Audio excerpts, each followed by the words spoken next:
Chapter 1. Participation in the program. Hey bro, congratulations on your thesis approval. You've officially graduated. A handsome young man with golden hair and blue eyes approached Li Shiqing, dressed in his graduation gown and holding a beautiful and expensive bouquet of flowers. Just after taking photos with his advisor, Li Shiqing was happily scrolling through the pictures on his phone. His mood was as bright as the azure sky, but upon reviewing the images, he felt a sudden downpour of disappointment. Some of the photos were unsatisfactory. What a disaster. The furiously felt like smashing their heads, and he could barely see the face of his idol in the pictures. Li Shiqing thought to himself, had I known, I would have brought a selfie stick from home. Who would have imagined that these people would have such poor photography skills?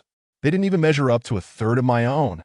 Frustrated, he lamented the rare opportunity he had to take a photo with his idol, feeling like a heartbroken deer, crumbling under the weight of his disappointment. Indeed, as one can see, Li Shiqing was an unreserved fanatic. When he graduated from his undergraduate program, he stumbled upon a paper in an SCI journal.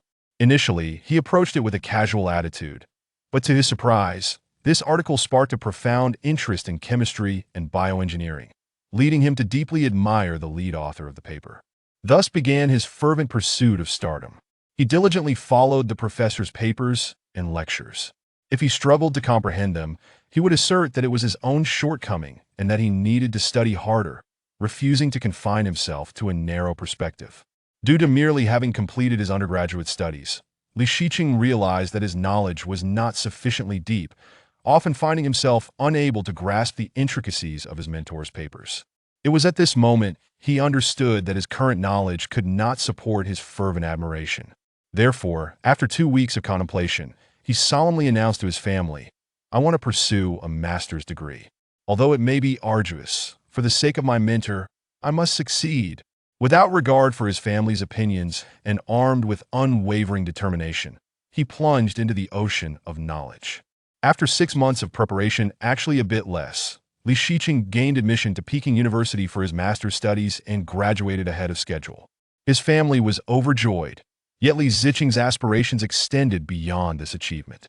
He meticulously prepared all the necessary documents to apply for graduate studies at Princeton University, with his idol as his advisor, an unparalleled stroke of fortune. 2 years later, he officially graduated with his doctorate. In summary, the past few years for Li Shiqing have been characterized by relentless effort and inspiration, as he pushed his limits while disregarding the opinions of others, continuously striving for self-improvement. Thus, he remains grateful for that moment when he opened that journal, which provided him with the direction to advance and become a better version of himself. Initially vexed by the poor quality of the photos, he was suddenly pulled from his thoughts by Richardson's voice, which instantly brought a smile to his face as he dragged Richardson along to find their professor. As they walked, he remarked, You arrived just in time. I desperately need someone who can take good photos. Richardson was taken aback. What about your classmates from your department? Don't even mention them. Each of them took horrendous pictures, even blurring my professor's image. The more Li Shiqing spoke, the angrier and more aggrieved he became. After finally managing to take a photo with his professor, they ruined it. It would be quite difficult to arrange another opportunity for a photo with him in the future. Professor, please hold on. What is it, my dear Li? I would like to take another photo with you, if that's all right. Of course. As soon as the professor agreed, Li Shiqing hurriedly handed his camera to Richardson, shooting him a warning glance that said, If you don't take a good picture, you're finished. Thank you, Professor. Goodbye. Goodbye, my dear student. Happy graduation. As the professor left, he spontaneously embraced Li Shiqing and congratulated him on his graduation, which made Li Shiqing elated, causing him to forget the earlier unpleasantness. Hey bro, it's time to snap out of it. Richardson, standing beside him, couldn't help but remind him. Richardson found Li Shiqing's behavior utterly baffling so much, so that he felt like rolling his eyes. His friend was perfect in every regard. Handsome, kind-hearted, helpful, and exceptionally clever. The only aspect he found perplexing was Li Shiqing's excessive admiration for his mentor. How did the photos turn out? You could just look for yourself, right? I can hardly believe you doubt my skills. I'm quite disappointed. Quite splendid. I love them. Li Shiqing gazed at the collection of beautiful photographs with great satisfaction, planning to have them printed and framed once he returned home. You only reach out to me when you need something. You never message me just to check in. Richardson scoffed. Come on, that's not fair. I genuinely care about you. Besides, our relationship has progressed beyond mere text messages. Li Shiqing reassured Richardson. As he spoke the truth, truly valued their friendship, which had blossomed over the past 2 years into one of his closest bonds. All right, don't be sad, I'll treat you to dinner. Li Shiqing led Richardson to a restaurant they had already reserved, cheerfully saying, order whatever you like, it's on me today. If you insist, I won't hold back. Richardson grinned mischievously at the menu, fully aware that the Li family was not lacking in wealth. Yet he still delighted in teasing Li Shiqing. It's fine. Li Shiqing calmly sipped his drink, entirely unconcerned, for he knew he wouldn't be footing the bill. When asked why, he would simply respond, would you pay if you were dining at your own home? Hey, Shiqing, what are your plans after graduation? Richardson inquired, curious, as he had initially thought Shiqing would remain in academia for research. However, it seemed that Shiqing harbored no such intentions. Well, I plan to return home and work in the R&D department of a company. Li Shiqing replied, as he had been away for quite some time and felt the need to reunite with his parents, feeling a bit homesick. Oh, returning home, that's not too surprising. Richardson responded, not particularly shocked at the news. It was somewhat expected, yet he still felt a tinge of reluctance, knowing that he would be unable to see Shiqing for a considerable period. Not being able to see you is going to make me so sad. Richardson feigned a very sorrowful expression, making it seem like a truly significant matter. Please, don't make such a face if someone sees you. I'm finished. Li Shiqing promptly halted Richardson's display of emotion. Besides, are your internet, phone, and email just for show? How can you be like this? You're so annoying, lacking any sincerity. Sincerity won't fill your stomach, Li Shiqing replied nonchalantly. And if you could just manage your boyfriend and not get jealous, perhaps I would be more sincere. Sorry, Shiqing, I might not be able to do that. I can't control Fan. Richardson replied helplessly.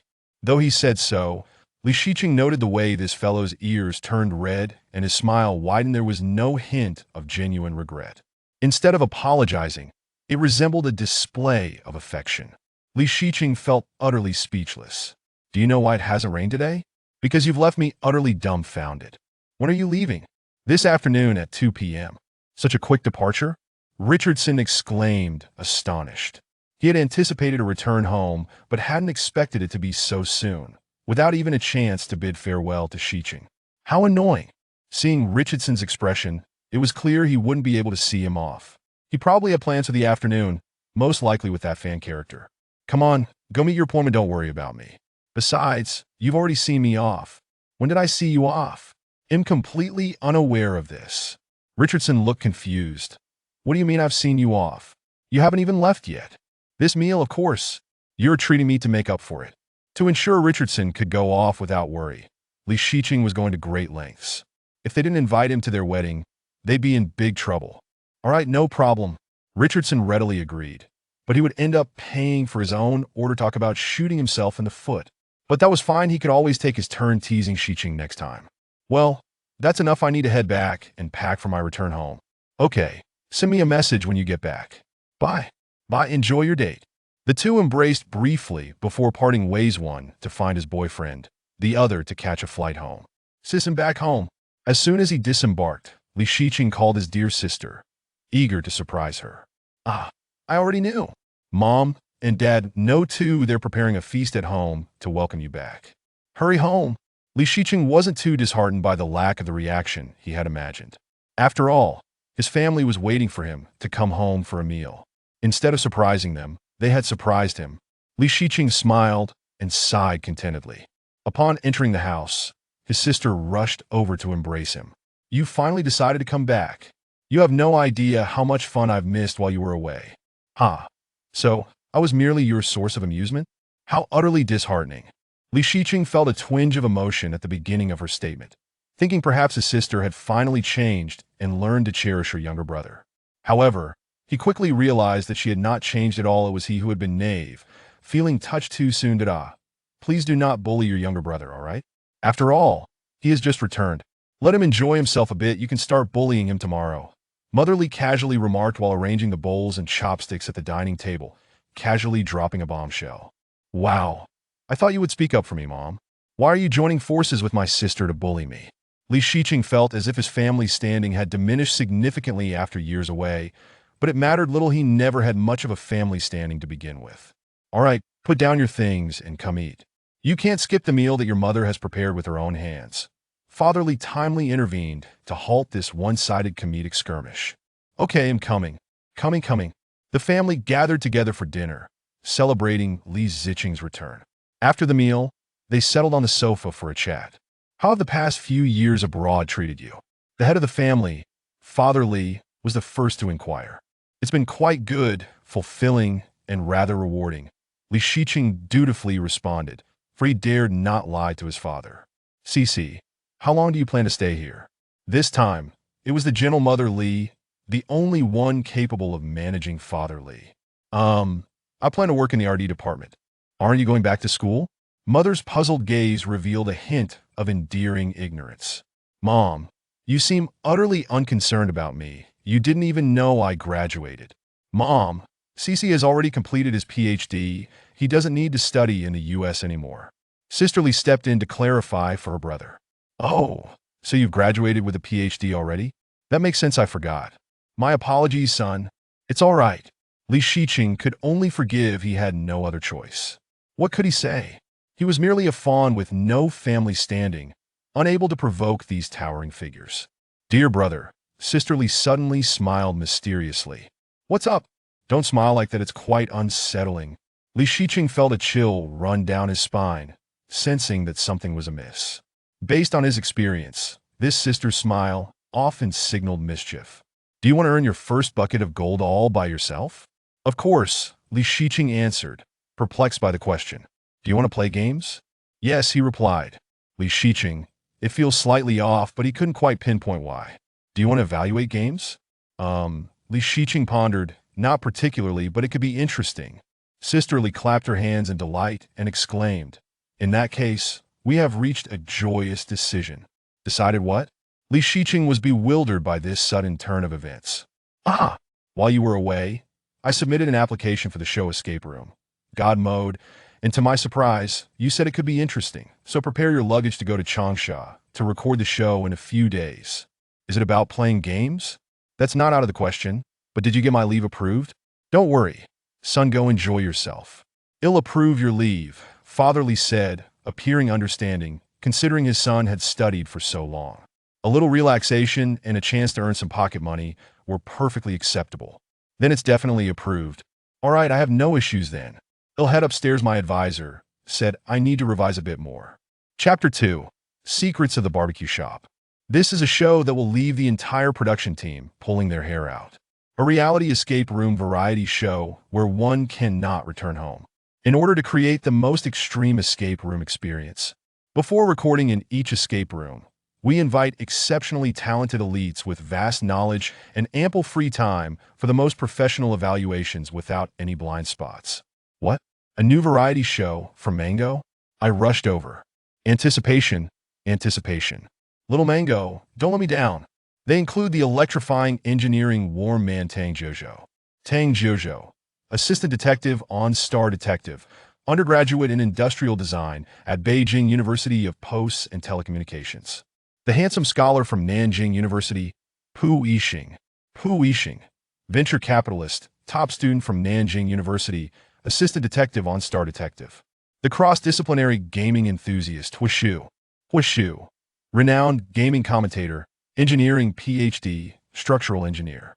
The free-spirited entertainment aficionado, Xiao Mingming. Young actor and singer, known for the work First Year, University Season, and the single The One I Love. The net king of wolves in the national server, JY. Professional esports player, renowned gaming commentator, champion of the werewolf-killing reality show.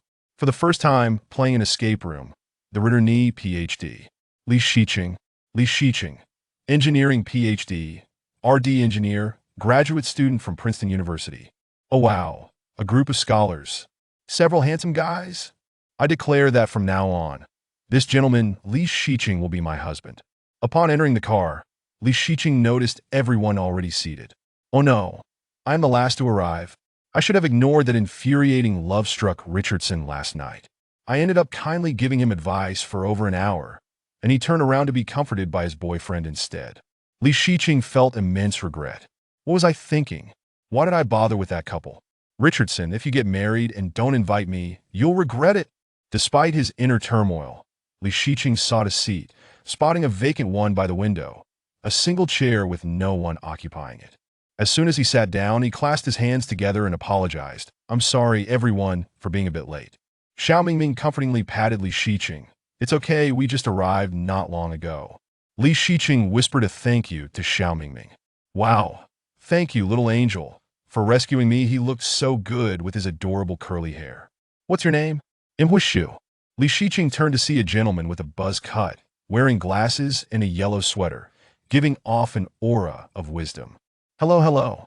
The first to reply was the handsome guy sitting in front of Huishu, also wearing glasses and a black hoodie. He seemed like a type his sister would fancy, giving Li Shiqing the impression of being exceptionally fair-skinned. What's your name?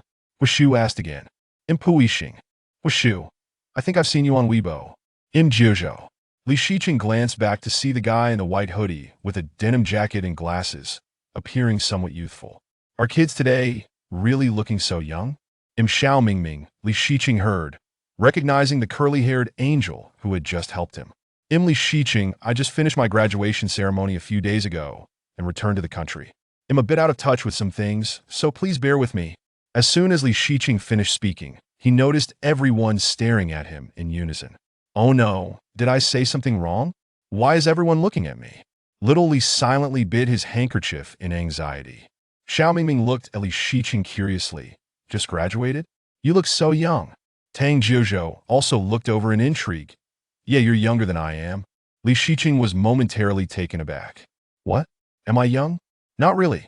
It dawned on him that they must have assumed he was an undergraduate graduate, which explained their surprise. He quickly waved his hands, shaking his head with a smile, and gently stated, I think you might be mistaken. I meant I graduated with a PhD just a few days ago. Xiao Mingming. Wow. So you're a PhD. I couldn't tell. That's impressive. Jiuzhou. Huishu is also a Ph.D.An engineering PhD from Tsinghua.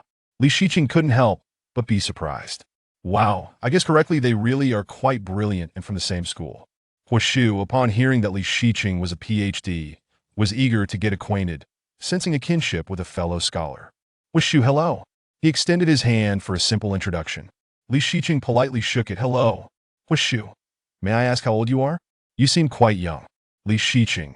Counting carefully, I'm just turning 25 this year. Puishing. We're the same age. Li Shiqing was a bit surprised, realizing that indeed, kids in the country seemed younger. Is that so? Nice to meet you. Huishu. Your age is indeed a bit unexpected. Li Shiqing. Really? Thank you. I always thought I was quite mature. By the way, Huishu, I consider you somewhat of a schoolmate. Huishu was astonished. Meeting a fellow alumnus on a show? You graduated from Tsinghua too? Li Shiqing. Yes, I completed my undergraduate studies at Tsinghua. 2 Tsinghua alumni? That's impressive. Where did the production team find these individuals? I want to know too. Huishu, I didn't expect you to have graduated from Tsinghua as well. What university did you earn your PhD from? Li Shiqing. I earned my PhD from Princeton University in Chemical and Biological Engineering. A beautiful PhD. Im Naf. Im Smitten. Xiao Mingming. So impressive. Tang Jiuzhou. So impressive. Li Shiqing felt a bit bashful from the compliments.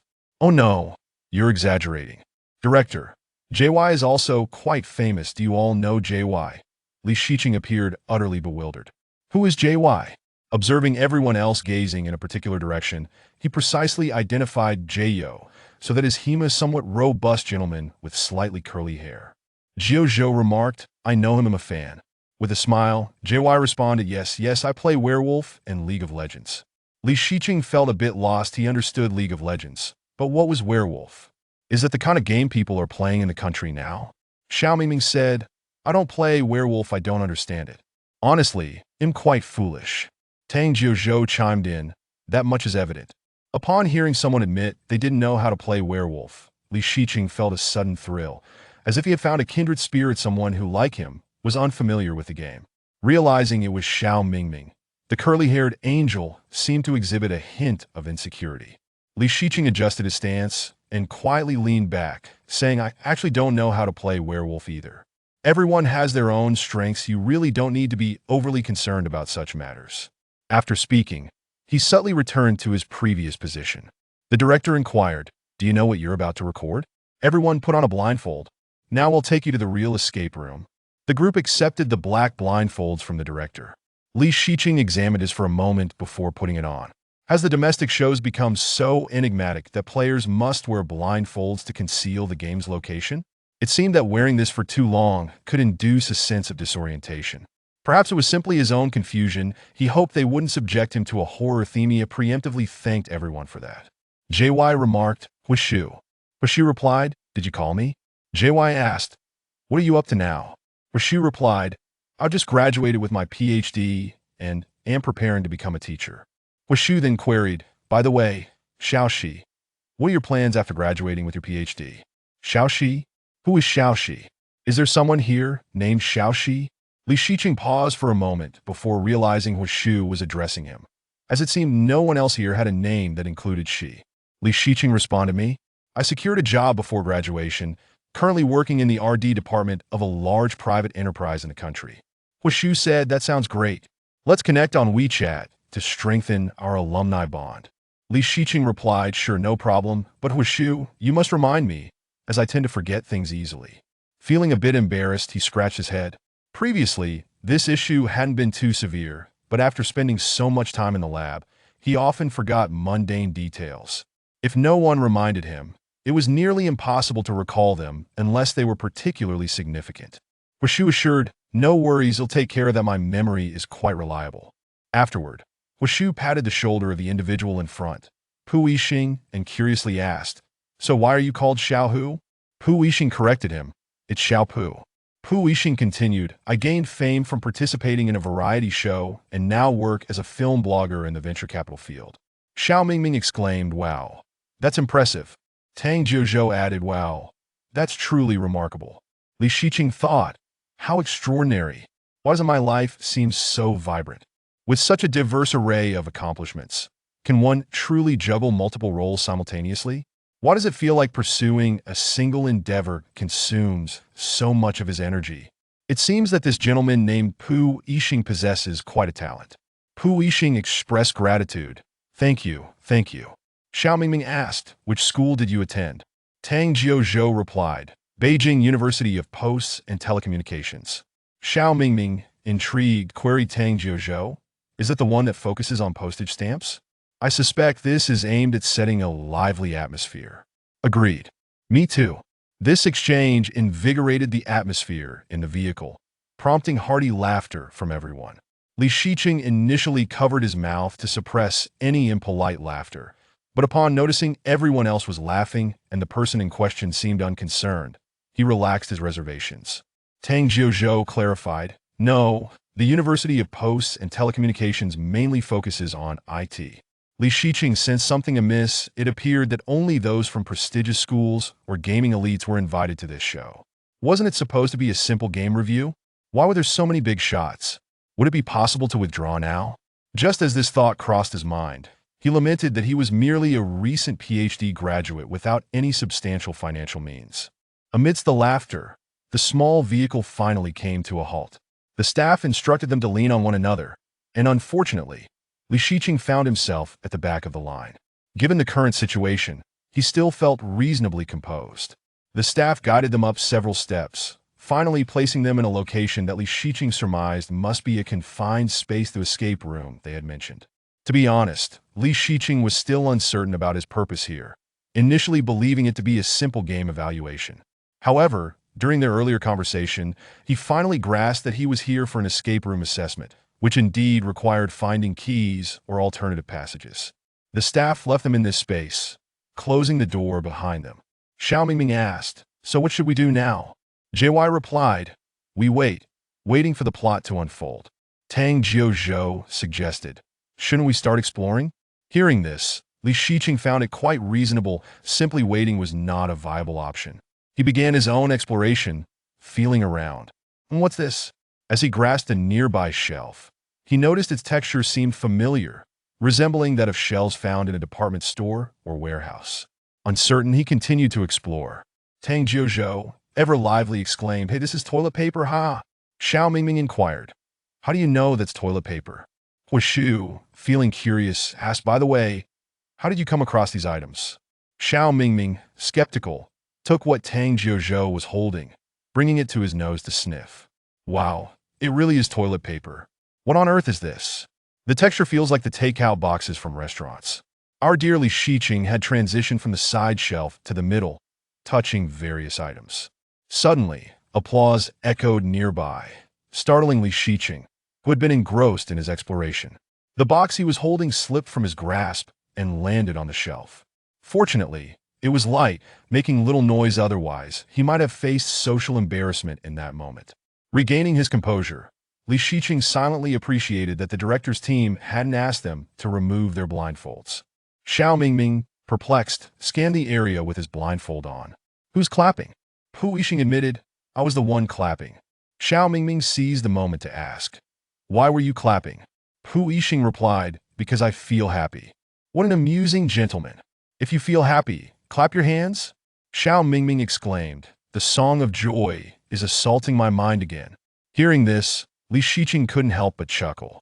It seemed this charming gentleman possessed a delightful sense of humor, which was somewhat at odds with his aloof appearance at first. Li Shiqing had assumed he was rather unapproachable. Li Shiqing took a moment to steady his emotions and refocused on the task at hand. Currently, they had identified shelves, suspected food packaging boxes, and toilet paper. This setup resembled a restaurant storeroom, however, with shelves present. Could it be a warehouse? Li Shiqing remarked, "This resembles a restaurant storeroom." Did he figure it out just like that? Am I the only one curious about how he deduced that? Xiao Mingming asked, "How did you know that? Could it be that you possess foresight?" Li Shiqing replied calmly, "I felt it through touch." How insightful. I find myself unable to retort. Don't say that, otherwise I might think I can too. Hu Shu noted, "How come you're also feeling around? You seem just like Tang Jiuzhou." Li Shiqing responded, "Ah, is it not allowed? I didn't know it's my first time in an escape room." Hu Shu countered, "No, I just thought someone as composed as you wouldn't act so recklessly. We, the students of Tsinghua, are expected to be composed." Li Shiqing chuckled softly. Feeling that they had misunderstood him, he was hardly a composed person. Tang Jiuzhou suddenly exclaimed, "Ah, who knocked my glasses off? My glasses fell on the floor." Li Shiqing had just picked up something from the ground that felt like glasses, likely belonging to Tang Jiuzhou. By the sound, he located Tang Jiuzhou's position. Li Shiqing called out, "Jiuzhou?" Tang Jiuzhou, with his vision obscured, felt confused. "Am here who called me?" Tang Zhen. Jiu. Misled. Zhou. Removing his glasses, he looked around in confusion. Li Shiqing patted his shoulder and said, "I'm here, right next to you. Is this your glasses? Feel and check." Tang Jiuzhou took them, examined them carefully, and joyfully exclaimed, "Hey, these are indeed my glasses." "Thank you, Shiqing." Li Shiqing waved his hand, knowing the other couldn't see it, but instinctively did so, saying, "No need to thank me. Just hold on to them properly and don't let them fall again." Chapter 3: The Secrets of the Barbecue Restaurant 2 Director. Players, please remove your eye masks. The group, already impatient, exclaimed, "Finally, we can take off the eye masks," Tang Jiuzhou remarked as he removed his. "Is it time?" "But Jiuzhou, you've already taken it off." He gestured with his hand to his mouth and said, "I'm going ahead." Once everyone had removed their masks, they were greeted by a dazzling array of restaurant supplies.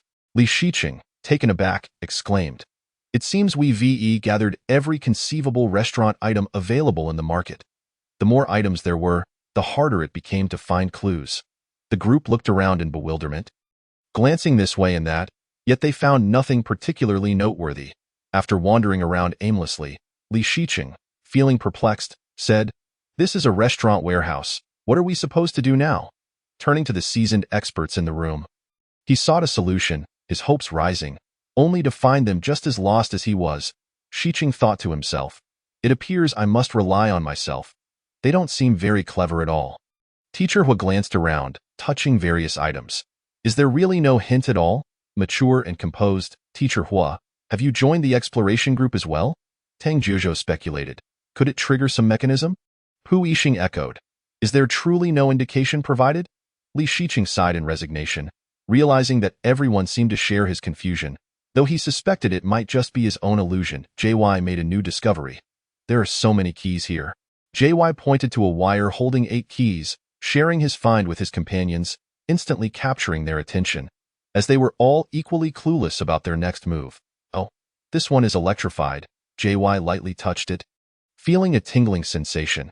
It wasn't painful but rather amusing to JY, with a look of enjoyment said, "What are you doing?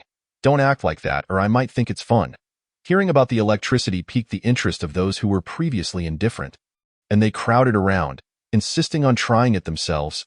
After doing so, they laughed foolishly. Li Shiqing stared in astonishment, wondering what was happening. Had they all become addicted? Shiqing mused, "Am I the only sane one here?"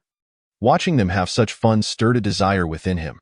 Relying solely on himself, Li Shiqing decided to search elsewhere for additional clues, reminding them as he left, "Everyone, please be cautious. Although the voltage is high, it's better to be careful, understood? Family." His tone truly resembled that of my mother, sorry. Adding to that, it really does sound like my mother's overprotective nature. However, before he could finish his thought, a loud scream echoed behind him, startling Li Shiqing into jumping sideways, and when he regained his composure, he found everyone staring at him, mortified. He had embarrassed himself. "Ha ha ha, so adorable. One moment, you sound like my mother, and the next, baby, you're so cute." Xiao Mingming chuckled. "Shiqing, you're so easy to scare." "Ha." Li Shiqing faced the reality with a helpless smile. "Are you okay? I've always been this way. This thing is out of my control, so please don't scare me. Just like this, out of control. What can I do when my body reacts faster than my mind?" Xiao Mingming laughed, assuring Li Shiqing that he would never intentionally scare him. But if it happened without his awareness, who could say? Xiao Mingming silently completed his thought in his heart. To prevent any further incidents like the previous one, Li Shiqing reluctantly abandoned his investigation and approached the keys, pondering how to retrieve them using an insulator. You really want these keys?" Li Shiqing turned to JY, who nodded, then posed the same question to Tang Juzhou, who also nodded in affirmation. "What's with you two? Why the sudden compliance?" Baby nodding. "All right." Li Shiqing never imagined that the skills he honed in the laboratory would prove useful at this moment. "Juzhou, could you fetch me 2 skewers from that shelf over there?" "Sure, no problem." He promptly ran to retrieve the barbecue skewers, and it was obvious what they would be used for. Meanwhile, Li Shiqing, JY, and Tang Juzhou were trying to figure out how to get the keys down. While Hua Shu, Pu Yixing, and Xiao Mingming found the exit door and examined the keyhole, Pu Yixing carefully inspected the shape of the hole. This doesn't seem to match that key. After handing the skewer to Li Shiqing, Tang Juzhou realized he wasn't needed here anymore. So he turned to see what Pu Yixing and the others were up to, and upon hearing their discussion, he asked in confusion, "Is the hole not right?" Teacher Hua noticed a military green coat hanging on the opposite wall, and his intuition told him there was something inside. He approached and felt around the pockets, and sure enough, he pulled out a mobile phone, happily displaying it. "Look, a mobile phone. But it needs a password. Good news. We found a mobile phone. Bad news. It requires a password." The joy was short-lived, fading almost instantly, followed by laughter. "Ha ha ha, it's transferred to my face." With the target in sight, the group's enthusiasm surged. JY immediately took action. "Then let us find the password," Pu Yixing added. "So? We currently have 2 tasks. One is the key to the door, and the other is the phone's password." Xiao Mingming inquired. "So, we need to look for something related to numbers, right?" Tang Juzhou confirmed. "Yes, it seems to be a 4-digit password." Xiao Mingming exclaimed, "Oh, could this be the password? Try 1288, but be careful. It seems we have only a few attempts." He spotted a number on the shelf. Uncertain if it was a clue, Teacher Hua accidentally slipped and said apologetically, "Oh no, we've already lost 2 attempts. Look, there's a box here that needs a key." Tang Juzhou, with keen eyes, noticed a box obscured by other items on the shelf and pulled it down. "I didn't even notice there was a box from my perspective. The lad has a good eye." Upon inspection, Tang Juzhou remarked, "Hey, the hole seems to be different." Teacher Hua glanced over. "That is the one." When Tang Juzhou brought the box back to where the keys were, he was taken aback. Where did the keys go? With so many keys, where could they have vanished? Li Shiqing, seeing them in a daze, had to remind them. "They were placed on the table by me. Feel free to try them out." Tang Juzhou, "Oh? Right." Xiao Mingming, "Impressive." Hua Shu, "Nice job, you're quite good." No wonder you're a student from Tsinghua. Teacher Hua's love for his alma mater runs deep. Huashu, complimenting you, and then praising the school. Li Shiqing. No, no, no, please don't flatter me to death. With nothing else to do, Li Shiqing casually picked up the mobile phone that Xiao Mingming had just placed on the shelf. A phone? Let us see what's inside. It probably has a password. Sure enough, the screen displayed a prompt for a password. As Li Shiqing prepared to search for the password like everyone else, he inadvertently noticed something in the lower right corner of the screen. Oh? What's this? A medical emergency card. After reading it carefully, Li Shiqing narrowed the password down to 8911 and 0101. Which one could it be? It seems to be a guessing game with a 50-50 chance. Let us try 0101 first. Wow, it worked on the first try. Today's luck is quite good. While everyone else remained bewildered, in an unknown corner, I had already unlocked the phone. With swift actions, I still hadn't fully comprehended the scene. Sister, I've secured it. Meanwhile, Xiao Mingming noticed a product on the shelf. Hey, what's this? Why does it have a trademark while the others don't? Is it a sponsor? Pu Yixing sheepishly replied, yes. And I need to record their ad. Give me a moment to check the content. He pulled out a small note from his pocket. Pu Yixing. The sponsor's ad must be recorded. The product. You didn't know I was the sponsor? The sponsor was left in tears in the restroom. Haha. Li Shiqing chuckled at the scene, finding the young man amusing. Such a delightful soul. Xiao Mingming turned to Teacher Hua and asked, do you think this is the only challenge? Are you feeling emotional? I really want to cry. Tang Zhuzhou couldn't help but exclaim, ah. This is so difficult, JY remarked. I feel like we might not escape today. Did they not realize that I had already unlocked the phone? It seemed they were unaware. Observing the group's despondency as they struggled to find the password and key, Li Shiqing suddenly remembered he hadn't informed them that he had cracked the password. Oh, how careless of me. I was distracted by the ad and forgot. Li Shiqing called out. Everyone, Xiao Mingming replied. What's wrong? I've unlocked the phone, but I forgot to mention it earlier. Now there's a text message here. Come take a look. Li Shiqing handed the unlocked phone to those watching beside him. Not because he was unwilling to assist, but primarily because it was not his forte. Once the group took the phone, they huddled together in a circle, scrutinizing it with keen interest. Bored, Li Shiqing gazed around. While the others had already narrowed their focus to that very coat, having discovered the key within it. Astonishingly, the efficiency of these experts was nothing short of remarkable. It was only a matter of moments before they made their find. One might say they were rather swift. Indeed, if they did not resolve this soon, I felt my dear companion would surely perish from boredom. Ha ha ha, I watched as Li Shiqing circled around 3 times. Acutely aware of his restlessness. You two seem rather bored, observing him pace so many laps. Finally, they could exit, and I genuinely applauded their efforts, exclaiming, you are truly impressive. Off they went, upon passing through the door. The group arrived in another location, a cold storage room filled with an array of perishable foods. Xiao Mingming exclaimed, it's so cold. I need to find something to wear. With that, she returned to the previous area to retrieve a military green coat. Tang Zhuzhou remarked, indeed, it is a bit chilly. Wrapped in her coat, Xiao Mingming shivered as she glanced over at Li Shiqing, who was dressed in the least amount of clothing, a blue silk shirt paired with ordinary suit pants. The sleeves nonchalantly rolled up to his arms. His simple ensemble exuded an air of luxury. He looked dashing, yet undeniably chilly, desperately clutching his coat. Shiqing, aren't you cold? Asked Xiao Mingming. Yeah, brother, aren't you feeling the cold? Tang Zhuzhou added, Dummy? I feel fine, quite like usual, not particularly cold. Li Shiqing replied nonchalantly, perhaps accustomed to the climate from his time in America. The children studying abroad had developed a remarkable resilience to the cold through personal experience. Was it only I who perceived the chill? The contrast between the two was glaring, and no matter, my partner looked splendid. Huashu picked up the clothes he had scavenged, suggesting, do you all want to wear something? There are uniforms here. It would create a better atmosphere if we all dressed alike. Xiao Mingming retorted, are you the atmosphere captain? Must everything have an ambience? Unintentionally, he misjudged. It seemed a Tsinghua PhD student favored a sense of atmosphere. Look, ice cream and popsicles, Pu Yixing exclaimed, opening a cabinet with excitement. Dio, you want some? He handed one to Li Shiqing, who stood beside him. Thank you, Li Shiqing replied, accepting it with gratitude.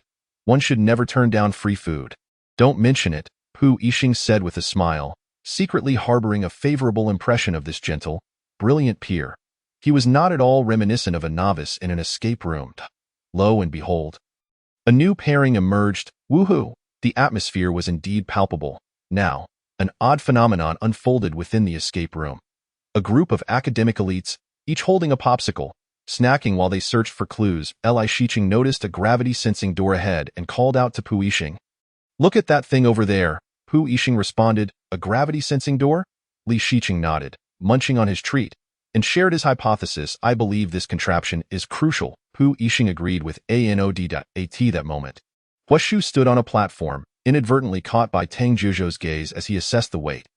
"You weigh quite a bit," Tang Zhuzhou exclaimed.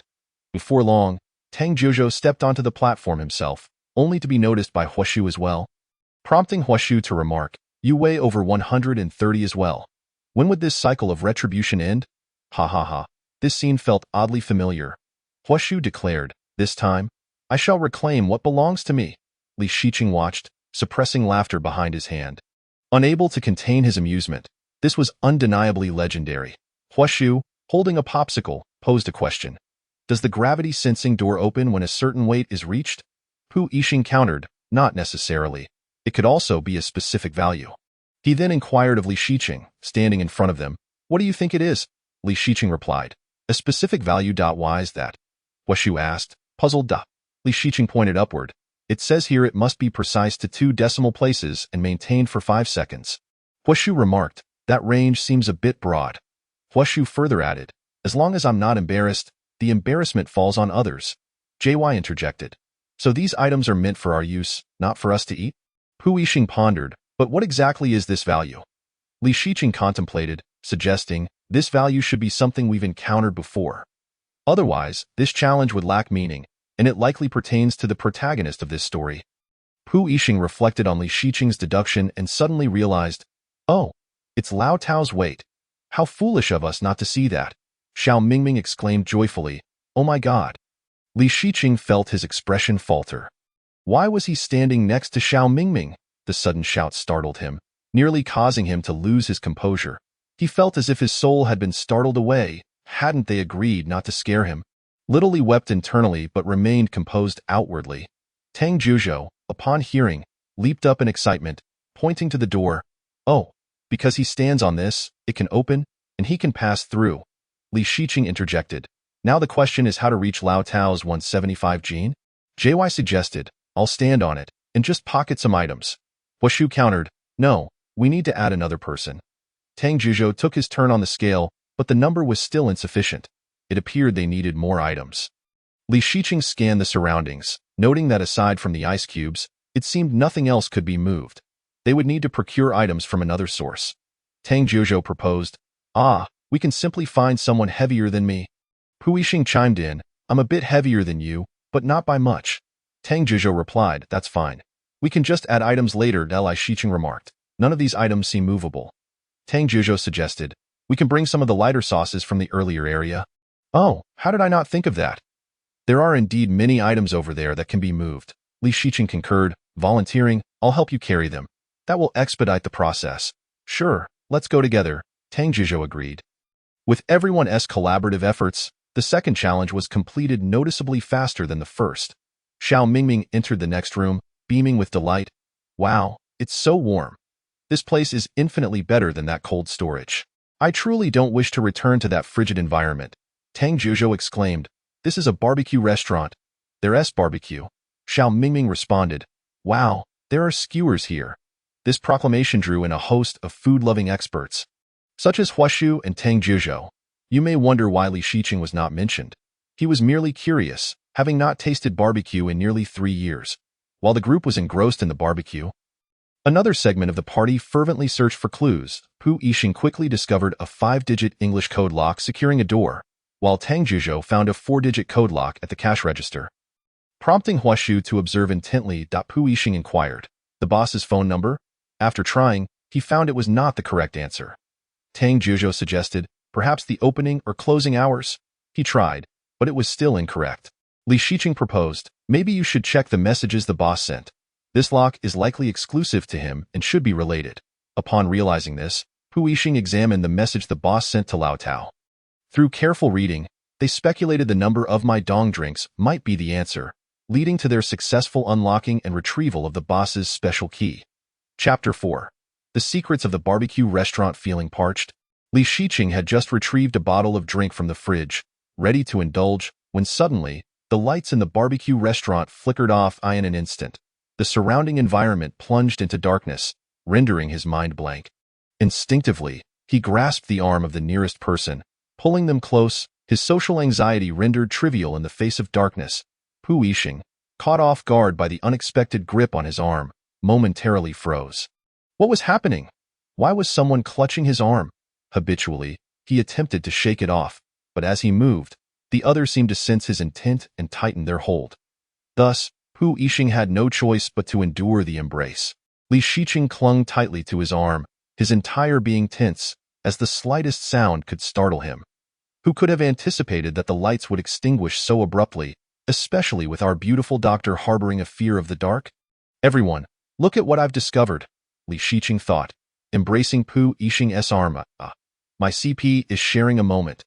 When Tang Zhuzhou finally turned the lights back on, Li Shiqing was nearly terrified out of his wits. His complexion pale as he apologized to Pu Yixing. I'm so sorry.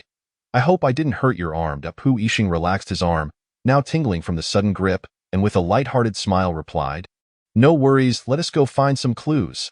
She spoke and then walked away, moving her arms as she did so. Though her surprise, this doctor was afraid of the dark, which was rather endearing. Li Shiqing noticed that the other party was indifferent, and he sighed in relief, subsequently joining the team in search of clues. After all, it was imperative to get outside. While they were fervently searching for items, Tang Zhuzhou and Xiao Mingming had already started a barbecue. The recent power outage not only extinguished the lights but also cut off the electricity, interrupting the advertisement they had been watching. Since the repairs were unsuccessful, they decided to compensate with a barbecue for everyone. Xiao Mingming chatted while grilling. When can people realize that happiness comes from such moments? Tang Zhuzhou found this quite insightful and distributed the grilled food to everyone. Wow, what they made smell so delicious. How infuriating, releasing such temptation in the dead of night. It's simply unbearable. It's making me so hungry. At that moment, a clever individual had already taken out his phone to order takeout. While searching for clues, Li Shiqing suddenly caught a whiff of a delightful aroma. He turned to see Tang Zhuzhou holding skewers of barbecue behind him and politely thanked him. Thank you. After receiving the barbecue, he examined it closely. The color was just right and instantly whetted his appetite. If the two of them worked in a barbecue shop, their business would surely thrive. After Tang Zhuzhou shared the food, he also held a skewer in his hand, exclaiming, Hey, doesn't this resemble the character for Sheep? While munching, he leaned against the front desk, staring blankly at the chairs in front of him, and was astonished to discover that the strokes on the table in front formed the character for Sheep. The others were puzzled. Then what is that character? Pointing at the stools at another table. What character is it? Even our Tsinghua doctor doesn't know. Let me take a look. Sorry, I don't understand either. Is it a character? I haven't read much. Don't fool me. Xiao Mingming attempted to write with his finger. That's a cow. Doesn't this stroke belong here? Pointing to a nearby chair, Li Shiqing glanced at the stool next to him. Then the table beside me should represent the character for. Xiao Mingming suddenly had a brilliant idea. Why don't we stack the chairs to see? After hearing this suggestion, everyone felt it was feasible and began to stack the chairs from each table in one place for a collective examination. Pu Yixing took a glance and remarked, So this is the cow and sheep shop. Upon successfully opening the door, everyone was taken aback. It was no wonder, for they had entered a restroom. Aside from some tools and supplies, everything else was conspicuously absent. Not to mention the door, even its shadow was nowhere to be seen. The group walked in and turned around. We've arrived at a place that doesn't even have a door. How do we get out of here? Li Shiqing pondered for a moment and proposed two possible directions. I believe there are two possibilities. The first is that the door is within this room but rather concealed. The second is that the passage is in one of the previous checkpoints, but it requires a specific tool, and this checkpoint is meant to acquire those tools, he added. Personally, I lean toward the second possibility. This chain of logical reasoning left me momentarily stunned. Feeling quite impressed, I feel the same. Although I don't quite grasp everything, it seems quite brilliant. Family, who knows? I initially thought he was just a pretty vase.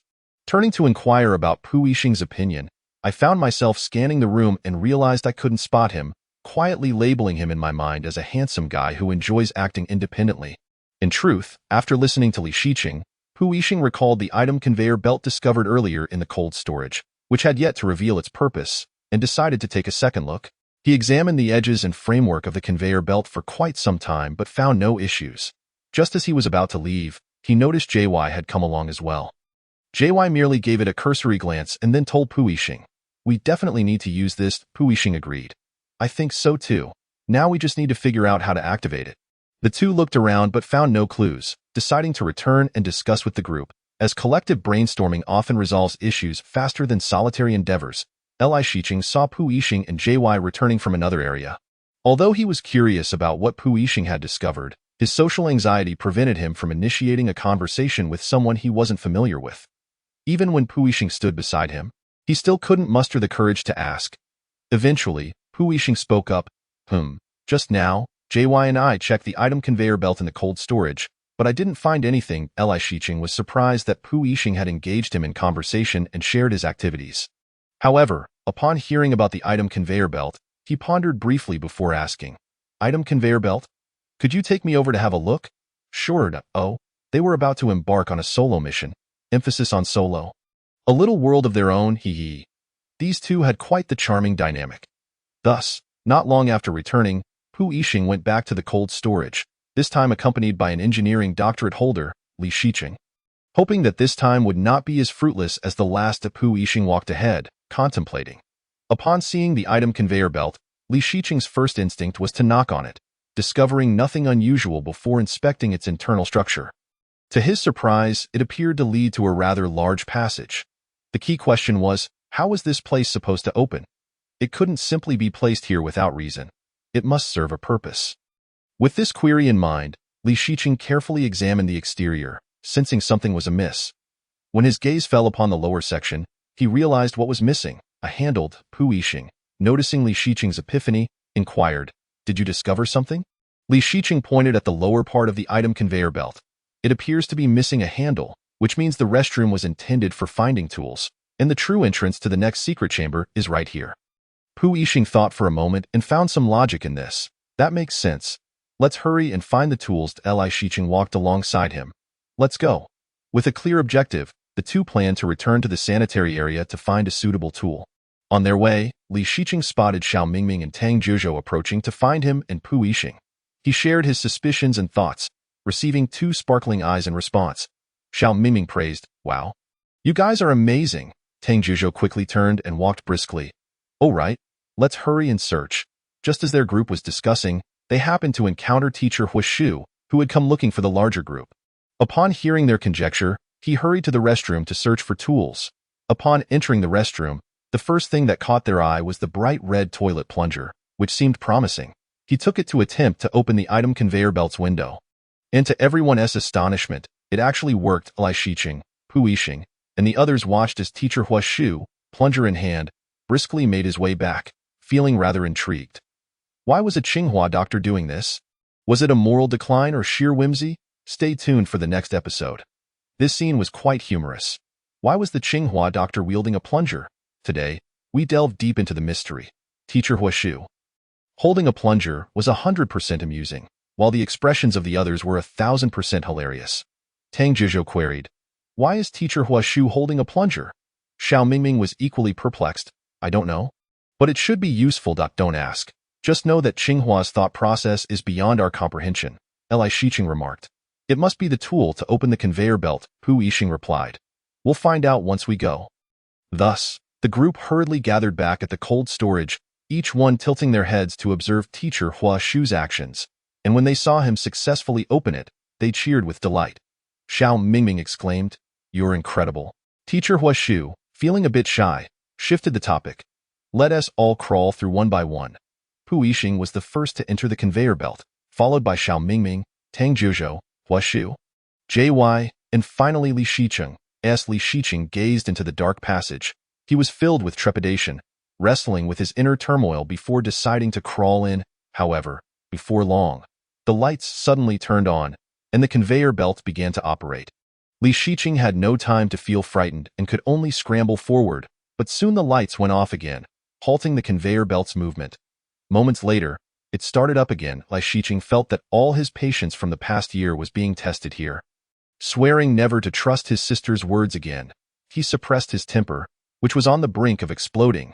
But when he finally crawled out, his face was decidedly pale. Pu Yixing turned on the lights in the secret chamber. And as the surroundings brightened, Li Shiqing's complexion gradually improved, though not much. Anyone could tell he was in a foul mood. Pu Yixing asked, "What's wrong? Are you feeling unwell?" Li Shiqing replied, "No. Just a bit shaken. I need a moment to compose myself." Hua Shu remarked, "Isn't this a slaughterhouse?" Hearing this, Li Shiqing looked around and thought, the dim yellow lights, the yellowed transparent tape, the bloodied knives, the large wooden chopping board, and the clothes for cats and dogs. Yep, this is definitely a slaughterhouse. Wait a minute, clothes for cats and dogs. If I'm not mistaken, wasn't this supposed to be a barbecue place for beef and lamb? How could there be garments for cats and dogs? Uncertain. I shall take another look. Li Shiqing harbored an unsettling thought, urgently in need of validation, and swiftly made his way to the countertop. Though his surprise. Indeed, these were garments for cats and dogs. Initially, he thought he might have been mistaken. With 2 fingers, he pinched a piece of clothing, scrutinizing it closely, only to find nothing of note and set it back down. Pu Yixing, is this a garment for cats and dogs? Having just seen Li Shiqing approach, Pu Yixing followed him to observe the clothes laid out on the table. The group hesitated, pondering. So? Is this place for stealing someone's dog and then slaughtering it? Li Shiqing. He nodded but fell silent, for upon looking up, he had seen the surveillance footage on the computer, capturing an unfamiliar location. Accompanied by several experts, Xiao Mingming, what place is this? Pu Yixing. It should be the next secret room. Xiao Mingming. So, the door that open leads to this place. Pu Yixing. It seems so. Tang Zhizhou. Shall we search for something now? JY. Indeed. We must find something. Xiao Mingming. We should probably look for the door first. Tang Zhizhou. Yes. Let us find the door. Thus, the group embarked once more on their quest for the elusive door. With our Pu Yixing once again venturing off on his own. After considerable effort, he finally stumbled upon a door, only to discover that Xiao Mingming and Li Shiqing were already there. Pu Yixing. You all here, he chuckled, realizing that the lone wolf was not the first to arrive. Is anyone unhappy to see me? In any case, he was quite pleased. Why did these 3 seem so awkward? Li Shiqing hadn't anticipated encountering Pu Yixing and Xiao Mingming here, and he was the first to speak. I just stumbled upon this place while exploring. Xiao Mingming, let us open the door. He then turned to allow Pu Yixing, standing behind him, to take the lead, saying, You go ahead. I'm a bit scared. As the door swung open, Li Shiqing was rather astonished, for he had expected a dark environment. However, reality proved contrary to his imagination. This place was bright, clean, and orderly, a stark contrast to the filthy, chaotic slaughterhouse they had envisioned. JY also entered the room, seeking clues, and through a small window, he and Pu Yixing spotted a cold storage room. Jokingly, he remarked, What if there are corpses hidden inside the cold storage? Xiao Mingming, don't joke around. He fearfully clutched Li Shiqing's arm. Li Shiqing. Corpses? Does your show outsource investigations? Why didn't the director inform me? Director, we do not engage in such business. Please refrain from spreading rumors. Li Shiqing felt somewhat fatigued. While the room was indeed bright, the storage area was undeniably vast, with numerous places to conceal items. Li Shiqing. This place is rather large, isn't it? Not merely large. It was overwhelmingly spacious, a perfect hide-and-seek location. The group wandered in circles, yet yielded little in the way of discoveries, and the experts began to feel a hint of frustration. Pu Yixing wondered aloud, what exactly is this room meant for? The team continued to search for something of significance. Hey, what's this? JY picked up a jar containing rich beef essence powder. Li Shiqing questioned. So, they use this powder to mask the taste of cat and dog meat, mimicking the flavor of beef? JY. Can this replicate the taste of beef or lamb? Pu Yixing. It can. Tang Zhizhou. Could there be a hidden door here? Xiao Mingming. Is it located underground? Li Shiqing. Hidden door?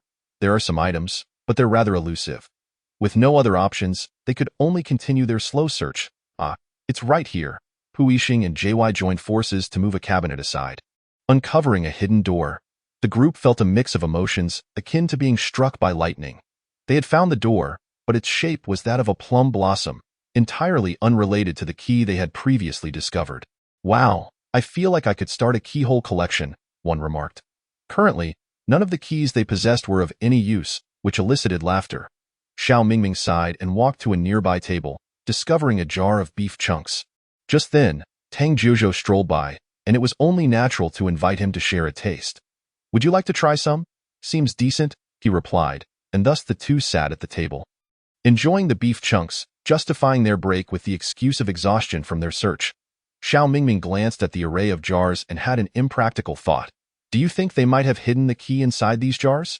The team member expressed uncertainty. Surely not. They wouldn't hide it so discreetly, would they? Xiao Mingming, let us open one and find out. Tang Jiuzhou, inexplicably motivated by Xiao Mingming's suggestion, began to open them one by one. Upon reaching the last one, he shook it and, upon hearing a sound, suspected there might indeed be a key inside. Li Shiqing was taken aback. Had they truly found it just like that? The same astonishment was mirrored on the faces of the other team members. Xiao Mingming, now elated, proclaimed, I told you there was a key inside, Tang Jiuzhou, but I discovered these jars first. Xiao Mingming, yet I was the one who urged you to open them. As they bickered. Li Shiqing and Pu Yixing scrutinized the jar of beef chunks. Li Shiqing, how do we open this if it has no pull tab? The team member stepped forward. Allow me, and thus. An odd scene unfolded. Two were engaged in playful banter while the other two focused intently on the task of opening a jar. Where, you may ask, was JY? He was bent over, rummaging through a pile of metal tubes, his instincts telling him that something valuable might be hidden within. Ultimately, after much effort, he unearthed a brush. JY became increasingly perplexed. Why would a brush be hidden so deeply? There must be something more. The team member approached JY and, upon seeing the brush in his hand, uncertainly remarked, wasn't he just opening jars? After all that effort, he only found a nut. What a letdown, that can't be. The team member exclaimed. JY, undeterred by the skepticism, declared, let us just open it to find out. There's no harm in trying. With determination, he tore it open, and indeed, a key was revealed. That was hidden far too well. I never would have expected it to be here, he mused, recognizing the cleverness of the production team, who surely had stashed away many treasures. Congratulations on finding the key. The group had finally escaped one trial only to step into another. Chapter 6, Forum Post. Who recognizes my new wife? 1L, original poster. As the title states, does anyone recognize this beauty? It is of utmost importance to me, concerning my future. Cover's mouth, crying images. 2L. Oh my goodness. Such a beauty, truly stunning. I'm here for it, excited. 3L. So gorgeous, I'll boldly declare. Hi, wifey. Dog emoji with rose. 4L. Oh, the beauty's waist is so slender and fair. Perverted laughter. 5L. Wow. Such smooth skin and a delicate waist. Perverted laughter. 6L. This pile of underwear just tripped me up. Wifey looks so fine. A kiss. 7L. Brother, don't laugh too hard. You're not much different from them. Calling her wifey. 8L. Not acquainted, but soon will be. 9L. Unfamiliar, but soon will be, and we shall wed. 10L. Not recognized, but soon will be, and she'll be my wife. Heart emoji. 11L. Not known, but soon will be, and she'll be my 8th wife. Heart emoji. 30 similar comments condensed. 32L. Wow, you all are quite the players. How can one heart be divided so many ways? Do you have enough walls to climb? 33L. As long as I strive hard enough, there's no wife I cannot find. 34L. 135L. 136L. 137L. Oh dear. We VE straight off topic. Weren't we supposed to help the OP figure out who this beauty is? Speaking of which, OP, how did you acquire these seemingly edited photos? 38L. OP, thank you for remembering my question amidst your busy schedules. 39L. No need to thank me. Just tell me the beauty's name. Heart emoji. 40L. OP. After careful consideration, I find you all to be of the same ilk. LSP. Now, to return to the main topic, the beauty was recommended to me by a certain platform. 41L. Why wasn't I recommended? Why? Furious. 42L. Why wasn't I chosen? Is my persona not evident enough? Frantic. 43L. Why not me? Is my love not deep enough? Slightly sad, slightly melancholic. 44L. OP. Ha ha ha. Here's the thing. I'm an old K-pop fan, and my favorite just made a comeback. As per tradition, I went to the platform to admire some visuals, and one video thumbnail featuring this beauty caught my eye. Adhering to the principle that a beauty must be seen, I clicked on it, and there she was, dancing to my favorite song. Though it was only a brief segment, I was utterly captivated, completely smitten. I'm sorry, but I can't assist with that. 133L Apu, wishing you a joyful end to your workday. Until next time. 134L Jojo, may your post-work hours be filled with happiness. Next episode, I shall still be a blissful dog. 135L Mingming, my little angel, enjoy your time off. We shall remain exquisite boys in the next episode. 136L Wolf King JY, have a wonderful evening, and I hope you succeed in your weight loss journey. 137L Teacher Huashu, may you relish your time off, and I eagerly await the next episode featuring the great Huashu. 138L The host wishes everyone a delightful end to their workday. See you next time. By the way, I found the complete dance video of my wife. It's from the uploader She's Happy Life. For those interested, you might want to check it out. It seems to be the sister of Shi Ching's wife. And she is also a fan. 139L Alright, until next time. I shall go and observe my wives first. Farewell, friends. 140L I'll join in the observation as well. I suspect I'll encounter some of you in the bullet comments soon. 141L count me in. See you in the comments on the Little Broken site. 142L sounds good. 143L no problem at all. 144L the host. Alright then, goodbye. Looking forward to my wife's splendid performance. Friends, do lend your support to Mitao as well. Personally, I find it quite enjoyable. The master version is also substantial and quite conscientious, so don't miss it while passing by. It's essential for exercising the mind during the holidays. Although you may struggle to keep up with the master's problem-solving methods, it's alright. You can enjoy the master's amusing daily antics. Chapter 7. The shocking boxing gym. The clouds at the horizon entwined, temporarily bestowing Changsha with a white cap. Yet, as everyone knows, white is not resistant to dirt. And thus, the city appeared rather grayish. Li Shiqing sat in a vehicle en route to the recording venue. His gaze hollow as he watched the trees and buildings was by, devoid of any spirit. After a long night in the laboratory producing some results, he had barely had the chance to revel in it before his older sister whisked him away to a flight from Beijing to Changsha. Insisting they were running late, he even questioned if she had taken the wrong medicine, perhaps finally realizing the need to show some concern for her younger brother. Just as Li Shiqing was preparing to rest a little in the car, his phone, nestled in his pocket, suddenly rang. Groggily he answered, "Hello? Who is this?" "Shiqing. I might have to miss this recording," came Pu Yixing's fatigued voice, likely due to a lack of rest. "Oh, all right, be sure to take care of yourself." "Your voice sounds a bit weak." He offered a timely concern for his peer's health, reminding him to work at a manageable pace and not overexert himself. And you have the gall to say that? I think you're feeling just as rough, if not worse. Your voice sounds even more strained than mine. I assume you didn't sleep a wink last night. Li Shiqing stared at his phone in surprise. Wow, you guessed that quite accurately. All right, I won't disturb you any longer. Make sure to get some rest. I'll catch a nap myself. Bye da. Li Shiqing clearly heard a yawn on the other end of the line. Was he truly that fatigued? By dot, as soon as he finished speaking, the call ended abruptly. Li Shiqing stared at his phone for a moment, taken aback by the swift conclusion, then began to doze off in the car to avoid appearing like a zombie during the recording. Upon arriving at the designated boarding location, Li Shiqing spotted the small car of Mitao not far away. He mustered his energy to board, only to find himself the sole occupant. "Oh, look at me. The first to arrive," he declared, making his way to the last row. This seat was spacious and easy to hide in, truly a dream spot for Li Shiqing. Sitting quietly, he awaited the arrival of the next person. "Wow, little Shi, you're here so soon? Impressive." The host entered and spotted the daydreaming Li Shiqing. "You didn't just come out of the lab, did you?" Li Shiqing smiled softly from his seat. He, as expected of the host. "Your observations are spot on, damn. My wife is quite remarkable, arriving first just like me. You look rather tired. Did you not sleep well? A frail beauty indeed." The host took the same seat as last time, right behind Li Shiqing.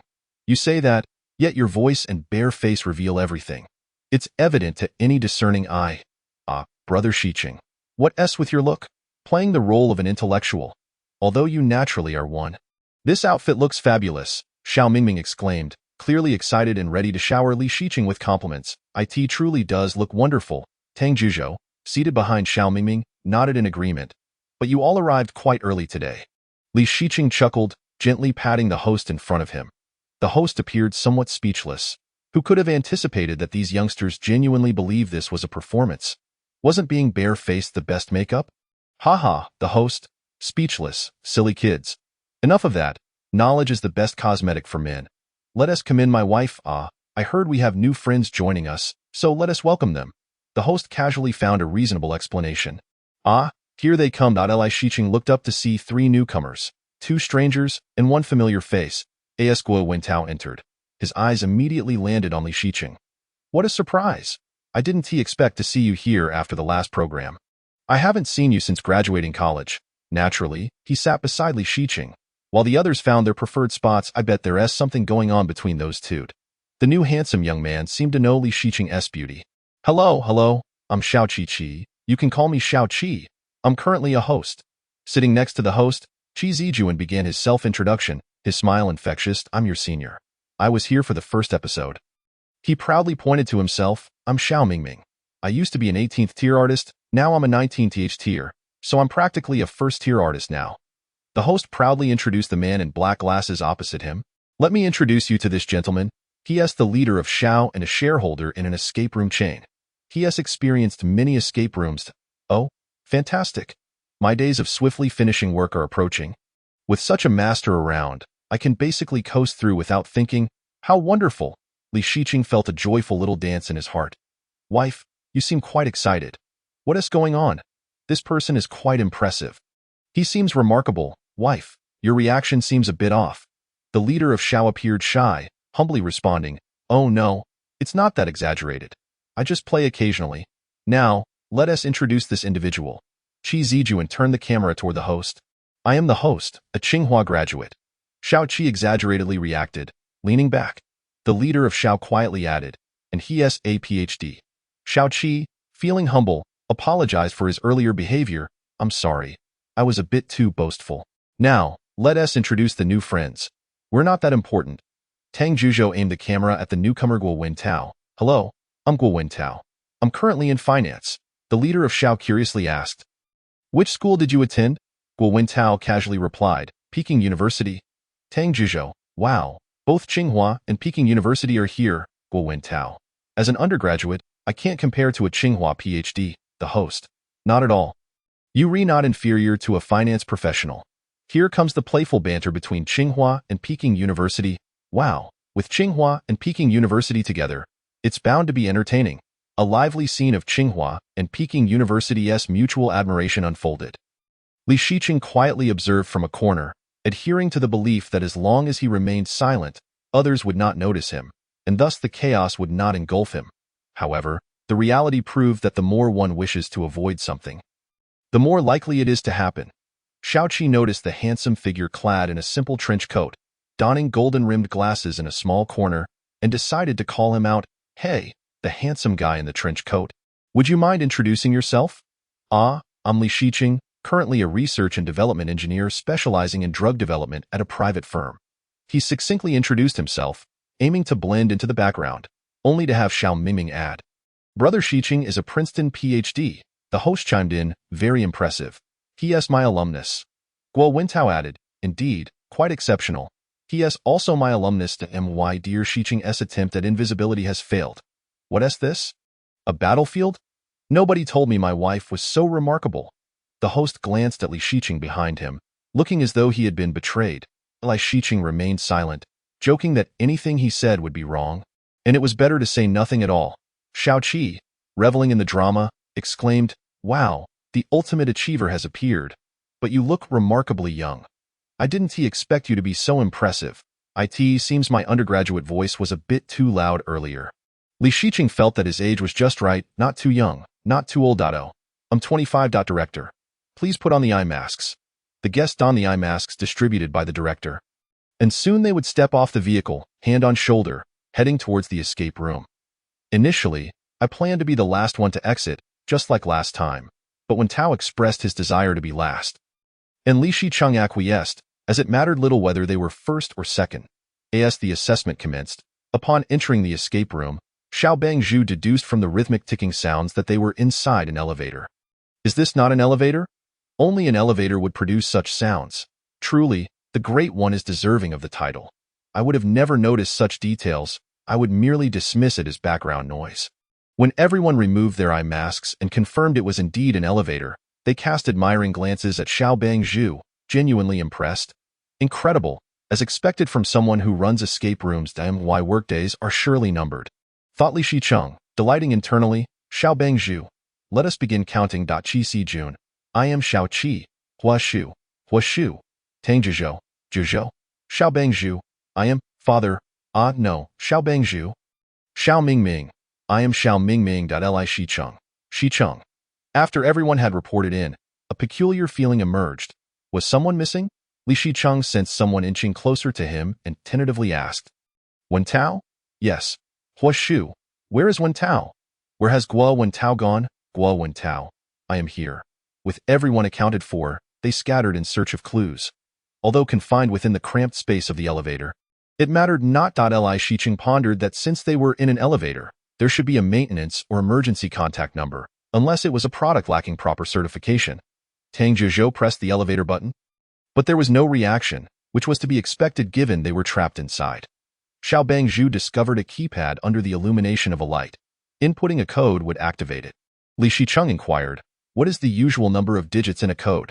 Washu, it's typically 6 or 4 digits. Tang Zhuzhou curiously approached, did you discover something, Shicheng? Why else would you ask? Li Shicheng nodded at Tang Zhuzhou, indicating he had indeed found some information. I found a first aid label common in elevators. IT states to contact staff in case of malfunction, but it lists both an emergency number and a staff contact number. I am unsure which applies here. Let me see. Xiao Bangzhu leaned over to inspect. Li Shicheng willingly stepped aside, recognizing that such matters were best left to the experts. Xiao Bangzhu quickly directed Tang Zhuzhou to try inputting several codes, but none were correct, and they found themselves at an impasse. Qi Si Jun looked at the posters inside the elevator. In that case, let us see what these dynamic posters reveal. The group huddled to observe a little girl performing a health dance. Oddly enough, she is rather charming, exuding a peculiar sense of joy. Hua Shu. Their movements appear quite different. Xiao Mingming boldly proposed a hypothesis. Should we not mimic their dance together?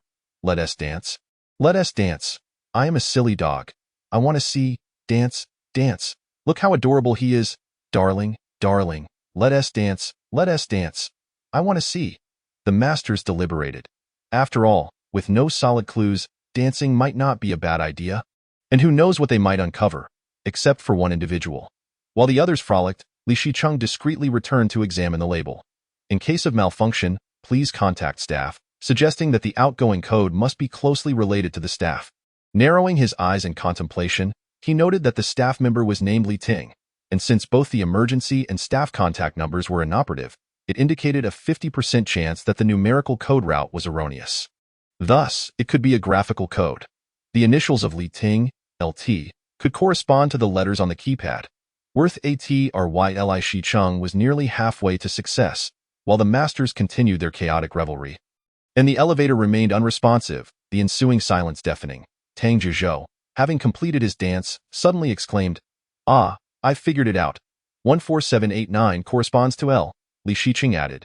12,358 corresponds to T. Tang Zhuzhou's eyes sparkled as he gazed at Li Shicheng, who merely returned a gentle look before stating, and LT conveniently corresponds to the staff member's initials. Exactly? I thought so too. I didn't expect Shicheng Gu to share my thoughts.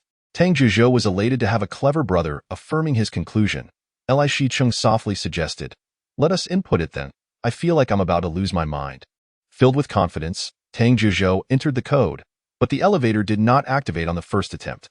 Noticing the child's disappointment, Li Shicheng and Xiao Bangzhu encouraged, you two should try inputting it together.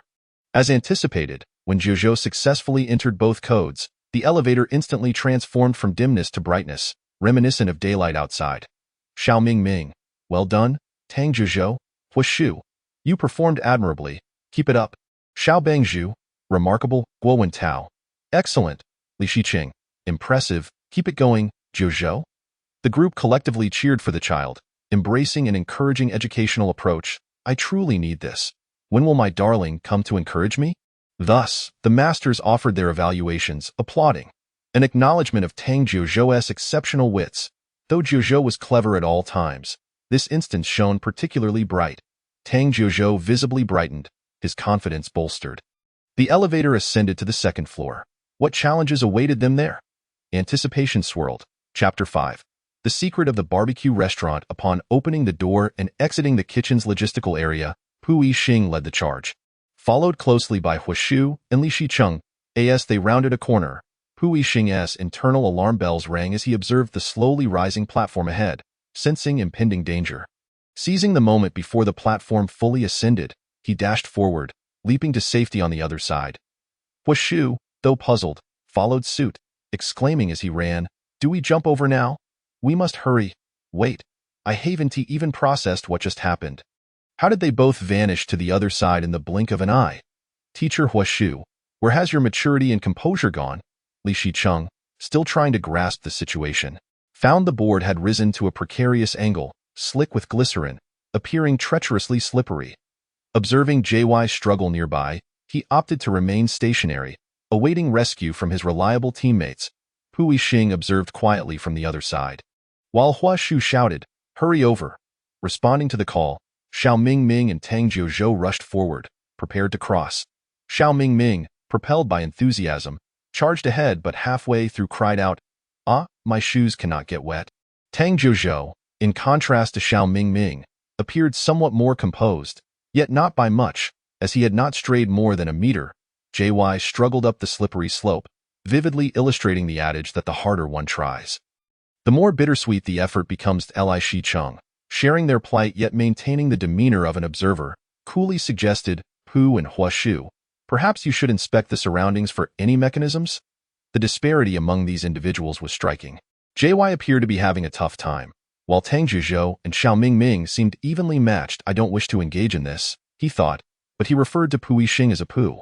Pu Yixing, unfazed by Li Shicheng's new nickname, accepted it with ease and began to survey the environment alongside Hua Shu.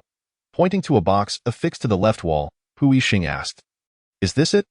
Hua Shu leaned closer, examining the box. "It seems to be, but it requires a key." Pu Yixing furrowed his brow in thought, suddenly realizing, the owner's special key. Hua Shu experienced an epiphany and promptly retrieved a key from his pocket, one he had long dismissed as useless. Without hesitation, he inserted it, and to his delight, it fit perfectly. He pressed the orange button. The glycerin-coated platform slowly descended, allowing Li Shicheng to pass through with ease, becoming the fastest among the four to reach the other side, moving as if on a leisurely stroll, unaffected by the glycerin. "Are you being polite? Your demeanor makes me seem utterly ineffective." "Glycerin. Had I known, I would have let it rot in the factory." Xiao Mingming and Tang Jiuzhou watched as Li Shicheng strolled past with such ease, believing it to be a simple task. With confidence, they took a step forward, only to be met with a harsh reality, hastily bracing themselves against the wall to continue. Upon reaching the other side, JY calmly observed the struggling duo and remarked, "Actually, it's quite manageable. I find it rather easy." Hearing this, Li Shicheng cast a glance at JY before refocusing on the two who were still laboriously making their way forward, suggesting, "If it proves too difficult, you could lean against the wall and shuffle over. Though it may not be efficient, at least it would yield some results. Wouldn't you agree?" After finally traversing the glycerin passage and arriving at the employee area, they were greeted by a cabinet that housed 8 smaller drawers. Li Shicheng tentatively tugged at one, only to find it locked and requiring a key. He pondered, "Have we used the keys we collected from the warehouse?" Pu Yixing immediately grasped Li Shicheng's thoughts and reflected on his own experiences. Thus far, it seemed they had not. Li Shicheng nodded towards the cabinet with a smile, proposing, "Shall we give it a try?" The instructor turned to those following behind and inquired, "Whose key is it?" Tang Jiuzhou stepped forward with the key in hand, unlocking one drawer after another. Among them, one particular drawer captured everyone's attention. While the others contained white shoes and northeast floral aprons, Li Shicheng felt an inexplicable familiarity, stirring up less than pleasant memories of his mischievous sister, who had once bought him a garish apron during the New Year celebrations. Seemingly the same style. "Wife, your expression suggests there's a story behind it. There's something that my esteemed VIP ears are not allowed to hear." Though this special drawer could not escape the presence of floral aprons and white shoes, it also contained a pulsar phone and a Bluetooth speaker. The instructor enthusiastically declared, "Where there's a pulsar, There's hope. Pu Yixing seized the Bluetooth speaker and began to play music, listening intently for any clues. Among the songs played was one about the 12 zodiac animals, prompting the instructor to exclaim, "Isn't this Wang Li Ham's 12 zodiacs?" Li Shiqing silently marveled at the instructor's keen ear, acknowledging that he could only recognize the song's theme, having never truly heard it before. Unbeknownst to the group, Pu Yixing had stumbled upon a code lock. Tang Jiuzhou and Xiao Mingming noticed a warning posted nearby, prohibiting the entry of keys into the dishwashing area to prevent them from falling into the drain.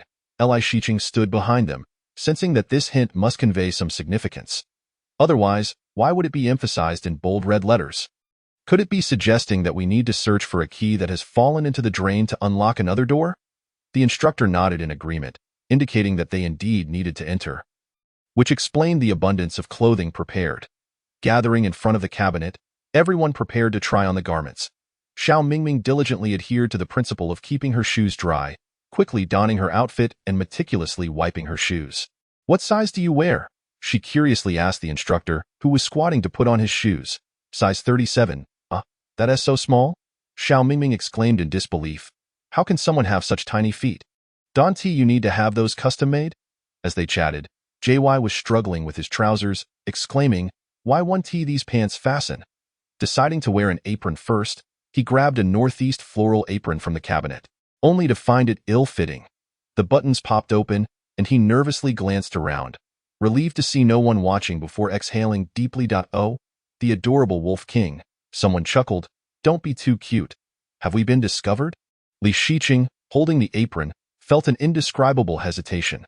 "Must I wear this apron? Is it absolutely necessary? What consequences await if I refuse? What would the repercussions be?" Peering through a crack in the dishwashing area door, he caught a glimpse of a sea of white foam. Seems this apron is indeed unavoidable. I'd rather not face those consequences, even in the long run. After steeling himself mentally, Li Shiqing swiftly donned the apron, becoming one of the two who had successfully put it on, Xiao Mingming being the other. The rest, however, appeared to be facing various challenges. Pu Yixing fiddled with the apron, realizing he was utterly clueless, and called for assistance. "How does one wear this apron?"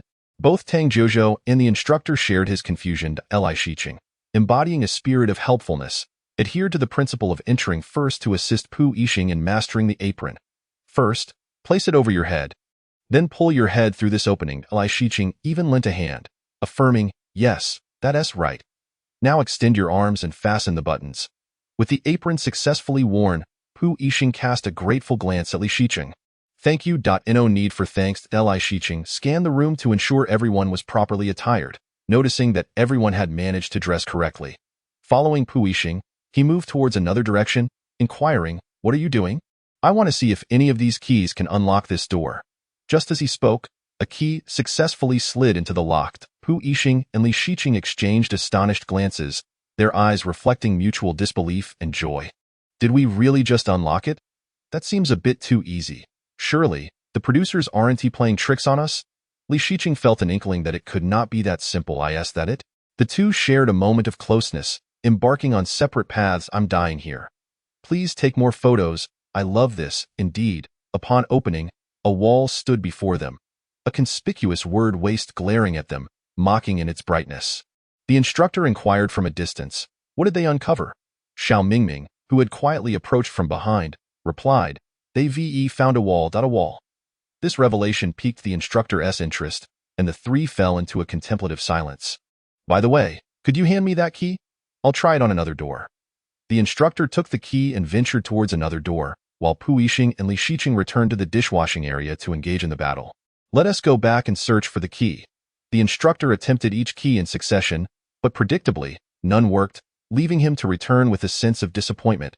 In the dishwashing area, the group helplessly searched for a small key amidst the sea of foam, which had become an obstacle in their progress. "Ah!" the instructor exclaimed, drawing the attention of the others. "I think I found a key." He promptly retrieved a key from the sink, now covered in bubbles. "Fantastic! Let us go. Let us open the door." Xiao Mingming swiftly exited the dishwashing area, evidently eager to leave that place behind. A group of them approached the door with excitement, eagerly watching as the instructor prepared to unlock it. Upon opening, they were met once again with a wall. the word waste glaringly prominent. What's this? Tang Jiuzhou noticed a poster behind the door, wondering if the other door had one as well. Realizing this, the group rushed to examine the other door's poster. This one is from what year? The instructor asked. Pu Yixing glanced at the poster and announced the year. They took the last 2 digits to try as a password. But regrettably, it was incorrect. Xiao Mingming noted that the number of people on each poster varied. Could it be related to the number of people? The direction regarding numbers proved erroneous, and this challenge effectively ensnared the group. After numerous attempts yielded no results, Li Shiqing recalled the Bluetooth speaker as 12 Zodiac song. Could there be some significance to the Zodiac? Might it be related to the Zodiac signs? Tang Jiuzhou exclaimed. Yes, it could be the Zodiac. This is the horse, number 7. With this final answer, they made their way to the verification area. Hey, come quickly. The door is opening, Li Shiqing exclaimed joyfully as he passed through the door, ready to embrace the fresh air outside. However, reality dealt him another blow, as he was met with yet another door. When will this end? His expression was on the verge of crumbling. Li Shiqing resigned himself to reality. What password awaits us now? Xiao Mingming began pressing several numbers, noting that it was a 10-digit number, and the sounds of the buttons seemed to differ, almost melodic. Mingming, we're counting on you. The instructor placed a hand on Xiao Mingming's shoulder. Xiao Mingming, the only musician among them, hesitantly replied, All right, I'll give it a try, though I'm not sure if I can manage. You can do it. We believe in you, Li Shiqing gently encouraged. He then recalled the phone they had found in the 4th drawer. Pondering if it had been overlooked, Pu Yixing chimed in. Right?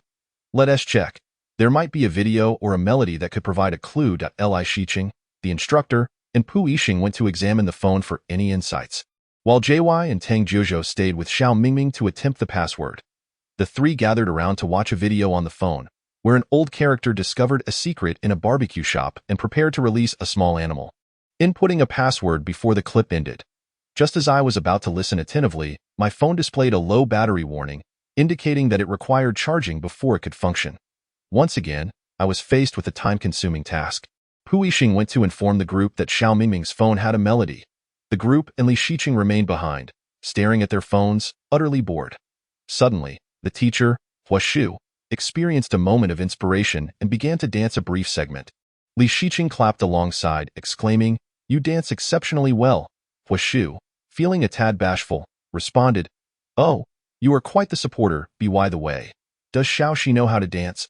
Perhaps she could showcase her skills, Li Shiqing, filled with trepidation, replied, Teacher Hua, please don't mock me if I dance poorly. Rest assured, I would never ridicule you. Please, do proceed, Hua Shu encouraged. Hua Shu watched eagerly as Li Shiqing hesitated, eventually performing a modest display of a dance from a popular boy band that her older sister had insisted she learn, marking yet another day devoid of status. You danced splendidly, I assure you, Hua Shu praised sincerely. Quite impressive indeed. Upon returning, Pu Yixing was greeted by the sight of beauty dancing, an overwhelming sight indeed. The contrast between Li Shiqing's usual gentle demeanor and her dancing was rather striking. As she transformed into a captivating figure, Pu Yixing remarked, Ah, if you continue to gaze so intently, my wife may become quite bashful. Oh dear, he is watching me, she lamented. Thank you, Li Shiqing said, surprised to find another person in attendance aside from Hua Shu. After expressing her gratitude, she shyly changed the subject. Is my phone charged yet? It appears to be ready, Hua Shu replied, glancing at the device. Shall we take it to Mingming? We could connect via Bluetooth. Pu Yixing suggested, eyeing the speaker beside the phone. We can play it here while they listen over there. I shall deliver it, Li Shiqing volunteered, eager to escape the awkward situation, and swiftly seized the speaker to make her exit. Standing next to Xiao Mingming with the speaker, she assumed the role of a mere tool, remaining still. Soon enough, Xiao Mingming opened the door, revealing a group carrying cages to transport the cats and dogs outside.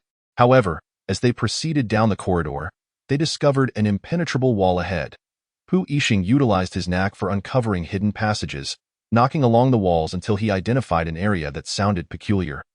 Ultimately breaking through to reveal adored Li Shiqing, who had witnessed the entire spectacle, was left in awe, secretly admiring her peer's extraordinary abilities. I apologize. I am at a loss for words, she stammered as he forcefully opening the door. She wondered, astonished to identify a human who resembled a bug. Finally, they glimpsed the light of freedom. If they did not escape soon, Li Shiqing seriously considered evaluating her mental state. Before them stood a glass door. Locked. Yet another key to find, they lamented. The group dispersed to search, with Pu Yixing being the first to discover the key on the other side of the door, which also had a small hole beneath it. Should we have the cat retrieve it? Hua Shu suggested. We could devise a tool to demonstrate the prowess of an engineer, Tang Jizhou added, attempting to use Hua Shu's newly crafted tool to fish out the key, only to find it too pliable to be effective. That moment, Pu Yixing approached with a mop scavenged from the restroom, easily retrieving the key. Upon opening the door, they were greeted by a collection of notes left by passers-by, praising the establishment's owner for rescuing stray cats and dogs. Li Shiqing couldn't help but reflect, believing they were liberating the animals from hardship, only to realize they were ushering them into a veritable abyss. Nevertheless, the priority remained to exit. If asked whom she was most grateful to in this endeavor, she would undoubtedly declare Pu Yixing, the angel guiding her home, as he swiftly located the mechanism to raise the rolling door and usher them back into the world outside. They had successfully escaped the room, my dear. Until next time, she called. Until next time, everyone. Chapter 8. The shocked boxing gym Tu Tang Jizhou expressed his satisfaction, declaring, I feel as though I could do nothing further. I believe I have achieved enough. This is my moment of glory, he proclaimed. I shall simply relax while you all carry on. Following the events that had transpired, Xiao Bangzhu gazed on with a newfound yearning. Excitedly positing, do you think the next theme will be horror? Li Shiqing remained indifferent, stating that whether it was frightening or not mattered little, as long as the lights remained on and there were no sudden scares. Her expectations were modest, merely wishing for these few considerations. She hoped the production team would show her some kindness, and she extended her gratitude in advance. Upon arriving on the second floor, Li Shiqing was immediately struck by the chaos surrounding her. Chains lay scattered about, wheels appeared somewhat grimy, and aged circular iron pipes adorned the area. Vibrantly colored light tubes illuminated the space, while high stools lay askew on the ground. In a sense, it was quite dreamlike. For Li Shiqing would never choose to visit such a place in her everyday life. It was the sort of setting one might only encounter in dreams. Hua Shu noticed an abandoned sign on the ground, proclaiming a deathmatch between Iron Fist and Machine Brawlers. It seems to involve fighting robots, he observed. After surveying the boxing club, Qi Sijuan offered a candid assessment. This is a dilapidated boxing club. Li Shiqing wholeheartedly agreed, having initially thought the worn-down ambience was intentional, only to discover that the club was genuinely antiquated. Hua Shu picked up a pair of gloves hanging on the wall, pondering whether something might be hidden within. As he reached inside, he found it empty. Spotting a rubber mannequin nearby, he playfully began to punch and kick it with an intensity that suggested a personal vendetta against the figure. Xiao Qi, observing from the side, remarked, is the pressure on modern-day PhDs so immense? Teacher Hua, do you harbor a grudge against that mannequin? None at all, Xiao Mingming replied, inspecting the items on the wall. Shiqing, it seems fine to me. Since I met him, he has remained the same gentle beauty, seemingly unchanged. Indeed, he is quite gentle, Xiao Qi pondered, recalling how Li Shiqing had spoken and moved with a certain softness throughout their time together. Yet, he did not seem the type to vent frustrations through boxing, unlike Hua Shu. The others turned their attention to Li Shiqing, who was engaged in finding clues alongside Guo Wintao, occasionally exchanging thoughts. While they looked back at Hua Shu, who was energetically assaulting the rubber mannequin and breaking into a jubilant smile upon successfully toppling it, they quietly withdrew their gazes, agreeing with Xiao Qi's sentiment. How is it that two PhDs can be so different? They mused, observing the stark contrast between Hua Shu's exuberance and Li Shiqing's demeanor. Shouldn't we first locate the door? Xiao Bangzhu suggested. Snapping the onlookers back to their purpose, is this it? Tang Jizhou quietly pointed to a glass door before him. Xiao Bangzhu exclaimed in delight, can we enter directly? Guo Wintao approached to examine the door closely, only to dampen the group's enthusiasm with a cold splash of reality. It's locked from the other side. So it seems this icing away, as Li Shiqing passed by. An intriguing machine caught her eye. It appeared to be a ticket vending machine. The others gathered around, intrigued by its display, which welcomed patrons to purchase tickets to the boxing club. Li Shiqing pointed out the options for cash exchange, item exchange, and talent exchange. Tang Jizhou's eyes sparkled at the mention of talent exchange as he turned to Xiao Mingming, excitedly exclaiming, it's your time to shine. Hua Shu joined in, encouraging Xiao Mingming with a nod. Xiao Mingming, perplexed, asked, "Why me?" Xiao Bangzhu chimed in passionately, "You are an artist. Have you forgotten? You mentioned it in the car." Xiao Mingming sighed, feeling he had dug his own grave. "What talents do you think I possess?" Li Shiqing stood nearby, encouraging him with a smile. "Mingming, you can do anything. Just sing or dance, it will be great. Go for it." "All right, everyone step aside," Xiao Mingming declared as he began to perform the Tianzhu girl dance. Li Shiqing felt a sense of familiarity wash over her, as if she had seen it somewhere before, though the memory eluded her. Nevertheless, Mingming's dance possessed a unique beauty. If the standards for robots weren't overly strict, the exchange value might be higher, allowing for an early conclusion so she could return home for some much-needed sleep. Covering her mouth with her hand, she discreetly surveyed the surroundings, noting that everyone was watching Mingming dance, and she couldn't help but yawn quietly. "Ha ha, I caught you. You're sleepy." Someone teased, "Oh, dear, look at how adorable you are when you're tired." While the others were captivated by the dance, her weariness was palpable, hinting that she too had likely lost sleep the previous night. As the performance concluded, everyone erupted into applause, and Xiao Mingming, buoyed by their support, approached the vending machine with renewed confidence, eagerly awaiting the machine's response. "Processing your request, please wait." With an expectant expression, he wondered aloud, could it be worth 150 yuan? The result of the talent show demonstration was a mere 9 yuan. This was truly a shocking reality, catching one off guard. Before one could even indulge in beautiful fantasies, a cold splash of water was thrown in their face. Xiao Mingming felt as though he had been struck by a million blows. "My talent showcase is only worth 9 yuan. Unable to bear this blow, he turned to Li Shiqing for solace, clinging to his waist, a veritable human pendant. "It's all right, Mingming. This machine simply cannot appreciate such a style. Your dance was still commendable. Isn't there a possibility for item exchange?" Guo Wentao interjected at that moment. "Oh right." Xiao Mingming seemed to recall something, and followed the crew to retrieve items, uncertain if this trophy could be part of the exchange. The crew casually grabbed several items. "I'll take a few more. What if they can be exchanged?" "Items belong to the club and are not eligible for exchange," the crew replied. Xiao Mingming smiled apologetically, "I'm sorry for the disturbance," and continued searching for other items. The machine retorted, "Do you think I can be easily fooled?" In an obscure corner, my wife was nestled with my child. The word envy had already exhausted its meaning. Tang Jiuzhou surveyed the crowd ensnared in a stalemate. "So what shall we do now?" Suddenly, the crew leader clapped his hands. "This is simple." He turned to Qi Sijuan, who resembled a lamb awaiting slaughter, and exclaimed, "I just remembered, didn't you bring a watch?" Under the watchful eyes of everyone, Qi Sijuan produced a watch, preparing to insert it into the machine, lamenting, "This is my life savings. You must evaluate it fairly." Oh, by the way, Xiao Shi, don't you dance? Your previous dance video went viral. This. The crew leader recalled another protagonist and raised a hand to halt Qi Sijuan's actions. Qi Sijuan looked at Li Shiqing with a gaze filled with hopeful desperation. "That's great. My watch is still salvageable. Fine. I'll give it a shot, but don't hold out too much hope. I'm not that good at dancing." Li Shiqing steeled himself and approached. Rearranging his attire, he first offered a warning, "But this jacket really restricts movement." "Well, never mind. There's no time for hesitation. It's all right. We believe in you." The group rallied around him for support. Li Shiqing took a moment to gather his emotions, and as he lifted his gaze, it was as if a transformation had occurred. He hummed to find the beat, executing a relaxed wave in rhythm with the melody, gliding through the dance steps with a silky smoothness, resembling a fluttering white-winged butterfly. His performance appeared as though petals were returning to their branches, yet in truth, it was the dawn of a new day, dazzling and resplendent. Upon concluding his dance, Li Shiqing took a brief moment to catch his breath. Perplexed, was I really that terrible? Why is there no reaction from everyone? This shouldn't be the case. He looked up, only to find the masters staring at him in a daze, seemingly not the sharpest. "Can I say this?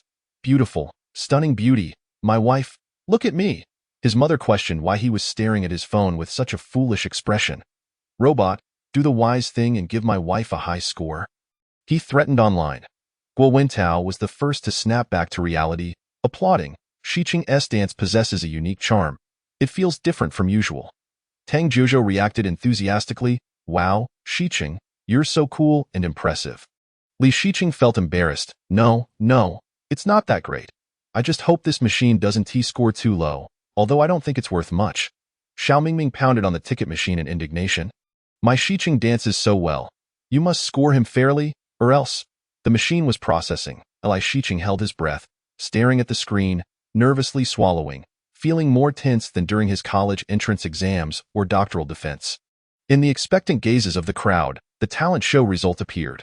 122 yuan. Xiao Mingming shouted in delight. Wow, my Shiqing is amazing. The crew leader remarked, well done, Shiqing. Qi Sijuan added, no wonder he went viral. His dancing is truly impressive. Xiao Mingming gazed at the screen with concern. Now, 122 plus 9 is only 131. That's still not enough. However, he quickly reconsidered, recalling the few lines he had hummed earlier, which indicated he could still sing. Perhaps another talent showcase could be in order. Guo Wentao recalled that Li Shiqing had sung at the graduation ceremony. Shiqing, can't you sing? Another showcase would fit perfectly. No. I can exchange items. Li Shiqing smiled and shook his head, politely declining. I only sing in dire circumstances. It makes me too nervous. My voice might tremble. Although that situation has never occurred, what if? What is that?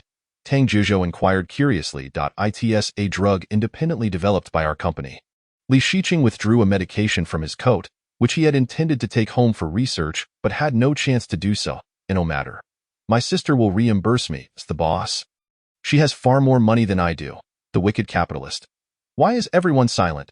Li Shiqing noticed the quietness, assuming it was due to doubts about the drug's quality, and hurriedly explained, this medication has passed various tests and is currently on the market. You all needn't doubt it. The crew gazed at the medication in Li Shiqing's hand, unease flickering in their eyes. It appeared quite expensive and seemed to be an anti-cancer drug. Rest assured, the program crew will return it. It is indeed an anti-cancer drug. I merely wanted to take a look at it at home. Well, consider it a free advertisement. He examined the medication, turned it over in his hand, and then placed it into the machine.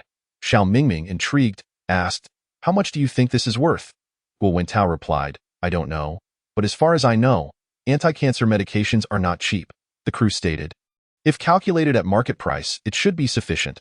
This medication is currently over 20,000 Wah. My wife pulls out a medication worth over 20,000, while I have nothing. How real? I advise deleting this. He has dealt me a severe blow.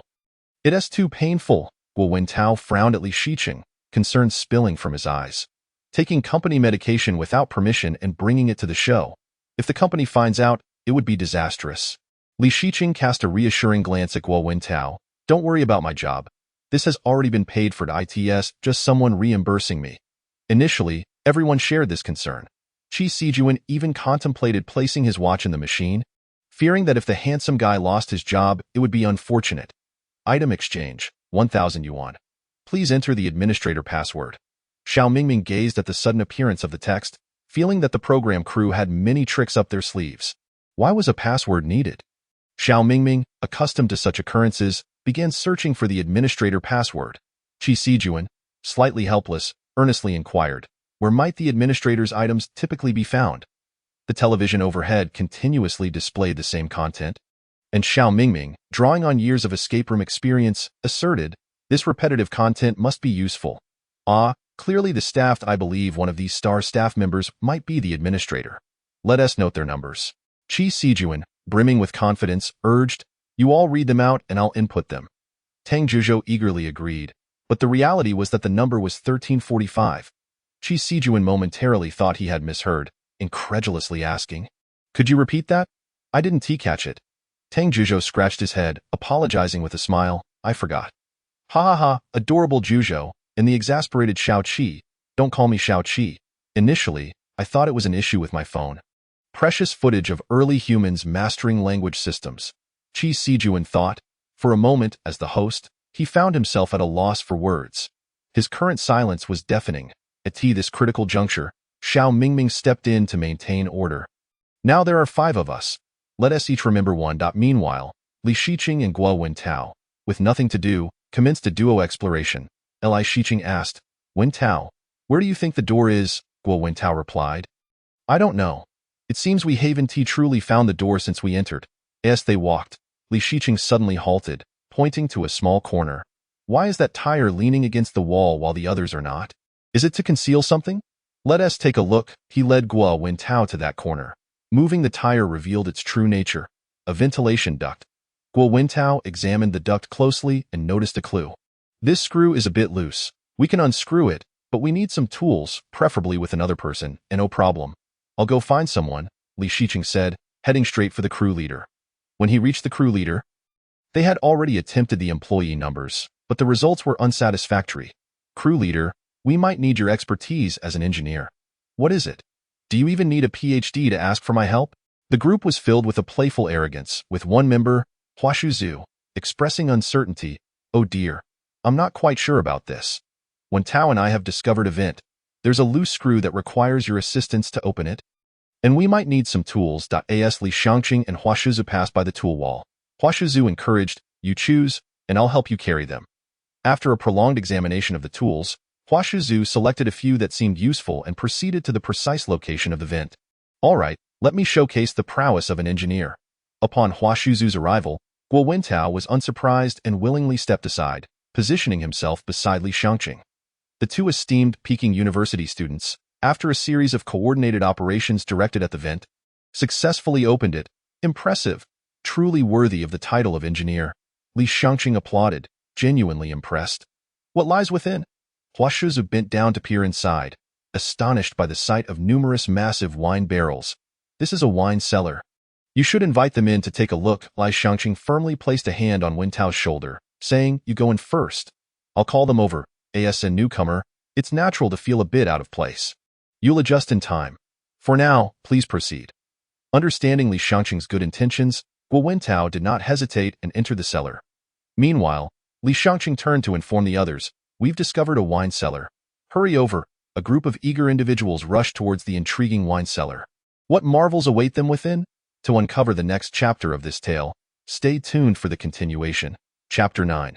The surprise at the boxing gym. Hua Shuzhu observed the surroundings, noting the overwhelming presence of enormous wine barrels. Nothing else was in sight. Not even a hint of a door. After clapping his hands in resignation, he mused, now we've found a wine cellar. But where could the door be? Li Shangqing examined the area, reassuringly stating, fear not. This place surely exists for a reason. The production team wouldn't construct it without purpose. After all, businesses do not incur losses without reason. Perhaps the door is right here. Let us hope your words ring true. Hua Shuzhu sighed, feeling a bit helpless. As the saying goes, some rejoice while others lament. In the face of the same environment, individuals exhibit varying attitudes, and Hua Shuzhu and Xiao Mingming represented two extremes. Suddenly, Xiao Mingming produced a dice cup, gleefully calling out to Li Shangqing, who was inspecting the wooden barrels, Brother Shicheng, look at me. Upon catching his beloved brother's attention, he mimicked a scene from a movie, dramatically shaking the dice cup in various directions before placing it on the ground with exaggerated seriousness, revealing 3 sixes. Unbeknownst to them, the whimsical spirit of variety shows had unexpectedly graced this humble program, as Xiao Mingming rolled 3 sixes. Li Shangqing, momentarily taken aback, pondered when this child had come into such luck. However, seeing the astonishment on Xiao Mingming's face, he could not help but smile, applauding, our Mingming is quite remarkable. Our Mingming is so adorable. With that roll of 6, you ought to try your luck at the lottery. You could become a billionaire by tomorrow. Hua Shuzhu attempted to twist the wine barrel's valve and was pleasantly surprised to discover it dispensed wine. This is genuinely releasing wine. Is it true? Tang Zhuzhou inquired curiously, approaching with a wine glass procured from elsewhere. May I have a taste? After a small sip, his initial enjoyment quickly turned to confusion. Why does this wine taste sour? Upon further contemplation, he concluded, this is vinegar. He intended to share a taste with Xiao Mingming, but the latter, upon leaning in for a sniff, quickly declined, I won't try that. It's not wine. Meanwhile, on the other side, Qi Sijuan was experiencing the production team's mischievous antics at a whole new level. The unfortunate child accidentally sipped something spicy, frantically moving around while attempting to fan himself, desperately seeking relief from the heat. Goodness, over there is a lucky fellow, and here we have an unfortunate soul. Do you all truly enjoy these props so much? Despite feeling sympathy for the distressed Qi, it was hard not to chuckle. As Li Shangqing scrutinized all the wine barrels, he finally spotted one that stood out. Upon closer inspection, he exclaimed, "Ah, this one appears to have a door. Could this mean that this barrel could be shifted?" A gentle tap revealed it seemed empty. "Let us call for assistance to move it. Wen Tao, could you come here?" Xiao Mingming and Tang Jiuzhou, noticing Li Shangqing beckoning Wen Tao from a distance, exchanged glances and hurried over, both thinking, "My brother must have made a new discovery. He certainly needs our help." Hua Shuzhu, seeing Wen Tao, Xiao Mingming, and Tang Jiuzhou head over, felt compelled to join them. As the group gathered, it was evident that this phenomenon of shared excitement was contagious. "Align your strength with mine along this axis. Then turn right. Let us see if we can shift this," Li Shangqing instructed, not glancing back, assuming only Wen Tao was behind him. After giving directions, he declared, "On the count of 3, we will turn together." Though the others were puzzled, they chose to trust him, as no one would arbitrarily wish to move a large wine barrel, especially someone as distinguished as a returning PhD. Upon Qi's exertion, a door was revealed. Astonishing everyone.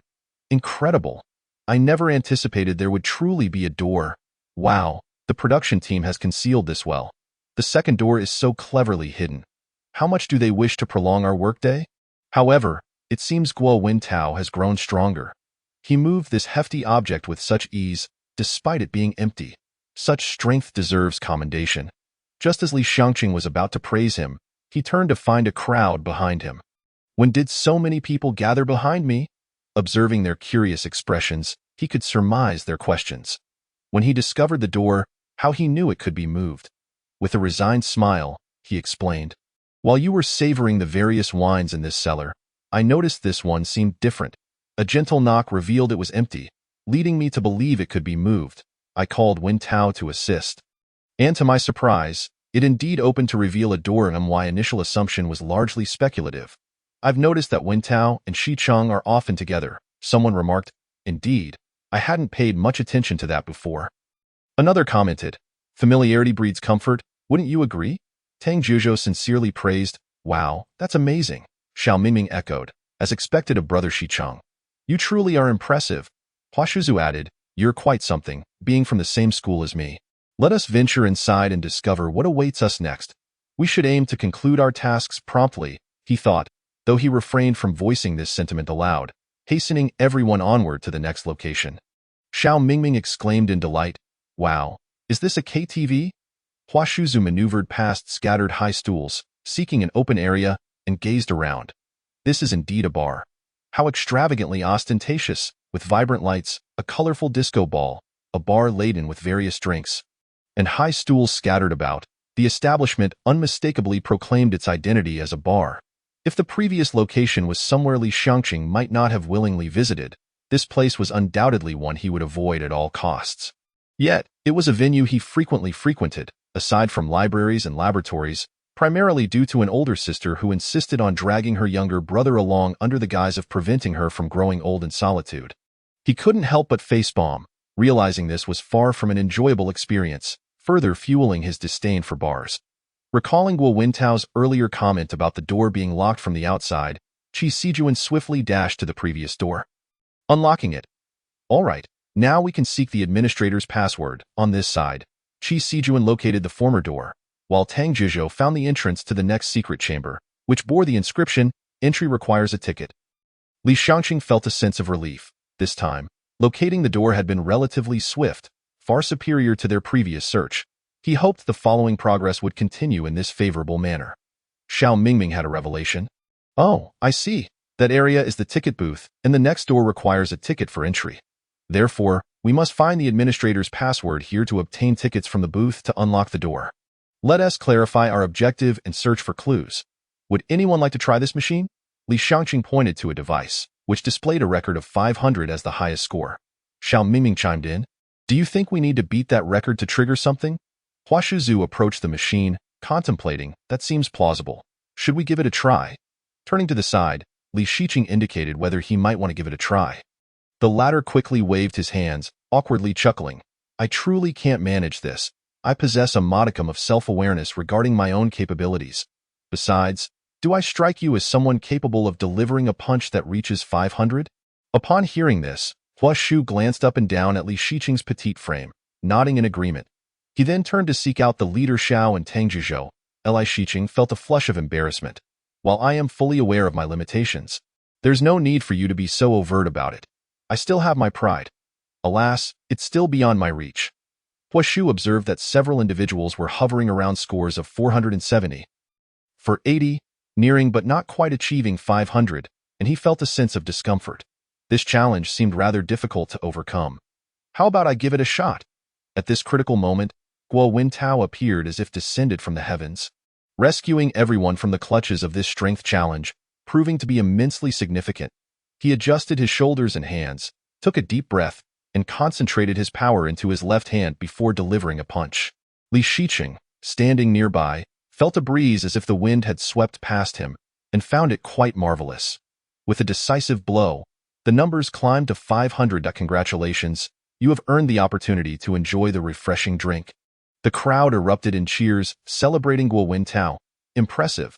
I have long known your strength, but today marks the first time I have witnessed it so vividly, Li Shiqing remarked, patting Guo Wintao on the shoulder as they walked side by side.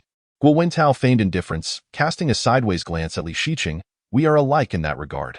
Previously, I have heard from classmates that Shiqing is an exceptional dancer, but today is the first time I've seen it live. Indeed quite impressive. Then we are even. Let us proceed to solve the puzzle. Li Shiqing smiled as he walked ahead, while Guo Wintao silently followed, keeping pace with his companion's stride. Qi Zijuan observed the scene in front of him. Utterly speechless. Production team, come out. Who instructed you to call this a refreshing drink? Yes, there is a drink inside, but why is there a mesh in front? I don't comprehend your logic. How are we supposed to retrieve it? It's simply one tea. Come out. Xiao Mingming, oblivious to all this, was solely focused on her overwhelming desire to obtain the drink. I must acquire it. The master of the secret room, Leader Xiao, appeared and began pushing the drink through the mesh with his fingers. Let us see if we can uncover anything within these drinks. With keen eyes, Xiao Mingming spotted something within one of the drinks, exclaiming, "It seems there's a key inside. We need to extract it." Allow me, Guo Wintao offered once again. Xiao Mingming stepped aside for him to stand on a chair, while Li Shiqing noticed the difficulty and wondered if he could lend a hand. He searched for a discarded piece of wire, shaping it into a hook, and tugged at Guo Wintao's clothing to get his attention, presenting the wire. Perhaps this might make it easier. Let me try, Guo Wintao said, taking the wire and inserting it into the mesh. Surprisingly, it worked smoothly, and with renewed confidence, he maneuvered around the bottle once more. The others watched intently, utterly absorbed, except for Huashu, who had repeatedly attempted to squeeze in but had failed each time, casting a resentful gaze at the wall of people in front of him. All the excitement is for you all, while I am left with nothing. Huashu declared, I hereby announce this the dullest game in history. Unable to penetrate the group, Huashu chuckled. He had to rely solely on his own strength to isolate everyone. All right, good job. Xiao Mingming cheered as Guo Wintao successfully retrieved the key from the bottle. Nice bro, Tang Zhuzhou added. Impressive, my friend. Quickly, unlock the cabinet below and see what lies inside. Qi Zijuan took the key from Guo Wintao and opened the lowest cabinet, revealing a collection of colorful lenses. I have no idea what these are for, but let us take them out. The group curiously examined the lenses, holding them up to their eyes. Li Shiqing toyed with a lens, pondering, why are there only red and blue lenses? They must be intended for viewing something specific. That much is certain. The critical question remains, what exactly are they meant to observe? If they are for reading text, it's likely they are associated with items featuring red and blue fonts. We should take them along. After abandoning the lenses, Tang Zhuzhou discovered a new clue. Look here, the happy time is at 12 o'clock. A glaring light board proclaimed happy time 0.0, indicating they needed to set the clock to 12. Before the others could react, he boldly climbed the pole and adjusted the clock to 12. So, did anything change? Leader Xiao inquired. Almost immediately, a flurry of notes descended from above, quite a few of them. How early? Xiao Mingming squatted down, examining the pile of papers strewn across the ground. Let us see what these have to offer. He then jokingly added, perhaps there's a Lamborghini $5 voucher among these prizes. Huashu scrutinized the notes on the ground and provided a rather vague assessment. Oh, I think I know what these lenses are for now. While observing his surroundings, Li Shiqing discovered a whiteboard filled with red and blue text, which aligned perfectly with his earlier hypothesis about the lens's purpose. What are they for?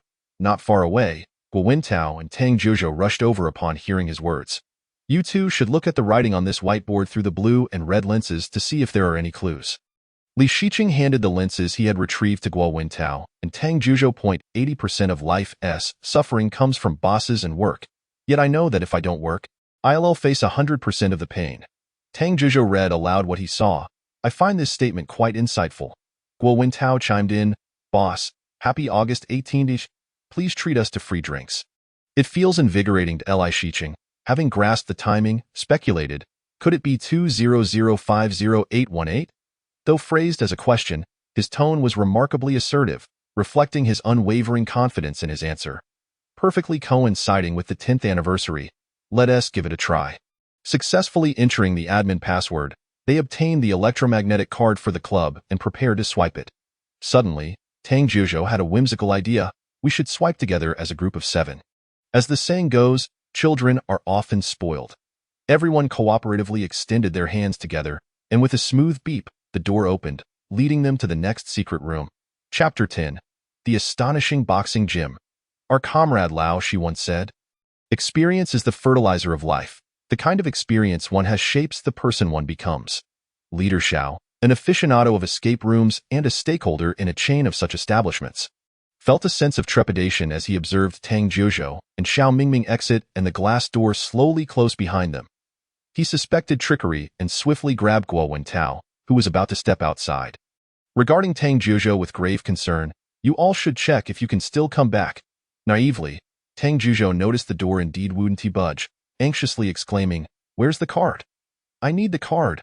Li Shiqing pressed the mechanism beside the door, softly reassuring the flustered Tang Zhuzhou, Look, it can still open, and no need to panic. What is this, participating in a puzzle-solving show? I feel as if I'm babysitting, he mused, despite the fact that the other party was indeed several years younger than him. Is it appropriate to say I feel as if I'm a mother looking after her child? Such a thought could be fatal. Once he accepted this setup, nothing seemed quite right anymore. Now, even Guo Zhuzhou appeared akin to a dim-witted child from a wealthy family. They arrived at a space flanked by numerous cages, seemingly containing something, though they appeared rather murky from a distance. Li Shiqing intended to step closer to see what was inside, but was startled by Tang Zhuzhou's sudden exclamation. Come on, could we refrain from shouting at every turn? What in the world did you see to be so terrified? Trembling, he clutched Li Shiqing's hand and pointed quiveringly at the cage ahead. There's someone inside. The unexpected turn made him scream in alarm. What have you discovered now? Should we consult an ear specialist? At this rate, my ears might give out, he lamented, compelled to turn and survey the calm passage behind him, where nothing was amiss and confusion nearly manifested physically in his eyes. Tang Zhuzhou. Every rustle is a potential threat. You re-cracking me up, he chuckled, observing Li Shiqing's bewildered expression. Oh dear. Has my son turned simple-minded? Laughing, he added, Shiqing, shall we start searching for clues? He hadn't anticipated that nothing awaited them behind, so he awkwardly shifted the topic. Shouldn't we first locate the door? Leader Xiao, having surveyed the mysterious cages, decisively proclaimed, Let us find the door. Our little angel Mingming had already become a proficient door finder. The moment Leader Xiao mentioned looking for the door, she swiftly discovered it. We need the code. What is this red button for? Guo Wintao, upon noticing the red button atop the cage, engaged in a discussion with Li Shiqing, who had also observed the same. I find this rather perplexing, he admitted, as this is my first encounter with such a contraption, and I possess little experience. He stroked his chin thoughtfully for a moment before shaking his head in resignation. After all, he could count on one hand the number of times he had participated in an escape room, and his experience was woefully scant. In crucial moments, they would have to rely on the expertise of the seasoned player. Xiao Bangzhu, to take control of the situation. We must press the buttons in sequence, he reasoned. So we need to identify which button to press first. I recall a similar setup from a previous escape room I participated in. As it stood, there were 13 buttons illuminated safely, but despite their attempts to press them, they had made no discernible progress. The count remained unchanged. Perhaps we need to press all of them simultaneously? Li Shiqing boldly proposed. He called upon Guo Wintao to assist him in moving a metal pipe and a tire from a lower cage to facilitate their efforts. Let us give it a try. Who knows, it might just work. With no other viable ideas at hand, The group decided to each press the button closest to them. Without hesitation, he led by example, pressing his button firmly and gesturing for the others to follow suit. While most responded quickly, Li Shiqing encountered a dilemma. One button was positioned high, the other low, necessitating the use of his leg to reach it. "I think I've got it," he declared.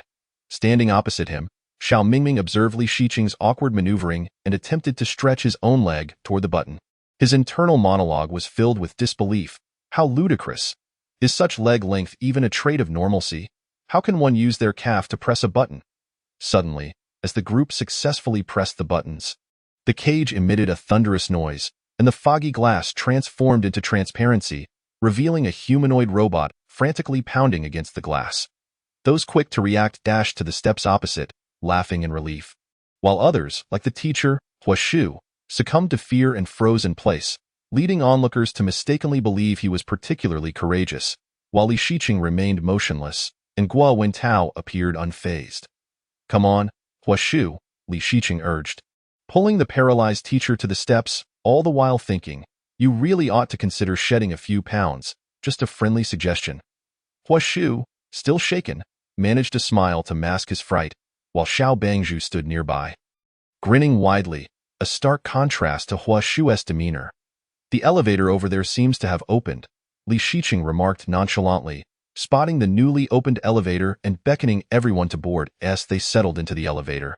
A collective sigh of relief escaped, particularly from Xiao Mingming, Tang Jiuzhou, and Hua Shu, with Hua Shu's relief being most palpable. As esteemed players of escape rooms, they were well aware that seizing fleeting moments for banter was a necessary skill. "Who was that shouting so loudly just now?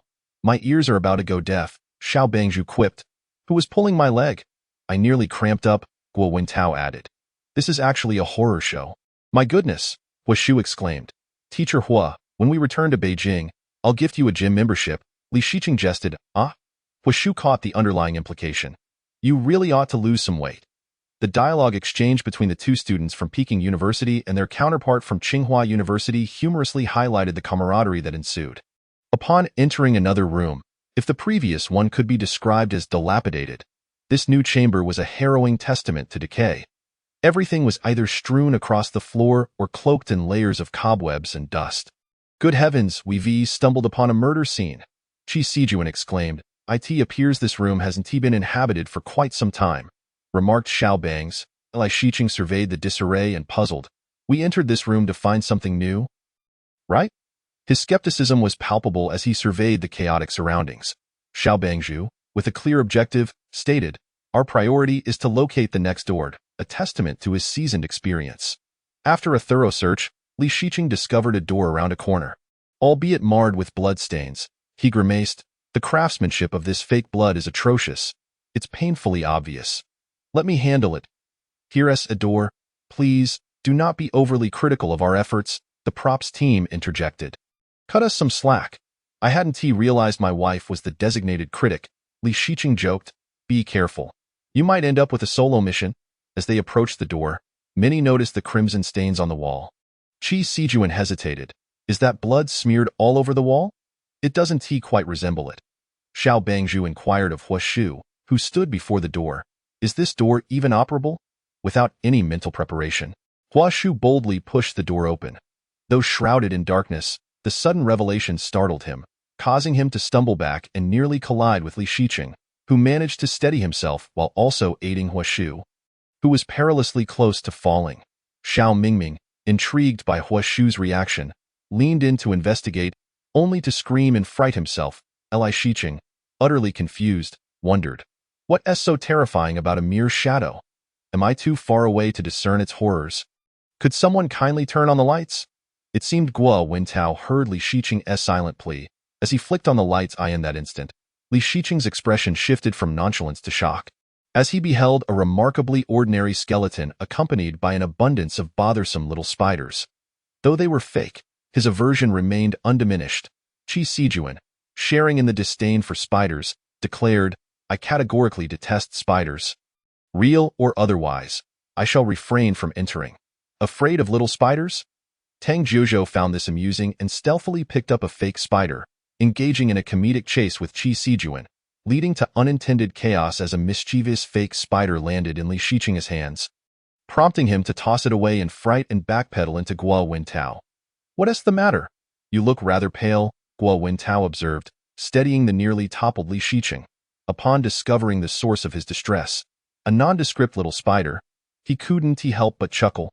So, someone is scared of spiders and too shy to admit it, like a bashful little kitten. Remarkably, a single small spider had successfully terrified two individuals, inadvertently forging an unlikely pair. Never mind. Indulging in such trivialities only ensures a balanced diet. Li Shiqing mused. When he finally regained his composure, he realized he had bumped into Guo Wintao. "I'm sorry, Wintao. Did I hurt you?" "It's nothing. I'm fine. Let us focus on finding something," Guo Wintao suggested.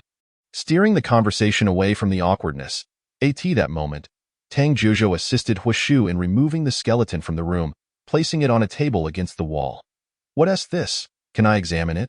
Li Shiqing inquired, intrigued by a small object hanging from the skeleton, which seemed familiar to him. As he reached for it, he accidentally grasped it before finishing his question. Examining it closely, he declared, "This appears to be a laser keyboard. I've seen my friend use one before. Let me show you how it works." Under the watchful eyes of Xiao Mingming and Tang Zhuzhou, he activated the small device, and indeed, a projected keyboard materialized on the table. Huashu rushed over, his eyes gleaming with anticipation, yearning to participate. Yet, a wall of people obstructed his view, evoking a sense of déjà vu. Familiar faces, unchanged circumstances, and a tinge of bittersweet nostalgia. "Huashu, is that you again?" Li Shiqing chuckled, recognizing the situation. Poor Huashu, why not allow him a turn? They laughed, eager to let him join in. Finally, as the crowd dispersed, Huashu seized the opportunity to handle the device. Delighted, he exclaimed, "Wow, this is so advanced. I'm definitely going to get one for myself. It would be incredibly convenient for outings."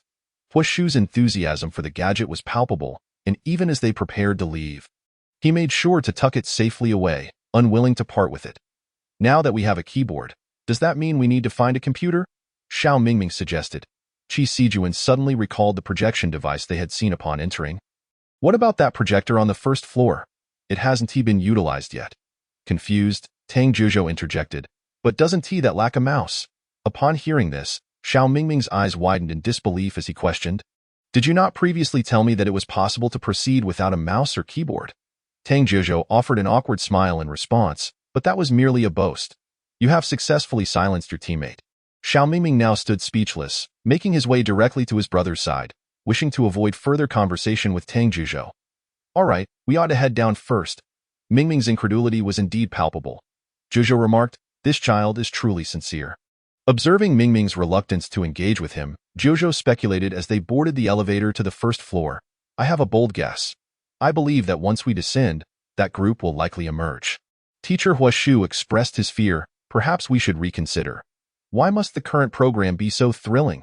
As it turned out, the present program had a penchant for excitement. Seizing the moment, the esteemed individuals returned to the starting point amid a chorus of screams. "Wait, where did Shiqing go?" Xiao Mingming suddenly realized he could not locate Li Shiqing, puzzled as he recalled, "Wasn't my brother with me just now?" "Shiqing is over there." Tang Zhuzhou gestured towards the opposite side. Indicating Li Shiqing's presence, Li Shiqing trailed a few steps behind Guo Wintao, strolling leisurely as if meandering through his own garden. To the casual observer, the two appeared remarkably composed and relaxed. However, only Li Shiqing understood that his calmness was a forced demeanor in stark contrast to Guo Wintao's genuine tranquility. How could they be equated? For Li Shiqing was the type who, the more frightened he became, the colder he appeared. Thus, one could only imagine the extent of his fear at that moment. Especially as the two children across continued to praise, Xiao Mingming exclaimed, "Wow, brother, you two are amazing." Tang Zhuzhou added, "Goodness, how can you both remain so composed? No more talk. I have begun to indulge," he declared. The calm duo presented a stark contrast to the others, their presence undeniably pleasing to the eye.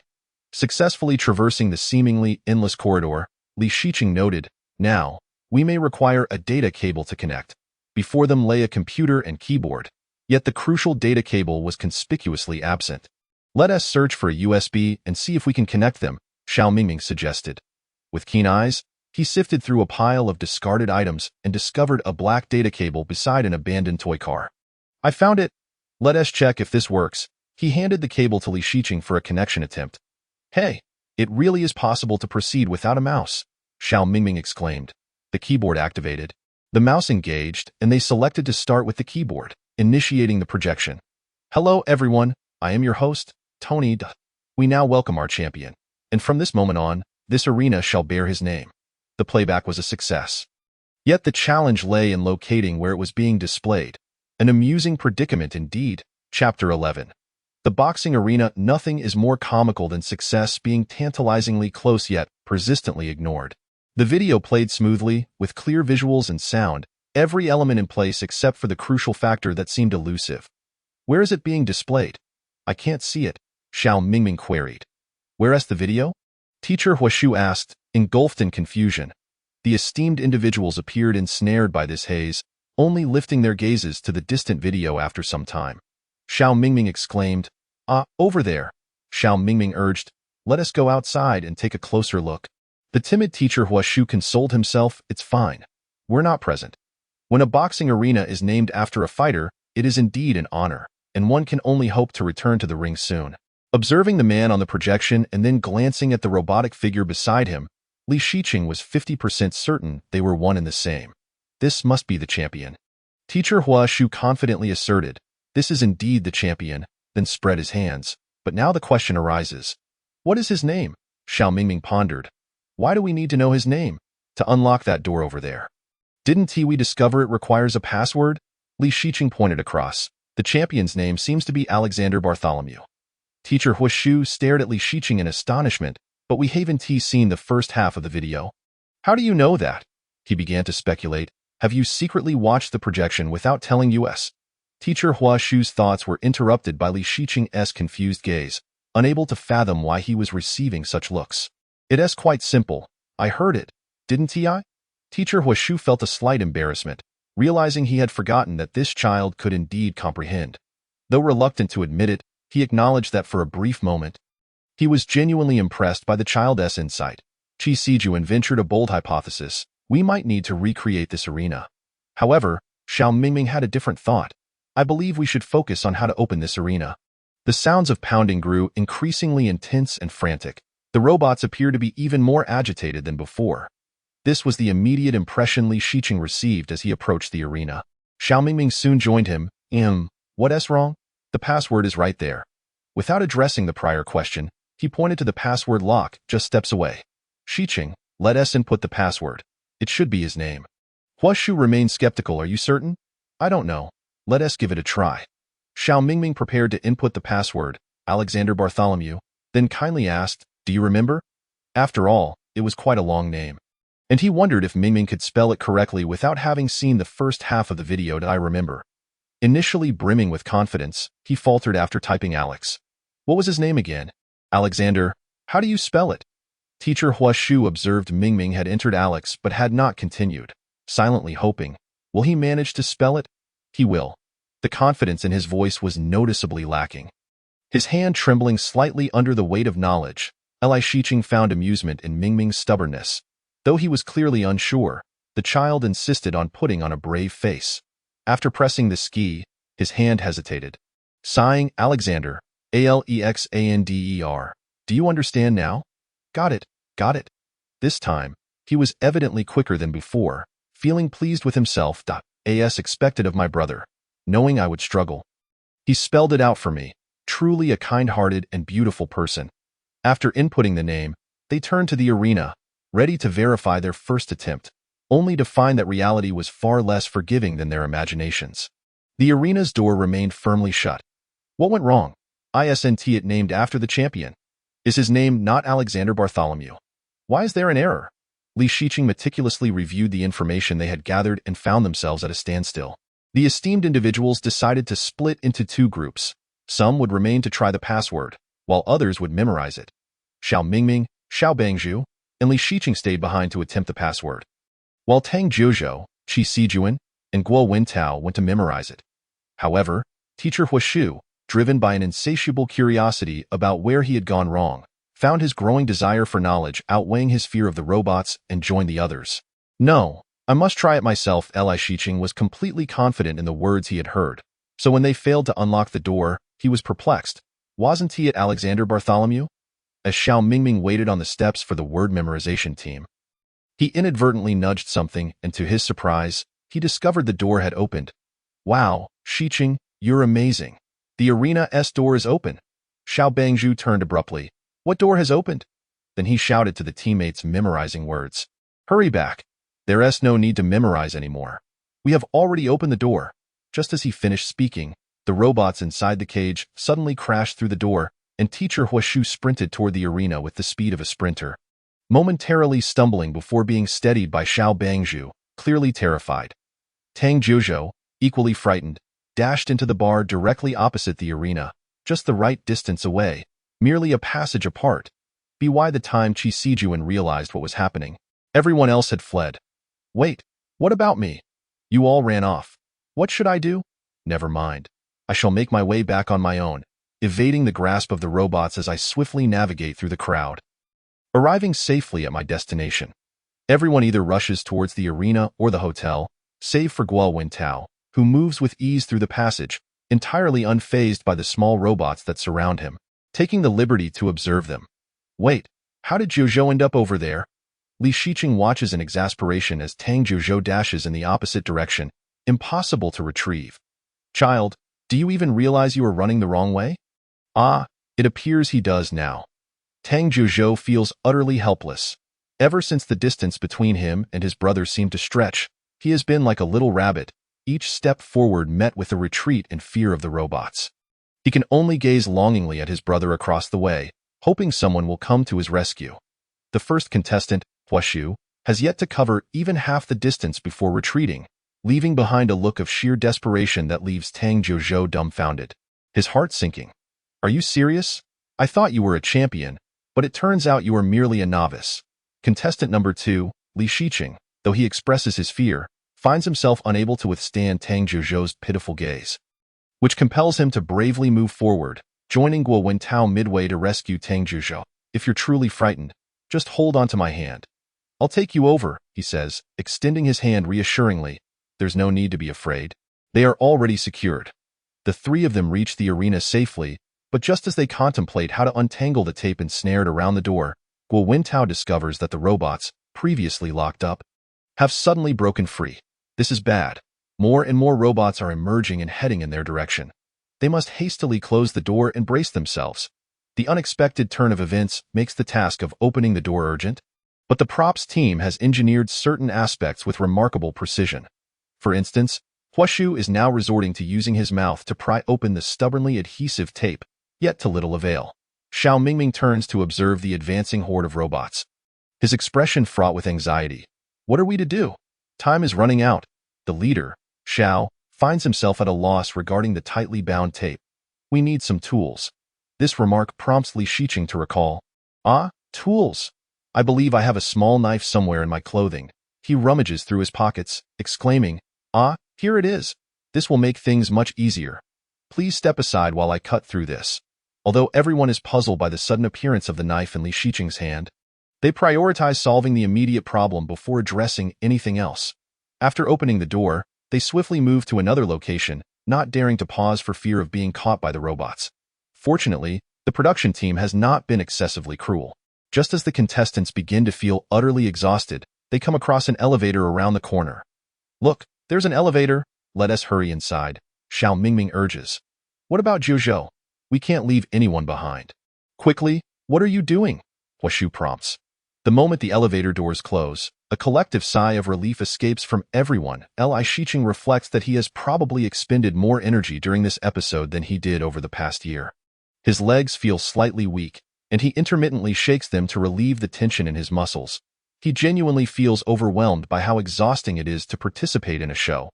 Earning a living is indeed a challenge. Huashu laments, we were truly exhausted over there. The tape was bound tightly, I even had to use my mouth. Xiao empathizes, we faced the same issue. It was incredibly tight. But I'm curious, where did you get that knife? Shiqing? He glances at Li Shiqing, who is resting with his eyes closed. Ah, it's a habit of mine to keep a small knife in my pocket, just in case. For instance, it proved quite timely just now. He replies, opening his eyes with a smile. Ah, we've arrived.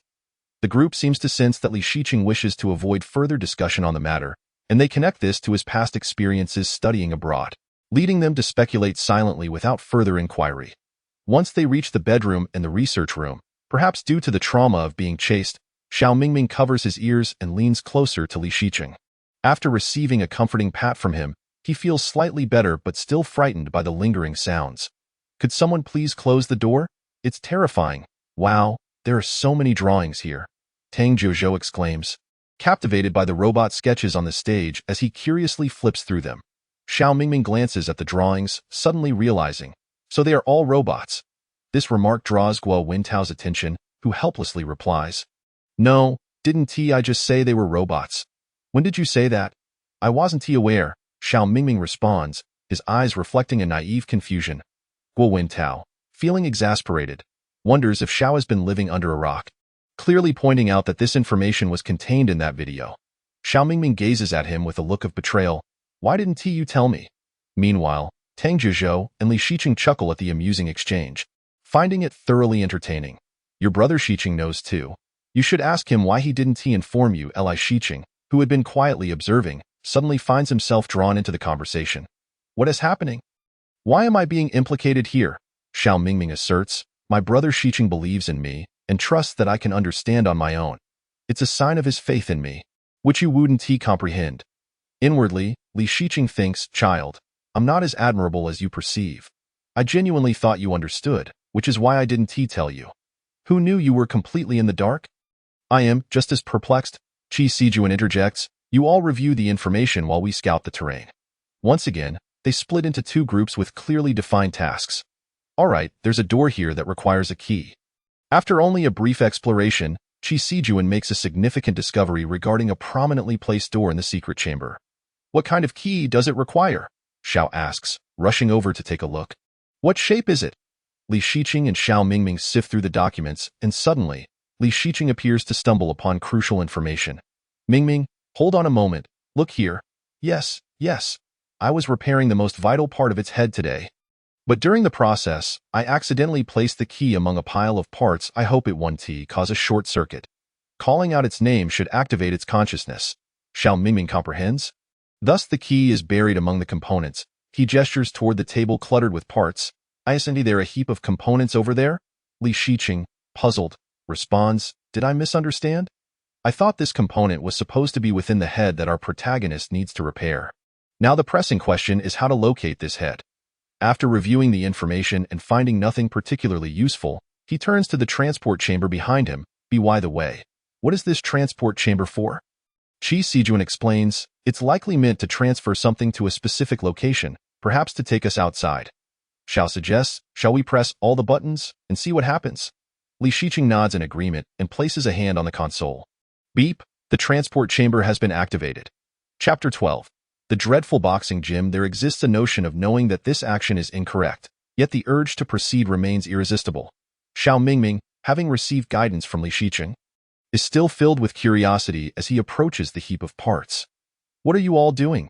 After hitting a wall, he turns to seek a new challenge, finding nothing useful among the components. He notices Guo Wintao and Tang Jiuzhou studying the questions on the board. However, feeling constrained by his knowledge, he glances briefly and then abandons the endeavor. Suddenly, he remembers, aren't we supposed to find the key?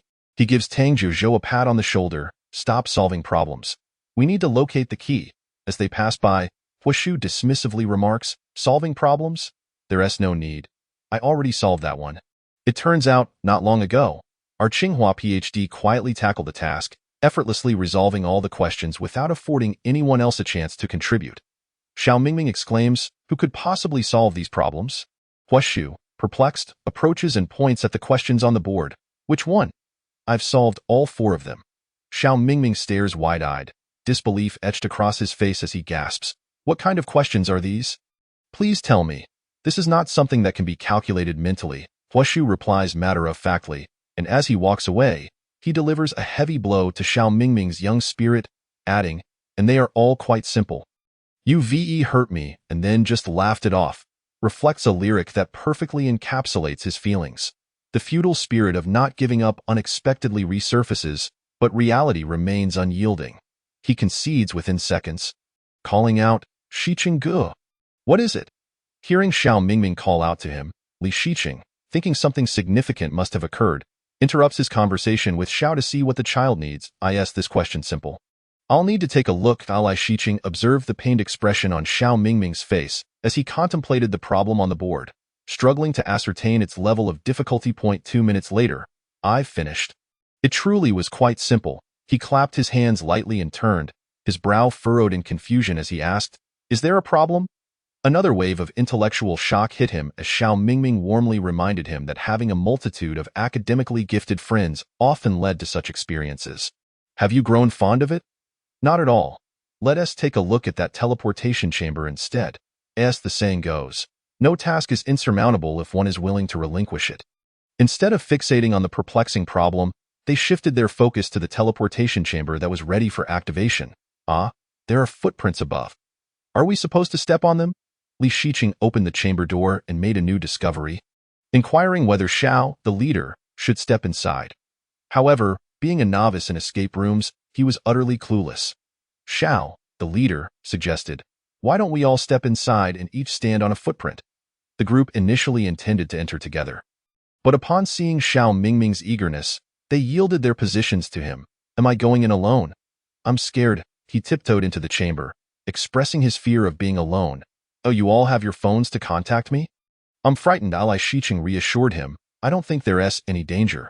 It's likely just a malfunction that has locked us inside. There's no need to worry." Although his words were rather blunt, they proved effective, calming Xiao Mingming just a bit, as he fervently prayed that the one to exit would not be himself. "Leader Xiao, it's locked. Press that green button. The teleportation chamber has been activated. Please close the hatch." Under this sci-fi backdrop, the youthful spirits of the geniuses ignited with fervor. "Leader Xiao, connection established for number 610618, Little Xiao. Tang Zhuzhou, initiate super transformation. Qi Sijuan, transform." The atmosphere outside the chamber began to buzz with excitement. Teacher Hua, brimming with enthusiasm, exclaimed, "Shout divine power invincible." Inside the chamber, Xiao Mingming responded with vigor, "Migu migu hu." You might wonder why Li Shiqing remained silent. It was because he was laughing too hard to speak. In the past, during his time in America, he often failed to understand why Richardson found such joy in others' youthful exuberance. Now, he finally comprehended. Laughter came involuntarily, and it was impossible to stop. Indeed, the simplicity of boys' joy was astonishing. "Tang Zhuzhou, oh my, it's moving." As Teacher Hua watched them being teleported elsewhere, he became aware of the situation and stood frozen in place, exchanging puzzled glances with Guo Wintao. "So, what do we do now?" It was a grand scene of Tsinghua and Peking University students being abandoned. In contrast to Teacher Hua, Guo Wintao remained remarkably composed, casually stating, "Let us just wait. However, I feel they will return soon." Given Li Shiqing's usual pace, it should be quick, especially since he is eager to finish early today. I thought it would malfunction, but it seems the production team isn't following the usual script. Standing inside the chamber, Li Shiqing was somewhat surprised at this sudden display of conscience. "Please continue like this. It's quite good. Leader Xiao, let us all press the button together." They pressed the green button in unison, only to be met with the emotionless announcement that they were still dealing with a production team that adhered to the old formula, lacking innovation, yet effective. "Malfunction in progress, Tang Zhuzhou. Ha ha ha." Just as Shiqing praised it, it malfunctioned. Qi Sijuan. One could say Shiqing completely predicted the production team's routine. Ha ha ha ha. Li Shiqing. My apologies for the premature praise. Though slightly speechless, he felt it was not wholly unwarranted. Who could have guessed it would be so fragile? It was quite disappointing. The moment to validate my prediction has arrived. Can you all see if you can get out? Li Shiqing gently pushed the hatch door open. I am out. What about you? Huh. It opened that easily. Could it be that I was mistaken? Upon hearing this, everyone eagerly tried their doors, only to find them securely shut. Accepting the unyielding reality of their situation, their camaraderie grew, and they all burst into laughter. Could it be that I'm the only one who got out? Li Shiqing looked at the four motionless doors, his initial confusion transforming into resignation. I suspect they are plotting their revenge against me. Well, it seems I must rely solely on myself. Qi Sijuan offered verbal encouragement. Shiqing, you've uncovered their routine, so they had to let you go alone. Good luck, Xiao Mingming. Shiqing, you got this, we believe in you. Tang Jizhou, fighting. Shiqing, I'm cheering for you from inside. Leader Xiao, let us first examine our surroundings.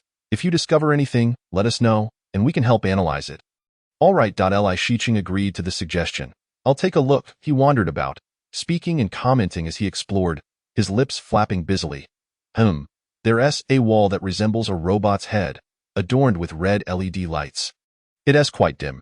Perhaps they intended to create an eerie atmosphere. However, I suggest using green next time. The effect might be even better. Also, it would be best to fill that wall with robot heads for a more striking impact.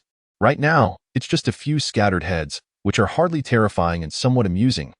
There are scattered robot limbs on the ground. Let me see. Li Shiqing bent down to pick one up, grimacing as he commented, it feels quite plastic. Even my home decorations have more substance. The others, astonished, remarked, who would have thought that Shiqing is quite the critic?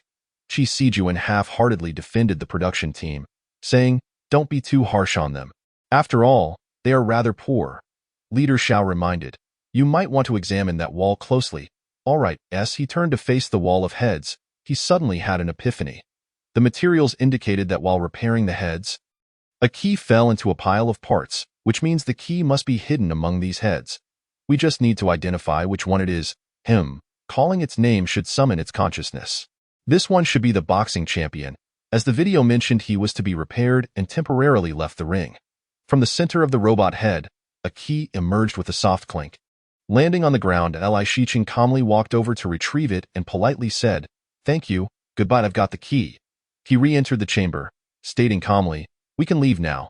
The others remarked, as expected of a Tsinghua Peking University integration. Efficiency is indeed swift. Just a brief moment of days and it's done. Teacher Hua, watching intently, noted the teleportation chamber and immediately questioned, how could you return so quickly?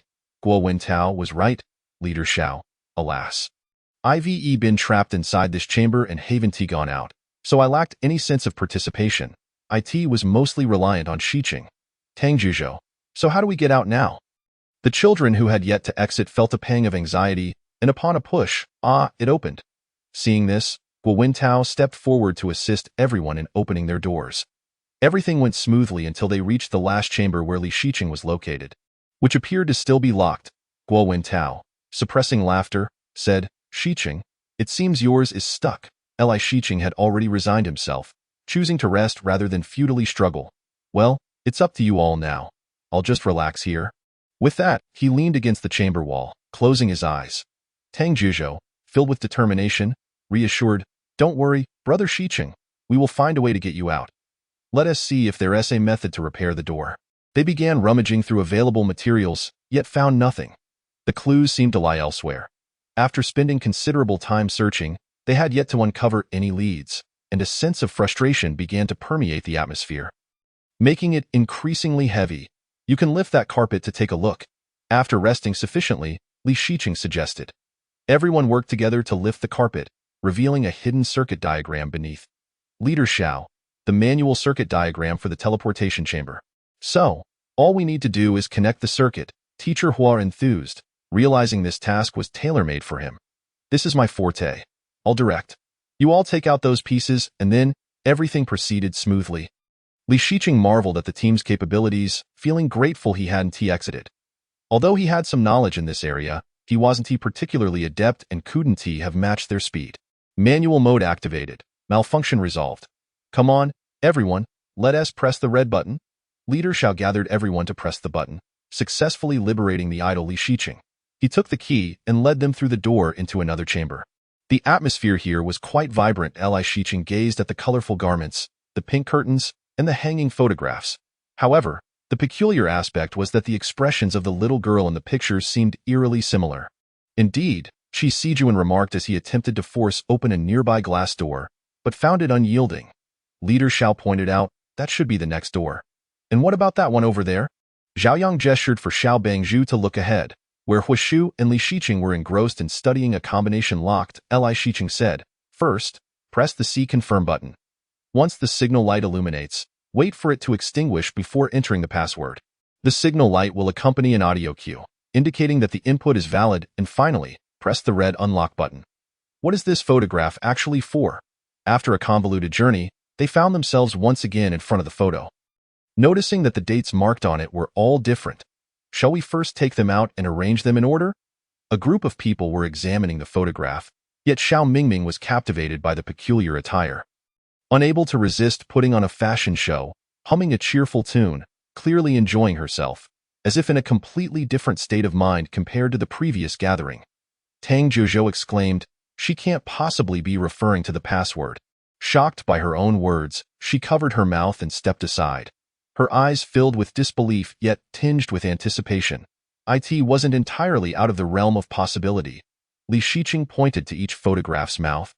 Noticing that her lip movements were indeed changing with each image, Xiao Bongzhu's astonishment was palpable, but the more he pondered, the more sense it seemed, prompting him to listen closely to what she was saying. Tang Jiuzhou flipped through the photographs one by one, muttering 8528, "Let us give it a try." "Incorrect password," Xiao Bongzhu suggested. "How about 8527? "Incorrect password," Li Shiqing proposed. "Shall we rearrange the dates?" "That works. Typically, earlier dates are placed below." "Let us try that." Li Shiqing tilted his head in careful consideration. 8525? "Incorrect password." On the verge of insanity, a sudden burst of laughter from a little girl startled Li Shiqing, yet he managed to maintain some semblance of calm. Hua Shu, however, was so frightened he went weak at the knees and could no longer stand. Out of concern, he positioned himself nearby, acting as a makeshift support for Hua Shu. It's that little girl." Tang Jiuzhou ran over excitedly, as if encountering her own daughter. "Why do they find her adorable while I only see her as terrifying?" Observing Tang Jiuzhou's foolish dash, Xiao Mingming voiced her confusion, which was met with fervent agreement from Xiao Mingming. Li Shiqing, aside from initially being startled by the laughter, was otherwise quite composed, focusing more on deciphering the passwords spoken by the individuals in the photographs. Standing aside, watching a bunch of experts entertain a little girl, he resolutely chose to continue studying the password. After all, he had zero experience with children and was utterly clueless about what they might enjoy. So it was best not to complicate matters. "If all else fails, we could use brute force," Li Shiqing suggested, contemplating the simplest and most direct method. Starting from 8521 then, Guo Wintao, who also lacked experience with children, joined in the password investigation. 8522? Incorrect password. 8523? With a beep, Li Shiqing looked at Guo Wintao in surprise. "Did we succeed?" Overjoyed, he pushed the door open, heralding what seemed to be a preliminary victory of brute force. "The door is open, everyone, come quickly," Li Shiqing called out for everyone to hurry over. "We'll head out first. You just pull the curtains shut. We'll be back shortly." The warm-hearted Hua Shu bid farewell to the little girl, and Li Shiqing couldn't help but think that, at that moment, Hua Shu resembled a caring father. "This road feels strangely familiar," Mingming mused, recalling an unpleasant memory from the previous week. "My precious shoes." "This door requires a key," Li Shiqing observed, prompting the need to return for one. "The key is with the little girl," Tang Jiuzhou noted. Upon returning to the room and encountering the little girl again, they hadn't the chance to say much before she pressed a button, a buzzing sound resonating in everyone's ears. Li Shiqing felt an ominous premonition, and even more astonishingly, the little girl consumed the key, revealing a mechanical arm, then closed the curtains, declaring, "Do not disturb." Qi Sijuan exclaimed, "That girl activated the blower. We must find the key urgently." They rummaged through everything but to no avail, leading the experts to decide to change their approach and explore the outer passage. "This wind is rather fierce," Xiao Bongzhu commented. Let us go. Let us go." Upon exiting, within just a couple of steps, they found a key. Now the biggest issue is how to get across. "Let us all crouch and crawl along the wall." "That might be easier." Tang Jiuzhou extended her hand, pleading for assistance. "Shiqing." "Huh?" Li Shiqing grasped her hand firmly. "Let us go. I'll pull you over." Complying, Tang Jiuzhou had no choice. She was merely a foolish rabbit unable to withstand the strong wind. In need of her brother's assistance, a united group braved the windy passage and successfully reached their destination. Hua Shu adjusted his disheveled hairstyle. "I've never encountered such a chaotic escape room." Xiao Mingming was elated. "Did we truly succeed?" Li Shiqing rejoiced at the end of the day's labors, though a gust of wind left him dazed, devoid of any desire to sleep, finding the endeavor exhausting.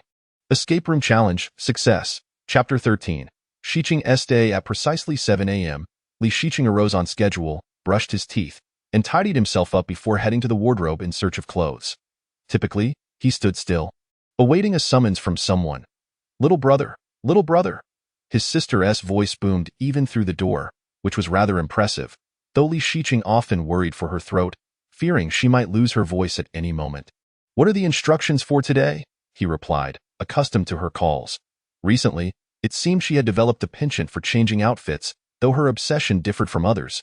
She relished dressing up others, making Li Shiqing, who held the least status in the household, her primary target. In the center of the wardrobe was a lightweight knitted top with flared sleeves, accompanied by a pair of black casual pants from a shopping trip with her friend the previous day, chosen specifically for him due to the fabric's comfort. Is that true? You bought it just for me? Li Shiqing questioned, skeptical of Li Xinwei's words, and opened the wardrobe with doubt. He had assumed such a clear description would allow him to quickly locate the clothing. But he was naively mistaken. There were far too many garments fitting the description, the only distinction being their colors. Is this some sort of collection obsession? Do you need one in every color? I just don't understand. What color is it? Distant mountain purple. That color suits you well and complements your aura. By now, Li Xinwei had finished dressing and appeared at the wardrobe door, sporting a youthful and casual look. All right then, he took the clothes to change, glancing at his reflection and finding it acceptable. His face was still the same, though something felt inexplicably odd, but it was of little consequence. Just being present was sufficient. He had low expectations. The two descended the stairs for breakfast, where today's chef prepared a traditional Chinese meal featuring congee, which suited his palate well. Good morning, Mom and Dad. Li Xinwei found a spot in the living room, opening her laptop to work while sipping a cup of coffee for a boost. Good morning, Mom and Dad. Li Shiqing settled by the window, where the light was favorable for reading. He still hadn't finished yesterday's paper and aimed to catch up today.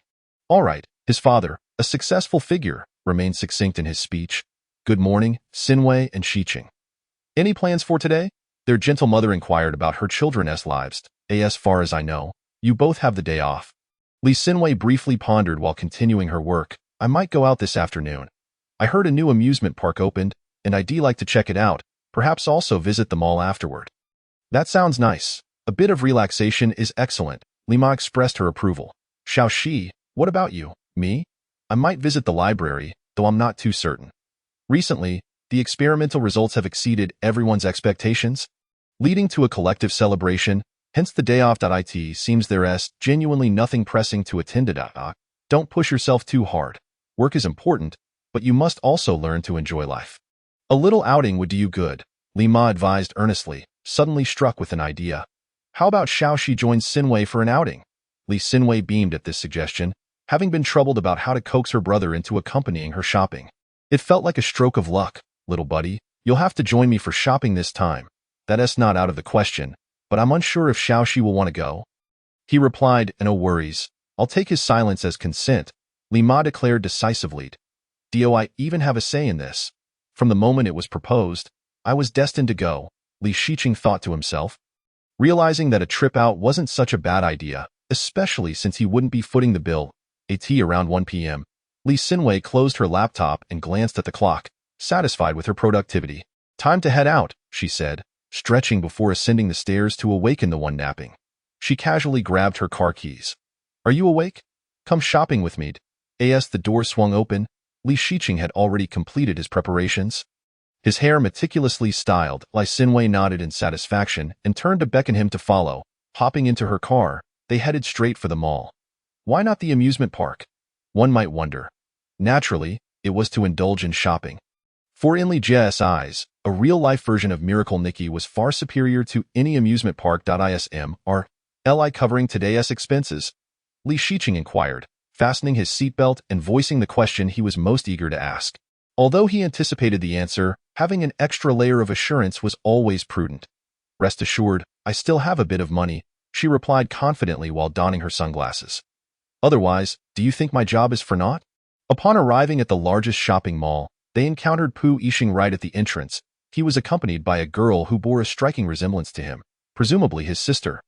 Li Xinwei murmured in quiet curiosity, recognizing the girl after removing her glasses and squinting to get a better look. Isn't that my Sinway? It's been ages. Why didn't you greet me? Have feelings faded? Pu Sinwei dashed over to embrace Li Sinwei, beaming with joy. What brings you back to the country? Li Sinwei quickly reciprocated the hug, feigning sorrow. You didn't even bother to inform me. It seems our bond has weakened. It's truly heartbreaking. No, I just returned today and didn't have the chance to tell you. But it's all right. We met now, so let us go shopping, she said, pulling Li Sinwei along, leaving Pu Yixing and Li Shiqing momentarily bewildered. They exchanged silent glances, astonished. So, it appears we've been abandoned? Pu Yixing, still reeling from having been left by his sister and witnessing Li Shiqing being whisked away, admitted, it does seem that way. Well then, what shall we do? We can't just stand here indefinitely. Li Shiqing remarked, surveying the bustling crowd around them and realizing he and Pu Yixing seemed somewhat out of place. I don't know. To be honest, I was dragged out, Pu Yixing replied with a resigned shake of his head, lamenting the lack of preparation for this unexpected trip to the mall. What a coincidence, I was too, Li Shiqing sighed, sharing in the mutual exasperation. Let us take a stroll and see if we can find something appealing. To be honest, I haven't had lunch yet, Pu Yixing suggested. That sounds reasonable, I haven't eaten either. Let us go, Li Shiqing agreed, and the two set off side by side, seeking sustenance, completely oblivious to the two ladies engrossed in shopping. Would you look at that? It's quite lively here, Li Shiqing remarked as he admired the various stalls. Indeed, there are a lot of charming trinkets. If you fancy something, feel free to purchase it. Pu Yixing encouraged, noticing Li Shiqing was captivated by a sand timer ornament.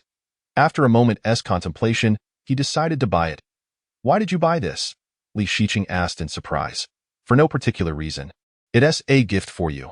A little token to celebrate our reunion, Pu Yixing replied with a sincere smile, making it difficult for Li Shiqing to refuse, although he felt a twinge of conflict about accepting it.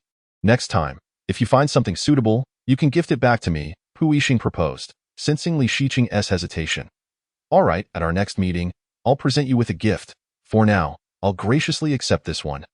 Thank you, Li Shiqing said, visibly pleased as he accepted the gift. His radiant smile left Pu Yixing momentarily speechless. On this long and seemingly endless summer night, the emergence of countless stars disrupted the tranquility of the season. Sister, would you like to buy some flowers? A young girl's sweet voice chimed in, but they paid little heed, as she clearly addressed her sister, it wasn't tea, until the girl tugged at Li Shiqing's hand and asked again. Sister, would you like to buy flowers? That disbelief washed over him. He looked at Pu Yixing, who couldn't contain his laughter, and exclaimed, Wait, are you talking to me? Yes, would the beautiful sister like to buy a bouquet of roses? The girl offered, her hands presenting the flowers, her eyes sparkling with hope. After a moment of silence, she lowered her head in disappointment when Li Shiqing didn't respond, only to spot Pu Yixing laughing in the background, prompting her to switch her target. Brother, would you like to buy some flowers? You could give them to your girlfriend. The tables had turned, leaving Pu Yixing momentarily stunned while Li Shiqing stifled a laugh, thinking, now it's your turn to be on the receiving end. But what if I don't have a girlfriend? Pu Yixing awkwardly chuckled. Then you should give the flowers to the pretty sister in front of you and make her your girlfriend. The girl suggested earnestly, even pointing at Li Shiqing to ensure there was no confusion. Li Shiqing was taken aback, realizing, wait, do children these days understand so much? It dawned on him, but I'm not a sister. That's not a sister. That's a brother, the little girl insisted, refusing to relent. Even if he doesn't have a girlfriend, I still want a bouquet, so I'll buy it. All right, she agreed, bouncing away with her money, clearly delighted. While she was overjoyed, Li Shiqing was left feeling perplexed. Was it the length of his hair that led to this mix-up? Reflecting on his last haircut, which had been shortly after returning to the country, he was convinced of his theory. What are you thinking about, Shiqing? We should go eat, Pu Yixing called out several times, but to no avail, so he gently tapped Li Shiqing on the shoulder. Pu. Has my hair grown that long? Li Shiqing asked, a question that caught Pu Yixing off guard. While Li Shiqing's hair was indeed a bit longer than that of an average male hairstyle, it was merely at ear length, hardly excessive. It's fine. Not too long. Why? Are you thinking of getting it cut? Pu Yixing surmised, although he couldn't say it outright. I'm somewhat tempted, Li Shiqing admitted. Though he wasn't particularly keen on the idea, given his inherent laziness, even if he had the time, he decided that since Pu had deemed it not too long, he would postpone a haircut for another day. What should we eat? There's a restaurant up ahead that I found quite enjoyable the last time I dined there. I'll take you to try it. Sounds good. Upon arriving at the restaurant, they found a long queue of patrons waiting to place their orders. Pu Yixing instructed Li Shiqing to find a seat while he stood in line. During this interval, the bouquet of roses found its way to Li Shiqing's hands as he settled into a window-side seat. Lost in thought. Have you been waiting long? Pu Yixing asked, noticing Li Shiqing in a daze, feeling guilty for making him wait. Not really. It hasn't been too long, Li Shiqing replied with a smile. Waving his hand dismissively, the food will probably take a while to arrive. The owner seems to be quite busy today. We can chat a bit in the meantime, Pu Yixing sighed, glancing at the order number in his hand, feeling a bit exasperated at how difficult it was to enjoy a meal nowadays. Let us just wait a bit. If you're feeling hungry, I have some cookies, he said, pulling out a small packet of handmade cookies from his pocket. Without hesitation, Pu Yixing accepted them, as he was genuinely hungry after a night of work and being summoned to the mall without warning. Perhaps the only silver lining of the day was running into Li Shiqing, who was also unwillingly dragged along. I've noticed that your pockets always contain the most peculiar items, Shiqing. Last time it was a box of medicine and a small knife. Now it's a bag of cookies. Pu Yixing remarked, genuinely curious about how he managed to carry so much. I'm not sure myself, Li Shiqing replied, bashfully touching his nose. Is this something I can openly discuss? It's merely happenstance. Who could have anticipated that what he had brought along would prove so fortuitously timely? There was no way to control what he carried. It was simply a matter of stuffing his pockets and seeing what fit. The oversized clothing he wore only added to the illusion of ample space. It smells delightful, Li Shiqing observed, eyeing the array of dishes that promised to be visually appealing and appetizing. He found the tofu particularly impressive. As it melted in his mouth, rich in flavor and texture, truly a remarkable dish. After a tranquil meal, Li Shiqing felt pleasantly full and had to admit that this restaurant was worthy of a return visit. How much was the meal? I'll send you the money, he said, pulling out his phone, only to realize he didn't have Pu Yixing's WeChat. How had he managed to have a phone number but not the app? Just send me 58 yuan, Pu Yixing replied, presenting his payment code while also suggesting they add each other on WeChat. I always thought I had your WeChat. I didn't realize I only had your number. Li Shiqing admitted sheepishly, shaking his phone at Pu Yixing to indicate he was ready. All right, by the way, Pu, I might need to head out early. I have to return to the lab, I'm sorry. Let us do this again sometime. After a barrage of messages in the group chat, the holiday for the comrades in the laboratory has officially come to an end. Li Shiqing swiftly bid farewell to Pu Yixing, taking his belongings, including a bouquet of roses intended for a fair lady, and departed. Li Shiqing. Sorry, Pu, I can only accompany you shopping next time. Chapter 14. Escape from the abandoned school. Li Shiqing arrived at the hotel prepared by the production team late last night and hurriedly delivered the gift to Pu, as he had promised during their last meeting. However, he couldn't give it to her the next morning in the car, as it would be too inconvenient to carry. Thus, in order to keep his promise, he had no choice but to disturb her at night, hoping she wouldn't mind. The morning light spilled across the canyon, illuminating the golden flowers like a long bridge stretching towards the east. Towards hope. Hello, good morning, everyone. As soon as he got into the vehicle, it was predictably crowded, and being the last to arrive, he naturally sat beside Xiao Qi and Wen Tao in the last row. Li Shiqing couldn't help but admire his own SCHR dinger's boarding time. Either he was the first or the last. If he couldn't be the first, he might as well be the last. Right? Good morning. Xiao Qi held a small camera, circling the interior of the vehicle while introducing himself. I am Xiao Qi, Qi Sijuan. Today, it's my turn to film the first-person perspective of everyone. This is our beautiful doctor, Shiqing, who is looking quite dapper today. Xiao Qi aimed the camera at Li Shiqing. Say hello to everyone. Hello, I'm Shiqing. Today is yet another episode of the escape room evaluation. I hope everyone treats me kindly. Thank you. He bowed slightly to the camera, adding, as for my outfit, it was arranged by my sister. It has nothing to do with me. Today, he wore a black hooded jacket over a white t-shirt, paired with high-waisted jeans that accentuated his already long legs, complemented by a pair of white sneakers. He still wore glasses, but this time they were silver-rimmed rather than gold, perfectly embodying a cool and composed aesthetic. Qi Sijuan chuckled heartily, if Shiqing refrains from casually critiquing the props team. I believe they will treat you well. As an observer of the previous incident of complaints, Tang Jiuzhou and Xiao Mingming couldn't help but laugh. leaving the others, who neither witnessed the spectacle nor fully watched the show, like Guo Wintao and Pu Yixing, utterly perplexed. Guo Wintao and Pu Yixing.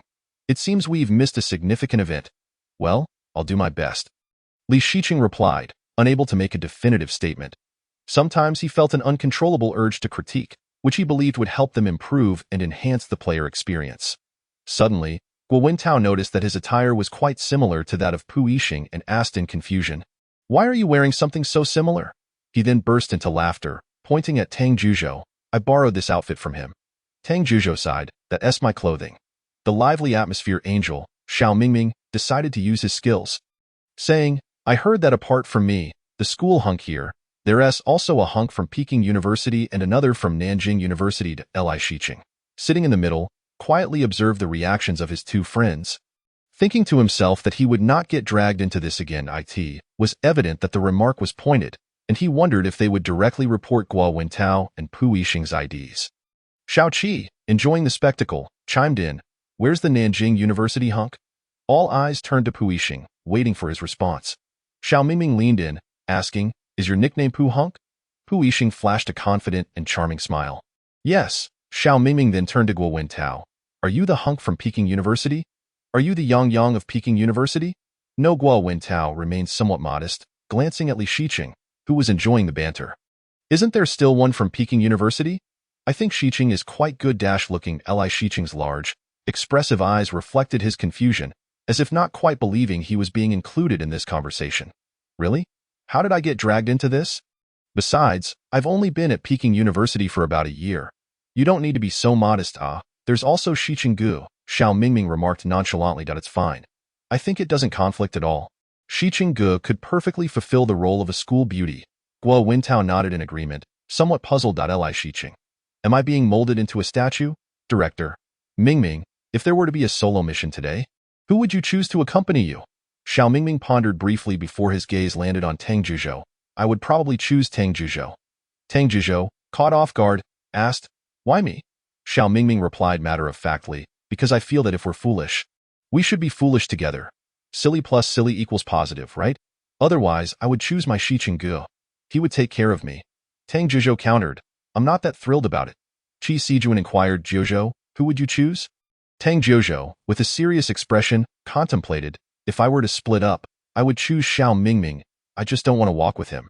It's better to separate." Li Shiqing chuckled. Zhuzhou was truly a quirky child with a unique perspective on issues. However, if he had to choose someone to accompany him now, Tang Zhuzhou calmly considered, "Then I would choose either Pu Yixing or Shiqing Gu." Xiao Mingming interjected, "Why?" Li Shiqing was equally puzzled. "Wait, why would you pick me? I don't seem to have any commendable traits. My experience in escape rooms is quite limited." Tang Zhuzhou replied, "Because I think both of them are smart." Xiao Mingming pressed, "Apart from being smart, what else?" Guo Wintao added, "I believe it's mainly about looks. One is handsome, and the other is beautiful. Shiqing Gu is chosen because he would take care of me. Last time, he even pulled me along at the end. And he's really smart." Tang Zhuzhou reflected, "Why did I choose a handsome person to compare myself to? Therefore, I should select someone less attractive, right?" Clearing his thoughts, he decisively pointed at Xiao Mingming, feeling that any more contemplation would be disrespectful to himself. Li Shiqing observed the dynamic between the two, reminiscent of childhood rivals. Shao Qi mischievously suggested, "If there's ever an opportunity to lock these two in the same room, we should definitely do it." Shao Qi, the daring oracle, proclaimed, "We're almost there. Put on your blindfolds." Qi Sijuan boldly speculated, "Do you think they'll be wilder now that they've changed cities?" Guo Wintao replied, "I believe it could be a hospital or a school." Li Shiqing began to make bold predictions. "I think it's highly likely to be a school, specifically an abandoned one that could collapse at any moment, during which there might also be solo missions for the two of them." Pu Yixing, curious, asked, "How come you can guess so specifically?"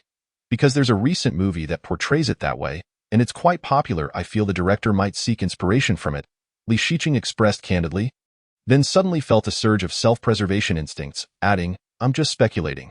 This is merely a personal opinion, highly subjective." Xiao Mingming laughed, "Ha ha ha, Shiqing Gu, your survival instincts are on point." Qi Sijuan chimed in, "Shiqing, this time you truly wish to be treated kindly?" "Ha ha." The escape vehicle traversed from the city into the forest. Qi Sijuan remarked, "Why is this road becoming increasingly rugged?" Guo Wentao responded, could it be in the mountains? Upon this realization, the most excited person in the room appeared to be Pu Yixing, whose voice brimmed with anticipation. Mountain villas, haunted houses. Arriving at the teaching building, Qi Sijuan noted, wow, the echo in this place is really pronounced. Li Shiqing added, it resembles those long, tedious corridors where the echo is amplified. Wait, who is that?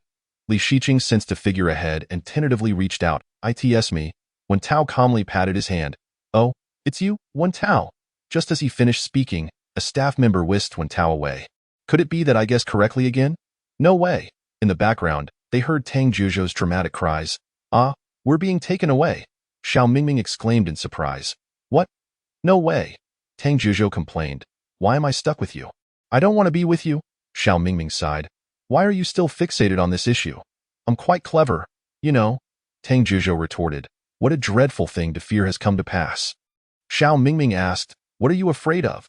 Tang Zhuzhou replied, I'm afraid of being with you. The two bickered back and forth as they walked, eliciting laughter from Li Shiqing, who recognized them as the quintessential pair of rivals. The two groups entered different locations, and the escape room evaluation officially commenced. Standing still, Li Shiqing quietly awaited the command to remove his blindfold, but the two little ones seemed unable to remain calm. I don't know why they suddenly began to scream and then embraced each other, saying, I am scared. Xiao Mingming held onto Tang Zhuzhou tightly. Don't move. I'm scared. I really need Shiqing Gu right now. Don't say that. I feel like I need him too. Tang Zhuzhou trembled with fear. I heard someone desperately needs me. Li Shiqing smiled gently, cautious not to startle the two children with a loud voice. Wow, Shiqing Gu. Tang Zhuzhou and Xiao Mingming felt as though they had suddenly encountered their saviors. To their astonishment, upon calling out, someone truly appeared before them. Overcome with excitement, they quickly discerned the source of the voice and rushed forward to embrace, each wrapping an arm around the other, enveloped in a sense of security. While Tang and Xiao were gripped by fear, their companions Hua, Qi, Pu, and Guo were equally filled with joy. The teachers noticed the absence of Xiao Mingming's voice and began to mercilessly mock, as expected. They are indeed a pair. Pu Yixing said nothing, yet his incessant clapping revealed everything. Qi Sijuan shamelessly covered his mouth, laughing. Haha, seeing the strongest quartet remaining here brings me great joy. Guo Wentao remained calm. Aware that Li Shiqing would likely be over there, however, he was not overly concerned. Yet, in the context of a dimly lit room, the situation could become rather complicated if the lights were extinguished. Director, you may remove your blindfolds. Li Shiqing now felt a whirlwind of complex emotions. It was indeed very complicated. Why did they have to turn off the lights? Of course, they would not treat me kindly. What if I feel a bit scared? As Tang and Xiao removed their blindfolds, they could faintly distinguish a few objects in the dim light, causing them to scream in fright and cling tightly to Li Shiqing's arm.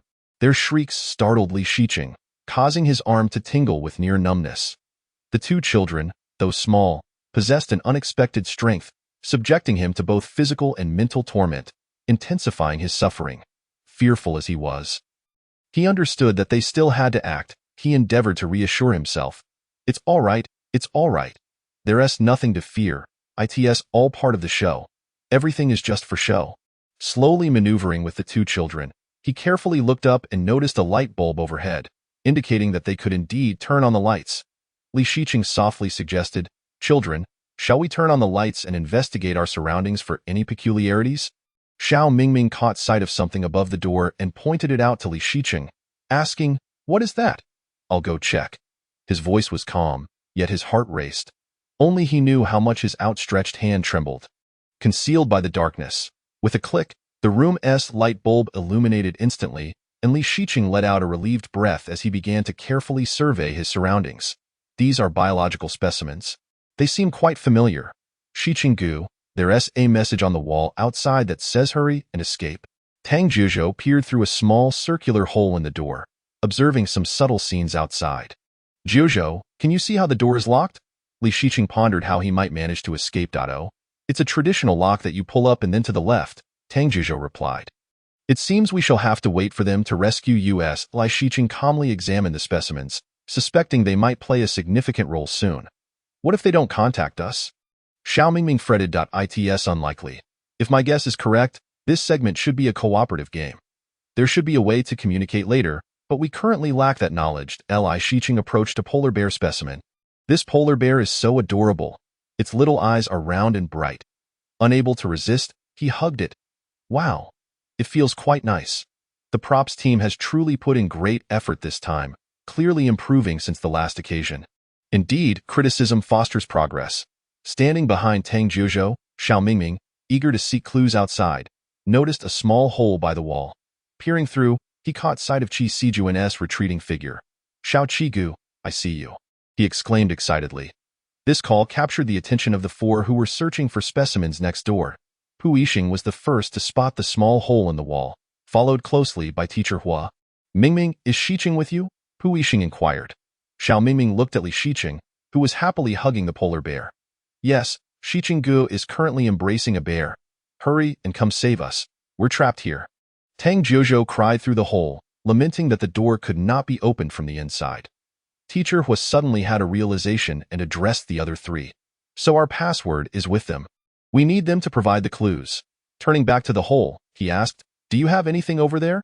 Li Shiqing noticed Tang Mingming and Tang Jiuzhou conversing through a hole, and he could surmise that this was indeed their means of communication. "We have a collection of specimens here, and they're quite appealing." "What do you have over there?" Pu Yixing's eyes lit up upon hearing Li Shiqing's voice. "Shiqing, we have 4 pictures on the blackboard, and it states that solving the image's password will allow us to escape. Currently, we suspect it's an 8-digit code." Li Shiqing inquired, "What images? Could you show me?" At that moment, Guo Wintao, standing atop a pile of chalk, chimed in. "It says do not tear. This is adding difficulty to the escape room." Li Shiqing mused, not particularly surprised, knowing it wouldn't be that simple. "What do the images depict?" Guo Wintao replied. "The 4 images are objects observed under a microscope. But our slices don't match." Li Shiqing grasped the general situation and speculated, "They are likely related to the specimens we have here." Guo Wintao nodded. "That is our current hypothesis."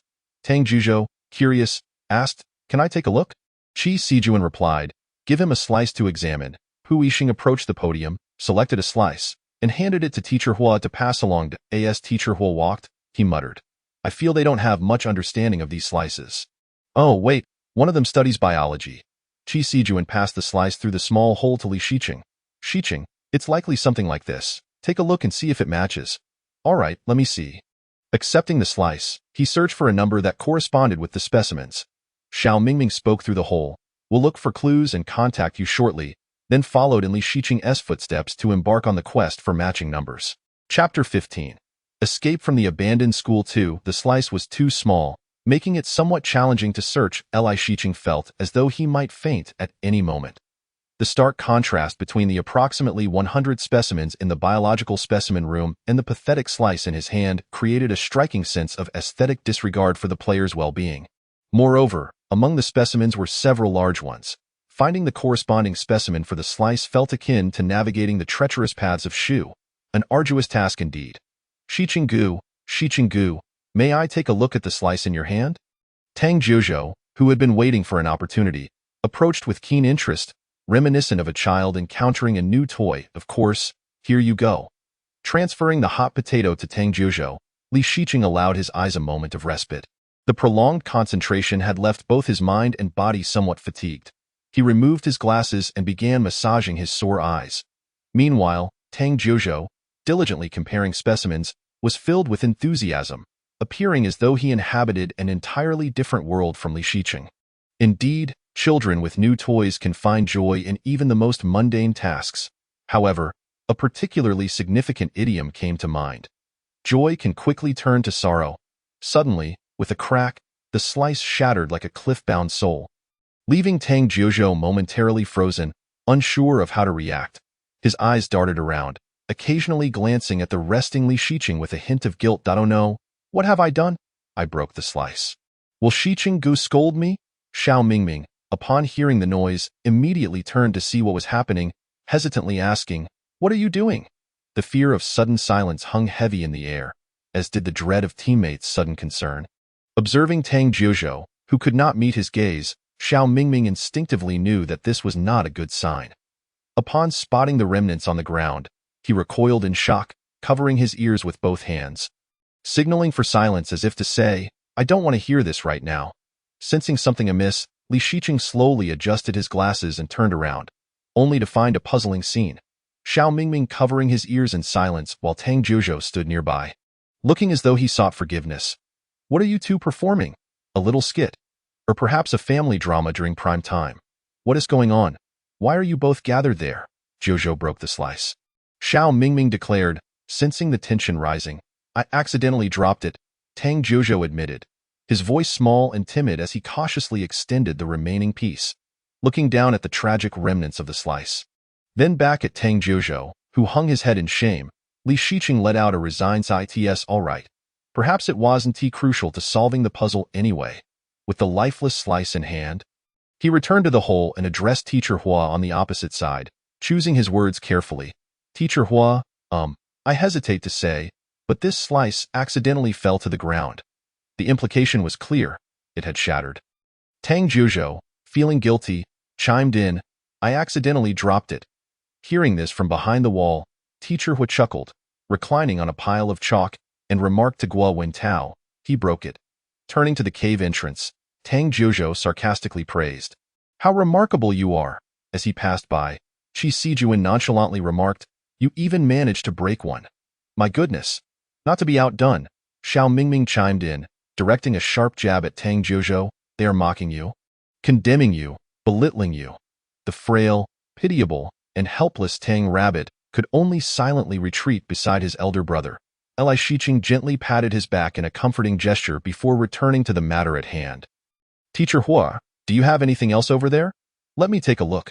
Upon noticing the specimen number correspondence chart in Pu Yixing's hand, he swiftly snatched it away, casting a disdainful glance at Pu Yixing as he said, You should have given this to them sooner. A shocked and aggrieved Pu Yixing fell silent. Xiaoxi, you take a look and see if anything matches on this chart. After receiving the sheet from Teacher Hua, he briefly scanned it, then lightly tapped the previously silent Tang Jiuzhou, softly saying, We need Jiuzhou to assist us now. Observing Tang Jiuzhou suddenly lift his head, his eyes sparkling with excitement, Li Shiqing couldn't help but exclaim, Jiuzhou, you are simply adorable. Can you use this chart to see if you can find any matching specimens with Mingming? Of course, he replied eagerly, swiftly taking the chart and dragging Xiao Mingming to search for specimens. Meanwhile, Li Shiqing shared his thoughts with Teacher Hua. Could you describe the most prominent image among those 4 pictures? I suspect these are not slices at all, but rather the morphological features of corresponding specimens of some animals. The slices are too small, and the possibilities are too numerous, making them difficult to identify. Wait a moment. I'll discuss this with them. Teacher Hua pondered Li Shiqing's words, recognizing that this possibility was indeed greater than their initial conjectures. Qi, Pu, Guo, and Hua gathered around the podium for a discussion. Teacher Hua suggested, It is highly likely that we are providing the animals while they assign the numbers, forming a code to escape. What do you think? Qi Sijuan concurred, I believe the likelihood is significant. The note stating do not tear implies that if these images were sent to their side, they would be quickly identified, hence the prevention of us transmitting the images. While the morphological features of the animals present a relatively easier point of identification, Pu Yixing squinted at the third image, his face filled with confusion. If it is an animal, then what is that third one? He tentatively inquired, Is that a pure milky white? His voice was laden with uncertainty. Qi Sijuan, seeing his reaction, joked, Perhaps it's a traditional Chinese landscape painting. Pu Yixing's gaze returned to the first image. If it's an animal, then the first one should have white fur, a tuft of red fur beside it, and a black base. I wonder if such an animal exists over there. Teacher Hua suggested, You might want to ask Xiaoxi. Guo Wentao questioned, Are we really going to describe it directly? What if we draw them on paper and send it over? He quickly dismissed the idea, realizing the difficulty of the drawings was of an entirely different level. Pu Yixing moved swiftly, not hearing Guo Wentao's remarks, and arrived at the small opening, calling out, Shiqing. The shout pulled Li Shiqing from his reverie, and he approached the cave entrance, asking, What is wrong? Have you discovered any clues? Take a look. Is there any specimen that has both white fur and a small tuft of red with a black base? You must be referring to the red-crowned crane, number 2, he replied without hesitation, believing that any delay would be a disservice to himself. Recalling the specimens he had observed earlier, he realized there was indeed one that fit the description. So quick. Don't you need to check again? Shiqing? Pu Yixing was astonished by the quickness of the response, Not expecting such proficiency. I have confidence in my memory. I took a look while I was bored earlier. Before he could say more, a loud scream from Tang Jiuzhou and Xiao Mingming rang out, "Ah, Mom!" The sudden outburst startled Li Shiqing, who turned rigidly to find the two huddled together in a small corner, looking quite pitiful. Li Shiqing found himself at a loss for words to criticize them. Apu, I'll go take a look first and we'll contact you later. He decided to investigate, giving Pu Yixing a quick nod before heading over. What on earth happened? Why did Jiuzhou and Mingming suddenly scream? Did something frighten them without my knowledge? He squatted beside them, speaking softly. What's wrong? What happened? The two clung to Li Shiqing's arms, trembling fingers pointing towards something ahead. As Li Shiqing focused his gaze, he saw several beautiful butterflies, with a line of small text above that read biological culture chamber. That's understandable. Just as he was about to offer comforting words, a rooster suddenly hopped out, strutting around like a conspicuous display. As it approached, Li Shiqing was pulled back repeatedly by the two small children. All right, you don't need to pull me back anymore. At this rate, we might all end up in a close encounter with the wall. He helplessly halted their retreating actions, reassuring them, don't worry, the rooster won't provoke you. It merely wants to walk around. If you're truly scared, just walk around. Li Shiqing led Xiao Mingming and Tang Jiuzhou away from the rooster, yet his curiosity remained piqued. What kind of high school has a biological culture chamber for raising chickens? Isn't that the cafeteria lady's responsibility? Apu, I'm back. Is there any other clue? What happened over there? Pu Yixing inquired curiously. A rooster appeared along with a bunch of beautiful butterflies. Nothing major. As long as it's fine. Do you have any with a black base and white stripes? Yes, I recall there's a number 1. All right. Pu Yixing immediately took out chalk to jot down the number on the wall, preventing himself from forgetting later. After all, a good memory is not as reliable as a poor pen. Do you have any that are pure milky white with a pattern design? The progress continued smoothly as they pressed on. While Pu Yixing's descriptions were effortless, Li Shiqing faced difficulty, as there seemed to be too many specimens that met the criteria within the already examined range, not excluding those yet to be seen. Apu, your description is rather broad. Currently, I know of the egret, pigeon, and rabbit. I'm not entirely certain and may need to search further. All right, let us skip that for now. Do you have any with a white base? A circle inside, with a red ring around it, and small white dots within? Li Shiqing felt utterly lost, exchanging helpless glances with Xiao Mingming and Tang Jiuzhou, who both mirrored his expression of "don't look at me." I don't know either. They could hardly believe their ears. What kind of description is that? Does such a thing even exist? Suddenly, laughter erupted from Teacher Hua, followed closely by Qi Sijuan. What is going on? It turned out that our talented artist Gua had decided to take on the challenge of replicating the 4 works, but the laughter of the other two spoke volumes. Qi Sijuan, holding up the sketches, chuckled. Let me show you Wen Tao's masterpiece. Pu Yixing suppressed his laughter as he handed over the drawings. Shiqing, Wen Tao has replicated those 4 images. Take a look. Gua Wen Tao added. All the blue is black. So take a look. Hesitantly, Li Shiqing accepted the papers, opening them to find 3 heads frozen in front of the artwork, the silence almost deafening. Xiao Mingming was the first to break the stillness, asking in confusion, what on earth is this drawing? Li Shiqing, holding the artwork, could only smile silently, thinking, this is challenging to assess, truly difficult to critique. Has Wen Tao's artistic endeavor been influenced by Picasso? Upon seeing the drawing, Tang Jiuzhou decisively gave up, concluding that it was inferior to Pu Yixing's description and politely declined. Apu, why don't you describe it in more detail? Li Shiqing inquired while subtly returning the drawing. Feeling embarrassed, I really can't comprehend this. Guo Wentao asked, does it not match? Xiao Mingming, squatting beside his brother, answered mercilessly, it doesn't match. I thought my drawing was quite good. Guo Wentao responded, perplexed, likely preparing to argue about art. Then I'll make them larger. Good luck with that. Li Shiqing struggled to find words, unwilling to dampen anyone's confidence, silently hoping that the next attempt would be more accurate. Shiqing, you may need to wait a moment.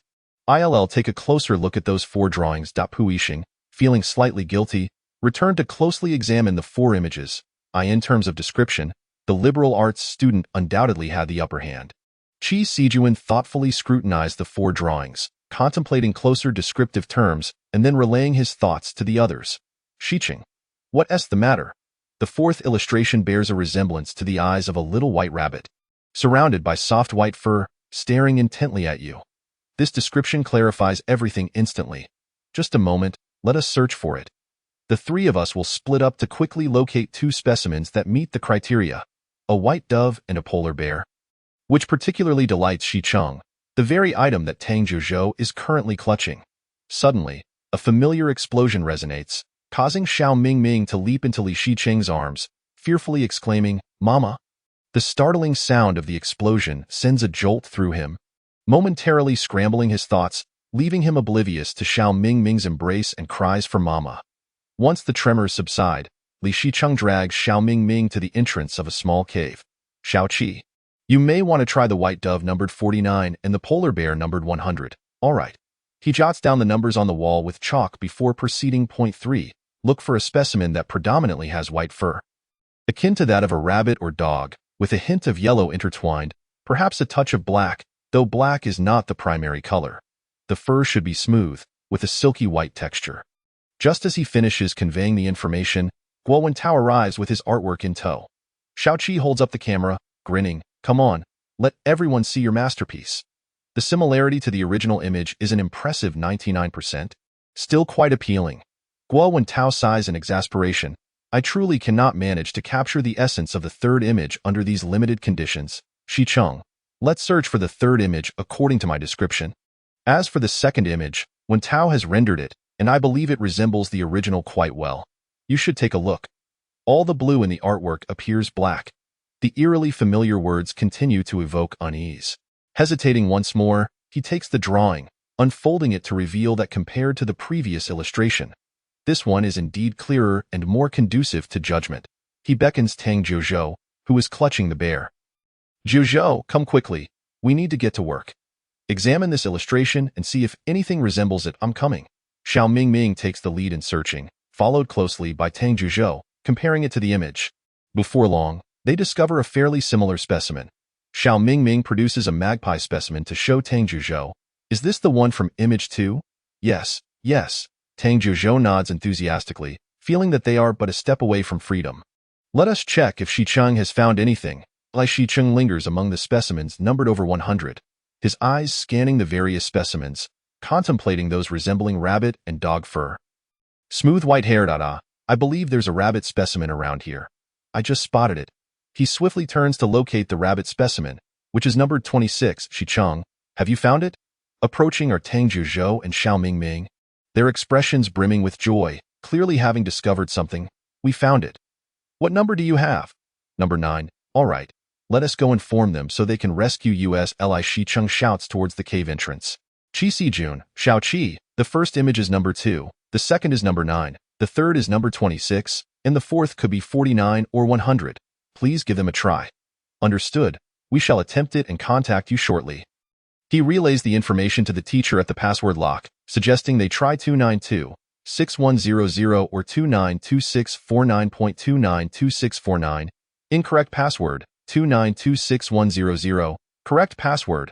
The door swings open, and the teacher beams at the group behind him. "Let us go." Qi Sijun exclaims exuberantly, "Yay, fantastic." Guo Wentao reflects, "What a challenge it has been." The four successfully depart the room, heading next door to rescue the remaining 3 teammates. "Hurry, come save us." Tang Jiuzhou, separated by a door, finally spots familiar figures approaching. "They're here. They're here." Xiaoqi steps forward to open the door, releasing Tang Jiuzhou and the others as they set off for a new location. Chapter 16. Escape from the abandoned School 3. Having successfully escaped from the biology classroom and specimen room, the group arrives at the entrance of the multimedia classroom. Is this room accessible? Tang Jiuzhou is the first to reach the door, knocking forcefully. Qi Sijun quips from the side, "Do you really expect someone to come and open the door for you?" After several fruitless attempts, it becomes clear that the door is most likely locked from the inside, necessitating an alternative approach. "What is this?" Li Xicheng notices a card lying on the floor, picking it up with curiosity as he examines both sides. "What is it used for?" The teacher leans in to take a look. "Whose student ID is this?" Flipping it over reveals the cardholder's details. "Chemistry department, class monitor, Tao Jie." "Tao Jie? Who's that? I don't know him." Tang Jiuzhou, having joined the commotion, leaves in confusion. He shouts at the multimedia classroom door, "Tao Jie." This series of bewildering actions leaves the others, including the teacher and Li Shicheng, dumbfounded, with the immediate thought that this child might have gone a bit mad from too long in the escape room. Zhuzhou, are you really hoping someone will come and open the door? Li Shicheng knows better, smiling gently yet pointedly, shattering Tang Zhuzhou's unrealistic notions. But there's no NPC here to open the door for you. Moreover, there is no one inside. Qi Sijun peers through the transparent glass of the door, spotting numerous computers, but no one present. We need to figure out how to get in. Pu Yixing surveys the classroom's exterior.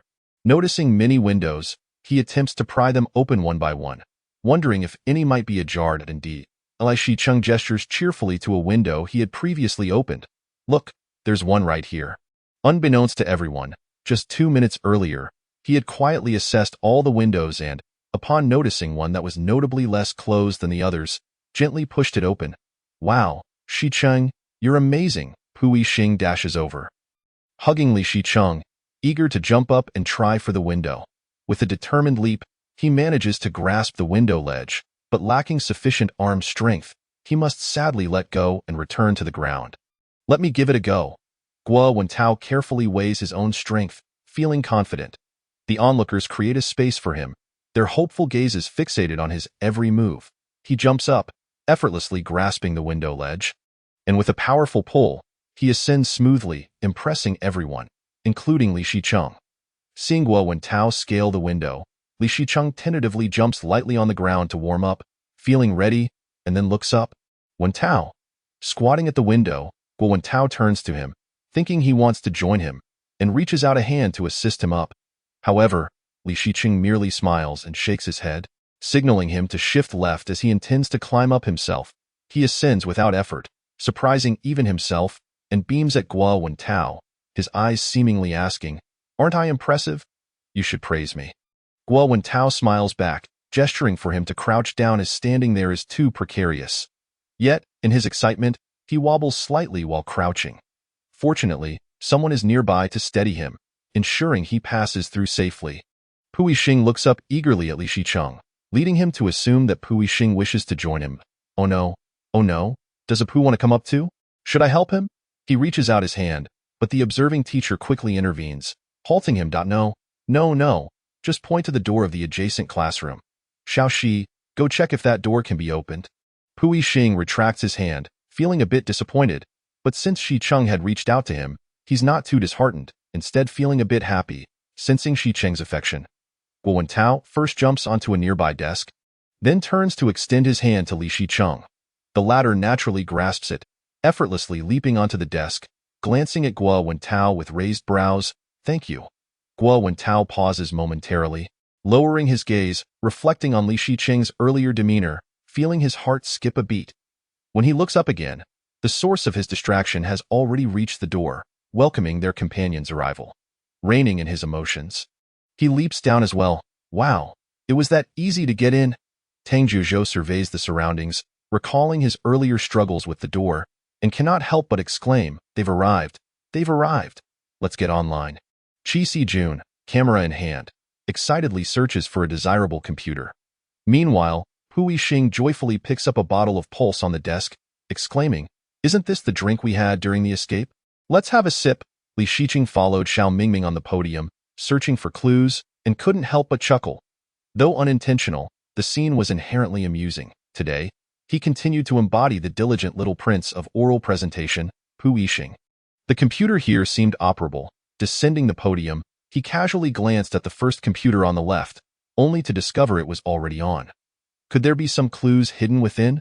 Behind him, Qi Sijun sat at a computer, enthusiastically beckoning everyone. Come quickly, look at this. Driven by curiosity, Li Shicheng turned to peer over, only to find a music video of Angela Chong playing on the screen. Pu Yixing remarked, isn't that Angela Chong? Xiao Mingming seized the moment for an impromptu interview, directing a question at Pu Yixing. Do you like Angela Chong? Pu Yixing replied nonchalantly, she's all right. Xiao Mingming then turned to Li Shicheng beside Pu Yixing, inquiring, what about you, Shicheng Ge? Li Shicheng candidly admitted, as for me, my impression of her remains rooted in the invisible wings I listened to as a child. I neither like nor dislike her. After all, since studying abroad, he had largely neglected the Chinese music scene. I really like her, Qi Sijun stated, his gaze transfixed on the screen, revealing a genuine enthusiasm that did not waver even as he spoke. Xiao Mingming approached and patted Qi Sijuan on the shoulder, asking, "What about Jolin Sai? Do you like her?" "I like her very much," Qi Sijuan responded. "So, are you a knight?" He jokingly added, "I just don't like you." Qi Sijuan quipped at Li Shiqing smiled softly, shaking his head slightly as he stepped away from the unfolding commotion. "Mingming, you know very well that Xiao Qi will tease you. Why ask him? Isn't that simply inviting more teasing?" "Teacher Hua, what are you doing?" he inquired, noticing Hua Shu busily rummaging through items at the back. "Shihai, you arrived just in time. On the student ID we found earlier, what is Tao Jie's student number?" 0511014015, Li Shiqing replied. However, upon entering the password, it was deemed incorrect. Hua Shu paused his efforts, taking a sip from a bottle of my dong to catch his breath. While Li Shiqing seized the opportunity to inspect a note on the cabinet. It states that the class monitor is to collect assignments before class and secure the materials cabinet. Does opening this cabinet lead to another room? Picking up the combination lock, he noted, It's still a 3-digit code. The student number is evidently incorrect." "Indeed," Hua Shu concurred. "We still need to find a 3-digit number." The two scholars pondered over the password, distressed by the lack of clues. After a brief pause, they resolutely decided to abandon the search and exited together. Xiao Mingming remarked to Pu, Gua, and Li, "You must be quite familiar with such scenarios. Being top scholars and all. Li Shiqing, fiddling with the first computer on the left, replied without looking up, "Familiarity is subjective. I can't say I am either familiar or unfamiliar." Guo Wentao, rather than addressing the question directly, curiously inquired, "Is this a balance? What is it used for?" Xiao Mingming, picking up the balance, exclaimed, "Is this a balance? This thing is called a scale, not a balance." The surprise in Xiao Mingming's voice caught Li Shiqing's attention, prompting him to glance up. It seemed there was someone in a similar predicament. He wondered how much of this was for the sake of the show. There's a note here." Li Shiqing stood up, inadvertently catching sight of a note on the adjacent computer desk, and leaned in to read. "I was bored earlier and weighed the empty bottle of peach-flavored my dong you just drank. Coincidentally, its weight matched my lucky number." "What a coincidence!" Li Shiqing's expression turned perplexed after reading the note, realizing the original owner of the computer was indeed quite bored to weigh someone else's empty my dong bottle, seemingly seeking a connection with someone they fancied. However, there was no need for such desperation. He guessed this computer would undoubtedly require a password. Sure enough, accessing the computer necessitated a password. Resigned, he scanned the surroundings, searching for a bottle of peach-flavored my dong. His unusual behavior attracted the attention of his younger brother, Tang Jizhou. "Shiqing Gu, what are you looking for? Do you want me to help?" "I'm looking for an empty bottle of peach-flavored my dong." Guo Wentao, hearing this, handed him a bottle of my dong, albeit an unopened one, and asked, "This bottle hasn't been opened. Why do you need an empty one?" "The first computer on the left requires a password to open, and the note suggests it's the weight of an already consumed peach-flavored my dong." Having said that, Li Shiqing took the unopened my dong from Guo Wentao, prepared to drink it, but Xiao Mingming intervened, snatching it away and enthusiastically proposing, "Let us play a game. Rock, paper, scissors. Whoever loses has to drink this bottle of my dong in one go." Initially, Li Shiqing was puzzled, wondering if there was something wrong with the bottle. After hearing the explanation, he could only think that Mingming, true to his artistic flair, had a multitude of ideas. Indeed, this was a clever game. However, it seemed he might be the one to suffer the consequences. Who could understand? While he usually had good luck, he had never won at rock, paper, scissors. With a wry smile, he stepped onto the podium, engaging in what felt like an inevitable loss, a mental torment worse than simply drinking it outright. As the outcome would be the same as fate would have it, Li Shiqing predictably became the one required to finish the drink.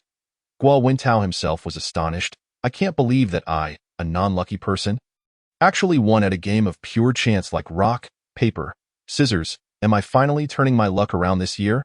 However, the happiness was short-lived as he glanced worriedly at Li Shiqing, who appeared ill-equipped to down the drink in one gulp.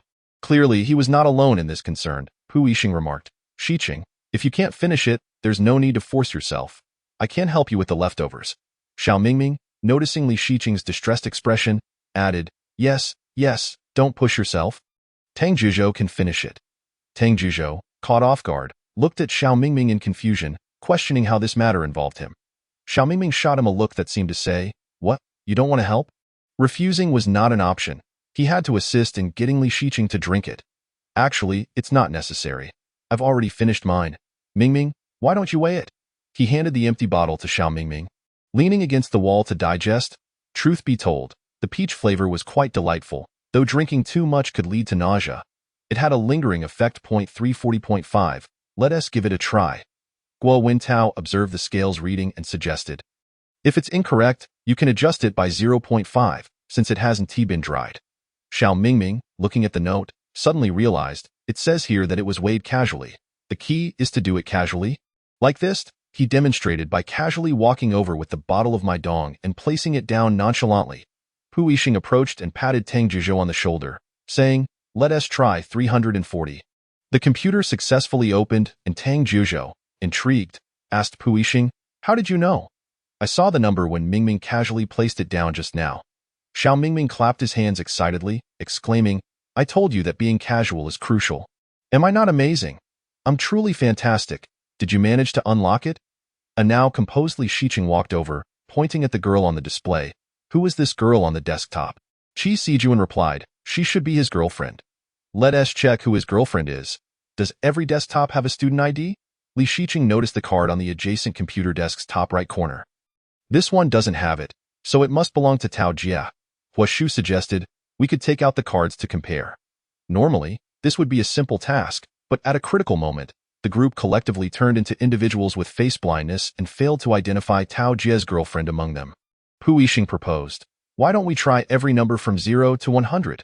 His student number only ranges from 0 to 100. The exhaustive method was brought forth, yet it seemed ineffective this time. Hua Shu remarked, "I've already tried every possible number. None worked." Pu Yixing, incredulous, questioned, "No way. You tried them all?" Doubting Hua Shu's results earned him a disdainful glare from the teacher, marking Pu Yixing's second instance of drawing the teacher's ire within a single episode. Li Shiqing couldn't help but admire Hua Shu's patience. He realized he might not have managed such a feat. "This girl looks like the one on the desktop," he exclaimed, eagerly taking the card to compare it with Tao Jia's computer. Upon successful comparison, he cried out, "Has anyone seen He Hua's computer?" Li Shiqing surmised that if the password was not the student number, then the clue might lie within his girlfriend's computer. However, after scouring the classroom, it seemed he had overlooked it entirely. The computer that cannot be accessed appears to belong to He Hua, Tang Jizhou announced as he approached the only inactive computer in the room, ready to showcase his skills. However, his demonstration proved unsuccessful. The computer did not open. Li Shiqing looked on helplessly, apologizing, "Sorry, Jizhou, I'm not the right person for this. Looking to me want help, but I know someone who can." "Hua Shu, we urgently need your assistance." He turned and called for Angel. Hua Shu arrived to save the day, exclaiming, "Don't you all play with computers at home? How can you not know this?" With lips that express disdain but bodies that sincerely assist in repairing the computer, a group of onlookers stands around, proving that when faced with professional challenges, even the brightest scholars are of little help. Save for an all-round talent like Teacher Hua. Xiao Mingming turns to Tang Jizhou and says, "Come, announce your respective majors." Tang Jizhou, feeling awkward, replies, "I'm too embarrassed to reveal my major." Successfully booting up He Hua's computer, Li Shiqing exclaims, "Wow, Teacher Hua is truly impressive," to which Hua responds modestly, "Oh no, not at all." Qi Zijuan opens the computer and discovers 3 files on the desktop. The first contains 3 songs. The second 5 and the third 2. Xiao Mingming suggests, "Let us try 352. Wen Tao shakes his head while attempting to input the password. Tang Jizhou suddenly realizes, "Look, these songs are all place names, and over there is a map." The embarrassment lies in their respective fields as they struggle with deciphering the codes. Oh, oh, oh. Everyone transforms into a chorus of excited exclamations. Following Tang Jizhou's lead, they connect the place names from the 3 files and arrive at the number 721. Inputting the password successfully unlocks the safe, revealing a gaping hole before the crowd. Chapter 17. Escape from the abandoned school. 4. Crawling through the hole in the cabinet, they enter another classroom, the materials room. What kind of epic disaster could have transpired here? Li Shiqing steps over crumbling bricks to approach a sunken hole, astonished at the extent of the destruction, far beyond imagination. Observing from the perimeter, it appears somewhat orderly compared to above. Yet the pervasive dust is impossible to ignore. However, eager to leave early, Li Shiqing is determined to explore below for clues, adhering to the adage that fortune favors the bold. In moments of fear, Xiao Mingming and Tang Jiuzhou may not be the most united, but they certainly do not hold disdain for one another. For instance, at this moment, they cling together, wide-eyed, anxiously watching Li Shiqing carefully tread on the bricks at the hole's edge. Their hearts racing rapidly. I'm the one going down. Why do you both seem more nervous than I am? In a moment of levity, he glances at the two huddled together and quips. Oh, Li Shiqing, don't mind us. Just watch your step, it's quite dangerous. Xiao Mingming, though, is not particularly pleased that Li Shiqing finds time to joke. If he gets distracted and steps wrong, it could end badly. Don't worry, I'll take a look and be back up shortly. With that, he seizes the opportunity while the others are distracted and slips through the hole. Xiao Mingming only catches a glimpse of Li Shiqing's waist as he descends. Indeed, it appears quite slender and delicate. Coughing, Li Shiqing, upon standing at the table, is unexpectedly choked by the dust that greets him. The reality is always more vivid than it seems. Xiao Shi, have you found anything down there? Teacher Hua calls out from the hole. Not yet. I just got here and haven't had the chance to look around. Then wait a moment. I'll join you. He plans to descend since the door above won't budge. And they suspect the exit lies below.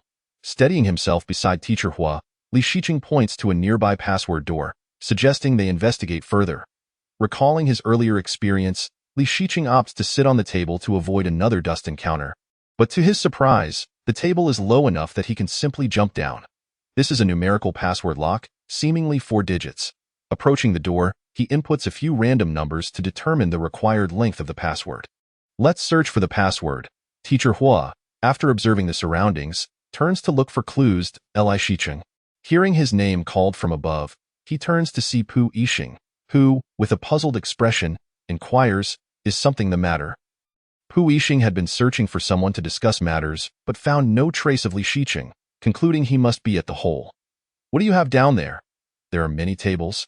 And so far, we found a door that requires a 4-digit numerical password. Can you check for clues up there? Sure. Departing the hole, he informs the others above, we're looking for a 4-digit numerical password. Everyone disperses to search for clues, splitting into 2 groups. However, the plethora of books above complicates matters for the scholars, reminiscent of the academic trials they faced in high school. Could the password be hidden among these books?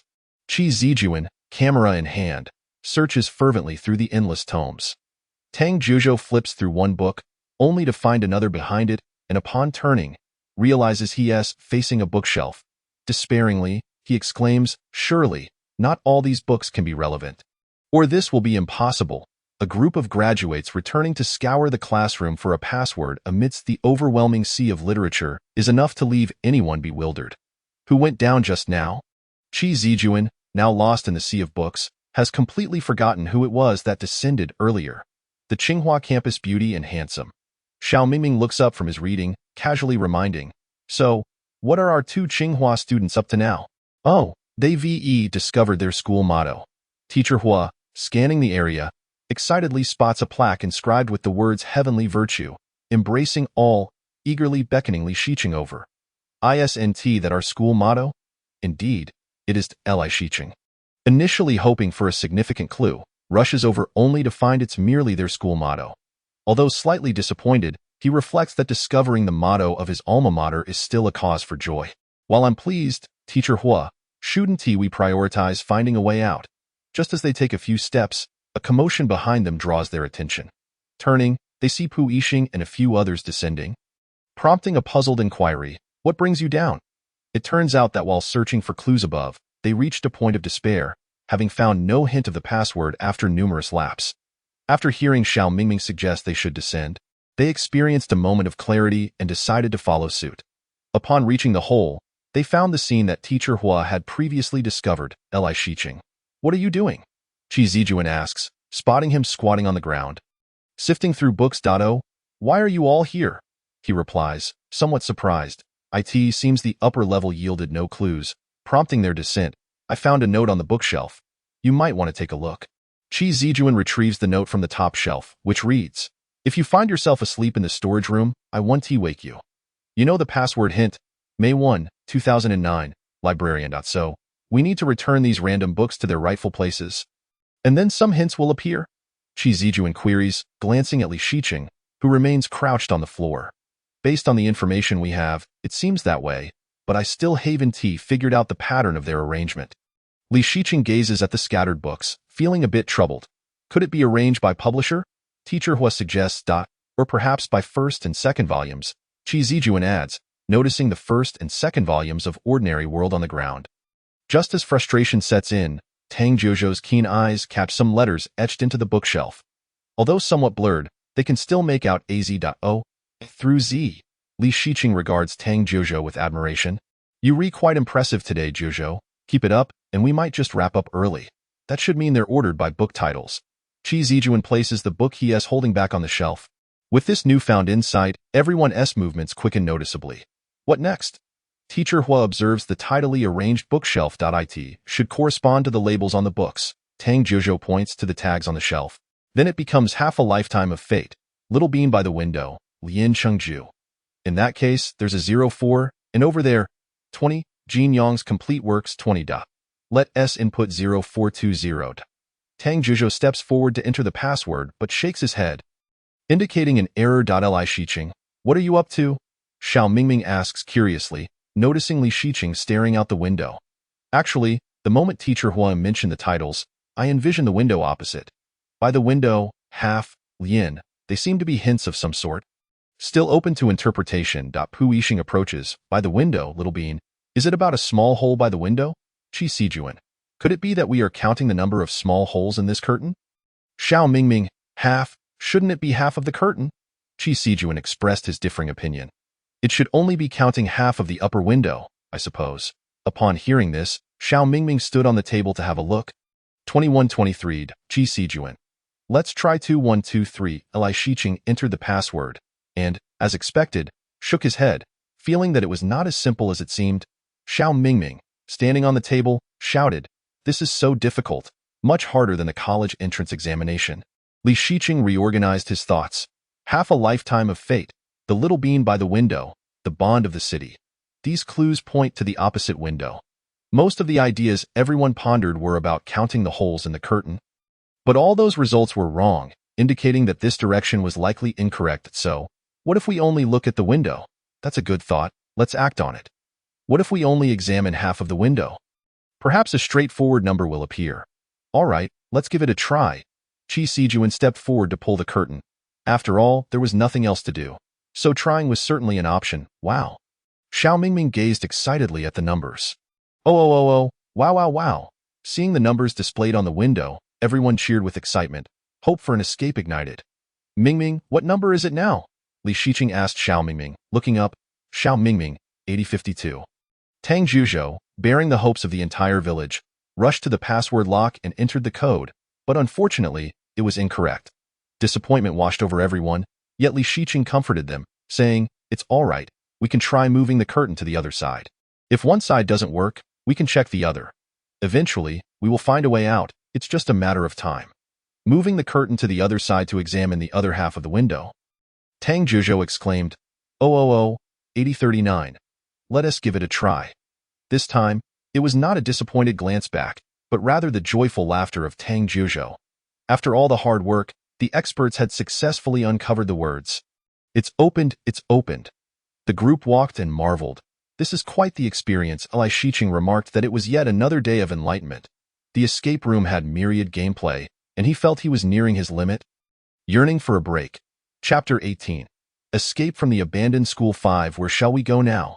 Qi Zijuan, holding the camera, looked left to see a path, right to see a barred iron door, and glanced up to find a staircase. Which way should we go? This door requires a key. Li Shiqing crouched down to examine the lock hanging on the door, peering further inside. Oh, his surprise. He was taken aback by the sight. What kind of explosion had occurred to devastate a room so thoroughly? The dilapidated walls, countless shattered bricks, and the occasional waft of black smoke all indicated that this was a perilous location. Did a fire break out here? Xiao Mingming approached to take a look and quietly retreated, preferring to distance himself from such a place. Bang! Suddenly, the pile of stones inside exploded, causing a loud crash that startled everyone. Xiao Mingming instinctively leaped out, clutching the equally frightened Tang Jiuzhou. The pair, a comical combination, expressed both disdain and mutual comfort. Upon hearing the loud noise, Li Shiqing immediately jumped back, colliding with Guo Wentao, who had just exited a classroom. However, he was too preoccupied to care whom he bumped into, instinctively hugging first and asking questions later. This embrace left Guo Wentao utterly bewildered. What was happening? Why was he suddenly being hugged? A pleasant surprise. Pu Yixing, halfway up the stairs, was also startled by the loud sound and hurried down to check if everyone was all right. Upon descending, he found no injured individuals, but noticed two pairs of people embracing, particularly the handsome duo of Guo Wentao and Li Shiqing. Though both were dashing, they appeared strikingly mismatched. The ceiling collapsed below, so the above fell as well. Recalling the earlier indentation in the materials room, Pu Yixing identified the problem. Then let us hurry upstairs. Qi Sijuan urged everyone to ascend. Li Shiqing suddenly remembered he was still holding someone. Looking up, he met Guo Wentao's gaze and quickly released him. Feeling quite embarrassed as he apologized, Guo Wentao chuckled. It's all right. Li Shiqing averted his eyes, lowering his head in dismay, silently trudging along, lamenting, what a humiliating day. How could I hold on to my junior for so long? Truly embarrassing. Upon reaching the second floor, they found Pu Yixing had emerged from around the corner, stating, that area is indeed sealed off. We can't pass through. The group of teachers discovered a door, and upon opening it, they were met with the room they had been trapped in earlier. Isn't this the place we were just in? Pu Yixing remarked. It seemed there were no other routes to explore, and they would have to head back downstairs. After wandering around, they returned to their original location, dismissing two unviable paths, ultimately gazing towards the left. Fortune favored the diligent. They discovered a student duty room that required an electromagnetic card. They swiped their cards to enter the student duty room. Li Shiqing, noticing the prompt on the door, turned to the others and said, we need a card now.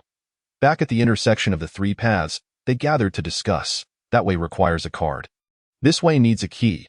Could there be something hidden in that corner? One teacher glanced at the staircase but found nothing of value. Tang Jiuzhou approached the barred iron door, peering inside for any clues. Suddenly, the wooden board pressing down shifted, and a scarred hand reached out from the iron gate, landing at his feet. He looked down. Oh. Startled, he stumbled back several meters. What happened? Tang Jiuzhou's unusual reaction drew the attention of the group, who hurried over to investigate, working together to remove the wooden board, revealing a man trapped beneath the rubble. Help! Help! Help! The NPC's acting was very convincing, his words fragmented and weak, giving the impression he might pass away at any moment. Pu Yixing crouched before the NPC, asking, how can we help you? While reaching into the NPC's pocket and pulling out an electromagnetic card. The teacher urged, hurry, go. He dashed to the duty room, leaving Tang Jiuzhou, Guo Wentao, and Li Shiqing behind. Li Shiqing, puzzled, watched as Tang Jiuzhou silently replaced the wooden board that had just been moved back over the NPC. What are you doing? Why are you covering him up again? Is it for warmth? Jiuzhou, are you tucking the NPC in? How amusing, you're quite the kind-hearted person.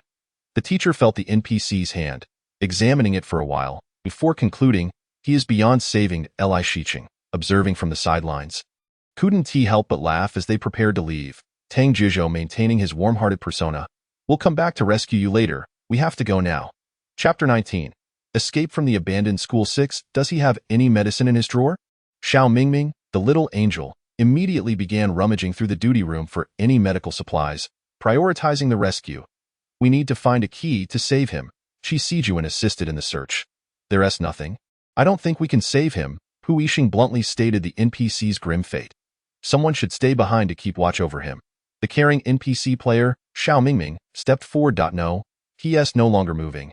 The teacher delivered the unfortunate news, and the poor NPC promptly fainted from despair. What is this? Li Shiqing discovered a paper covered in writing pinned to the wall. From the moment we met, you entered my life like a ray of sunshine with a bottle of energy drink, and no matter how low my spirits may be, seeing you always revitalizes me. September 1st marks the beginning of our encounter. I hope to give you a perfect anniversary. Beside it was a photo of a young man and a beautiful woman, the man cradling a small child, likely their offspring.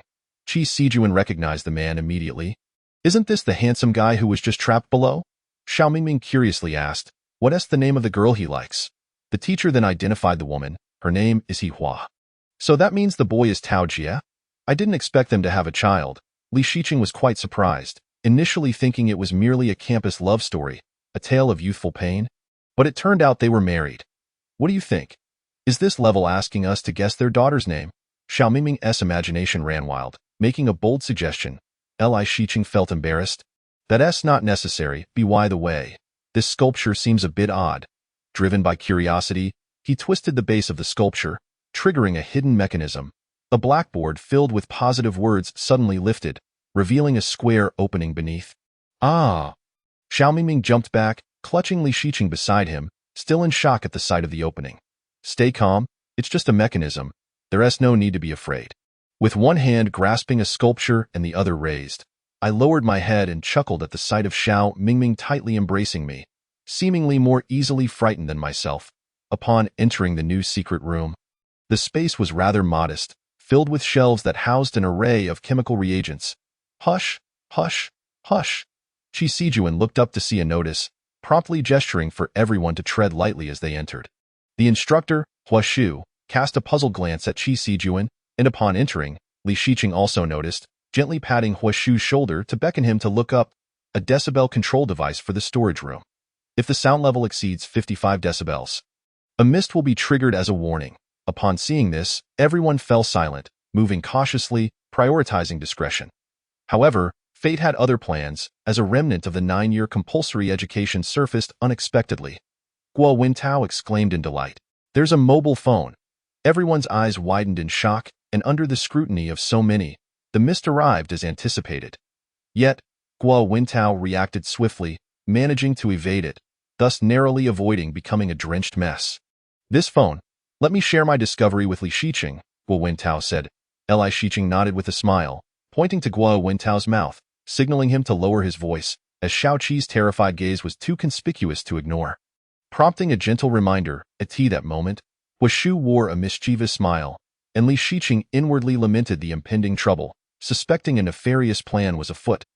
Hua Shu leaned halfway out of the secret room, his head still at the entrance, and bellowed, "Come out!" He then watched with satisfaction as the mist sprayed from the overhead sprinklers, retreating triumphantly. Qi Sijuan urged everyone to exit, saying, "Let's talk outside." Everyone observed that once the sound level inside exceeded 55 decibels, the mist would be triggered. Qi Sijuan glanced back, evidently unsettled by the mist's effect on them. We should avoid triggering the mist. It contains numerous chemical reagents of various types, and we should steer clear of a damp environment. Li Shiqing kindly advised. Could it explode? Xiao Mingming inquired with curiosity. Not to such an extent. I believe the production team wouldn't dare to store such dangerous reagents here, but it's best to exercise caution. Li Shiqing replied, turning his attention to the phone in Guo Wintao's hands, wondering what secrets it held. Xiao Mingming leaned closer and read aloud. Xiao Tao, recently the crackdown on prohibited drugs has intensified, and the quality of your WJ1 is excellent. Pu Yixing joined the text analysis. Xiao Tao must refer to Tao Jie. This message suggests you have enough for several lifetimes. Let's not be too brazen during this period. We should all be cautious. Thus, it dawned on Xiao Mingming that the place was not just a mere earthquake. Based on the current information, Tao Jie was originally a student at this school, which may have been abandoned for some reason, and he utilized the school's facilities to sell illicit drugs, likely resulting in an explosion due to a laboratory accident. Li Shiqing attempted to piece together the truth from known information. Hey, where has Xiao Qi gone? After speaking, Li Shiqing noticed Qi Sijuan was missing and went to check at the entrance of the secret room. There, he found Xiao Qi with his head wrapped in clothing, the overhead sprinkler mercilessly showering him with mist. Strangely, it seemed the mist had a particular affinity for Xiao Qi, as every time the sound triggered the mechanism, it consistently targeted him, epitomizing the image of the weak and helpless. We should keep our voices down, he suggested. Although it was quite pitiful, it was hard not to find it amusing. Nevertheless, he reminded everyone to lower their volume, feeling the pity for Xiao Qi was overwhelming. When Qi Sijuan emerged, he found the clothing he wore was drenched. Where exactly is the door to this challenge? I believe we still need to find the key, Hua Shu pondered, recalling the iron door that remained unopened. But where could the key be? Oh.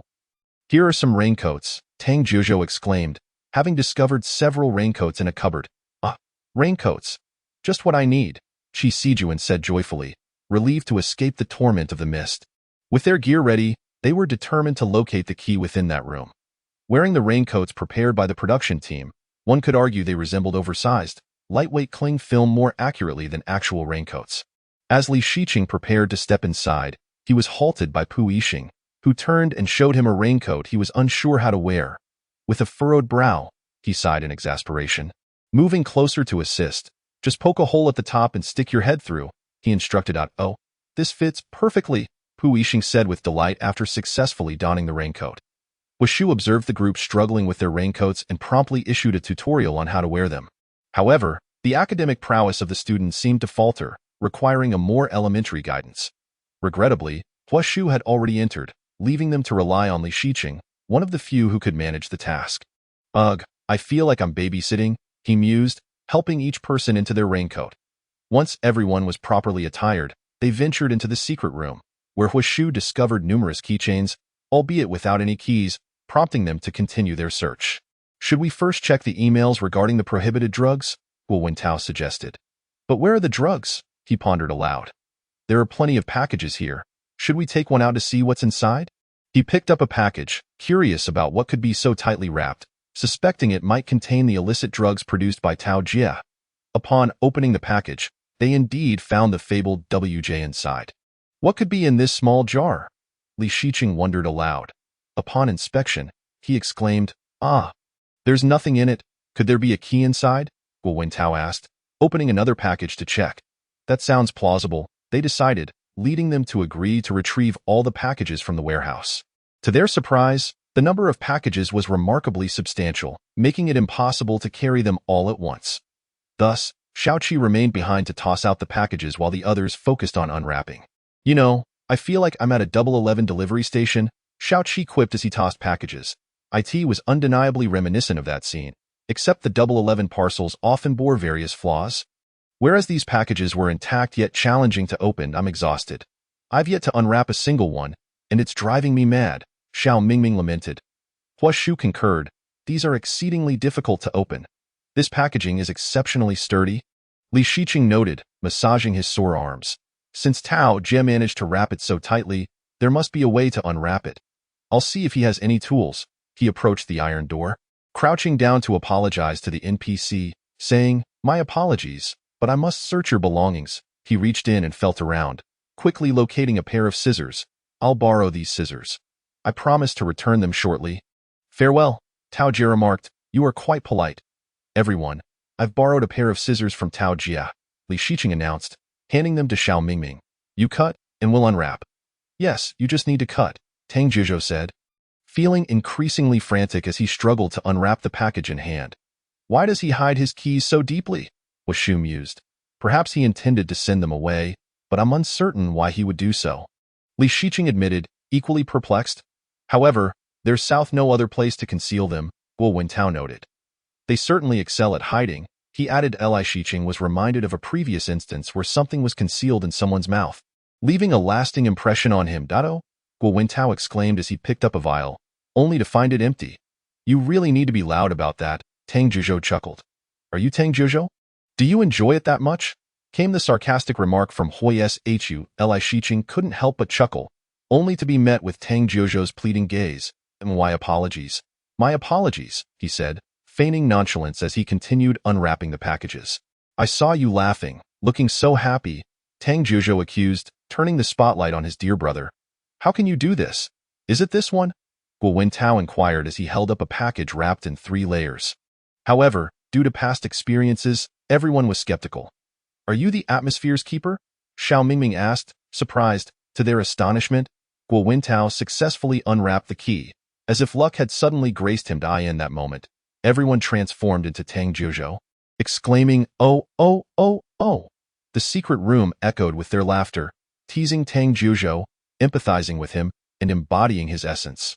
After opening the iron door, Li Shiqing returned the scissors to Tao Jie, placing them beside him, restoring the item to its rightful owner. Brother, are you all right? Chi Sijuan inquired, noticing the lack of response and following the group forward. Washu remarked, The consequences of his involvement in illicit drug production are quite perilous. The explosion persisted relentlessly, and if this continued, the entire building might collapse. Li Shiqing navigated over the debris, echoing the words of Teacher Hua, while the lagging Tang Jiuzhou stumbled upon a box during his hurried steps. However, as his teammates ahead prepared to move on, he could only hastily rummage through it before departing, neglecting to pay it further heed. They could ascend the stairs now. Guo Wentao strode ahead at a brisk pace. Reaching the restroom on the upper floor, Pu Yixing felt a sense of deja vu. Wasn't this the very place they had just visited? A basin of fuchsia liquid stood there. Upon spotting an unidentified substance resting upon the sink, Li Shiqing read the warning. Chemical waste pool, hazardous waste, do not make direct contact with skin. Guo Wentao noticed words inscribed on the curtains, the most terrifying animal in the world. Together with Pu Yixing, they pulled it aside, only to be petrified on the spot. It was a mirror reflecting the two of them. Having narrowly escaped peril, Li Shiqing silently chuckled beside them. Ha ha ha, the most terrifying animals in the world, Pu Yixing and Guo Wentao. Ha ha ha. Yet, for reasons unbeknownst, perhaps due to the ill fortune of the day, even a few chuckles could draw attention. You two, continue, he urged. Aware of their gaze, he quietly exited the restroom, seeking other clues. Where's the door? Where could it be? Just as he emerged, he encountered the tardy Teacher Hua and Tang Jiuzhou. Brother Shiqing, where are you headed? I'm going to see if there are any clues over there, he replied, gesturing towards the left path. What about the others? Teacher Hua inquired, noticing the absence of their companions. You'll find out once you go in. Jiuzhou and I will check what's over there, Li Shiqing said, pulling Tang Jiuzhou away. Teacher Hua, puzzled, entered to find nearly everyone else, aside from Guo Wentao, admiring themselves in the mirror, preening like peacocks, relishing their own beauty. Meanwhile, Li Shiqing and Tang Jiuzhou discovered two combination locks, one numeric and one alphabetic, corresponding to the chemistry and physics laboratories. Chapter 20. Escape from the abandoned school 7. Li Shiqing remained behind to examine the locks while Tang Jiuzhou went to alert the others. Upon reaching the restroom door, he found Teacher Hua gazing inside with a look of disbelief, muttering, "This is absurd." Stepping in with curiosity, he saw everyone still preening in front of the mirrors. What are you all doing? Aren't you going out? There's a combination lock over there. True to his reputation as the most diligent, Teacher Hua promptly exited upon hearing the news. From afar, Li Shiqing heard Teacher Hua exclaim, "Where's the combination lock?" "Here, right here." Li Shiqing raised his hand high, signaling for Teacher Hua to look over. "There are two combination locks here. One is numeric, and the other is alphabetic." "Let me see." Teacher Hua stepped forward to examine them. The other latecomers, upon arrival, noticed the distinct locks hanging on the doors. Qi Siju inside with exasperation. "I feel like we just entered this school, and now we need a 6-digit code." Presently, they were at a loss for ideas. They had yet to discern the purpose of the waste pool. Li Shiqing furrowed his brow in frustration. "We might need to go back and investigate further." Everyone returned to the waste pool. Scrutinizing it closely, Pu Yixing leaned in to observe, declaring, "This must be useful. It's placed here for a reason." As Li Shiqing walked around searching for tools, he asked, "Is there anything to siphon this liquid out? Or perhaps a fire extinguisher?" "Why are you looking for a fire extinguisher?" Xiao Mingming questioned Li Shiqing beside him. "What does that have to do with anything?" The pink alkaline phenolphthalein solution turns transparent upon contact with carbon dioxide. A fire extinguisher contains carbon dioxide, so I want to see if there's anything inside, Li Shiqing explained patiently. "Oh, I know where to find tools. I saw a toolbox on the way, and there's a fire extinguisher nearby." Tang Jiuzhou recalled, excitedly leading Xiao Mingming to retrieve the items and see what they contained. Teacher Hua instructed Xiao Mingming to place the box on the ground and open it to see what was inside. It turned out to be a bunch of straws, indicating that they likely needed to blow into them together. "I feel like it's going to take a while," Li Shiqing said, squatting down to fiddle with the fire extinguisher that Jiuzhou had brought. "Why must we blow with our mouths?" Wooden tea spraying it directly with the fire extinguisher yield a different effect. Upon hearing this, the assembled group paused in surprise. Indeed, why must they blow with their mouths when there was a ready-made, more convenient method? They promptly abandoned their tools. Teacher Hua seized the fire extinguisher and aimed it at the waste pool, spraying it thoroughly until it quickly turned transparent. It changed color. It changed color. Xiao Mingming exclaimed excitedly, extending his hands as if holding a champagne glass to toast their victory. 5010. Should we try it? Just as Li Shiqing finished speaking, Guo Wintao attempted to input the code. Followed closely by Tang Zhuzhou. 5010. Incorrect password. Pu Yixing. 0193. 0193. Incorrect password. Wait, this password seems incomplete. Li Shiqing pointed at the obviously severed end. Xiao Mingming expressed his disappointment. We still need to find the remaining part. Everyone dispersed to search for the missing piece, while Li Shiqing decided to venture outside with Qi Sijuan. Upon exiting, Li Shiqing headed straight for the chemistry lab door, prompting Qi Sijuan to suspect that Li Shiqing had ulterior motives. Are you actually looking for something? You came here with a purpose, didn't you? When Li Shiqing turned around with the remaining piece, he found Qi Sijuan regarding him with a peculiar gaze. And without needing to think, he realized he was suspected of having a script. After all, his recent behavior had been too intentional, and he had indeed found the password, making it hard to evade suspicion. I truly don't have a script, Li Shiqing explained helplessly. The waste pool is a chemical waste pool, and such substances are typically found in the chemistry lab. The severed portion of the password board was likely placed inside by Tao Jie. But due to its length, only half of it was put in. The rest might still be inside or could have fallen along the route from the chemistry lab to the restroom. Li Shiqing's logical reasoning impressed Qi Sijuan, who sincerely marveled at his friend's deductive skills. Let us give it a try. The two approached the combination lock, inputting 720193, successfully unlocking it. Qi Sijuan yelled down the corridor. It's open? Urging everyone to come over rather than calling them individually. Sure enough, it wasn't long before everyone gathered, making it all seem effortlessly simple. P.S. As I struggled to gauge the appropriate word count, I referenced other authors to estimate the length of a chapter, aiming for a similar word count in the future. Happy reading. Chapter 21. Escape from the Abandoned School 8. Pu Yixing remarked, this is quite the challenge. Upon entering the room, Xiao Mingming immediately pinched his nose, exclaiming, How foul, Brother Shiqing. Don't you think so? Seeking validation, he realized he had chosen the wrong person, as Li Shiqing approached the reagents with an air of familiarity, showing no sign of discomfort. Huh? Did you call me? No, you must have misheard. He quickly turned and waved his hand in denial, betraying a hint of embarrassment. Perhaps I misheard. Li Shiqing paid no further mind, for he had spotted familiar experimental principles on the blackboard. What is this for? Are we meant to conduct an experiment? The outfits are ready, Guo Wintao said, pulling clothes from the cabinet. Although the experts might not be here to perform experiments, it was prudent to don the attire first for the sake of atmosphere. There's a notebook here. The physics representative's notebook, Li Shiqing announced, picking up the notebook from the table and inviting everyone to take a look. Teacher Hua, upon hearing the mention of the physics representative's notebook, rushed over, his confidence radiating, Isn't this my forte? Li Shiqing handed the notebook to Teacher Hua, while Pu Yixing, Guo Wintao, and the others decided to conduct experiments with Xiao Mingming. The reason for not collaborating was simple. Li Shiqing wasn't particularly adept at physics, and with a capable individual at hand, there was no need to overexert himself. The scene thus transformed into an experimental zone led by Xiao Mingming and an investigation zone led by Teacher Hua. Look, I made artificial snow. Xiao Mingming excitedly presented his creation to Li Shiqing, who was engrossed in observing the blackboard. Brother Shiqing, look, this is snow. Huh? Li Shiqing turned to see Xiao Mingming gazing at him with eager eyes.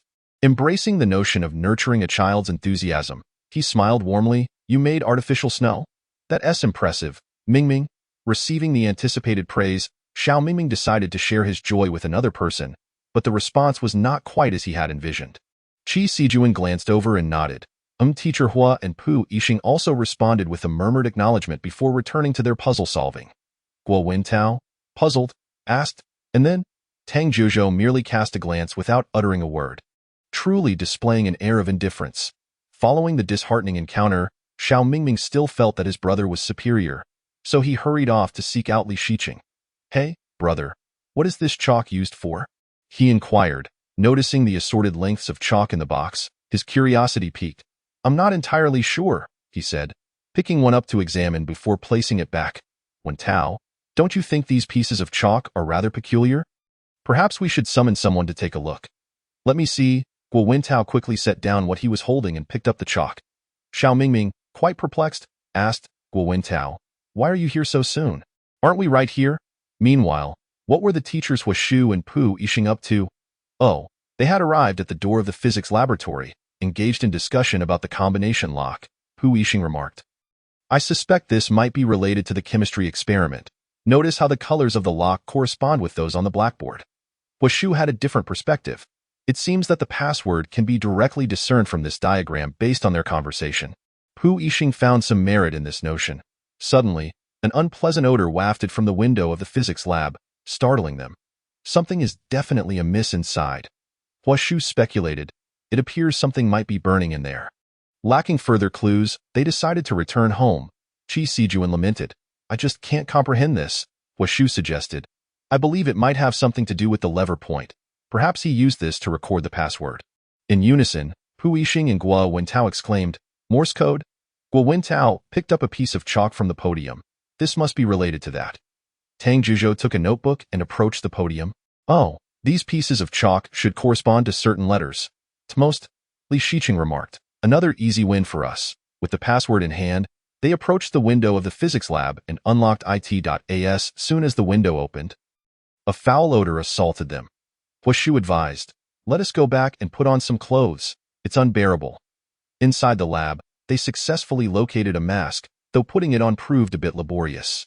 Huashu struggled to place the mask on his head, distorting his face in the process. Merely hearing the sound of it was uncomfortable. In such moments, having a smaller head proved beneficial. For instance, Li Shiqing effortlessly donned the mask, evoking envy from those still struggling. Pu Yixing resigned himself to failure, declaring, there's no way. I just can't get it on. Having successfully donned the mask, Huashu exclaimed, no way, I've managed to put it on. How did you do that? Just force it on, Pu Yixing retorted, rendered speechless. If I could force it on myself, would I still be in this predicament? Perhaps you should ask someone for help, Huashu suggested, feeling somewhat guilty about Pu Yixing's evident frustration. Why don't I help? This looks exhausting. And does he really need my assistance? Turning away, he sought out Li Shiqing, abandoning Huashu, the first to seek help from afar. Huashu muttered, so I'm merely a decoration, am I? Pu, what's wrong?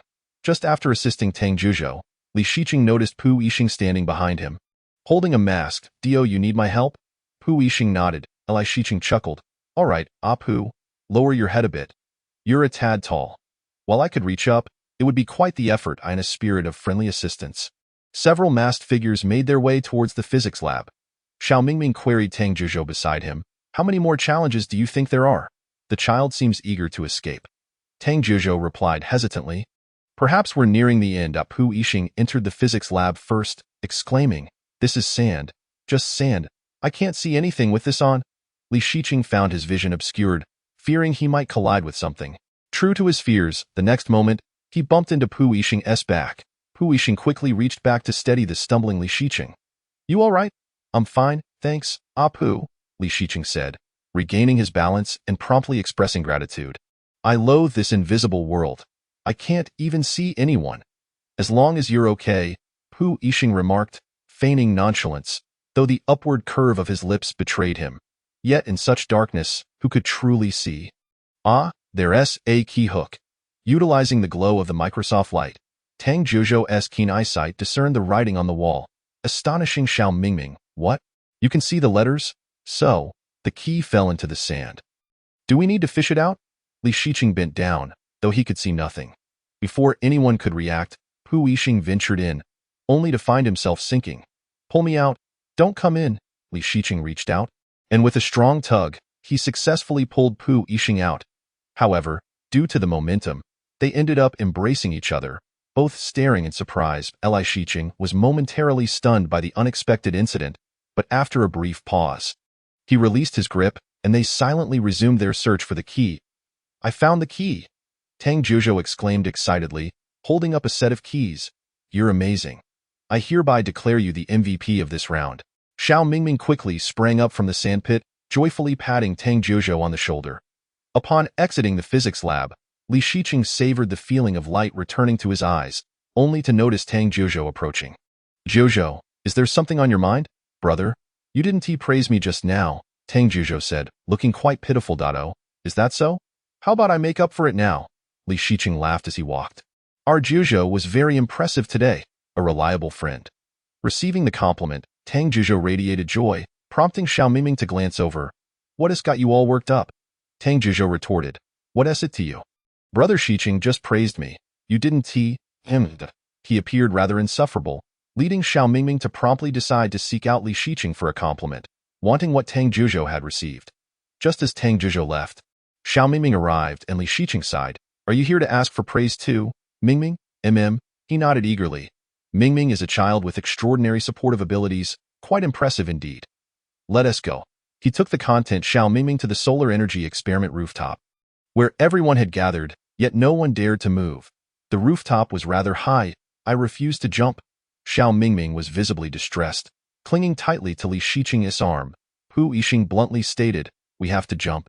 Hua Shu, overwhelmed, clung to a nearby pole, unwilling to face the harsh reality. Guo Wintao tentatively leaped, feeling inexplicably exhilarated, and called out to the others, who wants to go first? I think I should go first. Hua Shu said, frantically testing the edge of the rooftop, but ultimately could not overcome his own mental barrier. Li Shiqing reassured him, Hua Shu, don't force yourself. You can jump later. Pu Yixing took a deep breath and courageously leaped off the rooftop, giving a thumbs up from below. Hua Shu clutched the pole tightly, his fear overwhelming him. I'm more scared. The others cheered him on. Go, Hua Shu. Hua Shu prepared for a second attempt, cradling his head with his arms, squatting down before jumping, successfully conquering his fear. Fear is inevitable, but each brave attempt is a breakthrough, regardless of the outcome. Tai Tao remained unflappable, occasionally leading Li Shiqing to wonder if he had any fears at all. As he simply jumped down, Qi Sijuan laughed heartily, self-deprecatingly saying, well, now you're looking at the timid quartet. Just behind him, Xiao Mingming and Tang Zhizhou each held onto Li Shiqing's arm, their feelings towards Pu Yixing and Guo Wintao below somewhat complicated. Who's jumping next? Xiao Mingming asked anxiously. I'll go first. Tang Zhizhou mustered his courage and approached the edge of the rooftop. Wow. I'm so scared. It's so high. The three who had already jumped watched with amusement. Qi Sijuan, unable to bear it any longer, suggested, how about I jump first? But Tang Zhizhou refused. If I let you go first, I'll never jump. Qi Sijuan conceded. All right, you go first. Li Shiqing found it quite intriguing to see such a conflicted child for the first time. Cheering, Zhizhou, you can do it. Tang Zhizhou focused on his mental preparation, closed his eyes, and leaped. Now it's our turn. Who's jumping next? Li Shiqing observed the eagerly clinging Mingming while also noticing Qi Sijuan's rather pale complexion. How about I jump first? I'll jump first. The longer I stay up here, the more uneasy I feel. You've got this, Li Shiqing encouraged, patting Qi Sijuan's shoulder. Qi Sijuan nodded, took a deep breath, and jumped with his eyes shut. Mingming, it's our turn now. Xiaoming embraced Li Shiqing and brought him to the edge of the rooftop. After a fleeting glance, he immediately recoiled, exclaiming, No, I'm frightened. It's all right. It's all right.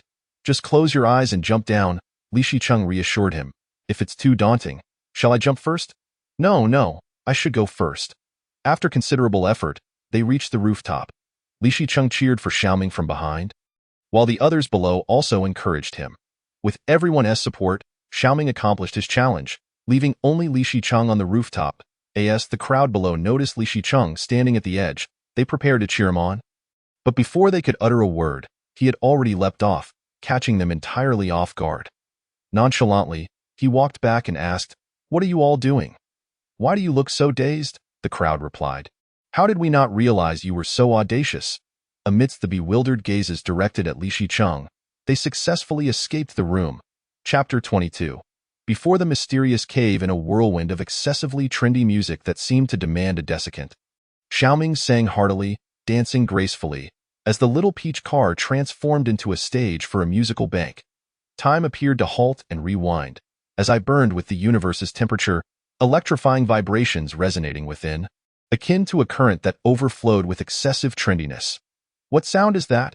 Tang Zhizhou questioned, stepping out of the car, immediately captivated by Xiaoming's enchanting voice. Is this karaoke? He chuckled at the exuberant performance. No, this is a rural grand stage, Xiaoming replied with a smile, exuding an undeniable sense of determination to perform, which was oddly amusing. Apu and Tang Zhizhou spotted Pu Yixing gradually approaching, Hi. They greeted before moving to the back row, perhaps feeling an attachment to those seats. Hi. Following closely was teacher Huashu, clad in a vibrant green jacket.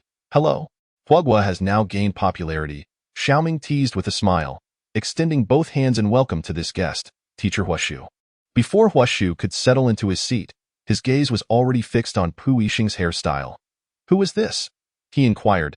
Pu Yixing jokingly pushed Huashu into the chair, exclaiming, I'll kill you. Huashu, intrigued, turned to others and remarked, Why is his hair styled like that? Handsome. Pu Yixing's single word proved more persuasive than any reasoning. Huashu touched his own hair, lamenting, Don't you think this accentuates your hairline? This statement struck Pu Yixing deeply. As he replied with a wry smile, I've given up on my hairline. I've resolved to ignore it. By the way, can you guess how many people we have today? Xiaoming initiated a new topic. 3 more, right? Aren't we always 6? Tang Zhuzhou responded. Besides, isn't Shiqing still not here? Xiaoming asked, Do you think the next arrival will be male or female? Tang Zhuzhou, a staunch supporter of Shiga, confidently asserted a boy. Definitely my brother Shiqing. Teacher Huashu hesitated. Will this show even have girls?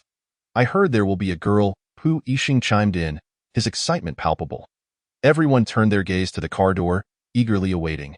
Dressed in a khaki coat, Li Shicheng strode toward the vehicle with purpose. Upon stepping into the car, he noticed everyone staring at the door, their expressions quickly turning pale. It seems someone worth their anticipation has arrived. He mused, raising an eyebrow and casually walking in. I feel like I'm arriving at an inopportune moment, but alas, I cannot simply walk away. The poor cannot afford breach of contract fees. No, we were just guessing if there would be any girls. But I guess the next one would be a brother, and I was right, Tang Zhuzhou boasted proudly. Zhuzhou treats me better, Li Shicheng smiled, patting Tang Zhuzhou on the shoulder, bending down to meet his gaze. If Zhuzhou is so kind to me, can I sit next to you? Of course. Zhuzhou promptly shifted to make space, joy radiating from him as if he were a large, happy dog, nearly wagging an imaginary tail. Ha ha ha, brother Shiqing is sitting with me now. Usually, he sits at the back, but it doesn't matter. I'm so happy. Throughout history, joy and sorrow have always arrived together. It's merely a matter of whether they manifest in the same person. This time, they evidently did not, as the sorrow belonged to another, Pu Yixing, who sat in the back, his expression inscrutable. Finally, the anticipated girl arrived, a sweetly smiling young lady with a melodious voice. However, the previously eager Pu Yixing now seemed disinterested. Ming, hello, the young lady greeted Xiaoming, who responded with a smile. Hello? Shiqing, hello, she exclaimed excitedly, turning to Li Shicheng. Hello, he replied, standing to shake her hand. You're so beautiful, so gentle. She paused momentarily, taken aback, though it felt odd to be called beautiful. She maintained basic politeness, smiling back, Thank you, you're also very pretty. After greeting everyone, the young lady settled into a small corner in the back row. What is your name? Xiaoming turned to her amiably. I am Dudu. Sister Dudu, Xiaoming said cheerfully. What did you just call out? Tang Zhuzhou asked Xiaoming. I called her Sister Dudu, he replied, only to receive a look of exasperation from Tang Zhuzhou. I was born in 97. Xiaoming added, earning incredulous looks from the young lady and Li Shicheng. Ming is that young? Dudu exclaimed. Look at how she and brother Shiqing are looking at you. They clearly don't believe you were born in 97. Tang Zhuzhou interjected. Li Shicheng found himself the target of an unwarranted disaster as Xiaoming's accusatory gaze was unmistakable, as if pleading, Brother Shiqing, how can you not believe me? Li Shicheng helplessly explained. Ming looks very young. I knew you were younger than me, but I didn't expect you to be from 97. That's a bit surprising. Well, you can really call me Sister Dudu. I was born in 96. The charming little cat was appeased quickly, and attention shifted rapidly to So. Who else are we waiting for? Li Shiqing asked. JY. I saw him at the hotel yesterday, he replied. The prominent figures always arrive last. Our Wolf King, with his head of questionable green hair, exudes an aura as he enters the vehicle. The escape team is now officially complete. Director. Since we have a new friend today, please introduce yourself, Dudu shyly stated.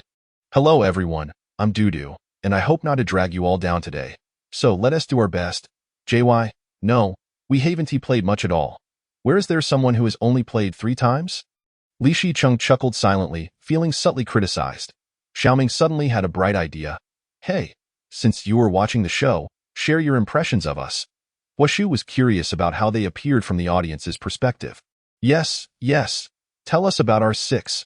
Many faces lit up with the unmistakable plea for praise. Quickly flatter me. Yes, Ming Ming. Xiaoming excitedly bowed. Thank you, Sister Dudu. I truly haven't spent any money. Once seated, he felt the need to clarify. Dudu stated, I think Ming Ming is the atmosphere maker. But many people say I'm silly, chattering away, so I'm planning to keep quiet this episode, he lamented, seeking a hug from Li Shicheng. Who obliged I in a tone only they could hear, he gently reassured. Being articulate is also a talent. Many cannot do it. You can listen to others' opinions, but you don't have to change your unique traits because of a few words. Just be yourself. Xiaoming nodded, whispering, Dudu continued, I think Huashu is the cute one. He is really adorable. What struck me most was how he always wanted to jump up and see what was happening inside. It's just so cute. This statement garnered unanimous agreement, prompting laughter and applause from everyone. Meanwhile, Teacher Huashu lamented. Why must you say I'm short so delicately? Dudu added, and I believe Jojo is the one with the looks. Because every time Jojo appears, it's like, wow, how handsome. Prepare for the imminent rebuttal from Xiaoming. What? The looks guy? Handsome. My teeth are handsome? Li Shicheng observed the amusing back and forth between these two, wondering why they always managed to tease each other. Huashu raised an inquiry. If Tang Zhuzhou is the looks guy, what about Li Shicheng and Pu Yixing? Dudu replied. I think Shicheng suits everything. My impression is of a very handsome, gentle, dancing PhD. The moment that left a deep impression was when he danced. It was, hard to describe, Dudu shyly added. Actually, I don't have much impression of Pu Yixing because I can't quite remember him. The smile on Pu Yixing's face gradually froze, drawing a sense of pity from Li Shicheng, who couldn't help but feel a tinge of amusement. Today, it seemed, was a day of misfortune for Pu. Chapter 23. The mysterious cave. One after the group was escorted off the bus by the staff. They were led onto a small vehicle reminiscent of a sightseeing cart. At long last, Pu Yixing found himself seated next to Li Shicheng. As they traveled a short distance, Xiao Mingming clung nervously to Li Shicheng's arm, utterly motionless and reluctant to budge. When Xiao Mingming was the first to disembark, his heart raced with terror, and his words began to stray from reality. This can't be a cliff, right? The ground is beside me. Isn't it? Rest assured, you are indeed next to the ground. This is not a cliff, Li Shicheng replied, struggling to suppress laughter at Xiao Mingming's overactive imagination, though his voice remained calm. Upon hearing Li Shicheng's voice, Xiao Mingming whipped his head around, desperately seeking reassurance. This seemed to have become a habit. Shicheng Gu, where are you? I'm feeling a bit scared. Li Shicheng, recognizing Xiao Mingming's voice, stepped off the vehicle and approached him from behind. Gently patting his shoulder, I'm right behind you. There's no need to worry. The staff member stood awkwardly, hand outstretched, before deciding to attend to Pu Yixing, who remained seated in the vehicle. Once Xiao Mingming realized that Li Shicheng was behind him, the tension in his heart finally eased, and his curiosity piqued. How do you know this isn't a cliff? We could just try putting our foot out to sea, Li Shicheng made a casual joke, not expecting Xiao Mingming to take it seriously. Once again, he found himself marveling at how long his brother's legs were. The staff member placed Pu Yixing's hand on Li Shicheng's shoulder, and as he did so, Pu Yixing playfully pinched it, smiling as he inquired, Is this you, Shicheng? Li Shicheng chuckled in response. Pu. Isn't that a rather redundant question? With that, both of them lowered their heads, sharing a quiet smile. Words unspoken. The staff led Xiao Mingming by the hand into a cave, and the evaluation officially commenced. Just before speaking, Pu Yixing pinched Li Shicheng's shoulder once more and contentedly asked, Is everyone else here? I know Shicheng is in front of me. What about Zhuzhou? When Pu Yixing pinched his shoulder for the second time, Li Shicheng found himself intrigued. Is there some sort of magic in my shoulder? Why does Pu keep pinching it? He thought, releasing his hand from Xiao Mingming's shoulder to pinch his own, finding it rather unremarkable. This unexpected action startled Xiao Mingming, who feared he might be left behind for a solitary task. Anxiously, he exclaimed, Shicheng Gu, are you still there? I'm still here, Li Shicheng quickly reassured, placing his hand back, not wanting to frighten him further. Tang Zhuzhou responded to Pu Yixing's call. Yes, I'm here. Pu Yixing continued. Dudu, are you there? Doo-doo. Yes. Pu Yixing reminded everyone, we're going downhill. Xiao Mingming, echoing, please be cautious going downhill, director. Everyone may remove their blindfolds now. Tang Zhezhou was taken aback by the surroundings, exclaiming, heavens, Doo-doo. My goodness. It's pitch black. The others were similarly astonished by the environment, confirming its profound darkness. The moment Li Shiqing removed his blindfold, his body stiffened, paralyzed by fear, unable to move even a fraction. His hands and feet felt icy, uncertain if it was a psychological reaction or an objective one. What is happening? It's truly terrifying. I long to return home, overwhelmed by a sense of helplessness. Among those present, Pu Yixing, who was acutely aware of Li Shiqing's fear of darkness, instinctively grasped his cold hand and softly asked, Shiqing, are you all right? I'm okay, Li Shiqing replied as Pu Yixing held his hand. Li Shiqing recognized him and subtly shifted closer, gratefully murmuring, thank you. Teacher Hua reminded them, look for something that can emit light. Fortune favored the diligent, as Pu Yixing discovered a miner's helmet, its lamp glowing. Bending down to retrieve it, he asked, is this the only one? With one hand clutching the helmet and the other holding Li Shiqing's hand, the atmosphere of the dim chamber was surprisingly comforting. Doo-doo also found a miner's helmet, and soon others began to discover additional helmets in succession. In the faint light, Li Shiqing thought he spotted a symbol on the ground and tentatively called out to Pu Yixing. Pu, could you please shine the light down here? It appears there's a symbol. That Pu Yixing, puzzled, looked at the T-shaped symbol on the ground. Is this an arrow? The group gathered to inspect the symbol. But upon finding no clues, they moved on. Teacher Hua suggested, let us search for anything else in the vicinity. Xiao Mingming joyfully picked up a notebook from the ground. Here's a notebook. He initially intended to call Li Shiqing over to look with him, but upon turning, he noticed Pu Yixing holding Li Shiqing's hand. However, before he could ponder further, he dismissed the thought, considering it too dark to be sure. Teacher Hua approached to capture Xiao Mingming's attention. Let us see what's inside. Wearing the miner's helmet, he flipped through the notebook and read aloud with dramatic flair, Mine Safety Log, June 1, 1982. Highest temperature 18 degrees, lowest 9 degrees, overcast. Xiao Mingming assisted by flipping to the next page. There are large letters at the back. Teacher Hua exclaimed, this is terrifying, utterly unbelievable. I'm unsure if I can continue living in the darkness. We discovered a door. I cannot describe what I saw, but if you read these words, do not enter this mine. Absolutely do not open the door. Upon hearing this, Pu Yixing immediately declared, let us enter the mine. Li Shiqing's eyes widened in disbelief. Are we really deciding so hastily? Aren't we going to think it over? Teacher Hua, accustomed to such decisions, replied, very well, then we shall open the door. Xiao Mingming looked up to observe, let us turn on the lights. There are bulbs above. Just as he finished speaking, the lights flickered on, causing Li Shiqing to pause momentarily before joyfully withdrawing his hand from Pu Yixing's grasp. Having light was certainly preferable, yet unbeknownst to him, those behind were silently rubbing their palms together. The voice-activated door has been activated. Please state the entrance password. Non-T-star individuals are prohibited from entry. We say the password. Li Shiqing noticed a microphone beside the door, which bore the same symbol he had seen earlier on the ground. Is it to be said into this?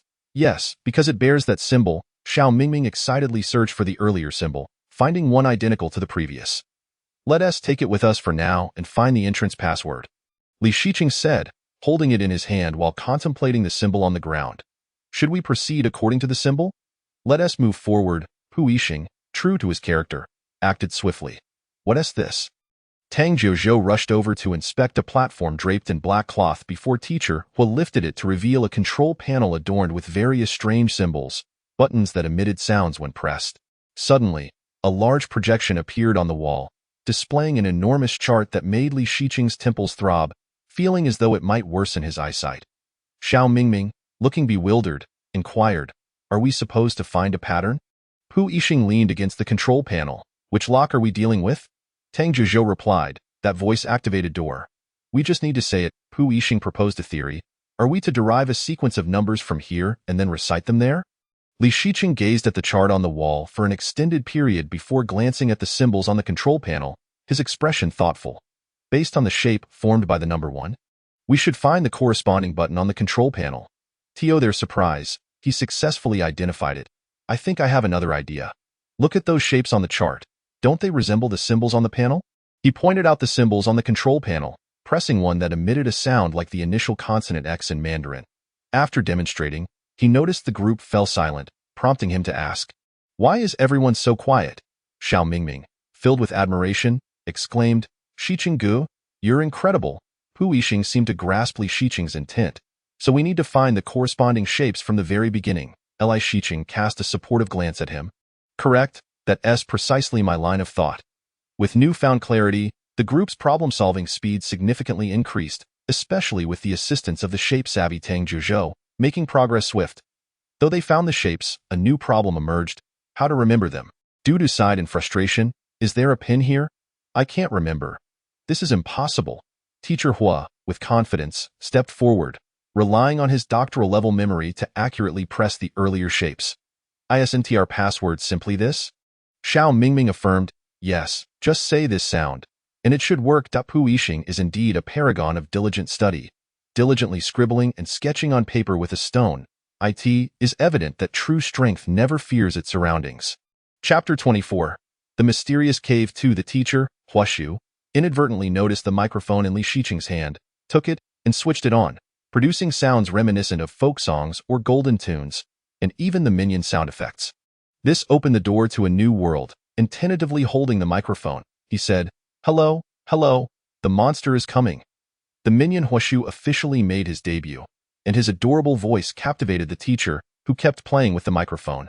Originally, Pu Yixing intended to discuss something with Huashu, but just as he reached out, the teacher retreated 2 steps with the microphone, resembling a child fearful of having his beloved toy snatched away. Pu Yixing looked on in confusion. "Why are you stepping back?" "I merely wish to discuss whether it's possible to switch to a robotic sound effect, and then read it to activate." Upon hearing this, Xiao Mingming chimed in with praise. "Your Xiao Kuakua has come online. How clever you are." Before addressing the matter at hand, Huashu, still holding the microphone, said with lingering excitement, "Hello, everyone. I am a minion." Li Shiqing chuckled at the sight, realizing he had never noticed how charming teacher Huashu could be. "Come on, hand me that notebook. I'll try reading it, just 5 initials." Finally recalling the task at hand, Li Shiqing passed the notebook over. After he finished reading, everyone looked at the door with hopeful anticipation, yet it remained unchanged, like the silent door of a long-sealed ancient castle, quiet enough to stifle a gathering of people. As was the case now, Huashu, feeling aggrieved, lamented to the group, leaving the door with a lonely silhouette. "No one is paying attention to me at all." Well, the first attempt had failed, and they could only continue to analyze the chart. Du sighed deeply. "This is tough." Xiao Mingming requested the microphone from Huashu. "Give it here. I'll take a turn." The group looked at Mingming in confusion, wondering if he had a new strategy. Kind-hearted Huashu. "What sound effect will you switch to?" Xiao Mingming playfully replied, "Minion sound effects." Curious, Huashu asked, "Wait a moment, what are you going to say?" As Mingming strolled away, he began to laugh mysteriously. "This whole cave is now my domain." Ha ha ha! Accompanied by the minion sound effects, the scene was undeniably humorous, causing Tang Juzhou to laugh, revealing his rabbit teeth. "Is this the magical fairy Xiaoya?"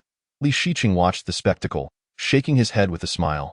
Realizing that young people often harbor whimsical ideas, even a microphone could become a source of amusement. "Teacher Huashu, may I take a look at the notebook?" Li Shiqing requested, and upon receiving it, he pressed the symbols in order. Suddenly, one sound caught his attention. "This doesn't seem quite right. It doesn't sound like an L." He waved over Huashu to listen. "This sound seems a bit off. O. The third one is in, not L." Huashu exclaimed with realization, smiling at Pu Yixing. "Indeed, a person from the south." This remark elicited uproarious laughter from the crowd. "Ha ha!" Pu Yixing, perplexed, responded, "Is this my fault? I'm merely responsible for recording." He quickly attempted to change the subject. "What about the fourth one?" Li Shiqing pressed the button, while Huashu noted down that SL. Xiao Mingming hurriedly interjected with a look of disbelief. "That SN. Not L." Du chimed in. "That SN." Li Shiqing, astonished, looked at everyone. "I didn't know until I tried. It seems everyone hears N. No, this is definitely L. If you don't believe me, listen." He pressed the symbols for both Nanl for everyone to hear, clarifying for Huashu.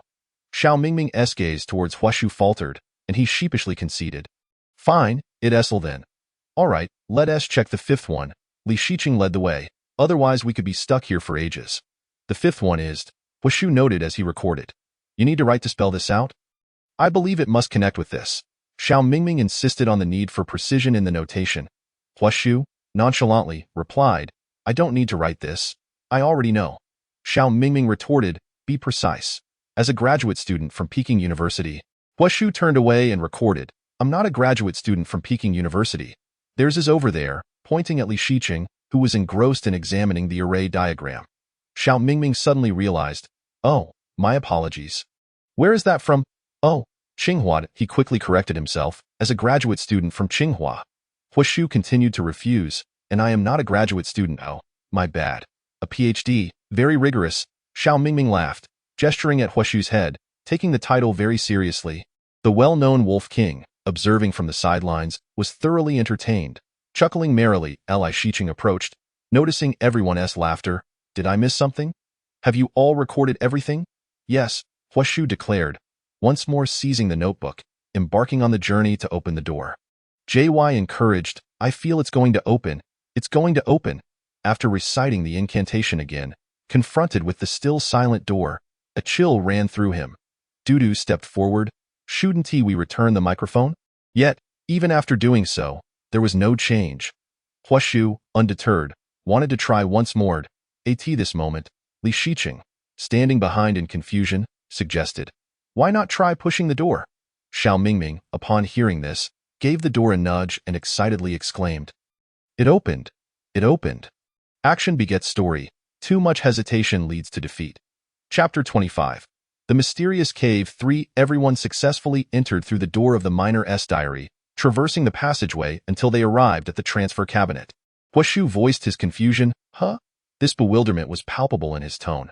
Tang Jiuzhou discovered a button for the lights, pressing it, and the lights coiling around some cabinets instantly illuminated, rendering the surroundings suddenly clearer.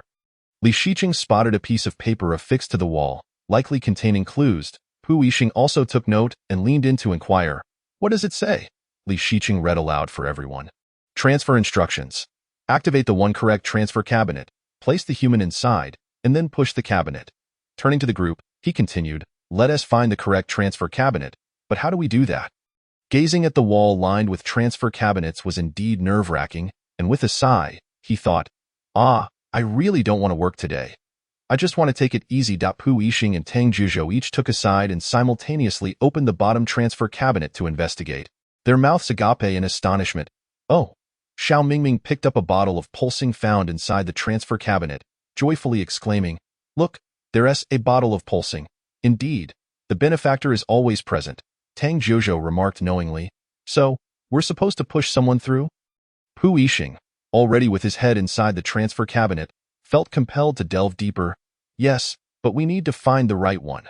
The highest command of T-Stars is to capture humans at all costs. Activating the transfer cabinet to transport to a secret space. Xiao Mingming and Dudu chimed in unison. She said to capture humans. Afterward, the two exchanged shocked glances, neither expecting such a divergence of interpretation at that moment. Xiao Mingming insisted, capture humans. Dudu corrected, help humans. JY echoed, capture humans. Huashu, perplexed, questioned, capture? Pu Yixing added, capture? I heard help. JY remarked, it seems we're not on the same page. At this juncture, 3 individuals heard capture humans, while 3 others heard help humans, highlighting the oddity of their numbers. Everyone turned to Li Shiqing, who was deep in thought. Shiqing, brother, do you think it's help or capture? Li Shiqing was bewildered. Do we have to choose? Can this really escalate to a debate? Isn't it obvious it's capture? Did I mishear? Why not play the broadcast again? Or rationally analyze, that area was clearly one of human activity. If it were to help humans, why would they place a person inside the cabinet to transfer? They could easily choose a gentler method. If it's to capture humans, then that human should have been incapacitated or made uncomfortable before entering. Thus, the machine's purpose becomes clear, transferring humans. Furthermore, before we entered, didn't the miner's diary warn against coming in? If it were to help humans, why would they warn others not to enter? Huashu was swiftly convinced, then I believe it's to capture humans. Tang Jiuzhou, grinning, pulled Li Shiqing to his side, while JY pulled Huashu, each taking one side, as if they had conspired beforehand. Although Xiao Mingming felt slightly swayed, He remained obstinate. Let us listen again. What if we lose? Tang Jiuzhou and teacher Huashu immediately chimed in. If we lose, we go in first. Ally Shiqing turned to look at Tang Jiuzhou and Huashu, wondering about the inexplicable excitement emanating from the two of them. Furthermore, Huashu, with his sleeves rolled up, seemed eager for everyone to notice his readiness. Xiao Mingming, mustering his courage, declared, "Let's begin the annual escape room listening test. The highest command from T-beings is to capture humans at all costs." Tang Jiuzhou beamed with delight, his smile revealing his front teeth. Huashu instructed Pu Yixing, "Go inside. Let us determine which is the one correct teleportation cabinet." Li Shiqing approached to inspect the cabinets for any peculiarities. "Isn't this one pulsating?" Tang Jiuzhou retrieved a bottle of pulsation from one of the cabinets and shared it with the group. Pu Yixing climbed atop a cabinet to open another, causing Li Shiqing to feel a surge of anxiety. "Pu, that move seems rather perilous. Please be cautious. I understand. Don't worry. I'll be careful. There's also a bottle of pulsation here," he replied, extracting another bottle from a different cabinet. Huashu suggested, "Let us try one at a time. Shall we?" He then entered the cabinet that Tang Jiuzhou had just opened, and as he prepared to lie down, he suddenly remembered, "Close it up, and you all can observe how to press the buttons from outside." Today was yet another day filled with vexation for teacher Huashu. Xiao Mingming chimed in from behind. "All right, you lie down. Didn't we agree that the loser goes in first?" It seemed everyone overlooked why it was Huashu lying inside instead of Xiao Mingming. Our little angel Mingming probably didn't even notice. 3, 2, 1. Together, they pushed the two cabinets in and stood back to observe for any changes. Pu, are you still there? Teacher Huashu, are you still there? Li Shiqing crouched down, knocking on their cabinets from left to right. Pu Yixing responded, "I'm still here." Huashu added, "I'm here too." Tang Jiuzhou suggested, "Let us turn on the lights first."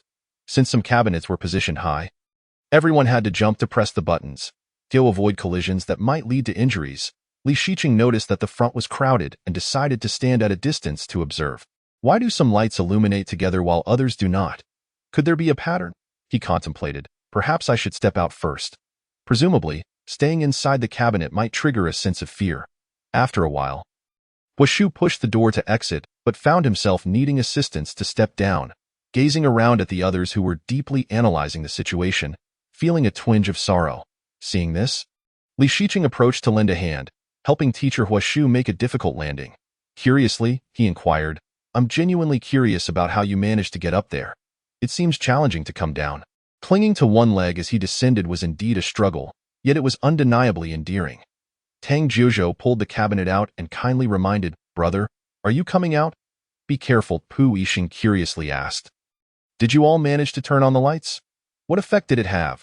Dudu answered, "Yes, we turned it on, but one cabinet opened earlier, which means we might need to try again." Pu, barely out for less than a minute, was pushed back in again. Tang Jiuzhou pressed the button below, and everyone stepped back to observe. The lights lit up, but soon dimmed once more. Xiao Mingming knocked on Pu Yixing's cabinet. "Brother, are you still there? Did they push you back in?" "I'm still here." Pu, do you want to come out first? Li Shiqing, standing outside, said, "I have an idea I want to try out. Dio, you want to come out?" "Sure." Li Shiqing helped pull Pu Yixing out. Pu, remember to lie down properly. Otherwise, you might bump your head. However, it seemed he spoke too late, as Pu Yixing's head had already made intimate contact with the cabinet. Li Shiqing quickly leaned in to check if he was injured. Relieved to find no harm done, Pu Yixing momentarily lost his focus, feeling his heart race as Li Shiqing leaned closer. For the first time truly appreciating his beauty, he was simply stunning. "Pu, aren't you coming out?" After waiting a while and seeing that Pu Yixing still hadn't emerged, Li Shiqing couldn't help but inquire, "Could it be that the cabinet is too comfortable for you to want to leave?" "No, I'm actually contemplating whether to check the one on the left above. I think I saw its internal structure from below." Pu Yixing had genuinely pondered this matter while inside the cabinet. "That's feasible, but do be cautious. We can test my idea later." Li Shiqing considered for a moment, confirming its feasibility. Pu Cat Mario has successfully reached the finish line, effortlessly pulling the cabinet open and continuing the adventure ahead. Huashu watched in awe, exclaiming, "Pu, you truly embody courage." After a brief while, under everyone's watchful eyes, Pu Yixing emerged from another cabinet. Xiao Mingming exclaimed, "How did you manage that? That's incredible." Pu Yixing stood beside Li Shiqing, sharing his earlier discoveries. "After my observations, I can ascertain which cabinet is the singular correct one, but I'm unsure how to activate it. He then turned to Li Shiqing, asking, by the way, what was that idea you mentioned earlier? From my findings, I noticed that if the first button is pressed, its light remains on. He then jumped to press the top left cabinet, followed by the diagonal one. What a taxing task, requiring one to leap. Hua Shu recalled the two lights Li Shiqing had pressed that remained lit, stating, now I remember. It might indeed be like what Xiao said. Perhaps we need to press them one by one. If we press incorrectly, the previous lights will extinguish. There seems to be a certain order. JY summarized. In essence, the lights that stay lit are the correct ones, while those that go out are erroneous. Pu Yixing observed the two lights Li Shiqing had pressed earlier and declared, following the sequence, it appears that Shiqing has already identified two. Let us give this a try. Tang Juzhou continued pressing the diagonal lights. And lo and behold, they did not extinguish. Xiao Mingming exclaimed, don't move, let us observe. It hasn't he gone out? JY was filled with astonishment, thinking, this Tang Juzhou certainly has remarkable luck. Pu Yixing gave Tang Juzhou a thumbs up. Satisfied with what he had witnessed, then turned to Li Shiqing, who immediately understood and smiled, applauding him. Let me try this one, and upon pressing it, all four lights remained illuminated, enveloping the surroundings in silence. Tang Juzhou, not receiving the expected reaction, turned in dissatisfaction. Why is no one responding? Xiao Mingming promptly joined in, cheering exuberantly while embracing Tang Juzhou, who was finally pleased. They continued experimenting, although they mistakenly pressed the next one. They eliminated one erroneous option, and everyone remained jubilant. Before long, after numerous attempts, they successfully activated that cabinet. The primary contributor to this sequence-finding endeavor was none other than the bouncy Tang Rabbit, as Pu Yixing helped pull open the cabinet, saying, please. Chapter 26. The Mysterious Cave 4. Amidst a flurry of compliments, the somewhat confused Tang Juzhou inadvertently became the first child to enter the cabinet. Gleefully, he announced, I'm going in, after a group of friends successfully pushed him inside. They cheered from outside. Wow. Pu Yixing leaned in, pushing with all his might. What is going on? Xiao Mingming replied, keep pushing. If he didn't push, nothing would budge. Pu Yixing was perplexed. What do you mean? Is this still manual? Pu, you must understand. The budget is limited. Li Shiqing lamented on behalf of the production team, affirming the constraints. Hua Shu bent down to observe. How do we get through this? Li Shiqing also crouched to examine. There must be something inside that we can leverage to pull ourselves through. Peering inside, he felt around the top, confirming that there was indeed something that could help him maneuver, albeit with some effort. Hua Shu turned back to retrieve his discarded miner's helmet and donned it. Our industrious Hua Shu was back in action, switching on the light atop his head. After a moment of observation, he reached the same conclusion as Li Shiqing. It was indeed possible to push through. Xiao Mingming inquired, is Tang Juzhou still there? At that moment, Tang Juzhou was entirely focused on his task, diligently attempting to pull himself through, his determination evident. Upon successfully reaching another space, he exclaimed, wow. Hua Shu, puzzled from the other side, asked, what are you wow-ing about? Li Shiqing knocked on the cabinet wall, attempting to capture Tang Juzhou's attention. Juzhou? Hearing the call from his self-proclaimed brother, he promptly responded, brother, I'm here. Gently reminding Juzhou, could you push the cabinet over here? How do I get this over? Try to see if you can push it.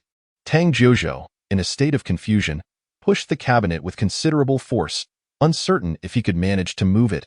With a vigorous shove, he made it halfway, and with the collective effort of everyone, they managed to pull it the rest of the way. After observing the situation, JY suddenly realized, oh, so it can actually be pulled. Xiao Mingming, the considerate little angel, encouraged, Dudu, you go first. You're the little girl. Dudu entered and lay down, exclaiming, here we go. The group pushed her halfway while they exerted their own strength for the other half. Just a little bit remained, and it was up to Tang Juzhou to assist, carefully reminding. Slowly, slowly. Meanwhile, Xiao Mingming anxiously awaited on the other side. Remember to push our little cart back. Dudu replied cheerfully, sure. Together, they managed to push the legendary little cart back. Xiao Mingming turned to JY and asked, shall we go together? JY hesitated. Can we both fit? Xiao Mingming effortlessly squeezed in, concluding with a light-hearted remark, I'm so thin. And you're quite slender too. JY found it exceedingly difficult to refuse Xiao Mingming's kind offer and slowly, at a snail's pace, managed to squeeze eye, and it felt as if someone was laughing at him. Upon turning, he noticed a cat leaning against Li Shiqing's shoulder, laughing uncontrollably, albeit quietly. Li Shiqing had not intended to laugh. But it seemed he caught the contagious mirth from Pu Yixing, struggling to suppress his laughter, clearing his throat, though the amusement in his eyes was unmistakable. JY decided to ignore the laughter, quickly lying down. Stating, "I'm ready." Engineer, unable to push, awkwardly smiled at the two behind. "I can't move it." The two appeared to possess an aesthetic disregard for those behind them. With the combined strength of three, they barely managed to budge the cabinet, leaving the teacher, Hua Shu, feeling utterly exhausted. After waiting for an eternity at the opposite cabinet, Dudu and Tang Zhuzhou inquired, "How many of you are there?" Xiao Mingming, sitting inside the cabinet, chuckled, "See how considerate I am. This way, they won't say you're heavy. It's just the combined weight of us two." After much effort from everyone, they finally succeeded in getting out. Dudu exclaimed in surprise, "We both didn't expect it to be you two who came down together." As they pushed the cart over, Tang Zhuzhou suggested, "Who can come over with Hua Shu?" When the cart arrived, Pu Yixing and Hua Shu indeed entered together as Tang Zhuzhou had said, albeit unsure why they needed to be together. They chose to comply. Li Shiqing saw them lying down and, still uneasy, asked, "Are you both settled in? Once you're ready, I'll start pushing." Pu Yixing worriedly replied, "Shiqing, can you actually push us?" "Of course, the people on the other side can pull too." Li Shiqing joked, "If worst comes to worst, you can just push yourselves over." Little did he know that his words would come back to haunt him, as he pushed them a third of the way. Pu Yixing and Hua Shu shouted, "We can pull now, we can." However, there was no response, and they had to exert themselves to move the rest of the way. Xiao Mingming, squatting at the other end of the cabinet, curiously asked, "Aren't you pulling?" Tang Zhuzhou chuckled, "You guys can come over by yourselves." Pu Yixing shouted, "Can we pull?" "There's a railing above." Tang Zhuzhou replied matter-of-factly, "You two big men, come on." Xiao Mingming, offering technical guidance from across, advised, "You need to grip it. Just hold it tight, and you'll make it over." Pu Yixing and Hua Shu exchanged glances, both exasperated yet amused. Tang Zhuzhou embodied the epitome of stubbornness with a sincere heart. "I'll help pull you over." After successfully pulling everyone across safely, only Li Shiqing was left. Tang Zhuzhou said, "Shiqing, I'll push the cart to you, and then you just lie down, I'll pull you over." Xiao Mingming added, "Yes, we'll pull you over in a moment." Pu Yixing, who had not enjoyed the same treatment earlier, looked bewildered. "Wait, why are you two double standards here? What happened to being big men?" Li Shiqing replied, "Then it's up to you, Zhuzhou and Mingming. I am a bit heavy, so you might have to exert some effort. Honestly, I could push myself over." Tang Zhuzhou reassured, "No worries, we're strong." Upon hearing this, Li Shiqing felt he couldn't refuse, lying down, "All right," just as he was about to grasp the railing to push over. Before his hands even touched it, he was swiftly pulled over by Tang Zhuzhou and Xiao Mingming. It was surprisingly quick, leaving Li Shiqing astonished, thinking, "It can move that fast?" Tang Zhuzhou called out, "Brother?" "Oh." Grasping his outstretched arm, Li Shiqing emerged from the cabinet, patting his shoulder in gratitude. "Thanks, Zhuzhou." Xiao Mingming, feeling a bit left out, chimed in, "Brother, I helped too," implying that he shouldn't be the only one praised. Li Shiqing smiled, acknowledging and "Thank you, Mingming, for pulling me over." Once everyone had gathered, they proceeded into the next secret room, which was filled with numerous cultivating plants and had a relatively brighter ambience compared to the previous rooms. Li Shiqing curiously observed the little flowers, grasses, and trees, finding them quite adorable. The Wolf King, JY, proved his vigilant nature, discovering an extraordinary plant growth environment simulator requiring a specified order daily. Though he couldn't decipher it, he glanced at his companions, who had uncovered something, and quietly approached to blend in. Li Shiqing pondered over the text on the blackboard, feeling a vague sense of familiarity, as if he had heard it before. And not just once. Until Xiao Mingming began to sing nearby, he realized from whom he had learned it. "Who brought you to my side?" It was that round starry light, the starlight. Tang Zhuzhou bluntly pointed out. "That phrase isn't on there, I guessed it." Xiao Mingming responded playfully, glancing down to see a programmer walking while coding. Upon hearing the term programmer, Tang Zhuzhou perked up, claiming, "Is it me? Am I a programmer?" "Yes." Xiao Mingming began to instruct, "Come on, code a bit, strut your stuff. Let us welcome the international supermodel, Mr. Tang Zhuzhou." Tang Zhuzhou strutted towards them with the trendiest bunny hop. The others played along with their performance, though their smiles were hard to suppress, while Li Shiqing was humorously reprimanded for being serious. After the jokes and lively antics, it was time to address the matter at hand. Chapter 27. The Mysterious Cave 5. The trio, Pu Yixing, Hua Shu, and Li Shiqing, initiated a serious discussion. Pu Yixing led. T-Xing is the T-Xing person from earlier. Does that ring a bell? Li Shiqing recalled the persistent T-shaped symbol that had appeared. So that symbol is their trademark. Hua Shu remembered. That's the one we saw on the ground at Li Shiqing noticed 3 lines on the blackboard. The T-planet has been destroyed due to environmental pollution and ecological collapse. We have wandered to Earth, and within its ecological framework, we must surely find a way to save T-planet. Hua Shu concluded. So this place is a secret base for those T-beings. Pu Yixing affirmed, glancing at the password door beside the blackboard. The 3 approached the door. Li Shiqing found it intriguing as it differed from usual password doors, being neither numeric nor alphabetic, but rather an aesthetically pleasing design. Pu Yixing sighed, another password door. Given their inability to decipher it at the moment, Hua Shu suggested, let us check elsewhere first. He pointed at an explanatory post across the room. The trio moved to the spot where JY had stood, while their Wolf King had meandered back around to stand behind them. Hua Shu read aloud, Plant Growth Simulator. Daily, provide the plants with a specified growth environment in order to bloom. A glance at the nearby electronic screen revealed. So this needs to be done in order. Pu Yixing observed the array of small plants in front of them. Oh, we must provide growth in order. JY pointed at the icons on the display. This one represents sunlight. This one signifies nighttime. Tapping the moon icon, the adjacent plant cultivation cabinet instantaneously transformed.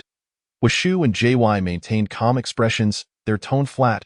Wow, that's quite advanced. While one might assume they were excited, their faces told a different story. Yet they did exclaim wow. Pu Yixing scratched his head. We need to find the order, but how do we determine it? JY closely examined the 4 cultivation cabinets. These are lilies, chrysanthemums, roses, and peaches. Xiao Mingming suggested, it's likely that once these flowers bloom, we can exit.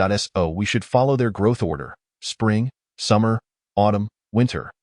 Tang Zhuzhou stood before the display, perplexed, unsure of how to press the buttons. Only noting the sun, moon, stars, thunder, and fog. Xiao Mingming's imaginative thinking sparked again, boldly hypothesizing, then we should follow the sunrise and sunset. Plants require sunlight and fertilization to bloom. Tang Zhuzhou nodded knowingly beside them.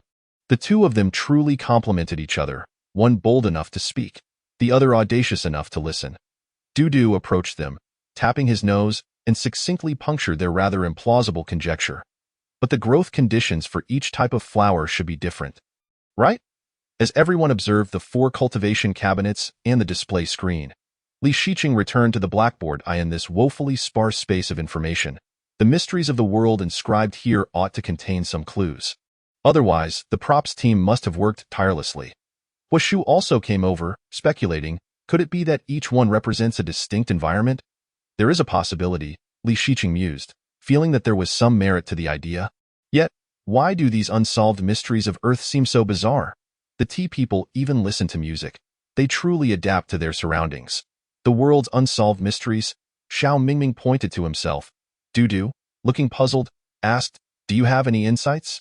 Xiao Mingming smiled. I'm not worthy to unravel it. But perhaps you might, Li Shiqing cheerfully countered, dismissing Xiao Mingming's words. Pu Yixing, puzzled, inquired, Shiqing, do you have any thoughts on this? Hearing that he might be able to decipher it, Xiao Mingming became excited. Really? What can I decipher? Just a little idea, not much. Li Shiqing hesitated slightly, then added, Mingming, I'm not sure if you can solve the others, but the first one should be possible. What is the next line of this lyric? It's that, the round moon, the moon. Is there a problem? Xiao Mingming responded, perplexed. Isn't there a moon icon over there? Li Shiqing pointed to the display screen across from them. Xiao Mingming suddenly understood. Oh, in the next line of the lyrics, Li Shiqing looked at him, nodding in approval. Tang Zhuzhou immediately grasped the concept and quipped, who stole my microphone? Pu Yixing chimed in with the next line. No worries. I still have my throat. Upon hearing this, Tang Zhuzhou excitedly ran over but was halted midway by Li Shiqing. Zhuzhou, wait a moment. Their ISNTA throat icon there. Oh, right? He replied. Li Shiqing sighed helplessly. Child, do pay attention, JY suggested. Forget it. Let us look at the others first. Perhaps this is a distraction. Following his advice, Xiao Mingming looked at the next line and inadvertently raised the pitch while singing. Who whispers to me that love never changes, just for this line? Love never changes. Huashu silently recited the lyrics. Is it rain? The water of Westlake, my tears. Xiao Mingming continued to sing. Rain shatters the heart. Wind brings tears, dreams entwine. Love lingers far. JY interjected. Wind brings tears. Pu Yixing asked. So is it flowing water or wind? Li Shiqing responded. Now we have two answers, but we're not entirely sure. Let us give it a try. Tang Zhuzhou looked at the last question. So what do we do about this? Xiao Mingming replied, who said that pretty girls have no brains, only understanding beauty and aesthetics. Oh, there aren't even adjectives about the weather. Xiao Mingming turned to the group asking, who sings this? Jolin Tsai? Dudu nodded. Yes, Jolin Tsai. Aside from these two artists, everyone remained silent. Li Shiqing helplessly thought, there's nothing to be done. Every field has its specialists. Perhaps everyone is more familiar with the first question.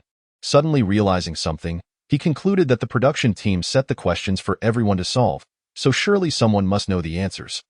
Currently, the only one familiar to everyone was the first question. Widely sung, and with lyrics about the weather. It seemed the lyrics of the first song were indeed more relevant to that environment. Clearly, Huashu also directed their focus to the first question. Mingming, can you sing it completely? Li Shiqing inquired. Of course, no problem. Shiqing, your request is a must, especially since I am extremely familiar with this song. He exclaimed enthusiastically. Is it that magical blue sky? Tang Zhuzhou hooked his arm around Xiao Mingming's neck, pulling him toward himself, laughing. You made that up, didn't you? Xiao Mingming, incredulous, defended himself. It's blue sky. This is my signature song. How could I possibly sing the wrong lyrics? JY asked. So this song is the complete answer? Pu Yixing leaned against Li Shiqing's shoulder, affirming, yes, following this sequence. Tang Zhuzhou asked, who among you can sing this song? Li Shiqing patted Xiao Mingming on the shoulder, smiling. Mingming, your moment has arrived. Xiao Mingming confidently began. Who brings you to my side? Is that round moon, the moon? He interspersed an improvised dance. It's that magical blue sky. Dudu exclaimed, blue sky. Xiao Mingming responded, sand, sand. Who is the best at challenging Xiao Mingming? It must be our Tang Zhuzhou. Sand. Where is the sand? Shalawa is an exclamatory word, not an adjective. Are you a bit slow? Xiao Mingming awkwardly smiled. Starlight, starlight. Huashu chimed in. Is that the babbling mountain spring, the spring? After everyone pressed the buttons in order, the cultivation cabinet remained unresponsive. Xiao Mingming, as if struck by lightning, crouched helplessly. The earlier declaration, this is my signature song. How could I sing it wrong? Still echoed in his ears. JY stood nearby, mercilessly mocking, showing no intention of concealing his laughter. So now we know there's a moon, spring, blue sky, and starlight. But we're unsure of the order. Li Shiqing suggested, why don't we sing it again? Everyone collectively agreed. The first ever singing competition of the escape room begins now. Huashu began. Who brings you to my side? Is that round moon? The moon. Li Shiqing pressed the moon icon. Dudu sang. Is that the babbling mountain spring? The babbling mountain spring, and pressed the spring icon. Xiao Mingming's moment arrived again. Shalawa, Shalawa. Initiating a round of handshakes, the first being with Li Shiqing, who was smiling so hard it hurt. The others began to share the laughter equally. Tang Zhuzhou crouched down, laughing so hard that his head was buried in his knees. Xiao Mingming sang, who brings you to my side? Is that brilliant starlight? Starlight, JY took over from Li Shiqing, pressing the starlight icon. Tang Zhuzhou added, is that the bright blue sky, blue sky? He pressed the blue sky icon. The singing event officially concluded, and the flowers blossomed beautifully. Dudu exclaimed in delight. Isn't that the symbol we just saw? Pu Yixing wondered, then how do we determine the north, south, east, and west of this thing? Li Shiqing bent down to admire the lovely flowers and stood up, saying, let us look at where the flowers bloom. They bloom in different places. Everyone busily pressed buttons back and forth, and Xiao Kuokua admired. How come all of you are so smart? They successfully opened the door.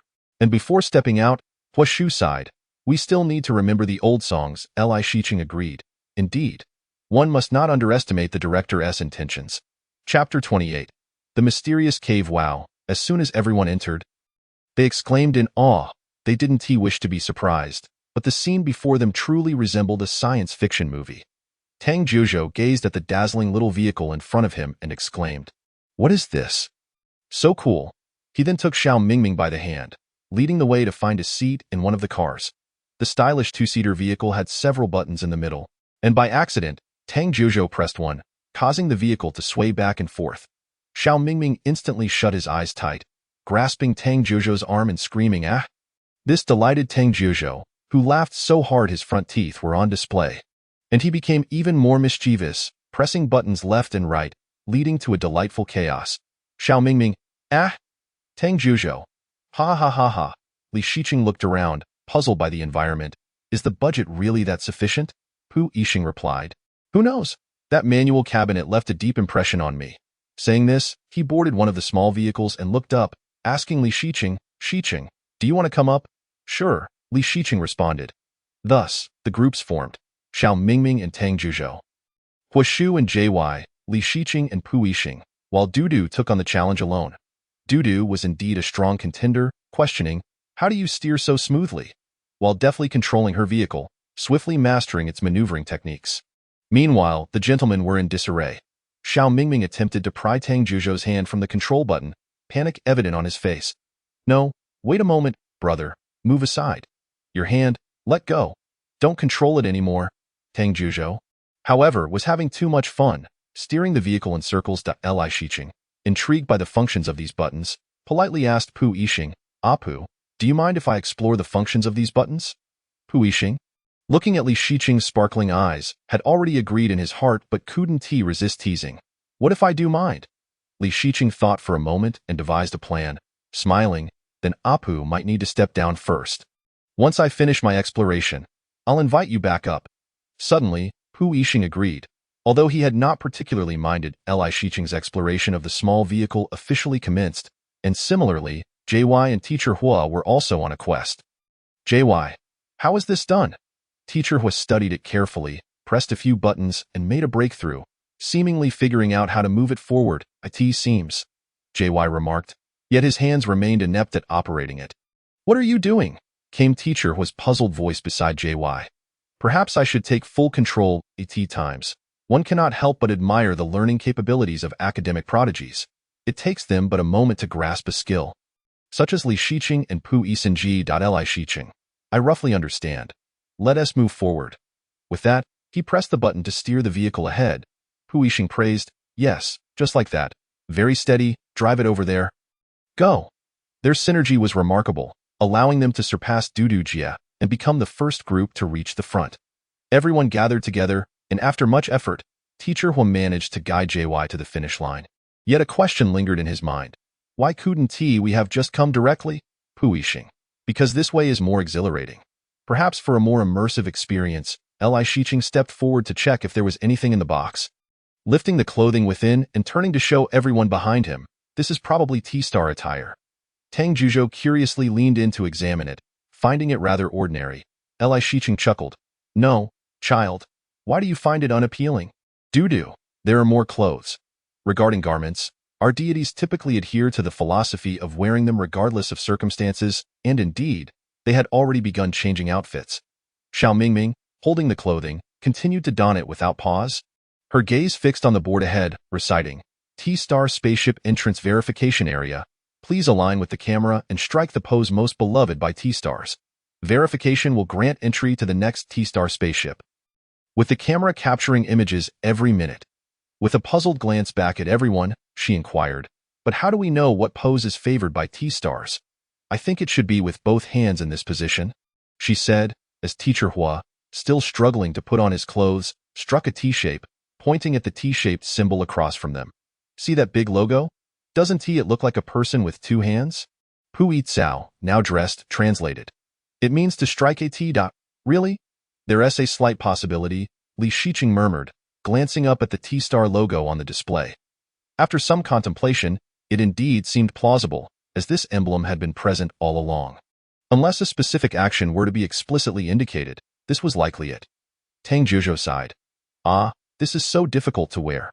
Xiao Mingming, confused, asked, "Do we need to take off our shoes to wear this?" "I can't manage it." Her questioning gaze turned towards Li Shiqing, who had already donned his outfit. He, sensing her inquiry, replied, I took off my shoes. It's much easier that way. Teacher Hua, I did the same.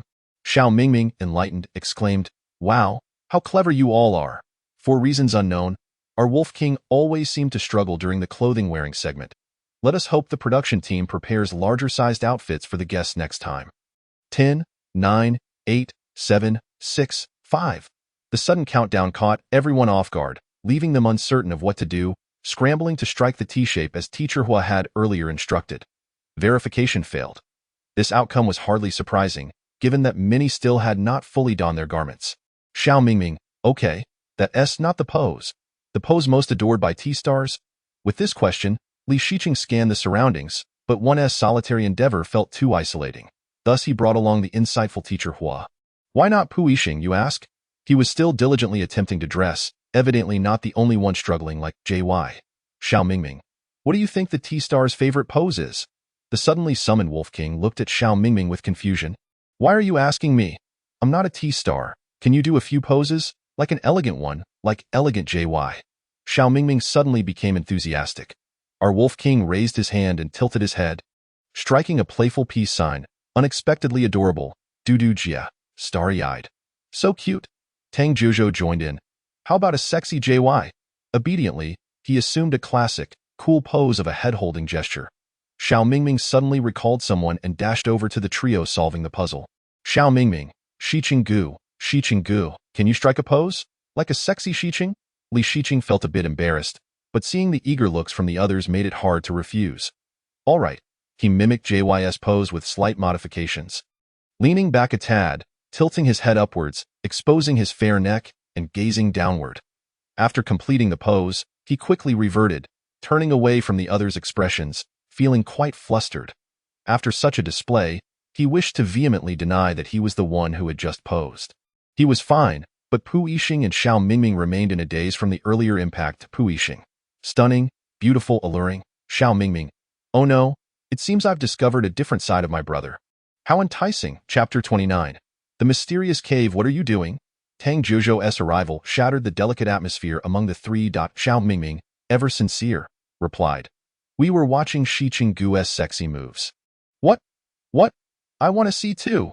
Tang Zhuzhou exclaimed excitedly, looking at Li Shiqing.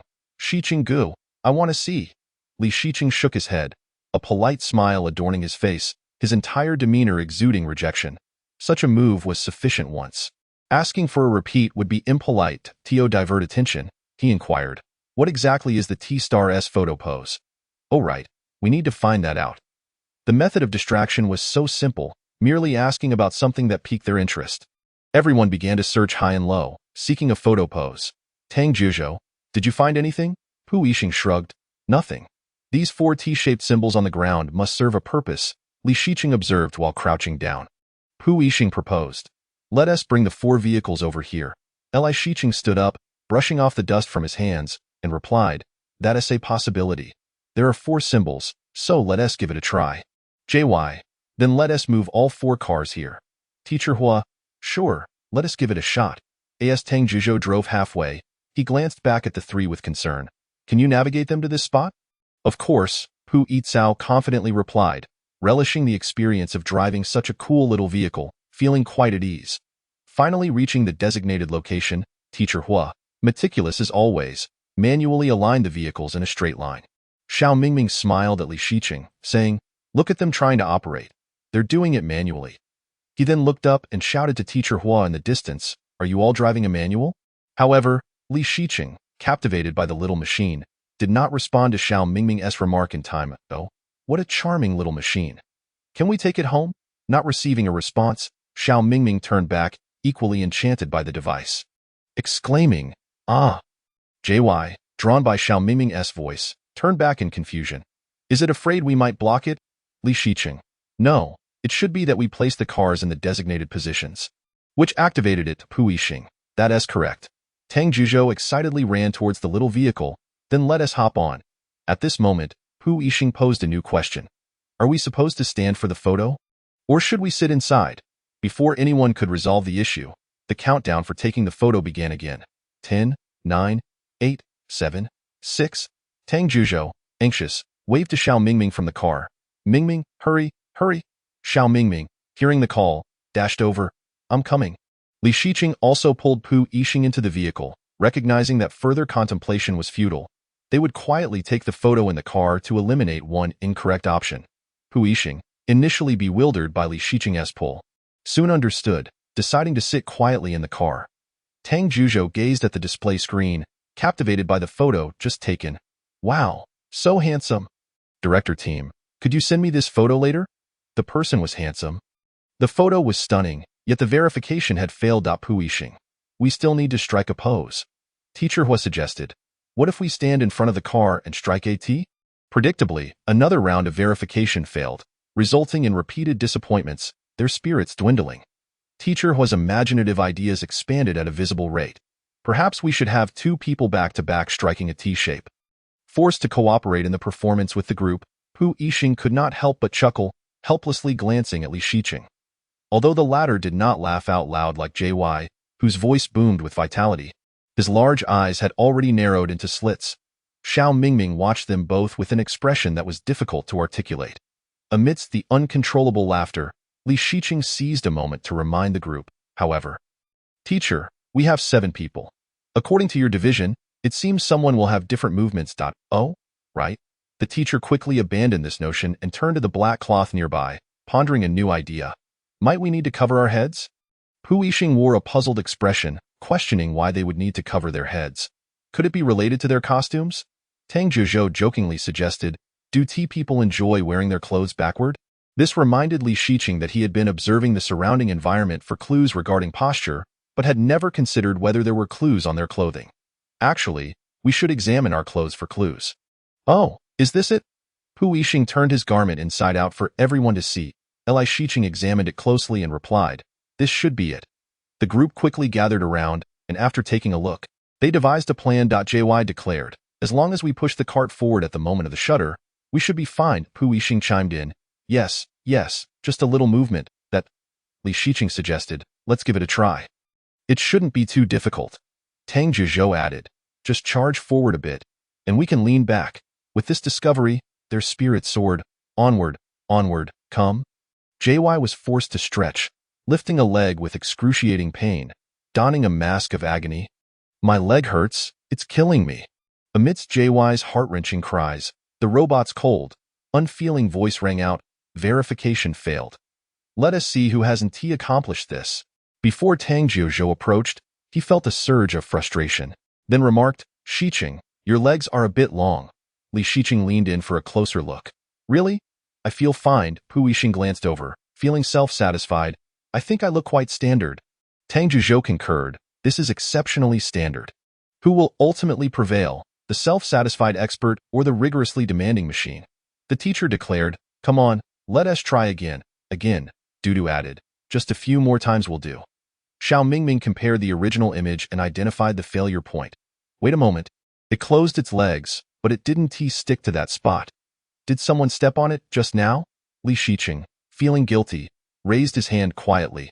Xiao Mingming, who had initially worn a serious expression, instantly softened. It's all right, brother. Let us strive not to step on it next time. Li Shiqing nodded obediently. The teacher sighed, so strict. Even more so than I am. JY retorted, hey, it's not my fault if my legs are long. The teacher sincerely inquired, do you have long legs? I would believe you if you said Shiqing had long legs, but you? Scanning JY from top to bottom, the teacher smiled silently, the silence speaking volumes. The teacher urged everyone, in 2 seconds, we charge. Xiao Mingming added, don't let your legs stick. 10, 9, 8, 7, 6, 5, 4, 3, 2. Everyone lifted their legs, anticipating the announcement of successful verification. Verification passed, Dudu exclaimed. Indeed, the legs must not stick to the surface. Li Shiqing felt a mix of relief and weariness. Focus on the details. Pu Yixing cheerfully remarked, we made it. Tang Juzhou praised, that was impressive. Ahead lay an unknown journey, with winding paths beneath their feet. What new challenges would the experts face? Stay tuned.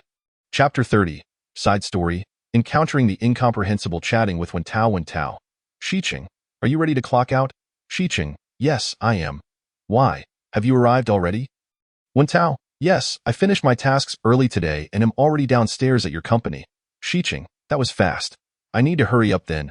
Wen Tao, no rush. Take your time at Li. Shiqing set his phone aside and promptly changed out of his lab coat.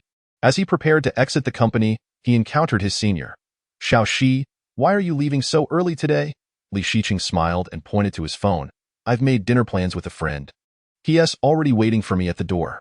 The senior glanced at Guo Wen Tao, who stood by the flower bed. Is that the handsome lad over there?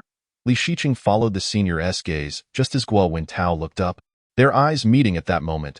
The evening light bathed Guo Wen Tao's smiling face, his gaze gentle as water, akin to an old lover reunited after a long separation. The senior observed Guo Wen Tao and then turned to the entranced Li Shiqing. With an understanding escaping her lips, her eyes glinting with meaning as she patted Li Shiqing's shoulder. I understand. Young love, I wish you a pleasant meal. With that, she walked away, shaking her head and murmuring to herself. These young folks, why must they refer to their boyfriends as friends? Don't they know that true couples cannot hide their affection? When Li Shiqing regained his senses, the senior had already walked far away. He rubbed his temples, reflecting on how he had been captivated by Guo Wen Tao. What was happening? Though Wen Tao was undoubtedly striking, he thought, never mind, I won't dwell on it. Let us just go out. Sorry to keep you waiting. It's all right, let us go eat. Just to be clear, I'm treating sure. You treat. Guo Wen Tao chuckled helplessly, unsure why Li Shiqing was so insistent on treating, especially when dining together. The two opted for a leisurely stroll to the restaurant rather than taking any transportation, as the distance was not significant and they considered it good exercise. After relishing the delicious dishes, Li Shiqing held the receipt, feeling a sense of unreality wash over him. He had finally treated Guo Wen Tao to a meal, fulfilling his promise. Although they had shared many meals before, he had never successfully paid the bill until now, which was rather disheartening. Shiqing, would you like some water? Guo Wen Tao held out 2 bottles, unscrewing the cap of one before handing it over. Thank you. Li Shiqing took a sip. Shall we head straight back? Guo Wen Tao observed Li Shiqing looking out the window. No, I plan to walk around a bit to digest. Li Shiqing turned his gaze back to Guo Wen Tao. Do you want to head back first? No, it's nice to take in the night scenery occasionally. Guo Wen Tao smiled and shook his head, his gaze lingering on Li Shiqing's silhouette, harboring a secret reason for wanting to enjoy the night view together. As soon as Li Shiqing stepped out of the restaurant, a girl suddenly dashed out beside him, startling him. Thankfully, Guo Wen Tao reacted swiftly, pulling Li Shiqing behind him upon noticing the girl. The girl, aware of her lapse, offered them an awkward smile under Guo Wen Tao's vigilant gaze. Regaining his composure, Li Shiqing gently patted Guo Wen Tao's shoulder, signaling that he could release his grip on his wrist. What's the matter? Li Shiqing inquired of the girl before him. Surprised by Li Shiqing's indifferent tone, Guo Wen Tao found it curious. He had always known Shiqing to speak warmly to others, and it was a novel experience to hear him speak so coolly. Shiqing, could you lend me some money? The girl stammered out her purpose. Is that why you've been following me? Li Shiqing asked incredulously, having sensed someone trailing him since leaving the company. He had been glancing out the window to see if she had left, only to find her tenaciously lingering. The girl nodded. Li Shiqing softened his tone, no longer as unapproachable as before. All right, but why not ask your brother? The girl pouted. He definitely won't lend me any. Suddenly, a thought struck her, and her eyes brightened. Shiqing, you could talk to him. He would surely lend it to me. Stop right there, that is impossible. What would a rich girl need from a working-class guy like me? Li Shiqing firmly refused. And don't tell me it's for your boyfriend again. The girl avoided meeting Li Shiqing's gaze, clearly caught in his guess. Li Shiqing felt speechless, wanting to drag Guo Wen Tao away on the spot. But good upbringing prevented him from doing so. Just this last time, Yang is really in urgent need of money.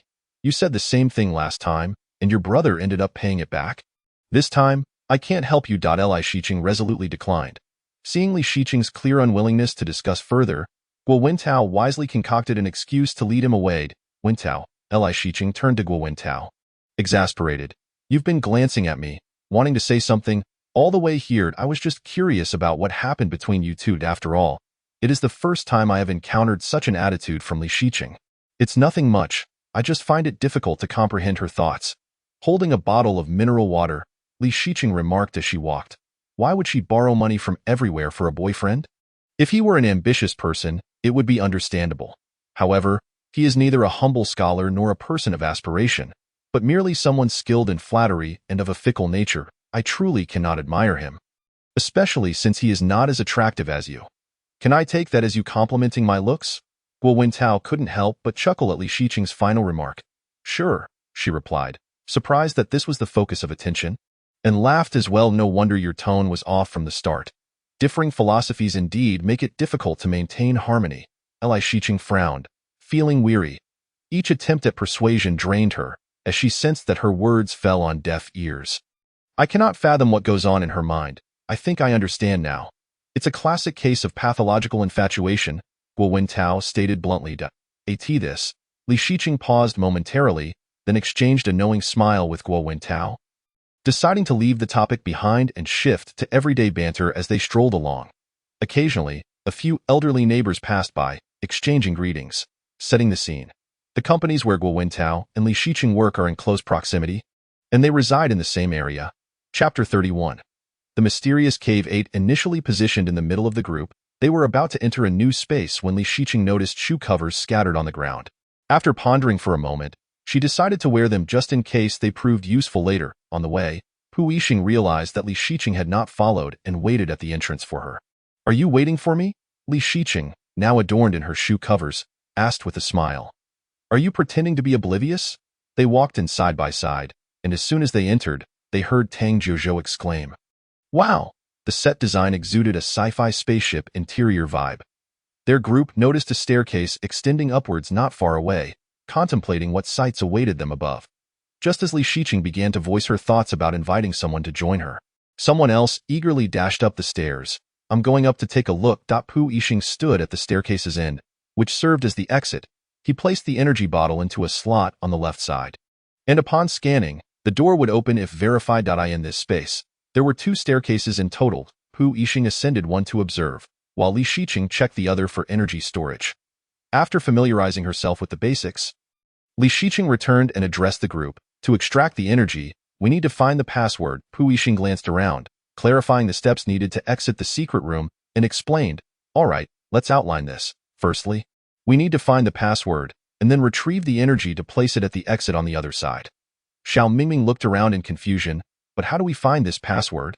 It should be related to that white display screen in front of us, Li Shiqing pointed out, indicating the sizable screen occupying a significant portion of the small space, which appeared to be in standby mode. No sooner had she spoken than the lights suddenly dimmed, causing everyone to look around alertly. Xiao Mingming quickly moved closer to Li Shiqing, while she focused on the screen, sensing that it was about to activate. The display indeed changed, revealing an enormous alien head that hummed a tune, albeit with a rather poor accent. Hand in hand, 1 step, 2 steps, 3 steps, 4 steps, looking up at the sky, counting stars, 1, 2, 3, 4, all in a line. Pu Yixing's mind flashed back. Isn't that Starry Sky? The group commented, Do aliens enjoy singing nowadays? Tang Jiuzhou noticed that certain areas occasionally lit up. Hey, are these lighted areas repeating? JY replied, There must be some kind of pattern. Xiao Mingming lamented, This is so high-tech. Suddenly, Tang Jiuzhou had a bright idea. Oh, what if we input the number of squares that light up each time? Xiao Mingming replied, Let's give it a try. JY quickly climbed the stairs, saying, You all focus on reading. I'll handle the pressing. Pu Yixing encouraged, Jiuzhou, you go ahead. As they stood back observing, the scene unfolded with a trio engaged in problem-solving and a bewildered Xiao Mingming. After they finished reciting, the 4 in the back eagerly awaited JY's response, who shook his head. Not right. Is the song on repeat? Someone wondered. Could it be related to the lyrics? Xiao Mingming proposed. Perhaps the lyrics hint at something, Li Shiqing mused, recalling the alien's repeated lines, I think I understand. We need to connect the illuminated areas. They should form a number. Oh, the children in the lyrics need to hold hands. The stars need to be connected. In a flash, Pu Yixing grasped Li Shiqing's intent. All right, let's note this down. JY added. So, the illuminated areas represent numbers.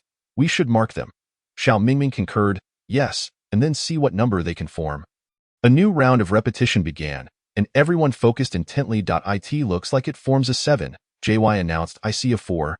Li Shiqing added. 1470, the Wolf King remarked. Let's give it a shot. The group climbed the stairs, confident in their answers. Utilizing the clues they had gathered, they reasoned that as long as they made no mistakes in observation, the answer would be accurate. Dudu excitedly applauded, exclaiming, "It worked! It worked! Fantastic!" Pu Yixing repeatedly remarked, "Very good, very good." It was evident everyone was elated. They had tackled this challenge promptly. Li Shiqing joined in the applause, contrasting the starkly different times taken to solve the two secret rooms, leaving an impression of unreality. Chapter 32. The mysterious Cave 9. Diving into a pitch-black opening, it was initially quite narrow, just wide enough for a person to pass through. Upon emerging, the vastness unfolded before Li Shiqing, making her feel as if a blind person had suddenly regained their sight. She squinted to adjust to the brightness. Pu Yixing followed closely behind, anxiously observing the wooden planks beneath him, feeling as if he might plummet at any moment, and the sensation intensified with each step. As Li Shiqing walked, something felt amiss. "Hey, where did Pu go?" She looked ahead to see everyone chatting cheerfully, but Pu Yixing was nowhere in sight. Turning back, she found him intently focused on his feet. Curiously, she asked, "Pu, what are you looking at?" His concentrated demeanor suggested he had made a new discovery. Pu Yixing replied with concern, "I just have a feeling this passage isn't ordinary." Indeed, the space below was empty. Li Shiqing, gauging the footsteps of the group and Pu Yixing's demeanor, understood his anxiety. "Are you worried that these planks might suddenly give way?" Pu Yixing nodded as he continued to watch his footing. Li Shiqing chuckled softly at his cautiousness, likening him to a wary little kitten, and reassured him with a smile. "I don't know when the planks might fall, but I can guess it won't be now." At the end of the corridor, Teacher Hu discovered a note on the wall. "We have finally found an alternative energy source to save T-Star, unlocking the UFO's door, consuming energy containing 4 types of human DNA. We must have come here to find this note. As for the energy mentioned, that remains to be discovered." Li Shiqing leaned forward to read the text, her gaze shifting upward to a small test tube embedded in the wall. Devoid of any liquid or solid. What could this test tube be for? Tang Zhizhou picked it up, examining it closely. "This is an energy bottle, meant to store energy." Just as Li Shiqing was about to inquire about the nature of the energy, an odd tremor beneath her feet captured her attention. Was something about to happen? Surely the planks wouldn't actually fall. Although she had anticipated this outcome, witnessing the planks tumble down still sent a jolt of fear through Li Shiqing. Pressing her back firmly against the wall, too frightened to move, Pu Yixing skillfully maneuvered to her side, wearing a triumphant expression as if to say, "See, I knew these planks were peculiar." Li Shiqing glanced at Pu Yixing, feeling an urge to commend his foresight, but thought it more prudent to consider how they might proceed. Observing the few remaining planks, some appeared to be at odds with each other, spaced a bit too far apart. "So our purpose for coming here is to retrieve this test tube," Li Shiqing stated, leaning against the wall as if to meld with it. Xiao Mingming corrected her, "Brother, it's an energy bottle." "All right, the goal is to obtain this energy bottle." Li Shiqing smoothly amended, "So how do we return? Should we jump across?" The brave Tang Zhizhou, undeterred by challenges, volunteered, "I'll go first."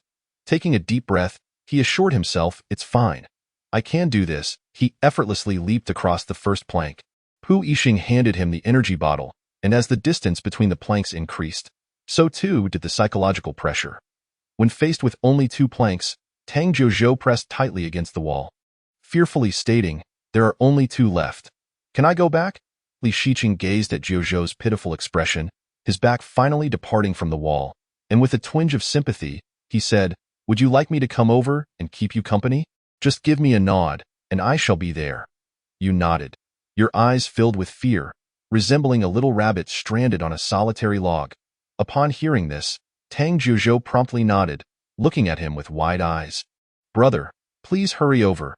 I am frightened just watching this." In this moment, Li Shiqing truly demonstrated the advantages of his long legs, effortlessly leaping over with a single bound, appearing to outsiders as if it required no effort at all.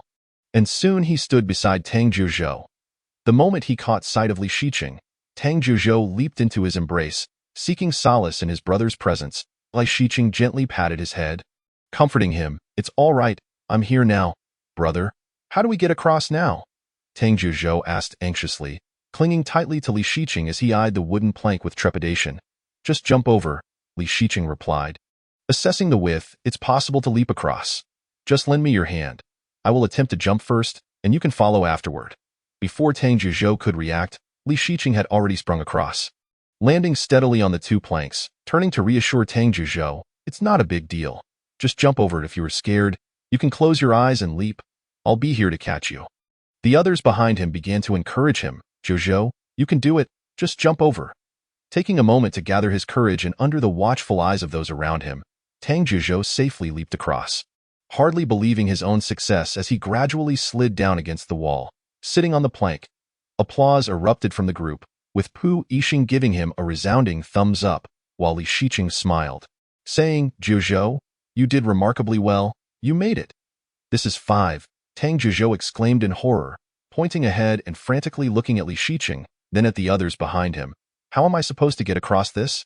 Hearing that there were 5 planks in between, the teacher of mathematics emerged incredulously from behind the crowd, pointing and saying, So there are 5, is that correct?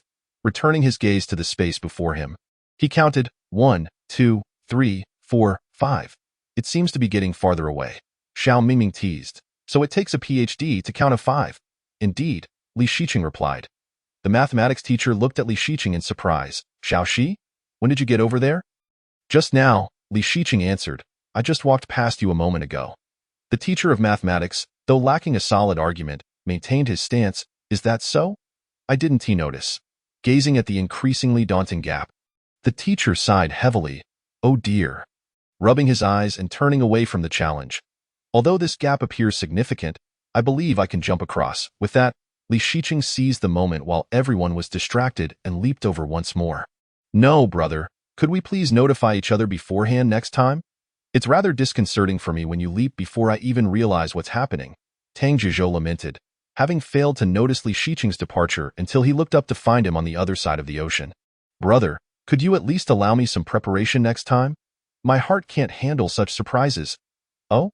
Didn't I mention it just now? Li Shiqing replied, bewildered by the complaint. I could have sworn I said that. Jojo, it's simply a matter of charging ahead. It's quite straightforward, Li Shiqing encouraged Tang Jojo from across, his voice filled with support.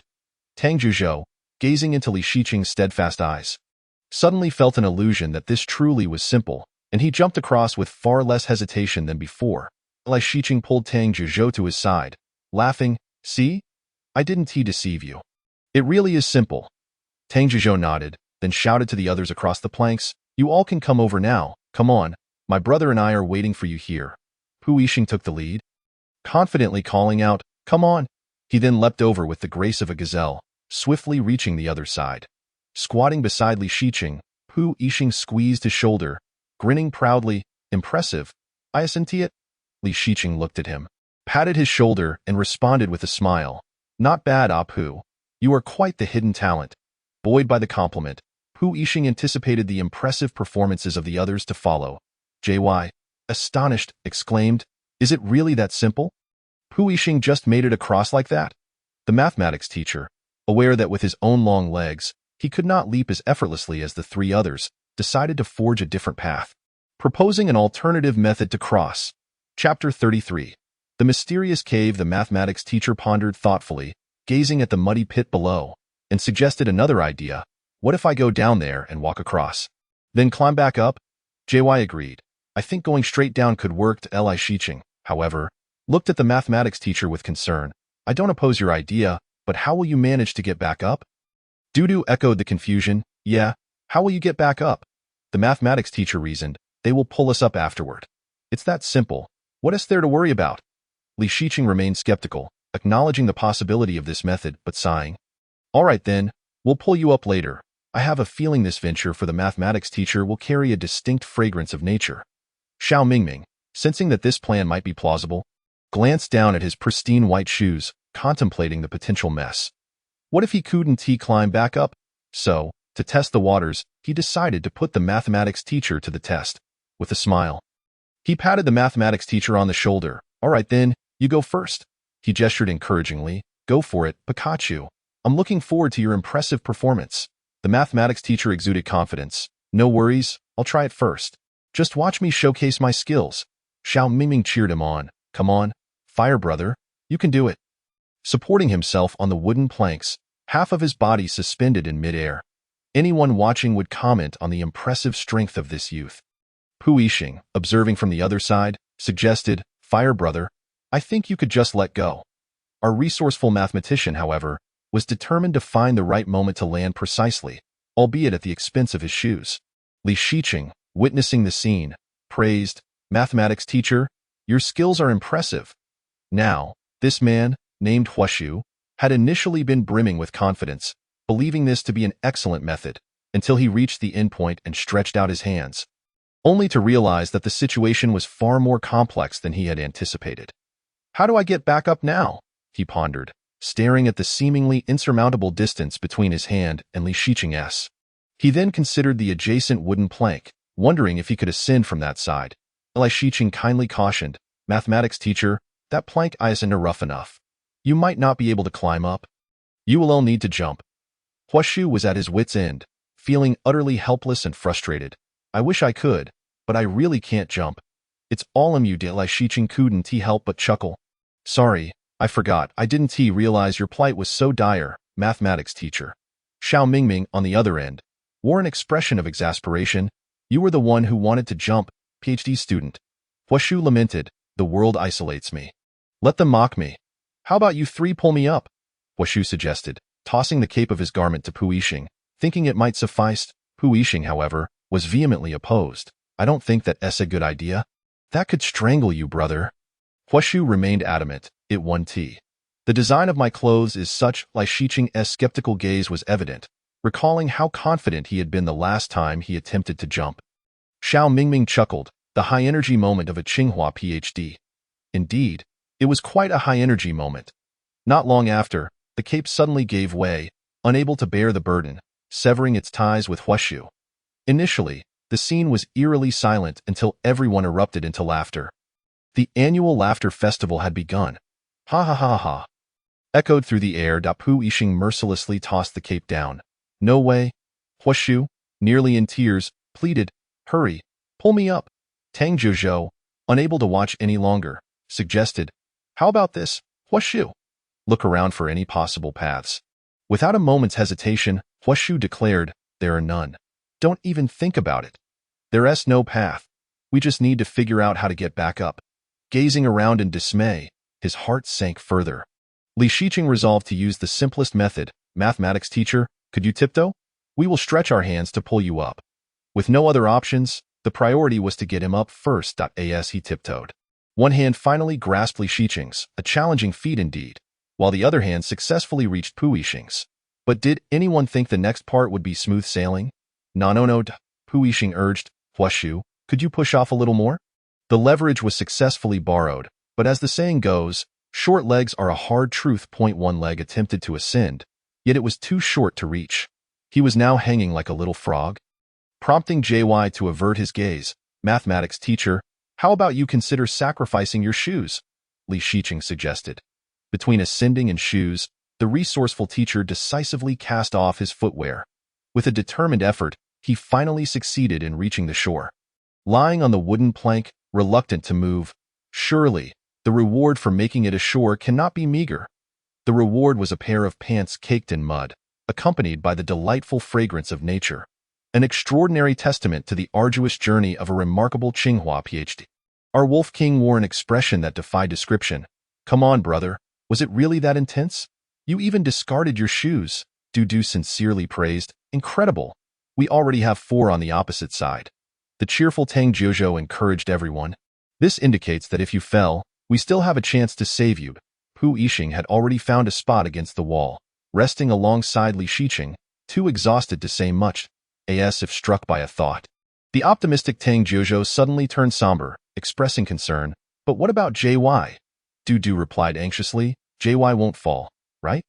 Tang Jiuzhou quickly interjected, "JY, you mustn't fall." Upon hearing that JY might tumble, Pu Yixing was instantly alert. His cat-like eyes wide with alarm. "JY cannot fall.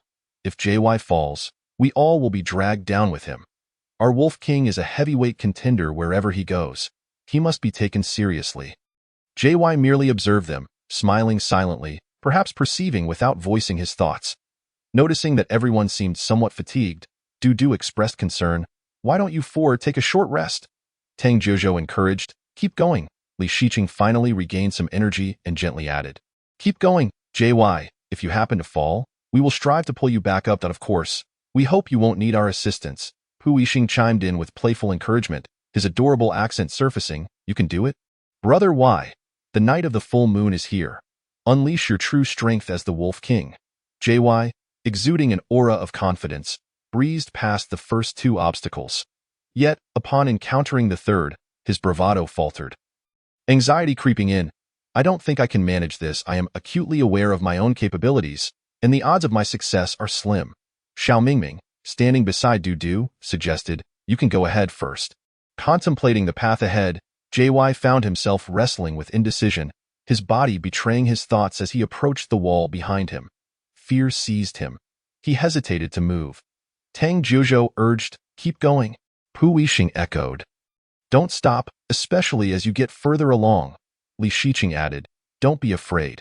With a single leap, you can make it across. If you fall, it's not the end, Du Du exclaimed. All right, though she voiced her fear.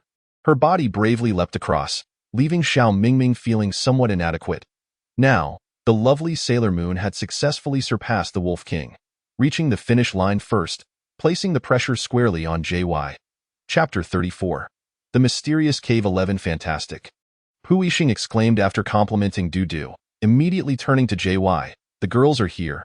Come on, Brother Y, you can do it. Very impressive. Would you like to take a moment to rest?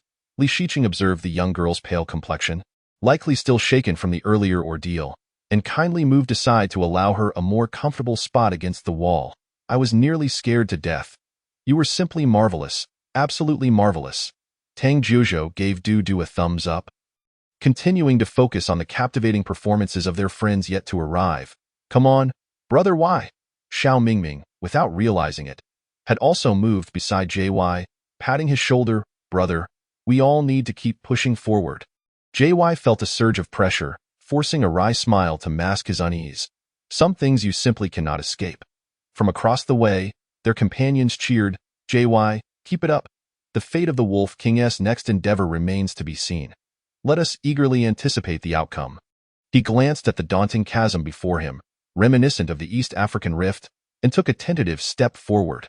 With his left hand pressed against the wall and his right hand on his hip, he struck a confident pose and slowly uttered two words. My legs are weak. The most dreaded silence fell upon the air, the atmosphere suddenly awkward. Everyone chuckled, realizing that his posturing was merely a ploy to lean against the wall. Wait a moment, let me think this through. He spun around in circles, time stretching out painfully, as if the old tree before the door could sprout new buds in the meantime. Xiao Mingming, having clung to the wall for quite some time himself, could not resist teasing JY. You've been pondering for quite a while now, haven't you? It feels like a century. As their deliberation dragged on, the brilliant minds among them could not bear to simply stand idle. Especially the three of them. Thus, they began to examine the sticker Du Du had brought along.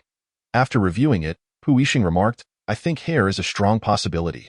The teacher agreed, hair is relatively easy to procure. Li Shiqing pointed to a phrase on the sticker, looking questioningly at everyone.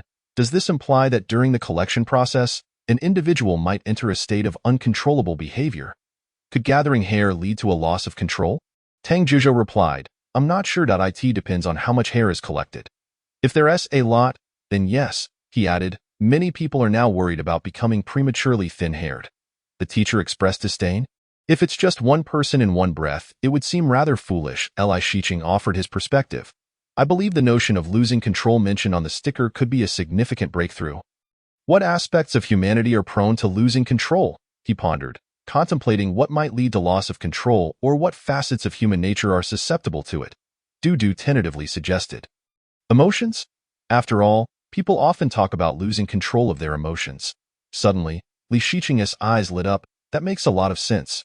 What emerges when emotions spiral out of control should be tangible, preferably something that can fit into this little test tube, or rather, energy bottle. He lifted the energy bottle to his eyes, contemplating what it could contain.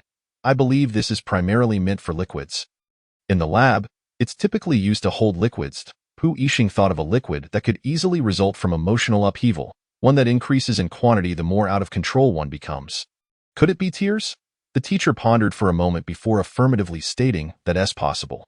It aligns well with the conditions for generation and the characteristics of the storage tool, plus it's something that this energy bottle could indeed hold.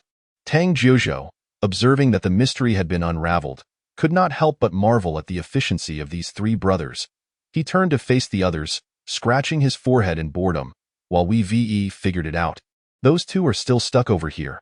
Xiao Mingming, feeling somewhat dejected, remarked, "They don't care about us at all, brother. Why don't you check in on your little brother across the ocean? I'm still here. And no one's showing any concern for me. Does love transfer?" JY resolved to rely on himself. Gazing down the muddy passage, he proposed to Xiao Mingming, "Shall we just go down? What do you think?" Xiao Mingming hesitated. "Are we really going to jump down?" To secure a good ally, JY provided a detailed analysis. "Look, even if you jump across, we only have a 50% chance of making it. Right? 75% might make it, but we could still falter at the end. So, it's better to take the initiative and jump down first. Don't you agree?" Having delivered his confident argument, he thought, "With such sound reasoning, you'd be hard-pressed to deny me." Xiao Mingming felt somewhat persuaded by JY's words, but still harbored doubts. Thus, he decided to call out to Li Shiqing across the way. "Brother Shiqing." "What is it, Mingming?" Li Shiqing, having grown tired and nearly asleep, poked his head out from behind Tang Zhuzhou, looking bewildered. "What do you need me for, brother? Should I jump across or go down?" Li Shiqing chuckled softly. "Honestly, by asking that question, you've already leaned one way in your heart. Haven to you? Don't worry. I'll pull you up." With Li Shiqing's reassurance, Xiao Mingming quickly made up his mind and said to JY, "All right, we'll go down." JY responded, "Are you sure you're okay? I've laid out all this reasoning, and you still didn't decide until Shiqing said something? Fine, since you're accompanying me down. I want to hold it against you." With that, he began to remove his shoes. "Are you taking yours off?" Xiao Mingming removed his little white shoes, reminding JY, "If they get dirty, that's one thing. But my precious shoes must remain clean." Xiao Mingming yelled across, "Can you catch our shoes? Clear the way." The teacher, pleased to see someone choosing the same path as him, encouraged, "Good. Go ahead and toss them over." Do, ever considerate, added, "If you're throwing them, we'll step back." She moved back a good distance, allowing them adequate space. "All right, go ahead and throw." Xiao Mingming looked nervously below. "I hope I don't drop them." The cheerful boy Huashu reassured, "If you do, it won't be our fault." Xiao Mingming fretted, "Make sure you catch them." Pu Yixing attempted to soothe him. "We'll do our best to catch them. Don't worry." Li Shiqing gently encouraged, "As long as you apply enough force and the trajectory is not significantly flawed, it should be possible to throw it over." And so, I made the throw. Upon witnessing Xiao Mingming's attempt, Li Shiqing quietly muttered, "It's over."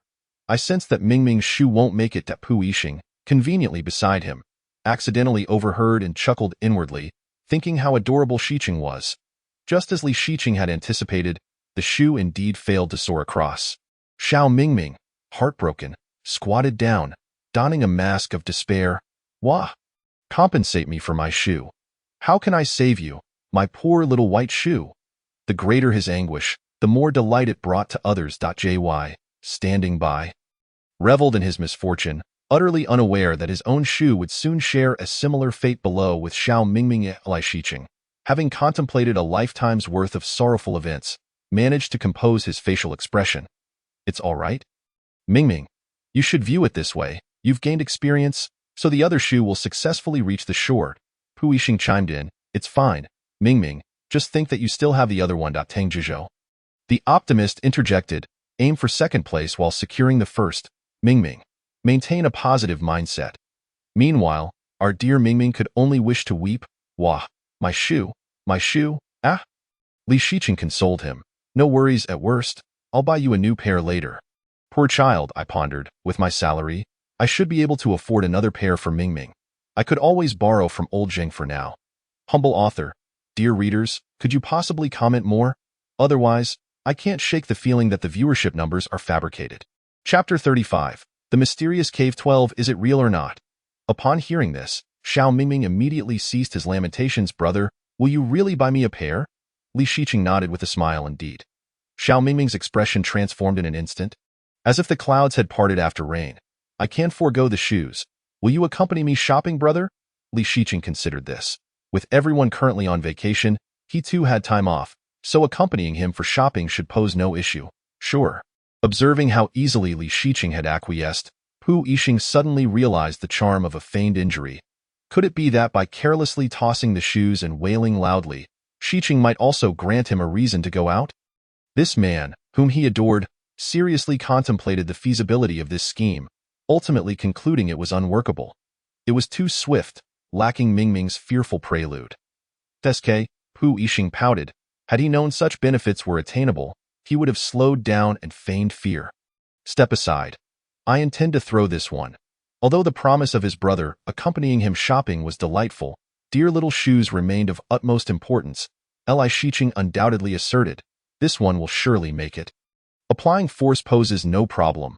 The shoe successfully landed, resting beside Pu Yixing's feet. Though the shoe had crossed, Xiao Mingming couldn't help but voice his grievances. Why was the fate of my first shoe so dismal? Confident that he had absorbed sufficient experience, Xiao Mingming, brimming with self-assurance, turned to JY, who had already removed his shoes and was seated on the wooden plank. I've thrown mine successfully, I'll tell you. I have experience now. How about I assist you in throwing yours? He added a final note of self-promotion. I throw well. At least I have experience, which makes it more worthwhile. I asked that so? JY pondered, skeptical as he handed his shoe to Xiao Mingming. Then go ahead, brother. I entrust the fate of my shoe to you. Seeing how much I believe in you, please don't let me down. Wait, I'll stand to throw. Your shoe is heavier than mine. Xiao Mingming prepared himself thoroughly for the throw. Pu Yixing, intrigued, asked Li Xiqing, do you think it can make it? I bet it won't, Li Xiqing replied. It's hard to say. Mingming just mentioned the shoe is heavier, so the previous feel might not apply anymore. Hence, I concur with your viewpoint. You too, have I caught you? While Mingming is diligently preparing to throw his shoe. You over here betting? The teacher shot them a disapproving look, casually adding, I think so too. As expected, the two shoes collided in the mud, and the unrestrained laughter from the others deeply pierced the heart of our Wolf King. Watching him gradually petrify upon the wooden plank, his smile tinged with bitterness, which in turn bore the weight of exhaustion. Pu Yixing was now laughing uncontrollably, collapsing onto Li Xiqing's lap. Xiao Mingming pleaded for mercy from the Wolf King. I genuinely didn't mean to. It was that shoe's fault for being heavier. Please believe me. JY placed the other shoe beside him. I'll trust you one last time. It's not like I'm missing just one shoe. Li Xiqing chuckled, advising, Mingming, throw it a bit higher. Ideally, it should have a parabolic arc, but it doesn't need to be excessively high. Just slightly elevated will do. In a panic, he called out, children, we need not throw it that high. With that posture, you'll send the shoe soaring to the ceiling. Xiao Mingming shouted. Let the candle substitute for everything. Tang Juzhou accurately interjected, laughing heartily. What use is it to have one shoe each? A new dilemma arose as JY expressed concern. But how will we get up there? Pu Yixing, lounging on Li Xiqing's lap, succinctly replied, pull. The most authoritative among them, the teacher, remarked, see, I'm not up there. Xiao Mingming, ever the clever one, proposed, who will go down first? How about you, JY? Then catch me. JY, initially about to leap down, instantly sat back, refusing to be trapped. The shoe is gone. I'm not catching it, I'm heading back. Are you coming? Xiao Mingming, the consummate performer of retreat, executed a masterful withdrawal. All right, the pressure now rested on JY's shoulders. With a leap as steady as a mountain, landing on his behind, cloak shielding his face, he successfully evaded the muddy assault. Had it not been for the cloak, he would have ended up splattered with mud. Approaching the others below, he felt the same helplessness as the teacher had felt earlier, wondering, how on earth do I get back up? Xiao Mingming, fixated solely on his shoe, asked, brother, how's my shoe? Please help me get it back up. Thank you, brother. As a fellow sufferer, the teacher advised, you can first step on the left platform. That spot can serve as a resting point. JY, uncertain, remarked, I have a feeling you won't be able to pull me up. The others, lacking confidence, chimed in, let us give it a try. A new excuse to evade reality emerged, with JY stating, this part is easy. I can't lift it, Li Xiqing suggested. It would be best if someone pushed from below to assist. Just as he was about to leap down to aid JY, he said, when I jump down to help you. JY, you might need to step back a bit. I'm worried about splashing you. With that, he leapt down, as reliably as ever. Thankfully, he had worn shoe covers, sparing him the need to remove his shoes. Calmly, he dusted off his hands, saying, all right, you hold their hands first. I'll push you up after. Xiao Mingming urged, brother, wait for me below. I'll come up with you all. The teacher added, Yes, yes, you can all push him together. You can collectively bring him up. Pu Yixing chimed in. Exactly. Mingming can serve as a step for you. Hear us a thumbs up. JY felt a surge of hope, grinning ear to ear, thinking, surely, two people can't fail to lift him. Well, I can surely make it. Li Shiqing, concerned, asked, are you sure? Should I catch you from below? Yes, yes, yes. Xiao Mingming nodded vigorously. Who would refuse a hug? Jump. Li Shiqing stood ready below. I'm jumping down now. With that, he leaped down. And his brother didn't let him down, catching him, although it proved of little utility, as the ensuing mess remained inevitable. Xiao Mingming enviously gazed at the shoe covers on Li Shiqing's feet, then at his own mud-caked feet, lamenting, brother, where did you get those shoe covers? Why don't I have any? Ah, many of you didn't wear them when receiving these outfits. Li Shiqing was baffled by the question. Come on, JY. You first hold their hands. The grand battle was about to commence, with hands connecting successfully. Xiao Mingming and Li Shiqing each supported JY, one lifting his rear while the other pushed his feet. Yet the situation remained challenging. Li Shiqing urged, JY, step on my shoulder and try to push up with all your might. Everyone above exerted every ounce of strength, their expressions contorted with effort. Xiao Mingming pushed on JY's feet from below. And through their relentless efforts, they finally helped the Wolf King reach the shore. What an arduous task it had been, bro. They all embraced, ecstatic, with Du exclaiming, incredible. You are heroes. Xiao Mingming inquired, what should I do now? Li Shiqing reassured him, no worries. I'll carry you up. JY added, come on, I'll pull you.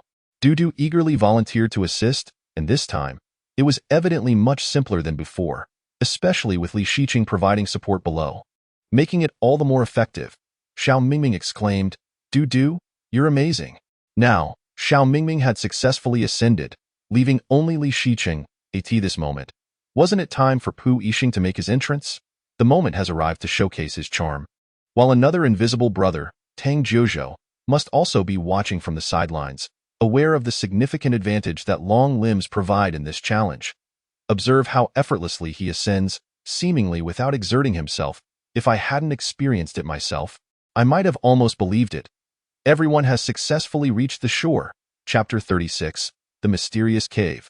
Teacher Hua is covered in mud, stepping forward with a sense of weariness, suddenly realizing. This program is essentially a wilderness survival challenge. Pu Yixing feels as if he has forgotten something important. Ah, where did that energy bottle go? Who had it just now? Shicheng, do you have any idea where the energy bottle ended up? Ah, I need to think about it. I believe it was with Du, but I'm not entirely sure. Li Shiqing himself is a bit bewildered, recalling that he might have handed it to Du. It should be with her? Or at least that's what he thinks, although he's not certain. Pu Yixing, Du, do you have the energy bottle? Du thinks for a moment. No, I believe it's with the fruit tree. Everyone collectively pauses. Puzzled, who is the fruit tree? Which one of us is the fruit tree? Li Shiqing inquires. Are you referring to Hua Shu? Congratulations to Teacher Hua for acquiring a new nickname. Ah, wasn't I just referring to Hua Shu? Du halts her movements for a second, feeling a bit embarrassed as she says, sorry, Hua Shu. Tang Jiuzhou chuckles at the other protagonist. How adorable. P.S. calling you the fruit tree. It's all the same. It's all the same. The fruit tree is busy shedding his skin. After changing out of his muddy clothes, he transforms into a refreshing male scholar, finally able to rejuvenate. Except for those little muddy feet. Pu Yixing, so the energy bottle is with you? Why has no one answered my question? Hua Shu. It's with me. Li Shiqing inquires.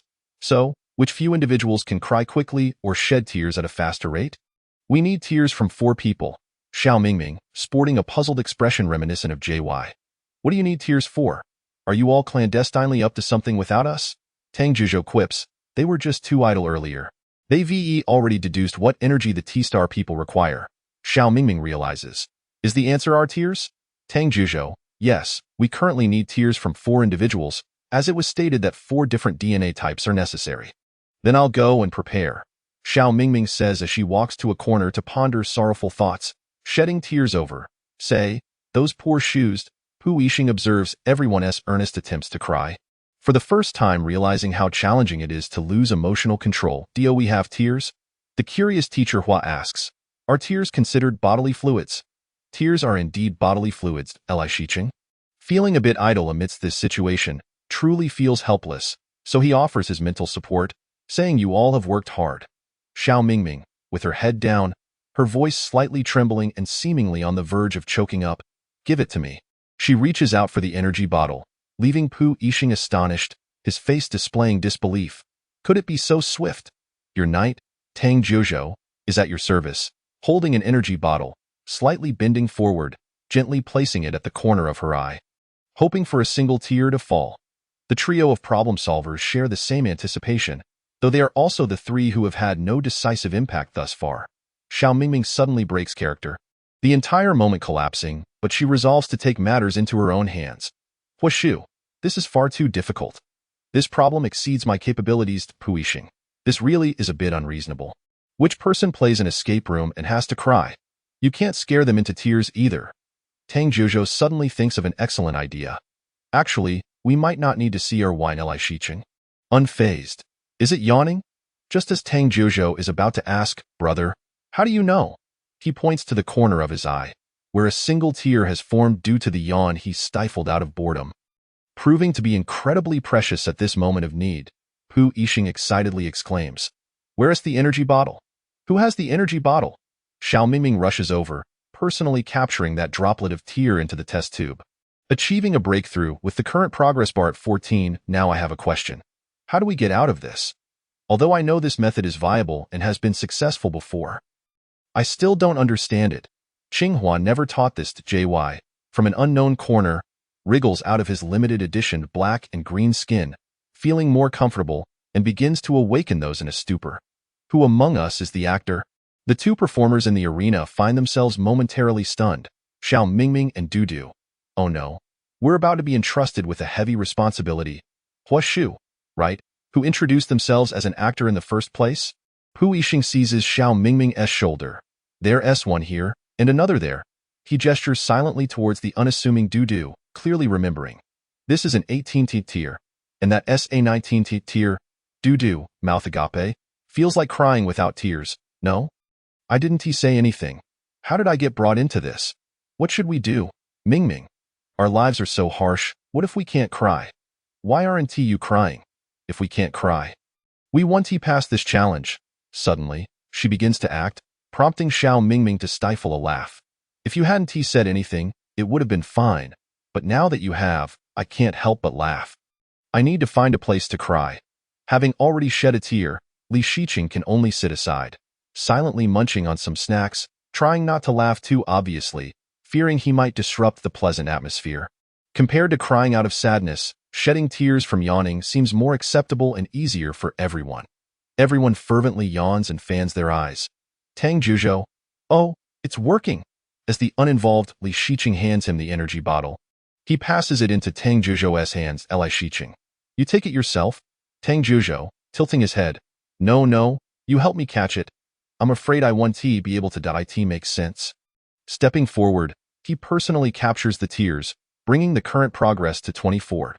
Tang Jiuzhou has just been struck by his brother's stunning good looks, still reeling, his mind swirling with thoughts of, brother Shiqing, so beautiful, and he carries a delightful scent, not the overpowering perfume of the market, but a subtle, sweet aroma. Time flies in the blink of an eye, and the scene has become one of complete stagnation. Wanting to cry yet unable to, Xiao Mingming proposes, why don't we chat? Dudu, sure, let us think of something sad. Tang Jiuzhou, then I'll sit down and keep you company. Li Shiqing nods in agreement. Dudu props her eyelids open with her hands, staring wide-eyed at everyone. Breathe out, Pu Yixing exclaims, wow, a physical stimulation technique? Tang Jiuzhou, from a distance, blows air forcefully. After 3 rounds of stimulation, Dudu successfully sheds tears. Tang Jiuzhou, yes, a huge one, excellent. With this physical method, everyone collects another large tear, bringing the progress to 34. Due to Hua Shu's overly captivating expression, Li Shiqing finds it hard not to notice. I feel like Hua Shu might fall asleep any second now, his expression looking even more exhausted than I am. Teacher Hua, are you all right? Teacher Hua is online, showcasing a dramatic, sorrowful tear-jerking technique. I am very sad. I am very sad. I am very sad. Can it fall? Can it fall? Hua Shu inquires, curious, To Li Shiqing, who is observing nearby. Oh, there's a drop. Huashu, give it a good squeeze. Li Shiqing exclaims excitedly, quickly placing the energy bottle at Huashu's eye corner. The dramatic tear-jerking method has been validated, proving effective. Tang Zhuzhou carries the energy bottle to the energy storage area. Everyone has cried, "How delightful, Pu Yixing. Even after all this, we still can't pass?" The director team still holds a shred of conscience, successfully opening the door. Upon discovering yet another challenge, this one involving a complex laser maze, Teacher Hu could no longer contain himself. Why hasn't he opened yet? Xiao Mingming, unable to bear it. We don't even have shoes anymore, and it's still there. Huashu. It seems quite simple. Do. Is there a button for this? JY. No, it should just require someone to pass through to clear it. Wait, each time someone touches it, a warning light will extinguish. When all 10 warning lights are out, the rolling gate will close permanently. Li Shiqing, for once, can see the words in the dim light, realizing our opportunity is limited and we must proceed with caution. Huashu observes, can we crawl through? Pu Yixing. It seems a bit difficult. There are a few low beams behind. Then I'll try first. Teacher Hu bravely takes the lead, courageously causing 2 lights to extinguish, startling him so much that he freezes in place. Next, the team sends out the agile Xiao Mingming. 1 light goes out in the middle, and everyone becomes anxious, not daring to breathe. Li Shiqing gently encourages. Mingming, don't stop, just go straight through, don't hesitate. Xiao Mingming, following the words of Li Shiqing, successfully arrived. However, when it came time to leave his fingerprint, he sadly discovered that this T-star being was a 6-fingered musical genius. Possessing 6 fingers on one hand, Pu Yixing remarked, it appears we need another person to proceed. Dudu stepped forward, bravely navigating through the laser array, while the teacher Huaz was behind, providing counsel and timely reminders on what to do. Everyone was quite tense, but fortunately, the outcome was favorable, successfully opening the rolling gate as anticipated. As they emerged, the sky had already dimmed. Flames blazed fiercely on both sides, and amidst the raging fire, they ran and laughed. Their emotions sincere and fervent, evoking a sense of deep resonance in others. The escape from the secret room was a resounding success. Humble author. 1. This little book has unexpectedly received a rating, and I am thrilled. Thank you all for your support. 2. Given that many wish to see audience comments, 3 plans are now available. Please comment below your preferred option, and I will write more based on the majority A. Open a forum after each episode. B. Interweave comments while writing. C. Maintain the existing style without change. 3. Please comment more. Daily fun is right here. Love you all. Chapter 37. A forum-style notification. 1L. Hey. Bro, your host is back to see my beloved. What do you want to say about this episode of The Escape? Quickly send me beautiful pictures of my wife. 2L. Don't you have your own wife? Must you steal someone else's? Look at my dear wife's beautiful pictures. 3L. Bold Chow thief, daring to steal my wife. I must say, my wife remains stunning as ever. 4L. This is a world of devoted fans. And I am merely a humble CP fan. 5L. CP fan 16L. 1. I adore seeing attractive individuals together. 7L. Handsome guys, let us stick together. Take more pictures, I love it. 8L. May I ask which CP fan you are? I am Pu Chung. 9L. I am Gua Chung, but since Tao Dao is absent in this episode, I lightly ship Pu Chung. 10L. 111L. 112L. 313L. 1008614L. Add ID card number 15L. Wait. So many people ship Gua Chang and Pu Chung? 16L. As long as you ship Pu Chung, we are like sisters from different parents. 17L. Yes, all fans of Gua Chung are exceptional beings. 18L. I am a loyal Zhuoqing shipper. I must clear Tang Zhuzhou's name. Our little rabbit Tang Zhuzhou must have a name. 19L. 1. Finally found fellow Zhuoqing shippers. 20L. Who understands? Surrounded by so many shipping Pu Chung and Gua Chung is painful. 21L. I almost thought I was in the Arctic Circle. 22L. It doesn't matter. Our Zhuoqing is beautifully seated together in this episode. Screenshot. 23L. They are doing well. I feel reassured. 24L. Our Apu, after much difficulty, finally sat in the back row, only to have his wife run off with someone else. 25L. Ha ha ha, the little rabbit who firmly chooses his wife has a wife. 26L. It doesn't matter. My dad has massaged my mom's shoulders. He adores Pu Chung. 27L. He loves it so much. He did it twice. once while putting his arm around her and once during the escape room. 28L. Family. Today Pooh Chang had a wonderful new year. My parents held hands. Ha ha ha. 29L. Although it started a bit harsh for Apu, it's fine as he ended up with his wife. 30L. As a devoted Weiqing fan, I am envious of Pu Yixing. I wish to soul travel directly. 31L. Yes, I am also a Weiqing fan. I am incredibly envious of Apu. I want to be close to my wife and hold his hand. Sob. 32L. No more talking. Tonight I will go assassinate Pu Yixing and reclaim my wife. Sob. 33L. Wait, with so many comments, how come no one mentioned Qingming? That shouldn't be. They are so sweet together. 34L.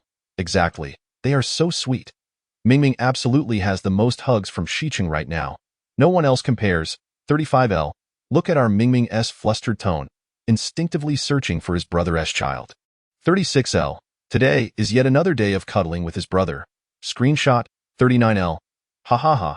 Mingming is super adorable. Even the little yellow microphone has been played with. 40L. Speaking of the little yellow microphone, our teacher Huaz loves it. He is afraid Pu Yixing will snatch it away. Screenshot. 41L. Poor Apu just wanted to discuss issues. 42L. Look at Xiqing's curious gaze. Has he never played before? 43L. Probably. 45L. Apu truly is a reckless one. He said not to go in, and then immediately went in. 46L. Look at my wife's astonished expression, those big eyes filled with confusion. 47L. Don't say anything. This numerical array is making my old eyes blurry. 48L. I too share the same blurriness. How did they solve problems under such circumstances? 49L. One can only say, you wouldn't understand the world of academic achievers. 50L. I envy Tang Zhizhou's keen gaze. How can he find things so quickly? Though I also wear glasses, why is there such a difference? 51L. Sigh. Who knows, saying too much brings tears. Your nearsightedness seems quite different from mine. 52L. The part about opening the door had me in stitches. Teacher Huaz was so sad. No one cared about him. Ha ha ha ha. 53L. How could that be? Everyone just doesn't express their concern verbally. They still care silently in their hearts. 54L. Speaking of opening the door, a group of people didn't think to push it. It had me laughing. Ha ha. 55L. Ha ha ha. This episode is indeed Huaz's day of suffering. 56L. Yes, teammates not pulling the cabinet while there's mud on the shore recording. Ha ha ha ha. 57L. How can one say that? There were still gains, like a new name. 58L. Fruit tree? Ha ha ha. 59L. How could it not be? Eating melon. 60L. Today is yet another day of elementary school squabbles, calling out Xiao Mingming and Tang Zhizhou. 61L. Also known as the daily contest for affection between two brother fans. 62L. Xiqing. A level playing field. Every child must receive praise. 63L. My wife has it so hard, managing the daily life of the children. 64L. Sigh. Everyone must be spoiled, not leaving anyone out. 65L. By the way, does this T-star being love singing so much? How come both are related to songs? 66L. This is called adapting to local customs.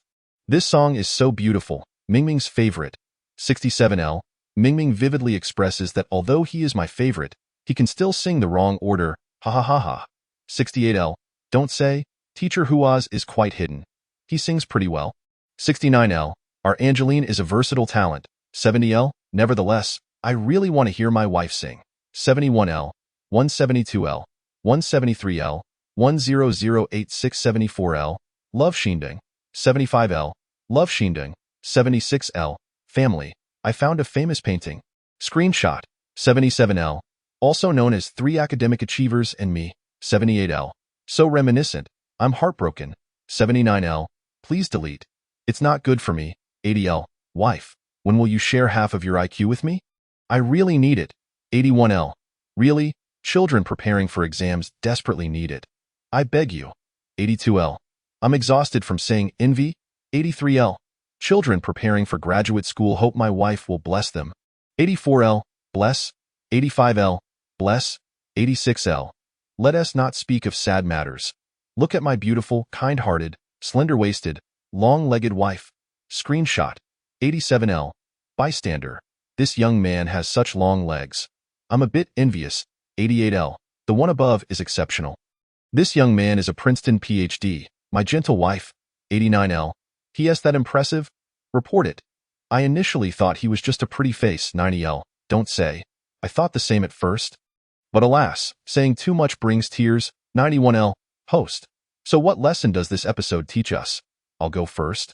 To gain my wife's attention, one must take the initiative, like Tang Jujo 92L, to cuddle with my wife. One must act casually.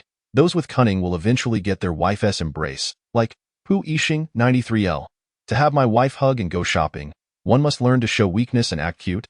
Like Xiao Mingming and Tang Jujo 94L. Host. The theory is established. When will I get my wife? 95L. Yes, yes. When will I get my wife? 96L. Wife. Give me. Understand. Notice.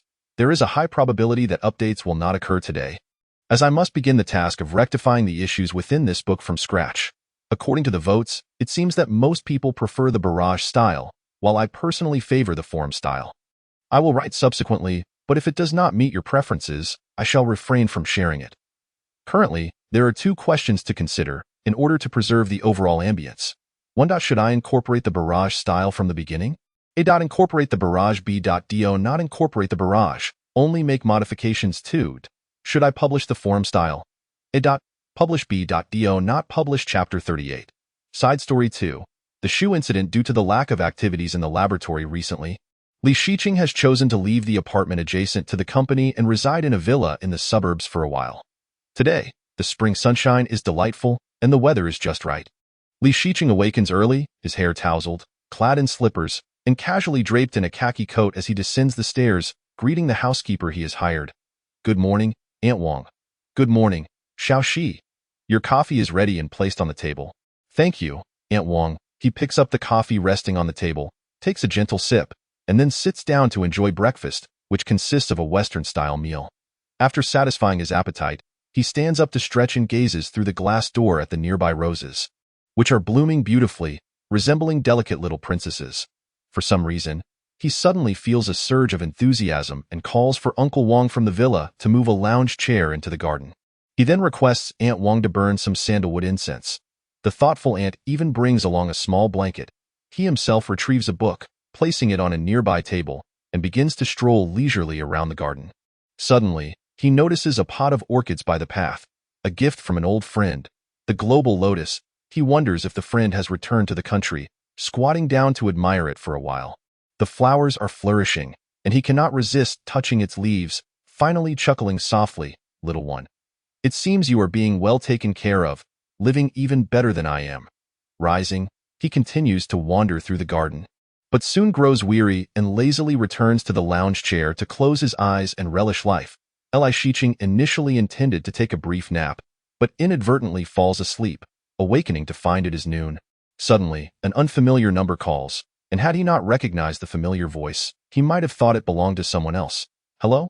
Old Zheng, is there something you need?" "What? Is it not acceptable to call you without a reason?" "It is, but I was merely curious why you suddenly thought to call me. Is it not permissible for good friends to check in on one another? So hurry up and open the door for me.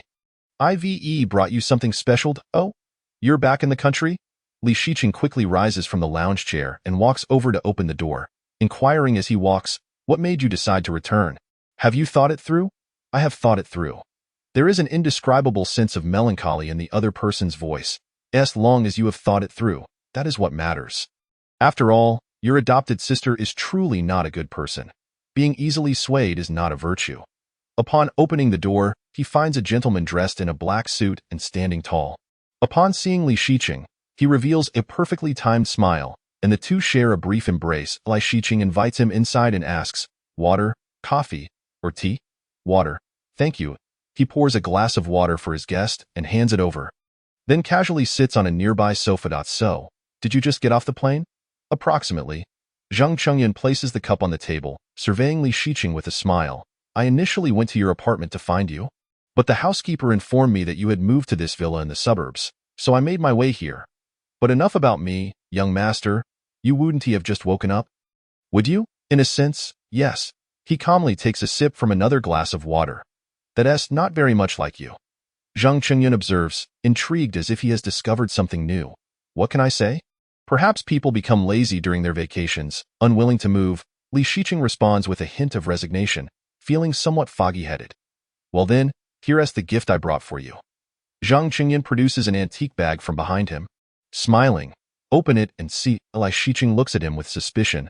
What could it be that you are so eager for me to see? He receives the bag and pulls out a tin of tea. His eyes lighting up. Ah, exquisite Junshan silver needle. I truly appreciate this gift. I shall accept it without hesitation. I will give you your gift later. Li Shiqing, feeling a bit lethargic, decides to wait to fetch it for him. Zhang Qingyun, observing his demeanor, is unfazed and smiles. I look forward to seeing what you will bestow upon me. Aunt Wang approaches him and inquires, Sir, would you like to have lunch? Hearing this, Li Shiqing turns to Zhang Qingyun. Would you like to stay for lunch? He smiles. Having come this far, how could I not sample Aunt Wang's culinary skill? After finishing their meal in silence, Li Shiqing heads upstairs to change clothes. As he had promised Mingming to accompany him shopping, and also to retrieve the gift for old Zhang. They're heading out? Zhang Qingyun remarks, admiring his attire, having not seen him in a while. While earlier he exuded a lazy vibe, now he radiates refinement. Yes, I made a promise to a friend to accompany him shopping. Li Shiqing produces a neatly wrapped bag and hands it to him. Your welcome gift, I hope you will like it. Zhang Qingyun smiles warmly, thank you. I have yet to find a gift from you that I did not like, so I suspect this one will be no exception. Oh, it seems you have great confidence in me, Li Shiqing replies as they walk. What a coincidence. I share the same confidence in myself.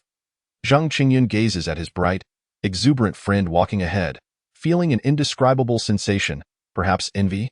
Wishing to live as freely and gracefully as he does, he shakes his head and quickens his pace to match Li Shiqing's stride. Their brief encounter concludes at the entrance. After parking the car, Li Shiqing discovers Xiao Mingming at the mall's entrance, who waves excitedly upon seeing him. Have you been waiting long? He glances at his watch, the time perfectly aligned with their scheduled meeting, not a second early, nor a second late. I just arrived. Xiao Mingming circles around him, clapping excitedly. Wow, my brother looks incredibly handsome today. Very nice.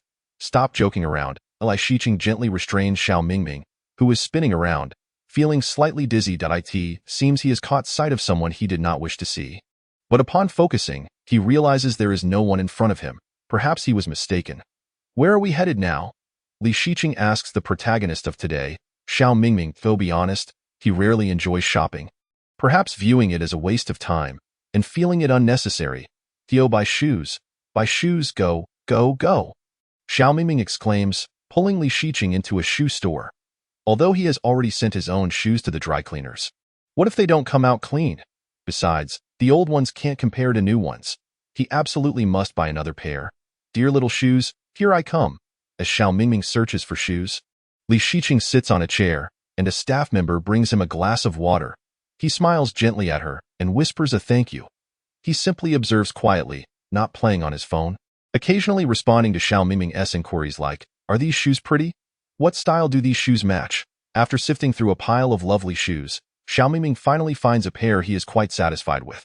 Just as he is about to pay, another girl also sets her sights on the shoes in his hands, gazing at him with an expression of utmost helplessness.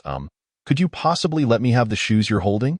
It's my boyfriend's birthday, and I would like to gift them to him. You're not in a hurry, right? Xiao Mingming looks at her with, are you out of your mind? Expression, no, I found these shoes first, and your boyfriend's birthday has nothing to do with me. He tries to bypass her to pay, but the girl adopts an extremely aggrieved expression, as if someone has wronged her. Xiao Mingming feels speechless, thinking, sister, I really want to roll my eyes at you. As he is about to roll his eyes, the girl beats him to it, although not overtly, only he notices. Excuse me, miss, what do you mean by that? If you want them so badly, fine, you can have them. Xiao Mingming relinquishes the shoes he was holding. What should have been a pleasant outing with Shi Chenggu has now turned sour.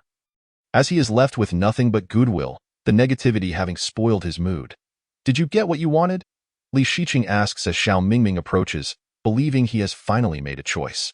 However, upon glancing, he sees that Xiao Mingming is empty-handed, puzzled. Didn't you find anything you liked? Nothing. Let us change stores. I refuse to believe that today is so unlucky. All right, let us go. Today, you're in charge. Li Shiqing thinks little of it as they exit. When Xiao Mingming encounters the same girl again at another store, he suspects that today is indeed a day of bad luck. Had he known, he would have rescheduled for tomorrow. How frustrating. Aren't you going in? Li Shiqing asks, just as he steps outside after retrieving an item, spotting Xiao Mingming looking displeased at the entrance. Suddenly, he feels disinclined to enter.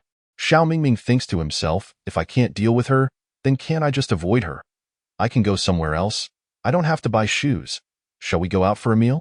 I am aware of a delightful dessert shop nearby, renowned for its exquisite treats. Allow me to take you there at that moment. Li Shiqing noticed Zhang Xiao and Gao Hui not far away. Unfortunately, their eyes met, and Zhang Xiao attempted to approach, only to be intercepted by Gao Hui.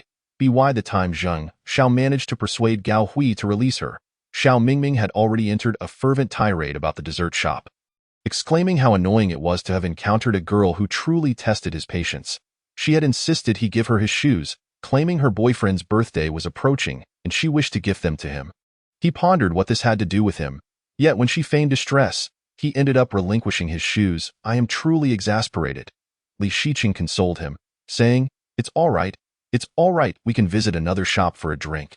Just as Xiao Mingming was about to respond, they overheard someone behind them remark, at your age, it's no longer appropriate to act cute. Wow, that person's emotional intelligence is remarkably low. They truly lack the ability to communicate effectively. Moreover, that statement sounded oddly familiar. Driven by curiosity, they turned to find it was the same girl from earlier, now engaged in a heartfelt conversation with a rather displeased-looking young man, lamenting, how can he be like that? He is utterly oblivious to a girl's feelings. If I were in her shoes, I would break up immediately. What an arrogant young man, Li Shiqing scoffed at the scene, recognizing someone who, despite lacking competence, relished offending others, watching as the stark reality unfolded before him. Xiao Mingming, enjoying the spectacle, inadvertently voiced his thoughts. What is going on? Li Shiqing inquired, puzzled. A new term. A sensational drama, bro. You really shouldn't watch it. It's not suitable for someone of your intellect. Xiao Mingming kindly warned Otto. Li Shiqing did not press further, having not watched television in ages. The TV at home had become merely a decorative piece. Shall we buy shoes? Absolutely, yes. Xiao Mingming nodded vigorously, insisting that they indeed needed new shoes. This time, let me take you.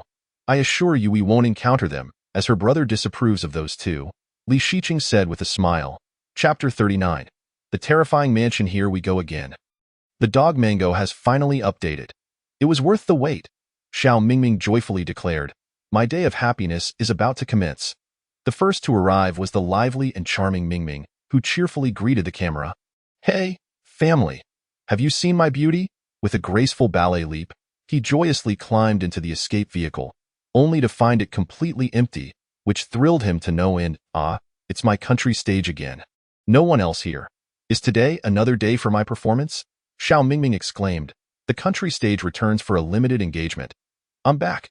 A robust voice resonated through the screen as Tang Jiuzhou made a dazzling entrance with his new hairstyle. Jiuzhou, you scared me to death, Xiao Mingming exclaimed. Have you been taking lessons from Xiao Qi? When did your voice become so loud? It's my new hairstyle, though there's not much difference. Still, I must compliment it. He replied that I wonder who's here. Let me see. It surely can't be Shiqing Ji, Tang Jiuzhou said, peering into the vehicle before expressing his disappointment. Disappointing. Xiao Mingming, clutching a pillow, widened his eyes at Tang Jiuzhou. Disappointed? What do you mean? Are you not happy to see this superstar? Speak to me respectfully. Tang Jiuzhou completely ignored his gaze. Is it only you? What is the matter? Xiao Mingming, unaccustomed to his attitude, pretended to hurl the pillow at him. Why can't I? Tang Jiuzhou chuckled and then noticed the outfit on Xiao Mingming. Today we're quite the match, aren't we? Really? What is this? Are you trying to imitate my fashion sense? He retorted, as he moved to sit beside Xiao Mingming. Look, everyone, we have 2 elementary school kids here. Ha ha. Tang Jiuzhou teased, relishing in the daily amusement of aggravating Xiao Mingming. Ha ha, 2 little school children bickering. Teacher Hua approached with a mature and composed demeanor. I could hear the 2 of you discussing fashion from outside. Oh, Teacher Hua. Tang Jiuzhou kindly took the pillow from Xiao Mingming. How could we allow this little pillow to obstruct our esteemed Teacher Hua? He then offered seats to both himself and Xiao Mingming. As they spoke, Pu Yixing entered the vehicle with his hair, which appeared disheveled from afar but revealed a certain pattern up close. Hey, hello, Teacher Pu, Xiao Mingming greeted. Hello, everyone, Pu Yixing responded, casually finding a spot to sit. Xiao Mingming quickly noted Pu Yixing's trousers. Your white pants are quite innovative today. Are they? Pu Yixing glanced down at his trousers. Nothing special. Really. Oh my, Pu, your hairstyle is quite difficult to critique. Did you forget to comb it? I did comb it. If you magnify it, you can see the texture, he replied. My goodness, are you really wearing white pants in a confined space? Have you given no thought to their fate? Teacher Huo voiced the collective concern of many internet users. Aren't you afraid of getting them dirty? Tang Zhuzhou marveled. To wear white pants on this show. You truly have guts.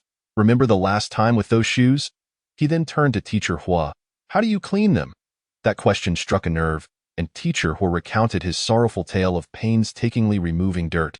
One bit at a time, before washing. Xiao Mingming nodded in shared empathy. That sounds exhausting, I can relate. Though it was just one shoe. Even if I didn't wash it myself, it still felt disheartening. The trio in need of shoe cleaning was missing one member. Our Wolf King, JY. Just then, he arrived. Yo, JY, Pu Yixing greeted. Hello, YG, Tang Zhuzhou added. Xiao Mingming willingly relinquished the center position. YG, you take the middle seat. Upon seeing the newcomer, Teacher Hua remarked, perfect timing. We were just discussing how I'm wearing the same shoes as last time. And yours are. JY proudly displayed his freshly cleaned white shoes, declaring, mine are spotless. Teacher Hua pressed, so how did you manage to clean them? JY confidently replied, I had them washed outside. Did you hear that? He had them dry cleaned. Xiao Mingming chimed in. Teacher Hua's eyes widened in realization. This can actually be dry cleaned? He burst into laughter at JY's smug expression. The shoe cleaning discussion has begun. Surely, our Teacher Hua is the only one who hand washes shoes, right? No one is unaware of the dry cleaning option. Are they? Surely not, surely not. Haha, this is why I told you not to wear shoe covers. Here, I've got some for you. But you won't wear them, the director's team lamented. Among all the male guests, the only one wearing shoe covers was Li Shiqing, who made a dazzling entrance today, dressed head to toe in black, though not entirely. Sporting a black coat, black trousers, a white inner shirt, and pristine white shoes. He declared as he walked, looks like I'm the last one again. As he approached, he glanced into the vehicle, confirming his suspicion. See, everyone is here. Hello, hello, Pu Yixing greeted. Hello, hello, Xiao Mingming echoed. Hello, Zhuzhou said, you're dressed all in black today. Teacher Hua remarked, did you and Pu Yixing plan this? He wears white pants, you wear black ones. Huh. Pu is wearing white pants. Li Shiqing glanced at Pu Yixing, then sat beside him, clutching an escape pillow.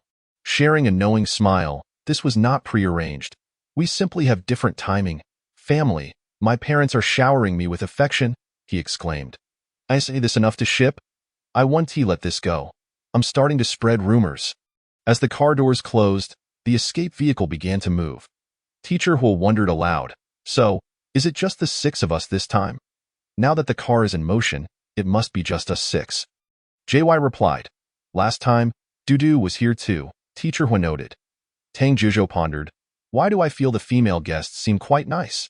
Teacher Hua assumed a serious demeanor.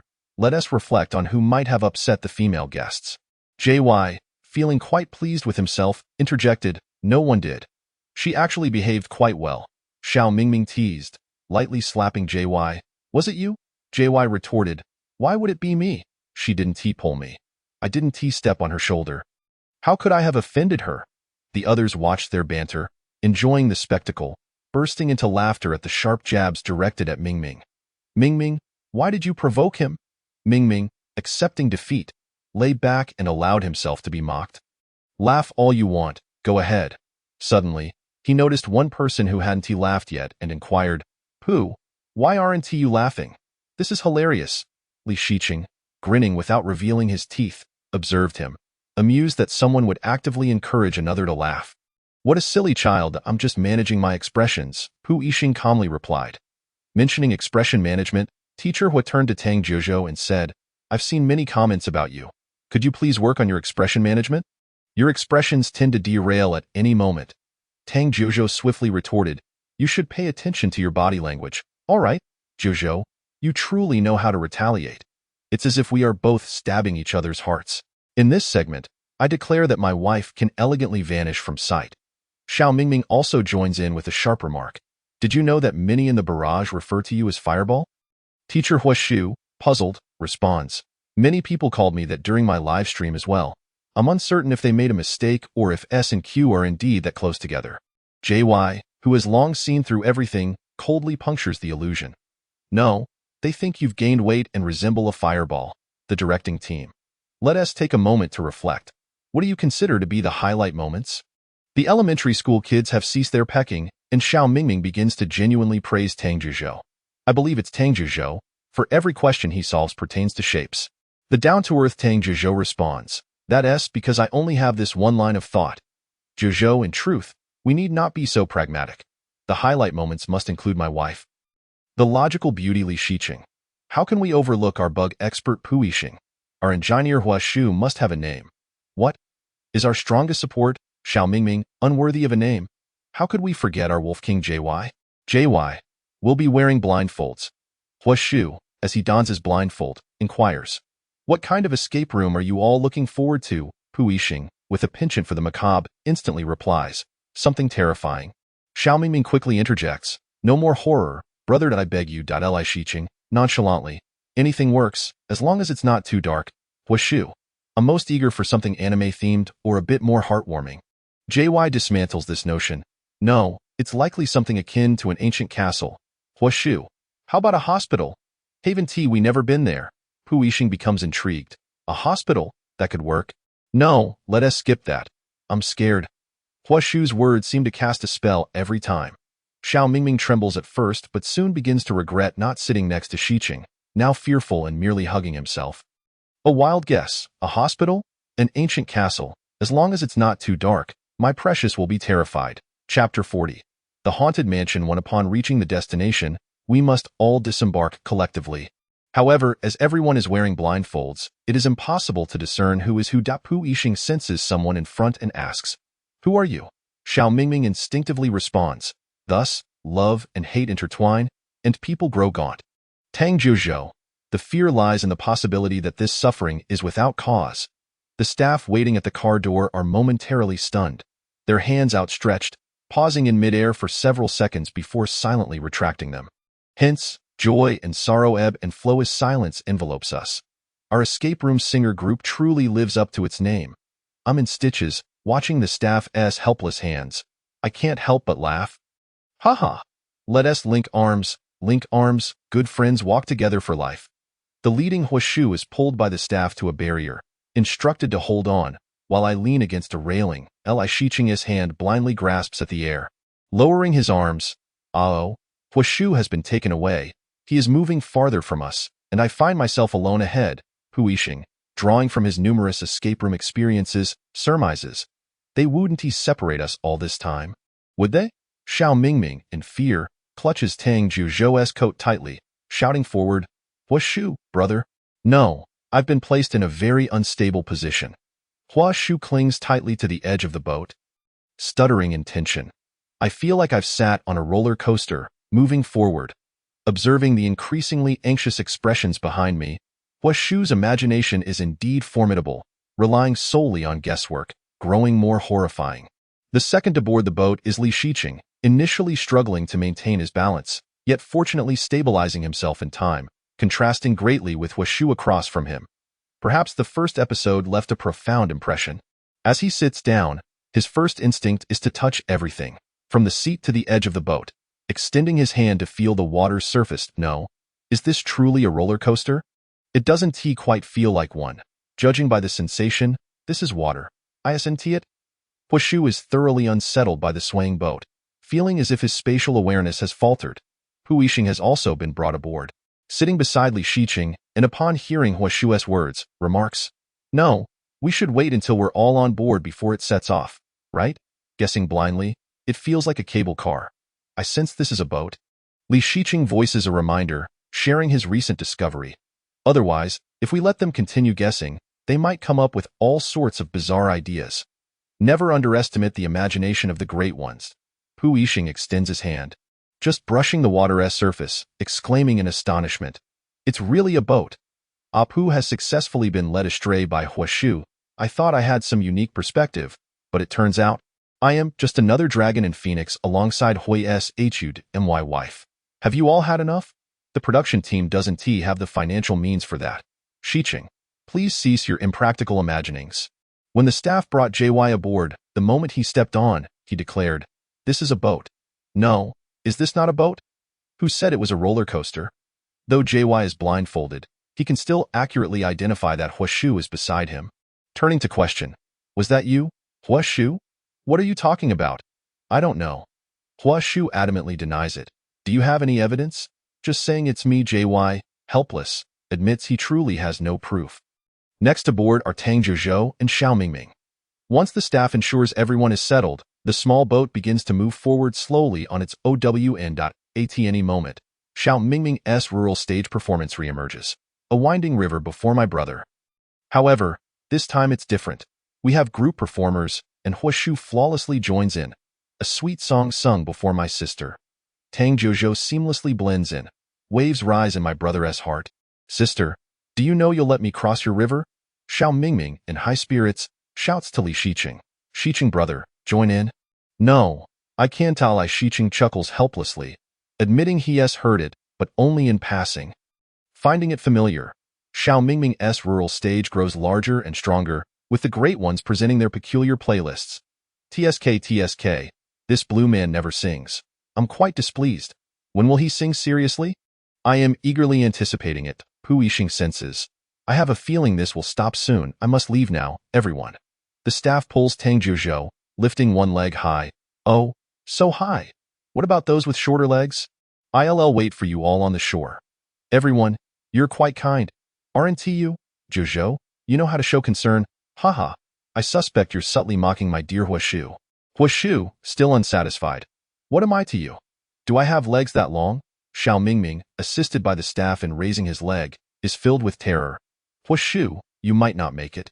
"I am telling you, surely not." Huashu, feeling a tad flustered by the comment. "Xiao Mingming, this has a high requirement for leg length. Good luck." "Huashu, Tang Jiuzhou, I was just worried for you all." Finally, someone understands my good intentions, realizing my kindness, right? Huashu, experiencing this for the first time, exclaims, "No, this is too high." "Oh dear," Li Shiqing, slightly panicked, asks, "Is it really that high?" "It's quite elevated. Just brought to shore." Pu Yixing responds for you. The staff holds Li Shiqing's hand. He asserts he can manage, admitting it is indeed higher than usual but still acceptable. The Wolf King makes a grand entrance, effortlessly disembarking. Once everyone is gathered, the evaluation officially commences. Upon entering the escape room, Pu Yixing rests one hand on Li Shiqing's shoulder while the other flails about in the air. Expressing his confusion, "What is this place?" "I don't know." Li Shiqing randomly grabs something, noting, "There seems to be a curtain in front of me." "Why, dear Pu, have you also begun to touch everything?" "I officially declare this duo the Touching Things Duo. My parents just love to touch everything." The director, "You may remove your blindfolds. You may take them off. This is..." JY pulls off his blindfold, surveying his surroundings. "This is a bathroom." Indeed, Pu Yixing strides directly to the door, inspecting. "We must first find the key. This door requires a key. Can this curtain be opened?" As he speaks, Li Shiqing places his hand on the curtain and yanks it open, revealing no one. "Oh, there's something on the washstand. Here's a small card." Xiao Mingming leans in to take a look. They must be a family, but it's been torn in the middle. Li Shiqing holds it, examines it, finds nothing notable, and sets it aside. Huashu, they are indeed a family. One is missing in the middle. JY, at another washstand, lightly turns on the faucet, then turns it off. Addressing everyone. "There's still water. Does anyone want to wash their hands?" In a small corner, a toilet suddenly spewed forth blood-red water. Tang Jiuzhou inadvertently caught a glimpse, instantly retreating. Xiao Mingming was equally startled, exclaiming, "Oh my goodness, there's blood. It's so disgusting." The commotion drew the attention of others, who gathered to see. Li Shiqing crouched down to inspect, then calmly remarked, "This shouldn't be blood. It doesn't smell right. It's likely a pigment." Pu Yixing speculated, "I have a strong premonition that the key is in the toilet." Upon hearing this, Li Shiqing looked at him curiously. "Why?" "Because they specifically provided us with a sink to wash our hands." He pointed to the wash basin from earlier. "Let us act normally and check the cabinet first." Teacher was squatted down to open the cabinet beneath the sink, while Xiao Mingming had already turned on the faucet, exclaiming, "There's water. There's water."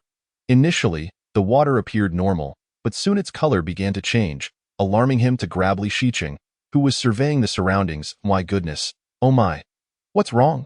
Li Shiqing turned in confusion. There's blood. There's blood. Xiao Mingming trembled, pointing at the wash basin. Li Shiqing approached for a closer look. It's releasing blood as it sits. He dipped his finger into the water and brought it to his nose. Then turned to reassure Xiao Mingming. Don't worry, this isn't blood. Teacher Hua twisted the faucet. What do we do if both sides are red? Pu Yixing suggested. Let us find the key first. Hua replied. I just checked the cabinet, and it seems there is no key. While Li Shiqing concluded. Then it's highly likely in the toilet. Pu Yixing rolled up his sleeves, excitedly stating, it must be in there. I am certain. Teacher Hua quickly followed suit, glancing at the toilet. All right, who will go first? Everyone unanimously turned to Pu Yixing, chanting, you go first. Ha ha ha, the one who suggests it goes first, that's the rule, oh Pu. You were so enthusiastic earlier. I saw it with my own eyes. Pu Yixing, who had been brimming with excitement, now wore a face of terror. Dig in the toilet, dig in the toilet. Look at my wife's amused gaze. She doesn't care for her husband at all. Author, please leave comments. I love you all. By the way, how did you stumble upon my little piece of writing? Chapter 41. The Terrifying Mansion 2. Alright. I'll go first, but let me take a whiff first. Pu Yixing's reluctant compromise led him to crouch down and sniff. Let us see if it stinks. Seriously, I'm dying here. What a struggle. Teacher Hua curiously inquired. Well, what is the verdict? Pu Yixing replied. It's fine. There's no strange odor. If you say that, I'll dig in, Hua declared, reaching in with one hand. He looked puzzled. There's nothing here. No key in the toilet. This toilet has an automatic flush, Li Shiqing observed, noting that no one had pressed the button above. Could it flush the key away? Hua asked curiously. I don't know. Let us search elsewhere. JY suggested, looking around for other clues. Bro, do you think this mirror can be opened? He pulled Li Shiqing over to have a look. What are you going to ask? Li Shiqing wondered, puzzled by the child's intentions. As Pu Yixing inspected the faucet, he shared the same puzzled expression but didn't dwell on it, focusing on his own tasks. Xiao Mingming stood before the mirror, tidying his hair. Magic mirror, tell me who is the cutest person in the world. He draped an arm over Pu Yixing's back, smirking. Oh, it's me, thank you. His deadpan humor elicited laughter. Adorable Mingming. Li Shiqing chuckled, but as he looked down, he noticed a puddle of red water on the floor. What is that? It seemed something had fallen nearby. Approaching, he picked up a somewhat incomplete photograph. Everyone, there's a photo here. It's leaking out. He casually turned off the faucet while returning. Let me see. What took it? Aligning it with the torn photo from earlier. Oh, it's their son. But what university did he attend? It's unclear. Xiao Mingming joined to gawk. So handsome. Who is this? An admission letter from the International Music Academy. Hua read under the light, barely deciphering the text. Pu Yixing clapped. You are the only special talent here. I have high hopes for you. So this episode relies on you. Li Shiqing, standing at the periphery, helplessly asked, does the photo have a date? Ha ha ha. I didn't expect my wife to have such a day. Hua remarked. Do you understand my feelings now? It feels oddly familiar, but with a different person. Now it's Li Shiqing. Xiao Mingming pointed out, yes, this photo was taken on February 29th.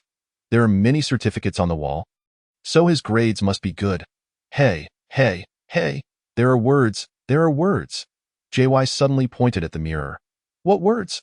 Li Shiqing asked, but when he looked, the words had vanished. Hua and Pu Yixing began to blow at the mirror frantically, disregarding their images in that moment. Tang Jiuzhou mused, the most perfect revenge on you is to ruin myself in the room you cherish the most. This is a dramatic family conflict, Li Shiqing pondered, deducing it was a story about a child dissatisfied with parental pressure deciding to take action. Xiao Mingming suddenly screamed, causing Li Shiqing to flinch, nearly jumping in surprise. Yet he restrained himself and softly asked, what happened? There's someone in the mirror, the male lead from the photo. Xiao Mingming clutched Tang Jiuzhou tightly. Where? I don't see anyone. JY approached, asking, is there someone? Li Shiqing stepped to the mirror, knocking gently. Is anyone there? Pu Yixing pounded on it. Hey, are you there? YG wants to see you. Pressing his ear to the mirror, he found no response, waving dismissively at Li Shiqing. YG, he doesn't respect you. Pu Yixing found nothing and decided to change tactics. Accidentally bumping into a light, Xiao Mingming reached out to help, but he instinctively leaned back, shielding his hair. No, no, don't touch my hair. Don't mess with my precious locks. He then approached the mirror to fix his hair. Ah, I still look so handsome. No one can touch my hair. It's important. Li Shiqing circled around. We still need to find the key, but where could it be? Was suggested. There's just one door. I think the words on the mirror are the main clue. Could it be on the ceiling? Xiao Mingming exclaimed. Looking up excitedly, there's a key up there. Pu Yixing calmly glanced. That's a scorpion. Isn't it? Li Shiqing also looked up. Why are there scorpions all over the ceiling? Has it been too long? At that moment, Pu Yixing approached the sink, initially planning to climb up but suddenly paused. Contemplating for a few seconds, he turned to Li Shiqing. Shicheng, come help me. I want to stand up and take a look. I suspect he has ulterior motives. This man is up to something. I am not certain. Let us see. As Li Shiqing steadied his arm, expressing concern. Be careful. Yes, don't worry. He removed a panel from the ceiling. Handing it to Tang Juzhou, you go and tap it. See if anything falls. All right, taking it, he began to thump against the ceiling. Xiao Mingming pointed at one of the panels. There's a key. JY urged Tang Juzhou. Try to shake it loose. After a series of actions, the key couldn't withstand it any longer and fell down. Xiao Mingming clapped. I can't believe I guessed that. Come on, open the door. Wu picked up the key from the ground and led everyone to the door to see what lay beyond. Chapter 42. The Terrifying Mansion 3. Woohoo, it's pitch black. I love it. Schadenfreude. I love it too. Shicheng and Hua. You guys have ulterior motives. I have a feeling that my parents will shine in this episode. Pu Yixing declared. My spring has arrived. Wow, it's so dark. Pu Yixing peeked outside, where it was so dark that one could not see their hand in front of their face, feeling a tinge of excitement. This episode can't really be about horror, can it? Li Shiqing attempted to step out for a look, but upon seeing the impenetrable darkness, hesitated and retreated into the room. Can I stay here? It feels much safer inside. JY observed quietly. Oh, next. This is their master bedroom. Brave Jojo was the first to emerge from the restroom, followed by everyone else in succession. For Li Shiqing, this moment felt like a compelled affection. Even if he did not wish to step out, he had no choice but to do so. Why do I feel a bit chilly? He murmured, slowly moving his feet. Whether it was a psychological effect or not, the place indeed felt rather cold. Had he known, he would have dressed more warmly. I think there might be a jump scare here, Pu Yixing remarked to the others. I acted hastily and came out too soon. I have no idea where Shiqing is. Jump scare? What is a jump scare? Xiao Mingming asked in confusion. Pu Yixing replied. It means something suddenly appears to frighten us. Don't you think it's quite fitting? I don't want a jump scare. Although it's very suitable, it will leave my brain in a state of disarray, Li Shiqing said, anxiously surveying his surroundings as his language system began to falter, rendering him unsure of what he had just said.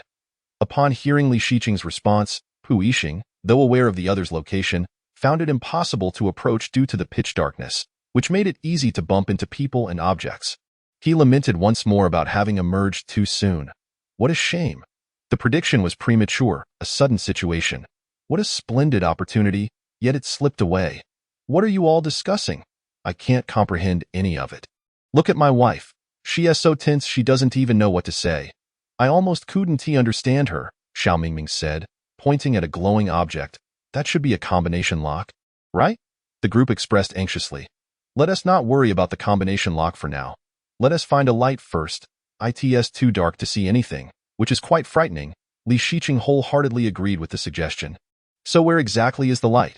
The feeling of wanting to move but not daring to is genuinely unsettling. Tang Juzhou, rotating left and right on sight, felt significantly more at ease compared to his brother. Even noticing a banana on the table, in a rapid decision-making process between eating or not, he swiftly grabbed two, consuming one and saving the other for later. I'm quite the clever little rascal, he thought. Have you all heard the sound of a piano? Li Shiqing asked uncertainly, as he seemed to faintly hear some piano music, hoping he wasn't just scaring himself. Brother, I heard it too. It seems there's a piano over here, perhaps a piano room, Xiao Mingming said as he stepped forward and flicked the switch at the previously glowing spot, instantly illuminating the area. So this is the switch?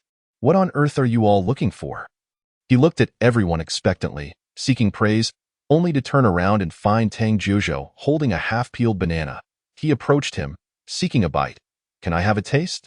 Tang Zhuzhou lifted it to his mouth, and under Mingming's eager gaze, took a large bite. "Heh. I refuse to share. I'll report you." Zhuzhou is eating the props. They laughed. "These two are simply adorable." Someone remarked, "Zhuzhou, you really enjoy teasing Mingming, don't you?" Xiao Mingming, resigned, stated, "So you want to share with me? Huh? I'll just go ask for myself. You've lost me." He then broke off 2 bananas for himself and approached the clearly dazed Li Shiqing. Brother, help me peel one." Li Shiqing instinctively accepted the banana, peeling it and holding it to Mingming's mouth. Xiao Mingming took a large bite before passing the remaining banana to Li Shiqing. "Brother, I noticed you didn't look well, so this banana should help replenish your energy." Although Li Shiqing's complexion was somewhat wan, he still managed a gentle smile, softly saying, "Then I must thank Mingming in advance, and no need for thanks. It's only right to care for my brother," he replied, munching and smiling. He then triumphantly waved the banana at Tang Zhuzhou, saying, "See, my brother fed me, while you didn't eat, ha. Tang Zhuzhou, unwilling to be outdone, thrust the banana he held towards Li Shiqing. "Brother must replenish your energy, and no refusals, oh. Li Shiqing was about to explain that Zhuzhou already had one and didn't need another, but looking into his eyes, the words of rejection simply wouldn't leave his lips, and he could only nod in acceptance. Looking at the inexplicably acquired 2 bananas in his hand, he thought, "What is this? Why are the children so particularly considerate today?" Seeing Mingming's prideful little expression, it seemed to say, "You want to feed me? No matter. I have my brother, oh dear. What are you 2 elementary school kids doing?" They laughed. They're competing for affection. Someone remarked, observing Shiqing's puzzled expression. "Today's children are quite strange, yet they are rather endearing." Chapter 43. The haunted mansion. For there's a cabinet here that requires a password, Li Shiqing noted upon spotting the cabinet hidden between the bookshelves. Munching on his banana. "There's also a door back there that needs a password," Huashu pointed out. "We should open this cabinet to obtain clues," Xiao Mingming suggested, taking another bite of banana. "To be honest, this banana is quite delicious. I'll have to buy some when I get back." Huashu replied, "Let us search for items first." The group initiated a frantic search, resembling 6 huskies ransacking a house. "Yes, let us find things. Let us find a phone. A mobile phone," Pu Yixing urged. Li Shiqing turned to notice a charger on the desk. "Is there a phone because there's a charger?" Pu Yixing replied. "Exactly. Since there's a phone charger, there should be a phone somewhere. But where could it be?" They searched through the bookshelves, then the desk, and finally the drawers, continuing his relentless search. In this small study, we search and search," he lamented, "yet we cannot find anything." "Wait, here is a clock," Xiao Mingming exclaimed. Li Shiqing approached, "But it's been too long. It's no longer moving." He leaned in closer to inspect. Concluding it must have been tampered with by someone else. "I fiddled with it," Tang Zhuzhou confessed sheepishly. "I was so bored earlier. I just twisted it a bit and then left." "Wait, you adjusted it?" Xiao Mingming's astonishment was palpable. "What time was it originally?" Tang Zhuzhou pondered for a moment before replying. "I forgot." Li Shiqing sighed in exasperation. "This child really is, well, it's already been adjusted. Let us just hope it wasn't a crucial clue." Under the scrutiny of both, Tang Zhuzhou approached the desk, pointing at the computer in front of him, attempting to change the subject. "There's a computer here. Let us see if we can turn it on." Huashu quipped from the side, "Tang Zhuzhou, your ability to destroy the scene is truly unparalleled." Knowing he was in the wrong, Tang Zhuzhou felt guilty and didn't dare to speak. "Oh dear, the child has been caught by the parent." Someone commented on Zhuzhou's adorable expression. Mingming was rendered speechless once more, while Shiqing appeared as the indulgent parent. "Oh, there's a photo," Li Shiqing said, picking up a picture that had been pressed beneath the phone. Pu Yixing hurried over to take a look. There are words on the back. Upon flipping it over, he confirmed it contained several lines of writing, albeit in a somewhat messy script. "JY, where did you find this?" Li Shiqing asked. "Under the phone." JY read aloud the text on the photo. "It is said that a family of 3 committed suicide a year ago." "They all committed suicide," Li Shiqing echoed. "Oh, they all committed suicide in the study," JY summarized. "Oh, this is the study," Pu Yixing noted. In a corner of the study, they sprayed. As JY spoke, he suddenly faltered. "Wait, who wrote this? Is it difficult to identify?" "I'm not sure." "More? Beast?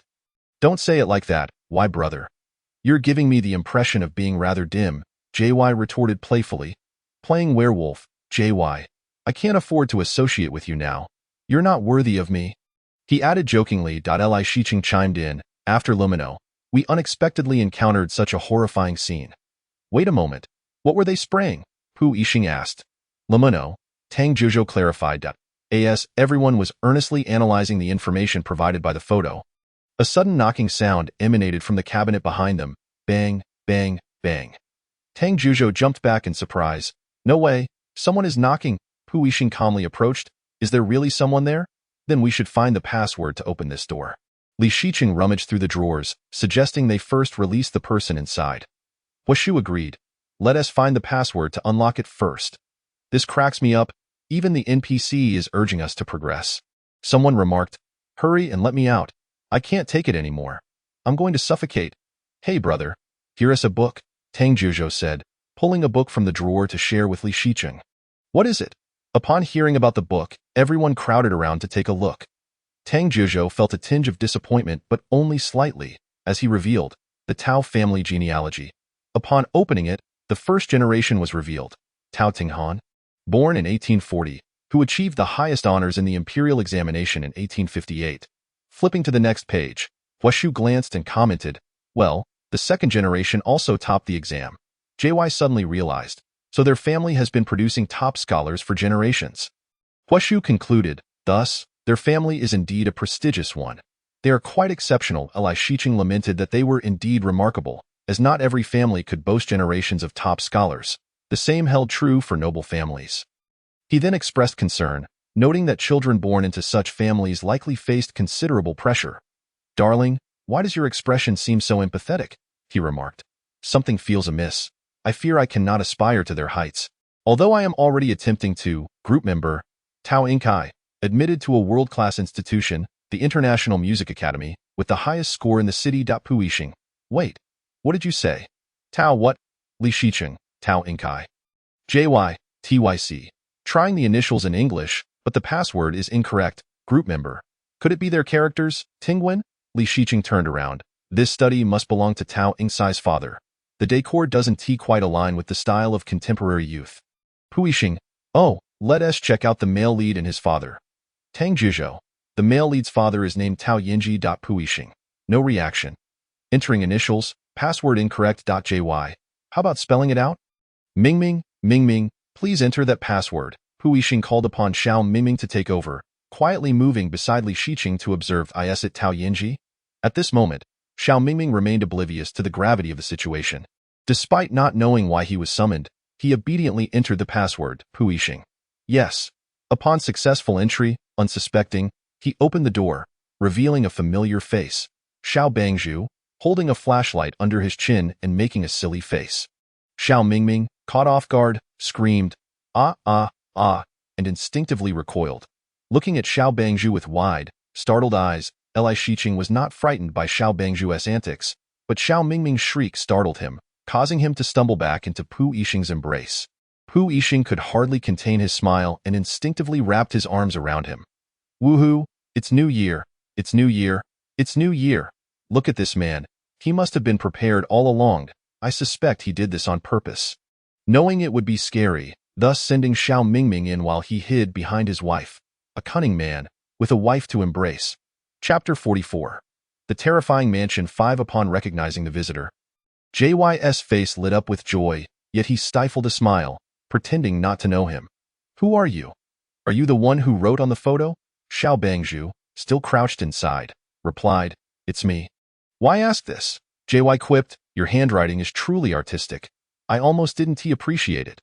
Xiao Bangzhu disregarded his comment, not understanding the appreciation. He stepped out from the cabinet, stretching his limbs. You all might want to ask me about that. Have a banana? Have a banana? JY, smiling, handed him a banana and kindly peeled it for him, insisting he not speak.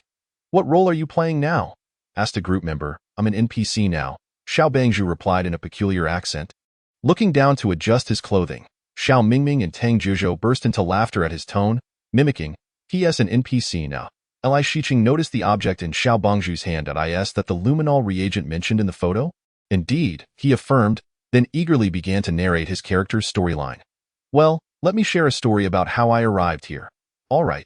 The group eagerly responded, all right, all right. Xiao Bangzhu prepared briefly, then began.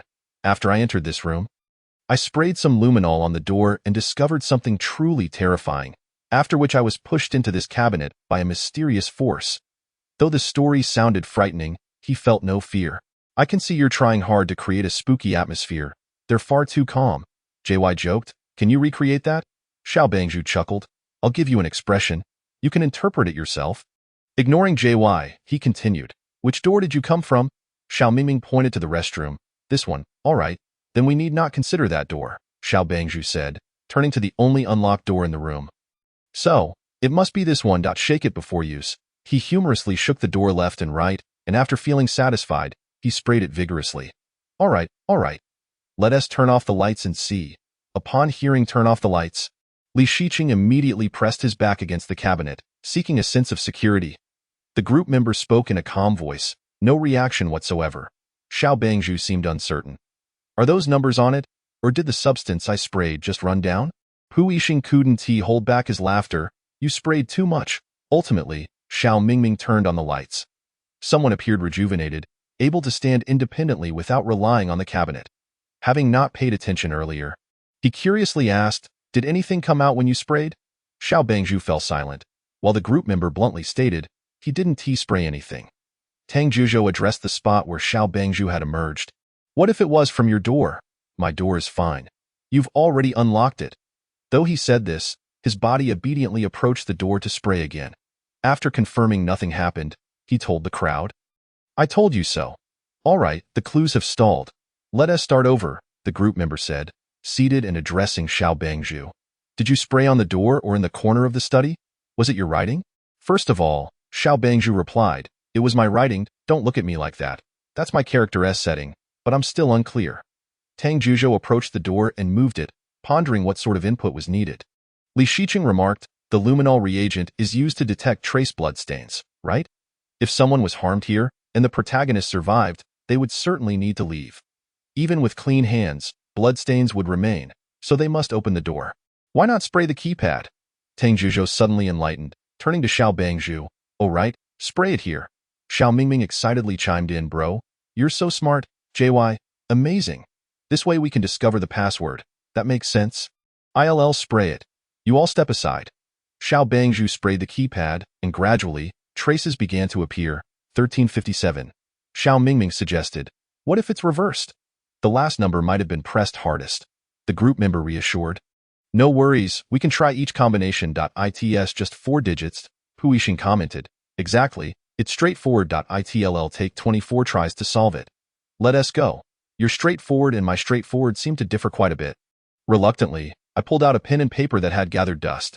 Tang Zhuzhou started brute forcing the combinations. 1357, 1375, 1537, 1573.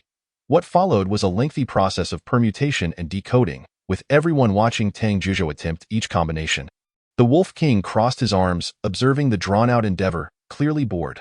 Why is this taking so long? So dull. Tang Zhuzhou called out.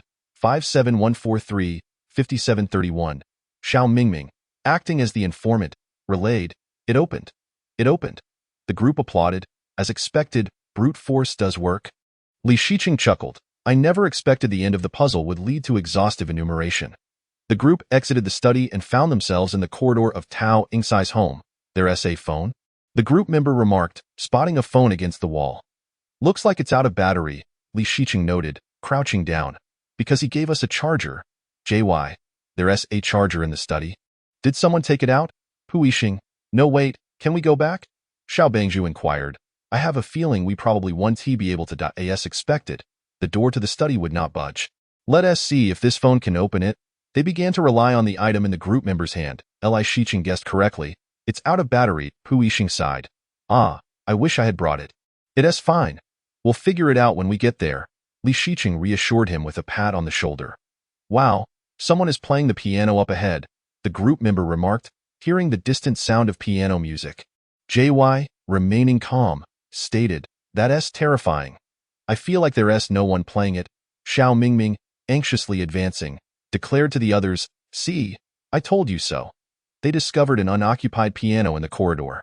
Everyone gasped in awe. Wow. A scene straight out of a horror movie. JY remarked, at this moment, there should be someone sitting here whom we can't see. JY. You understand horror films, Xiao Mingming noted, taking a more realistic stance. This must be an automatic piano. Xiao Bangzhu merely wanted to leave and, upon looking around, spotted a cabinet on the wall. Ah, there's another digital keypad here. Chapter 45. The terrifying Mansion 6 surrounded by dimly lit corridors. The cold white light above cast its glow upon the ordinary black and white keys of the piano. Yellow characters appeared abruptly on the black keys, while some numbers inevitably adorned the white keys.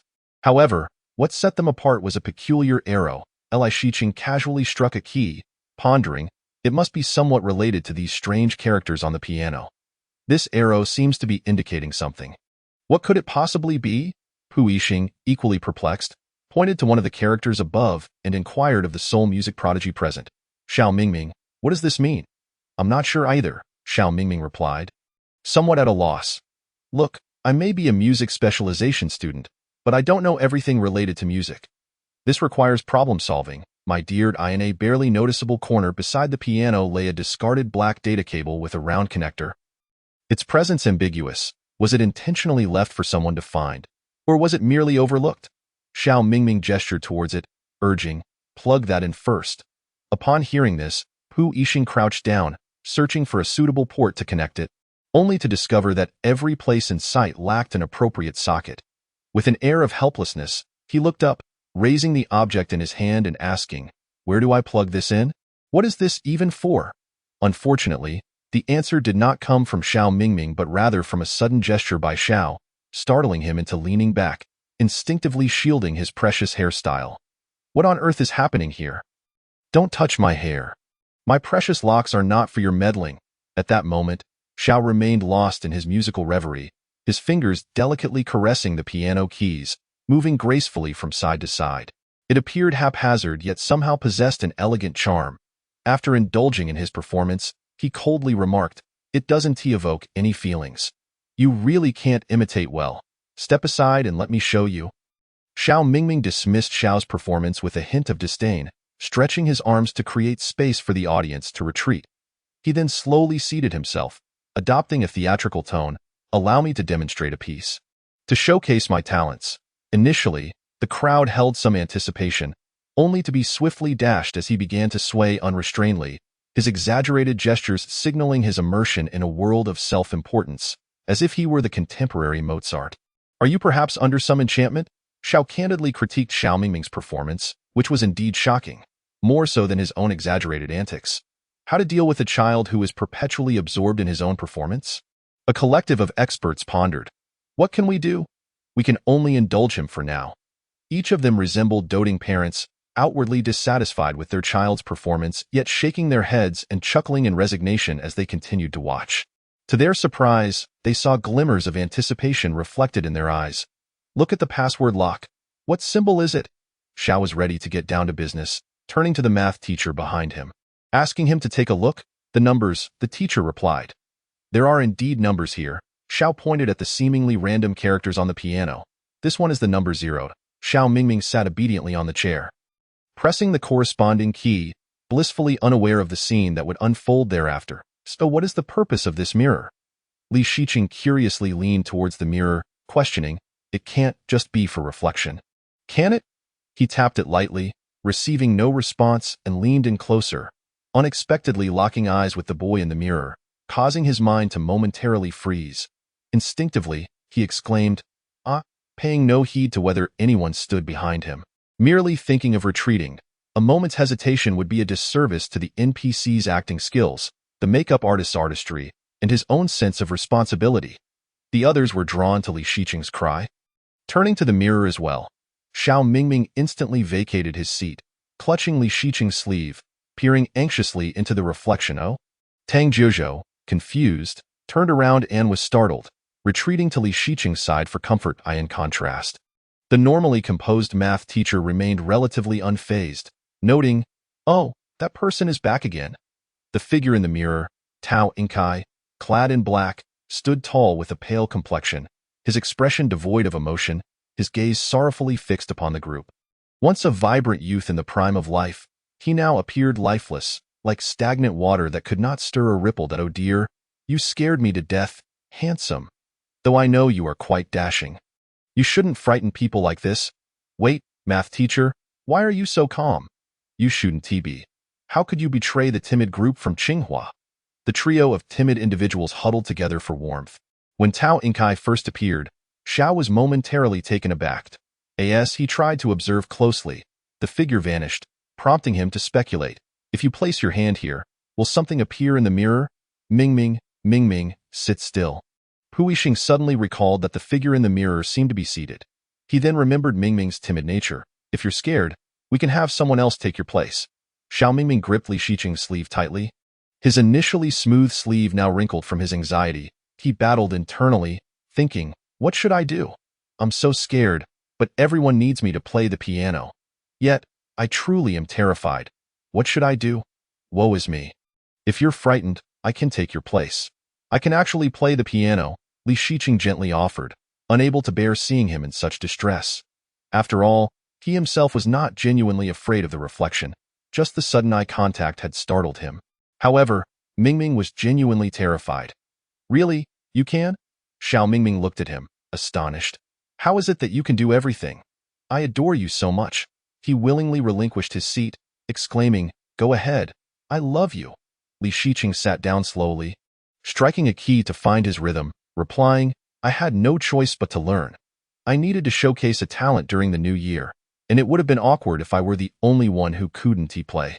Seems like our New Year celebrations are quite similar. Oh, my family too. Surrounded by relatives, I feel like I'm being scrutinized. Who understands the pain of being forced to perform? Once everything was set, a melodious sound flowed from the piano keys. Passing through his fingertips, Tao Inkai slowly reappeared in the mirror, his hands gracefully dancing as he played a mournful tune. An expression of confusion and resolute sorrow, felt like a mysterious four-hand duet, with the mirror serving as a conduit for their connection, inviting all to partake in a grand soirée. As the piece concluded, Tao Inkai vanished, and the mirror fell silent, prompting the group to emerge from their deep sorrow. Tang Jizhou paused, observing, his hands are injured. Xiao Mingming pointed at the mirror, glancing at the piano. That piano seems connected to this one. Tang Jizhou replied, I think that's the password. The math teacher added, yes, these numbers are the password. But, Li Shiqing interjected, we need to combine it with the mirror. The math teacher cast a look of appreciation, explaining, look at these numbers 1107. Some of them are reflected in the mirror. Xiao Mingming was enlightened. Oh, in the mirror. Xiao quickly grasped, so it's 0711, right? Let's try 1170 or 0711. They attempted both passwords, but each yielded an incorrect answer. The experts felt their minds muddled, lacking direction. Pu Yixing pondered the piano thoughtfully. Wait a moment. If we combine the two sets of numbers, then it's 6279. Oh. Let us try that, Tang Jizhou exclaimed, eagerly entering the password. Pu Yixing calmly pulled open the door, stating, it's open. Darn it. I fell for his ruse. The math teacher looked at the piano, still puzzled. How did this all come together? Can someone explain? Xiao Mingming, enlightened, began to explain, but Xiao was quicker, the combination of yellow and black. The math teacher, now understanding, expressed admiration. Incredible, truly remarkable, Li Shiqing remarked. So this arrow was indicating we should combine the two together? How ingenious. Pu's intellect is exceptionally sharp. Xiao Mingming gazed at Pu Yixing with wide eyes. You're amazing. Tang Jizhou echoed his sentiments. Impressive. Xiao added, so strong. Pu Yixing smiled graciously as he accepted the accolades from everyone, gesturing for them to follow him promptly to the next escape room. Dear family, I have made progress. Yesterday, out of curiosity, I searched for escape room, The Great Escape, and discovered that someone was recommending my book. Progress indeed. Chapter 46, The Haunted Mansion 7, additional update. As the door swung open, there was a moment of stunned silence among the group, for they were met with the familiar sight of an overturned writing desk, a bookshelf housing a cabinet, and a clock adjusted by Tang Jizhou. All arranged precisely as before. The unchanged scene led them to question whether they had fallen into a loop. Isn't this the room we were just in? Xiao Bangzhu pondered aloud. Hua Shu's exclamation perfectly encapsulated his bewilderment. So much so that adding another word would have diminished its effect. Have we circled back? Li Shiqing furrowed his brow, instinctively heading to check for a restroom. Upon opening the bathroom door, he observed that it seemed largely the same. Yet there was an unsettling sense that something was amiss. This truly is the room we just left. JY glanced around, noting the similarities, but dismissed any further contemplation, concluding they had merely returned to the starting point. Hua Shu remained steadfast in his belief. Curiously, Tang Jiuzhou approached the clock, which he felt a peculiar connection to. Wow, this is arranged exactly like the previous one. Xiao Mingming replied, indeed, this is the same room as before. Tang Jiuzhou questioned, have we entered an infinite loop? Yes, Xiao Mingming confirmed. Leaning against the wall in deep thought, occasionally rubbing his fingers together, Li Shiqing's doubts intensified. Fundamentally, he could not accept that this was the same room. However, if it were not, the effort required to recreate such a setting would be exorbitant. Was it truly feasible to replicate a player's experience down to the last detail? Pu Yixing stepped outside for another look, returning to assert, I feel this does not resemble the first room at all. Hua Shu, seemingly struck by a revelation, opened the bathroom door and announced, could this space have been redecorated? This discussion regarding the authenticity of the room led JY, who had previously been convinced of its sameness, to waver in his certainty. This is quite impressive. It truly is remarkable. With skepticism, he approached Hua Shu to peer inside, first inspecting the ceiling, recalling their earlier task of dismantling it. Ah, absolutely different. That curvature is not as pronounced. Xiao Bangzhu, a staunch advocate for the notion of a new room, stated, I believe this is indeed a different room. JY voiced the group's collective inquiry. How has this room been arranged? Xiao Bangzhu explained, the central rooms are fixed. They serve as an axis. That seems implausible, Hua Shu lamented, grappling with the revelation and unable to comprehend it. He peered once more into the restroom, still struggling to believe the situation. May I inquire, if this were the original room, from where would we exit? The original password door? Would that password still be valid? Li Shiqing posed the question that had been troubling him. Did they really intend to retrace their steps? Would that not signify a deliberate loop, such as the enchantment of escape rooms? After replying to Hua Shu, he turned back to Li Shiqing. Honestly, I am uncertain. Let us give it a try. Suddenly inspired, Tang Jiuzhou crouched before the cabinet, peering inside with curiosity. Hey, could there be another Xiao Bangzhu in here? Xiao Bangzhu responded, perplexed. Are you serious? This is a joke, right? Jiuzhou, what advantage do I gain from making you laugh? Am I inheriting your mortgage? Xiao Bangzhu retorted. Child, do you have a multitude of questions? My silence is deafening, JY suggested. Shall we turn off the lights and revisit the password? Let us try the previous password to see if it opens the door. 5731.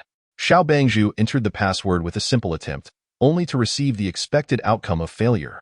Did we really mess up the entire first attempt? Indeed, Li Shiqing concluded, since none of the passwords worked. It seems likely that the code has completely changed. We may need to search for clues anew. Xiao Bangzhu added, we must ensure the phones are charged. Can we retrieve the charging cables you all wanted? JY looked at him quizzically. I see it right on the table. Are you blind? A simple turn of the head or a glance downward would reveal it, yet somehow you still miss it? Pu Yixing identified a pressing issue. They now had the charging cables, but where was the computer's main unit? He glanced left and right, up and down, and helplessly inquired of everyone. Where did the computer's main unit go? Hua Shu recalled the black circular cable Pu Yixing had picked up earlier. Could that cable outside be for connecting the computer? Did anyone bring it in? The group exchanged bewildered looks, each assuming someone else had brought it in, failing to notice the oversight. With a sigh of resignation, Hua Shu decided to step outside to retrieve it. All right, in critical moments, it seems I must take charge, Hua Shu declared. This house cannot function without me. What a bunch of unreliable companions. Having successfully acquired a data cable, he promptly returned to the main interface.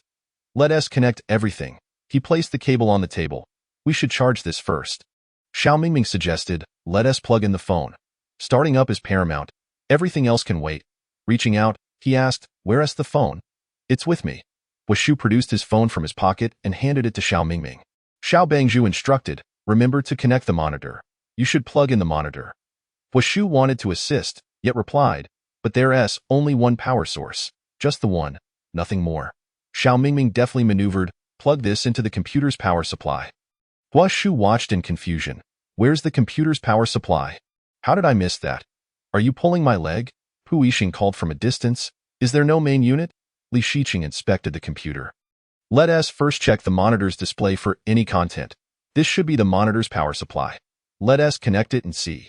Arriving at the showcase of their capable Hua Shu, he effortlessly plugged in the cable.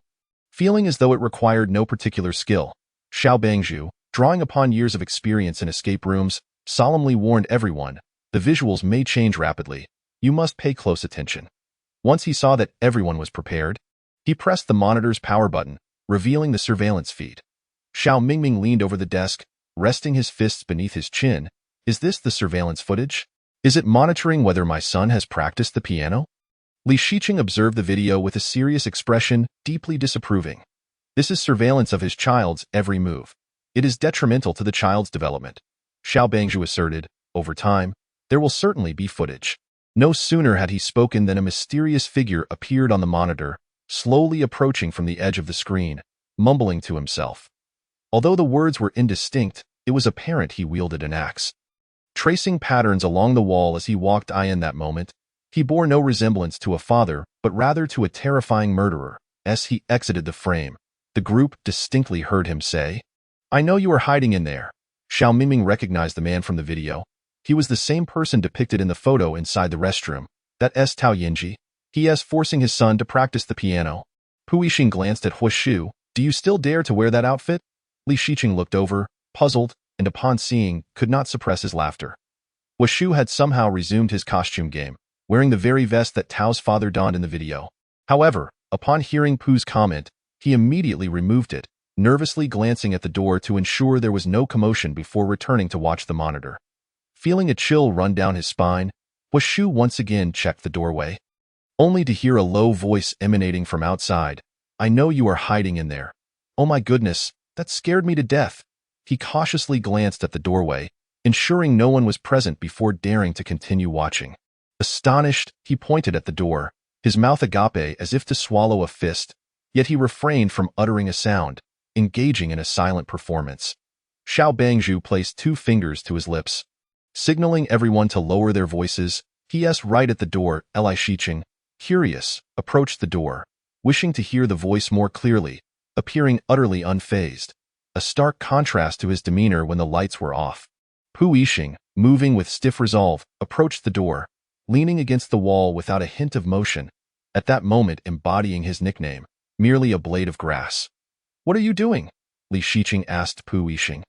Forming exaggerated shapes with his mouth. I'm listening to what he is saying and concealing myself, Pu Yixing responded, feeling that his method was quite clever.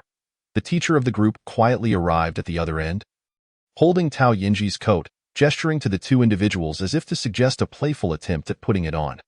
Tang Jiuzhou squatted behind a chair, grinning foolishly with the look of someone who relished the chaos. Suddenly, a loud thud echoed from the door, as if the man outside was on the brink of an explosion, shouting, Come out! Initially positioned opposite Pu Yixing and Li Shiqing, the teacher of the group immediately retreated 10 meters. Wishing he could distance himself even further, as if trying to cross the Mariana Trench, ultimately standing still and beginning a silent scream. Realizing that no one was there to protect him from such a distance, he dashed towards them with the speed of a sprint champion, grabbing hold of one arm from each of them, feeling an overwhelming sense of security. How frightening! You all should hurry and protect me.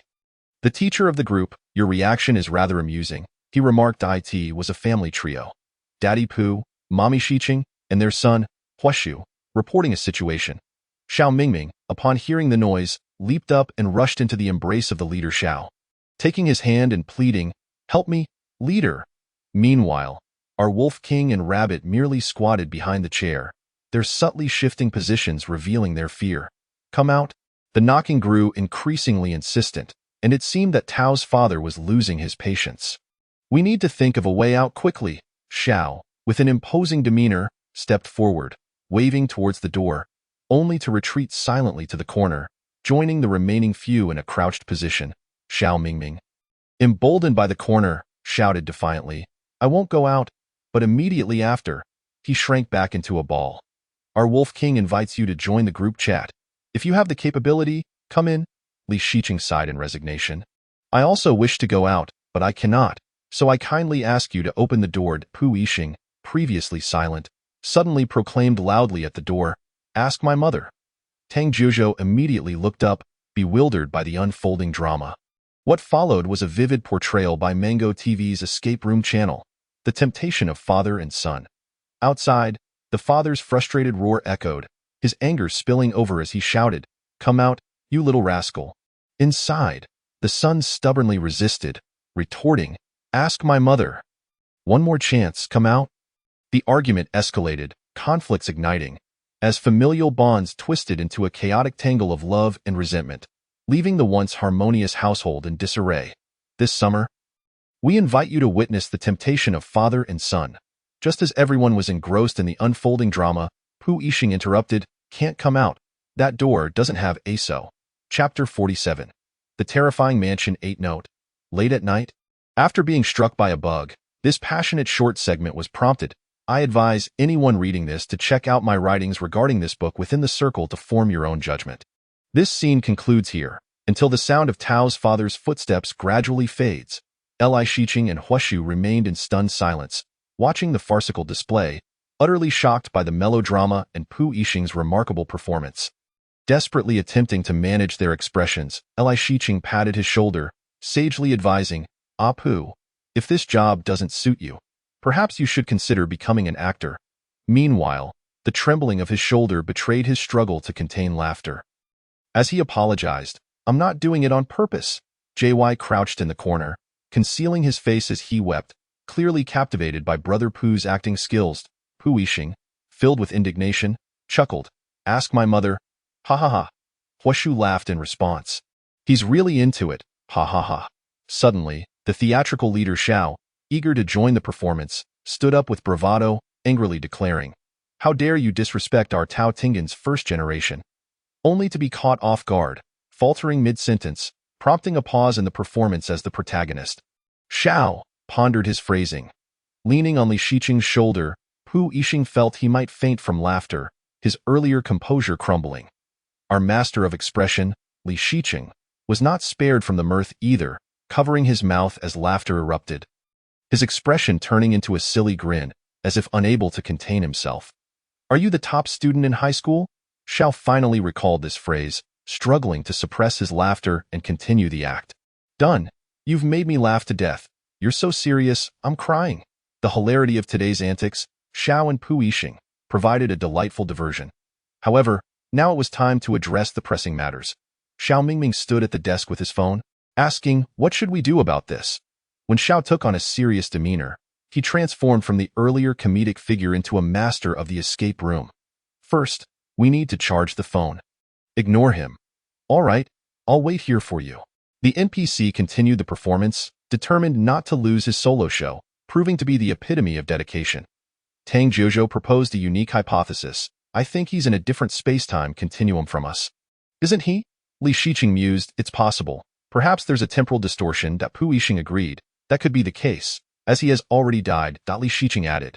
The words behind the photo revealed that rumors had circulated about the family committing suicide one after the other when Xiao entered. JY noted, his child appeared in the mirror. Yet this person had tangible physical reactions. Xiao held a differing opinion. "No, it's possible he can't see us, but he is repeating these actions," Li Shiqing pointed out. "He didn't respond to anything we said. He just kept knocking on the door." Xiao Mingming, lost in thought, asked, "So is this even one room?" To clarify, Xiao gestured with his hands and feet. "This is a symmetrically aligned circle." Xiao Mingming remained confused, shifting in his chair, and hesitantly remarked, "You all use so many complex terms. Can't you speak in simpler language? It's hard to follow." The esteemed individuals in the room humorously embraced their new title, cultured people. "Ah? It has opened," Xiao exclaimed as he powered on the phone that had been charging for a while, curiously stating, "I wonder if there's a horror video in here." Tio determined if a video is terrifying. The answer is simple. Have a timid person watch it and observe their reaction. Thus, he turned to Xiao Mingming, saying, Come, let us all watch together, especially you, Mingming. I particularly enjoy your feedback." Suddenly, a loud noise burst through the door. striking everyone's eardrums. Stop chatting. That's terrifying. I'm scared to death. This NPC's voice rivaled that of Shao Qi.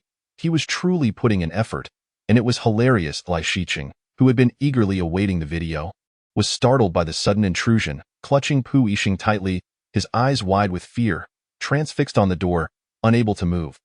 What just happened? Don't play around. It's genuinely frightening. Xiao Mingming hadn't even had the chance to watch the video before being hit by this shock. Before he could react, he instinctively huddled with Tang Jiuzhou for warmth. Everyone experienced varying degrees of fright, as evidenced by their wide eyes, revealing their unease, except for Pu Yixing, who maintained a blank expression as he gazed at the door. Seemingly accustomed to the chaos, offering minimal reaction, perhaps with a hint of surprise and delight, he casually placed his hand on Li Shiqing's waist, unable to resist a gentle touch, marveling at how slender Shiqing's waist was. Like a warm jade, delightful to the touch. Yet, he quickly withdrew his hand, naturally leaning his head on Shiqing's shoulder, inhaling a faint fragrance that wafted to his nose, penetrating deep into his mind and captivating his heart. Making it difficult to resist the allure, Li Shiqing remained oblivious to the peculiar behavior behind him, anxiously staring at the door, fearful that someone might burst through at any moment. The more frightened he became, the more he clung to Pu Yixing, whispering to the still pressed against the wall Shao, leader, what's on the phone? Why aren't you letting go? Mama is very disappointed. Let go of my wife. This statement jolted everyone awake. Shao picked up the phone and glanced at it. Password. We need a password, JY suggested, 0229. We should probably try Tao Inkai's birthday first. Shao responded, password incorrect. Not 0229. We can't try too many times. Li Shiqing released his grip and proposed, let us check the family tree for any information. JY had a sudden inspiration. What's his birthday? What if this phone belongs to Tao Yinji? Huashu, confused, asked, who? Tao Yinji? Shao clarified, check Tao Yinji's. This should be his phone. Attempting to enter Tao's birth year yielded an incorrect password. No, the number of digits is wrong. Modern phones aren't just 4 digits. Shao had an epiphany. There are messages. Let us check the messages. Li Shiqing noticed the small red at the bottom of the screen and casually clicked on it, curious to see what it contained. After all, it might be an important clue. Pu Yixing tilted his head and observed. The dynamic password for the study had expired, and the system would reset the password and send it to your mobile phone. Tang Jiuzhou pointed at the password lock. Is this the password? Xiao Bangzhu nodded. Yes, we must wait for the reset password. Pu Yixing had a bold speculation, pointing towards the nearby door. At the moment the reset password arrives on our phones, they will break in. Xiao Mingming could not bear such thoughts. He swiftly darted behind Li Shiqing, pushing aside Pu Yixing, as the child sought protection from his older brother, and Li Shiqing gently patted his head. Pu Yixing's feelings were difficult to articulate, especially upon witnessing the tender scene of father and son. Being pushed aside, he felt the cold wind slapping his face, wondering if it was polite to do so.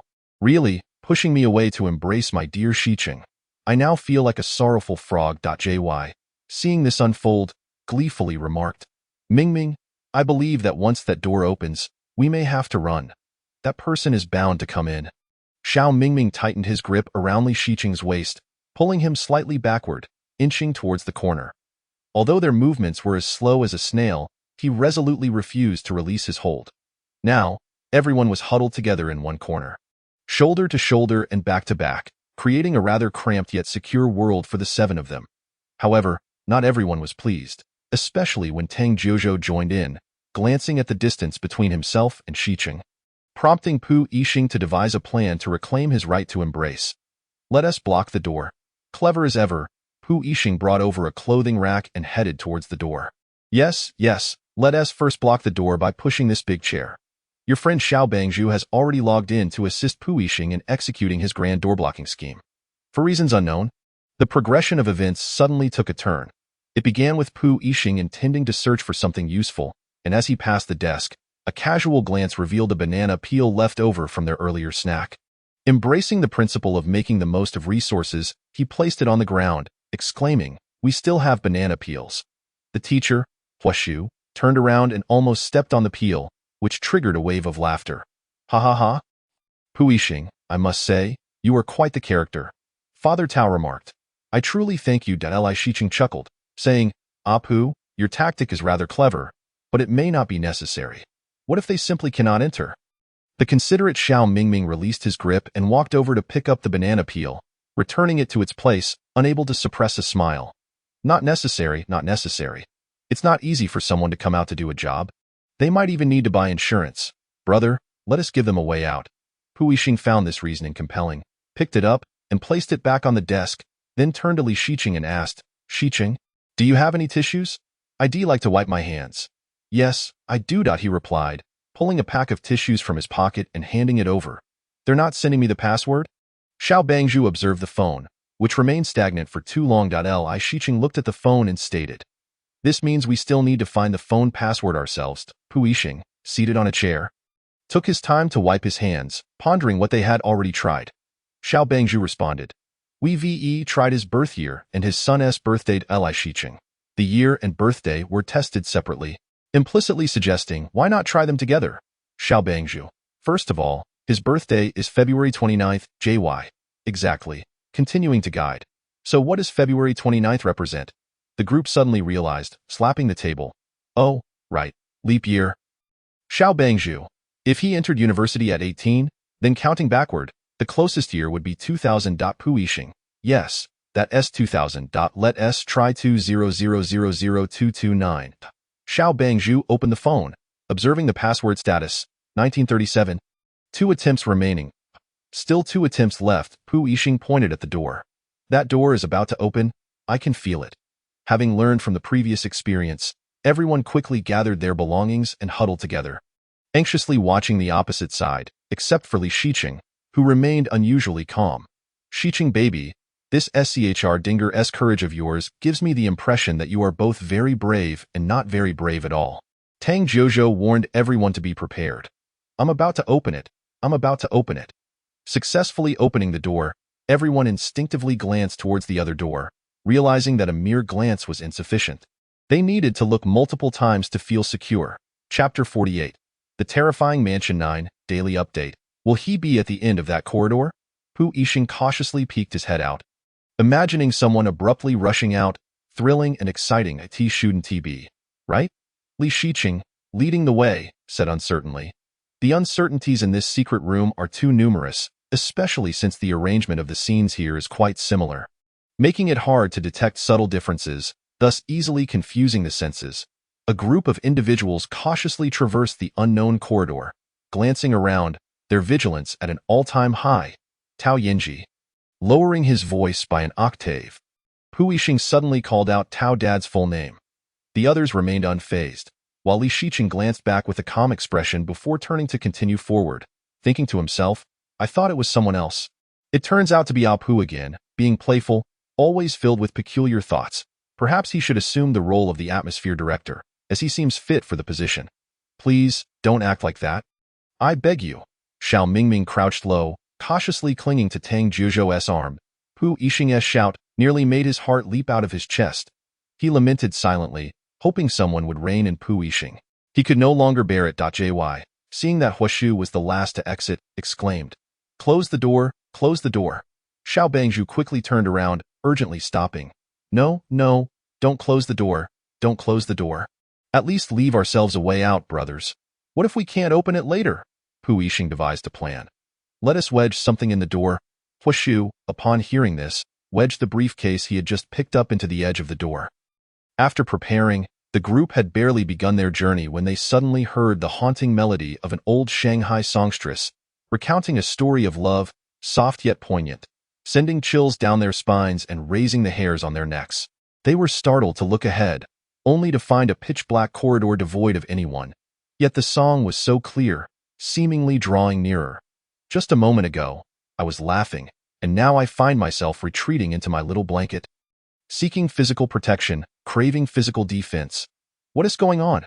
Xiao Mango, why are you playing such things? You nearly scared me to death.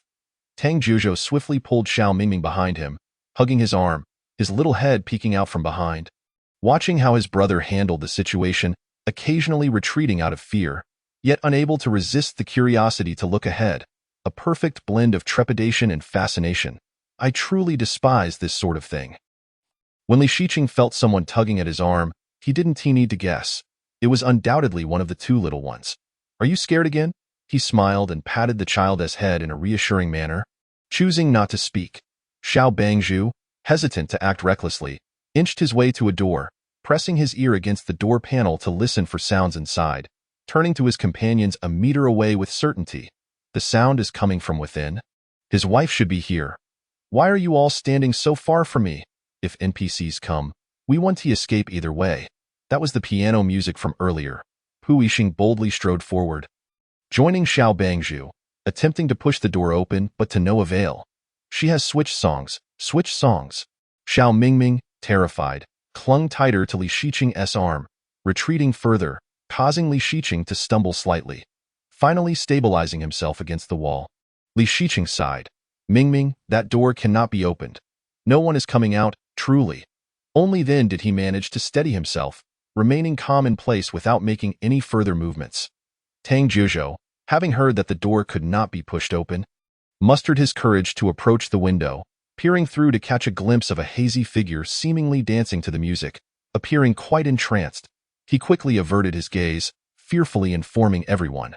There's someone inside. She's dancing.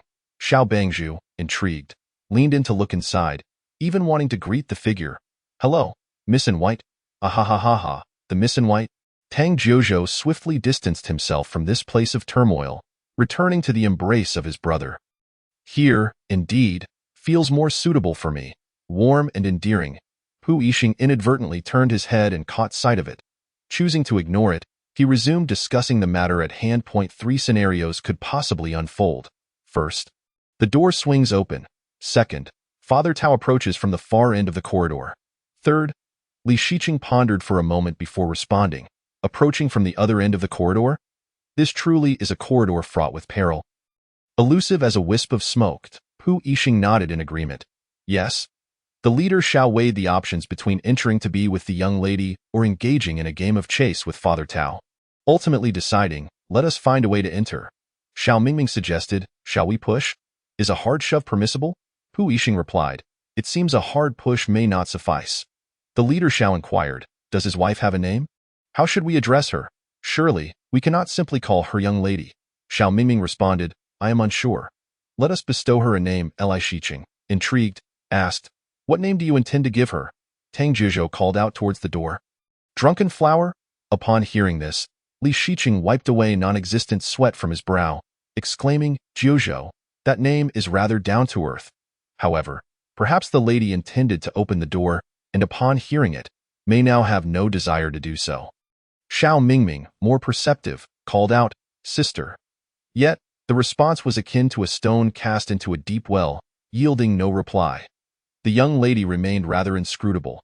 Just as they were contemplating how to enter, the corridor lights abruptly extinguished, plunging them into darkness. Unable to see anything, fear compelled them to retreat from the door, wishing to distance themselves by an unimaginable span, though in reality, they were merely separated by a passage. As time wore on, their trepidation grew, causing their legs to weaken, collapsing them to the ground in despair. The only two who remained standing before the door were Pu Yixing and Li Shiqing. The former was unafraid of the environment, perhaps due to familiarity from past experiences. The latter, however, was paralyzed by his fear of the dark, standing rigidly in place, staring vacantly at the entrance. This delicate balance of two individuals standing resolutely was soon to be disrupted. For an unknown hand persistently tugged at Pu Yixing's clothing, pulling him backward. Pu Yixing, helplessly struggling to regain his footing, cried out, Who is pulling me? Who is pulling me? Please, can you let go? And who is tugging at my pants? They might fall down. He hastily grasped his trousers, pleading, Please, stop pulling. In a state of fluster, driven by the backward tugging, he instinctively grasped the person beside him, who just so happened to be Li Shiqing. Li Shiqing felt his hand being pulled, his heart racing in fear, yet he dared not move. Who is pulling my hand? Can I shake it off? Gradually, he turned his head, allowing his gaze to drift downward, attempting to discern the identity of the individual, but the enveloping darkness obscured his vision. Who are you? Shiqing. It's me. Pu Yixing grasped the other's hand, which brought him a sense of relief. He nearly panicked and had almost let go. Now, this atmosphere instilled in him a rather ominous premonition. Surely, nothing dreadful would appear suddenly, would it? He retrieved his binoculars, convinced they must have clasped hands by now. The sole bearer of light in the vicinity. Teacher Hua switched on his phone flashlight, vigilantly illuminating the surroundings, fearful that Father Tao might materialize at any moment.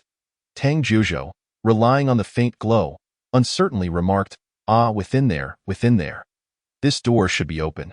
The leader Xiao moved closer to the door, turning sideways, closing his eyes, and gently pushing the door. Inside, a figure clad in sleepwear could be discerned, her hair cascading to obscure her face, her head bowed slightly. Pu Yixing stood directly before the entrance, becoming the first to notice.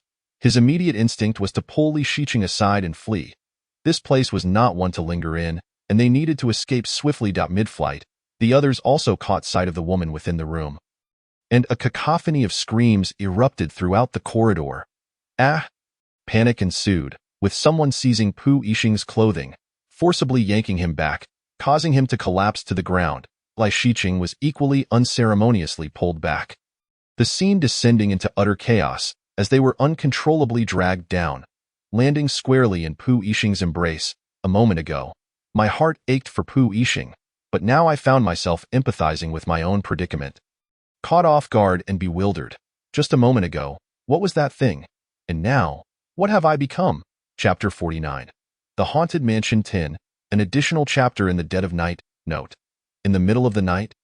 I delight in indulging in sweet narratives, primarily devoid of complexity. When Li Shiqing was pulled down, his mind was a blank canvas, his body unresponsive. It took a moment for his brain to register that he might be seated upon someone else. No wonder I feel no pain. It appears I am upon someone else, but whose lap am I occupying? I must apologize in advance. He hurriedly stood, struggling to extricate himself from the grasp of those attempting to pull him down again. Turning to extend his hand behind him, feeling genuinely regretful, he sheepishly uttered, "I'm sorry. Are you all right?" Pu Yixing naturally allowed him to assist in rising, for alone, he could not withstand the collective strength of their friends. "I am fine. No need for concern. Just my pants are at risk of being pulled down," he said, quickly adjusting his precarious trousers, bewildered by their peculiar habit of tugging at his clothes, while Li Shiqing merely held his hand. "Ha ha ha." JY leaned against the wall, laughing uncontrollably, feeling as though he might need to call for help. "Why do you frighten yourselves so?" Seeing the man laugh so uproariously, one could only assume he felt quite brave. Uncertain who had been retreating, he exclaimed, "You see, right, JY, I am on the verge of tears." Mr. Tang Jiuzhou expressed his sincere desire for fewer scares. He could hardly bear it any longer, while Hua continued to laugh heartily at his own actions. The next moment, his mirth was abruptly halted. The reason being, a fleeting glance into the room revealed that the white-clad lady, whom he initially thought was a mere figment of his imagination, had not vanished. She remained, gently swaying her pristine dress, as if displaying her lovely garment. His fear escalated to an unbearable degree. "She is still moving. Come to me." The brave Pu Yixing seized the phone from Hua's hand, determined to investigate. One could only face their fears head-on. Oh my goodness. JY's demeanor had shifted dramatically, now standing at the rear, his voice trembling.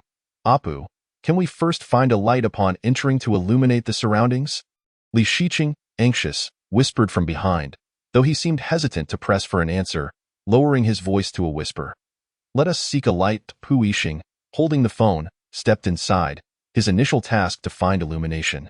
Was this instinct from playing escape rooms or a promise to someone? Who could decipher the underlying motives? Li Shiqing, upon hearing Pu Yixing's words, felt a surge of joy, akin to receiving a response. Yet, even more delightful was the automatic activation of the room's lights upon their entrance, revealing everything clearly, and there was no longer a trace of the lady in white. "Let us turn off the flashlight." Noticing the beam from Pu Yixing's flashlight still on, he approached and tilted his head to turn it off, wishing to conserve the battery for fear of another blackout. Pu Yixing allowed the other to take the lead, merely standing still, smiling at him. Tang Jiuzhou entered and immediately collapsed onto the bed, his limbs weak, his eyes vacant, resembling a soul-lost rabbit, with a soul probability of merely 0.1. "I'll tie my shoelaces." Xiao Mingming maintained a semblance of energy, though he exuded the weariness of someone who had run a marathon, his voice slightly breathless. Finally, JY, having emerged into the light, began recounting his earlier ordeal. This program is terrifying. You were sitting on my face, Xiao Mingming. My apologies, my sincerest apologies, Brother Y. Xiao Mingming, wise to the situation, quickly offered his apology, then gravitated towards Li Shiqing, realizing that being near him seemed to shield him from the chaos. Thus, he deemed it the safest place. I truly am a clever little rascal. Upon witnessing this, JY was at a loss for words, opting for silence while forgiving him, deeming it a trivial matter. What brings you here? Li Shiqing inquired, eyeing Xiao Mingming, who had abandoned his seat to stand beside him. Perplexed, I discovered that being next to you is quite safe. Xiao Mingming spoke with utmost sincerity, for honesty is indeed an enduring trump card. This revelation evoked a chuckle from the other protagonist, who after a moment of contemplation, resignedly stated, "All right, then let us stand together." This child, with thoughts perpetually whimsical, had drawn an unusual conclusion from somewhere. Chapter 50. The Haunted Mansion 11, Daily Update. Regarding Tao Yinji's influence on Pu Yixing, it is merely a matter of proposing 3 potential scenarios, 2 of which he has already occupied. Now, upon entering his wife's room, he felt compelled to close the door for reassurance, fearing that in the next moment, Father Tao might deliver an unexpected surprise. What shall we do now? Seated upon the bed, his gaze traversed the unremarkable confines of the room, momentarily leaving him at a loss for what to do. Perhaps he ought to seek out some clues, or perhaps discover useful tools, such as a lamp or flashlight. Li Shiqing rummaged through the scarce cabinets within the room, yet found nothing of substance beyond a few sheets of paper and inconsequential trinkets, leaving him profoundly disheartened. Was this indeed the ominous tone for this chapter? JY, in a haphazard manner, assisted by casually sifting through the items atop the cabinet, appeared still ensnared in the lingering dread of moments past. Apprehensively exclaiming, "I'm on the verge of a breakdown. Will she turn around again?"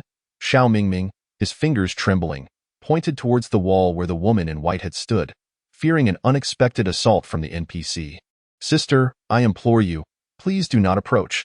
Leave me a path of escape." The group, upon hearing this, glanced over, somewhat hesitant. Surely not, she has already departed. Yet, I cannot guarantee she won't return at a moment's notice. Why not push against that wall? If it gives way, there is a possibility to act first and block her, Li Shiqing jested, hardly considering that they might genuinely contemplate the feasibility of his suggestion. Let us try pushing it. Then, the pragmatic Xiao stepped forward, meticulously applying pressure against it, only to conclude that there was no possibility of movement. Li Shiqing watched in a stupor, unable to articulate his current emotions, which were certainly peculiar. I merely spoke in jest, yet you truly acted upon it. Did I really guess the next step correctly? The influence of Taoba's parents over this group of extraordinary individuals was ever present, as they pondered when they might next emerge. Pu Yixing, noticing the phonograph resting upon the bedside, suddenly developed a keen interest, curiously fiddling with it and inquiring, "I am unfamiliar with operating film reels. Does anyone here know how?" Xiao Mingming thought to himself. "Isn't this fortuitous? Allow me to assist," and stepped forward to instruct. "This is the volume control. Simply increase the volume." "What is this? Count me in." Xiao intended to expand his knowledge. "Allow me to observe and study." Angeline applied to join the group chat. Why not just dismantle it? One could hardly fault the engineering PhD for thinking outside the box. But if you dismantle it, how will you listen to the content of the film? Another engineering PhD, Li Shiqing, suggested calmly, "You could finish playing the film before disassembling it." The phonograph lamented, "Had I known, I would have remained at the factory." "You all are quite fortunate," the phonograph commented. "Do not destroy the props. It is not easy for them to craft their work," Xiao Mingming cautioned, peering curiously into the phonograph, coaxing Tang Zhuzhou to blow into it. "Give it a puff and see what happens." Suddenly, with a loud crash, the bed unexpectedly collapsed, losing a height in an instant, startling everyone. When the noise erupted, Li Shiqing's body reacted before his mind could catch up, pressing his back against the wall, his eyes wide in shock. Paralyzed with fear, if anyone was profoundly affected, it was undoubtedly JY, the sole occupant of the bed. "Oh no," she exclaimed, springing up in alarm, her eyes darting about. "What is this thing trying to harm me?" The group silently stared at the bed for about 10 minutes, and upon realizing it exhibited no further reaction, they turned their skeptical gazes towards JY, questioning, "Was it you?" Xiao Mingming hurriedly interjected, "It must have sprung up on its own, right?" JY noticed the expressions on their faces, recognizing this as affirmation of her status as a heavyweight contender, remaining steadfast even in the face of potential peril. The Wolf King remained alert, finding humor in the absurdity of it all. One of the group took a bold step to cross over the bed's edge, only for the bed to tremble once more. The individual remained unfazed, displaying calmness, while the startled Pu Yixing took a small step back. Forcing himself to regain composure, "I must remain calm. How could a mere bed frighten me?" Tang Jiuzhou, holding a large round film reel, queried Li Shiqing. "Is this what we should place on it?" "Indeed," Li Shiqing nodded. "If all goes well, this film should be playable. It appears quite new, as if freshly unwrapped." The phonograph operated smoothly, emitting a delightful melody, albeit lacking anything particularly remarkable, simply ordinary. Apu, lost in thought, scrutinized the bed, adjusting his glasses perched upon his prominent nose. Sensing that the bed held secrets worthy of thorough examination, "Mingming, could you rise for a moment? I wish to examine this." He beckoned to Xiao Mingming, who was still seated on the bed, attempting to lift the mattress. Together, they bent down to meticulously inspect the bed slats, leaving no stone unturned. Xiao Mingming suddenly exclaimed, "Ah, that piece is bent." Pu Yixing, yet to locate the bent section, inquired, "Which part is bent?" "It is slightly warped underneath here." "Is it? Let me see." Li Shiqing leaned closer, struggling to discern the damaged area due to his poor eyesight, requiring guidance. After all, one could not hold a half-blind individual to such stringent standards. Here, Pu Yixing pointed to the warped section. Glancing back to ensure Li Shiqing was indeed looking at the correct spot, understood. The teacher, engrossed in the phonograph, turned his attention to see Tang Jiuzhou and JY supporting the upright mattress, alongside a bed that had been disassembled to the point of near ruin. "Are you all dismantling furniture?" Xiao Mingming waved dismissively. "This should not be an issue. It won't affect anything." The instigator, Pu Yixing, concurred, "It won't affect anything. Just set it down." Upon hearing this, Tang Jiuzhou released the mattress, allowing it to experience the allure of physics as it fell freely. Xiao Mingming, ever observant, noticed an item wedged between the headboard and asked, "What is that?" Upon closer inspection, he exclaimed, "Oh, it's a mobile phone." Retrieving the item, JY peered closely, discovering it contained a letter. "Oh, let us take a look." Li Shiqing, standing behind, remarked, "It's not a letter. It's a timetable, likely belonging to Tao Inkai." "How tragic," Tang Jiuzhou lamented upon seeing it. "His son only sleeps 4 hours a day, spending the rest of the time studying." Xiao Mingming read aloud a small line at the bottom. "How bizarre. Doesn't he ever feel tired? Such strictness surpasses even my own during exam preparation. I never adhered to a schedule as rigorous as Tao Inkai's." Li Shiqing sighed inwardly. "Oh dear, look here." Xiao Mingming revealed the phone's chat records for all to see. "Son, push open this door. Mother truly hopes to see you again. I'm so sorry, my child. Why did I only come to understand this now? Above all else, living authentically and pursuing your passions is paramount, far more important than your exam results. I never imagined that these cold, sterile timetables would become your death knell. Do not worry, dear son. I shall join you soon." Her mother is contemplating suicide, which indicates her son has blocked her. Pu Yixing examined the phone closely. "Is this image from the corridor we just passed through?" Li Shiqing replied, "It bears some resemblance. The scenery is quite similar, though I cannot be entirely certain," JY asserted with conviction. "It is undoubtedly from the spot we just traversed." "How could I, the Wolf King, misjudge such a thing? It is certainly the same." Xiao Mingming hypothesized, "That location in the corridor may conceal a door." Li Shiqing suggested, "Let us venture outside to investigate." "Let us go take a look." The group agreed.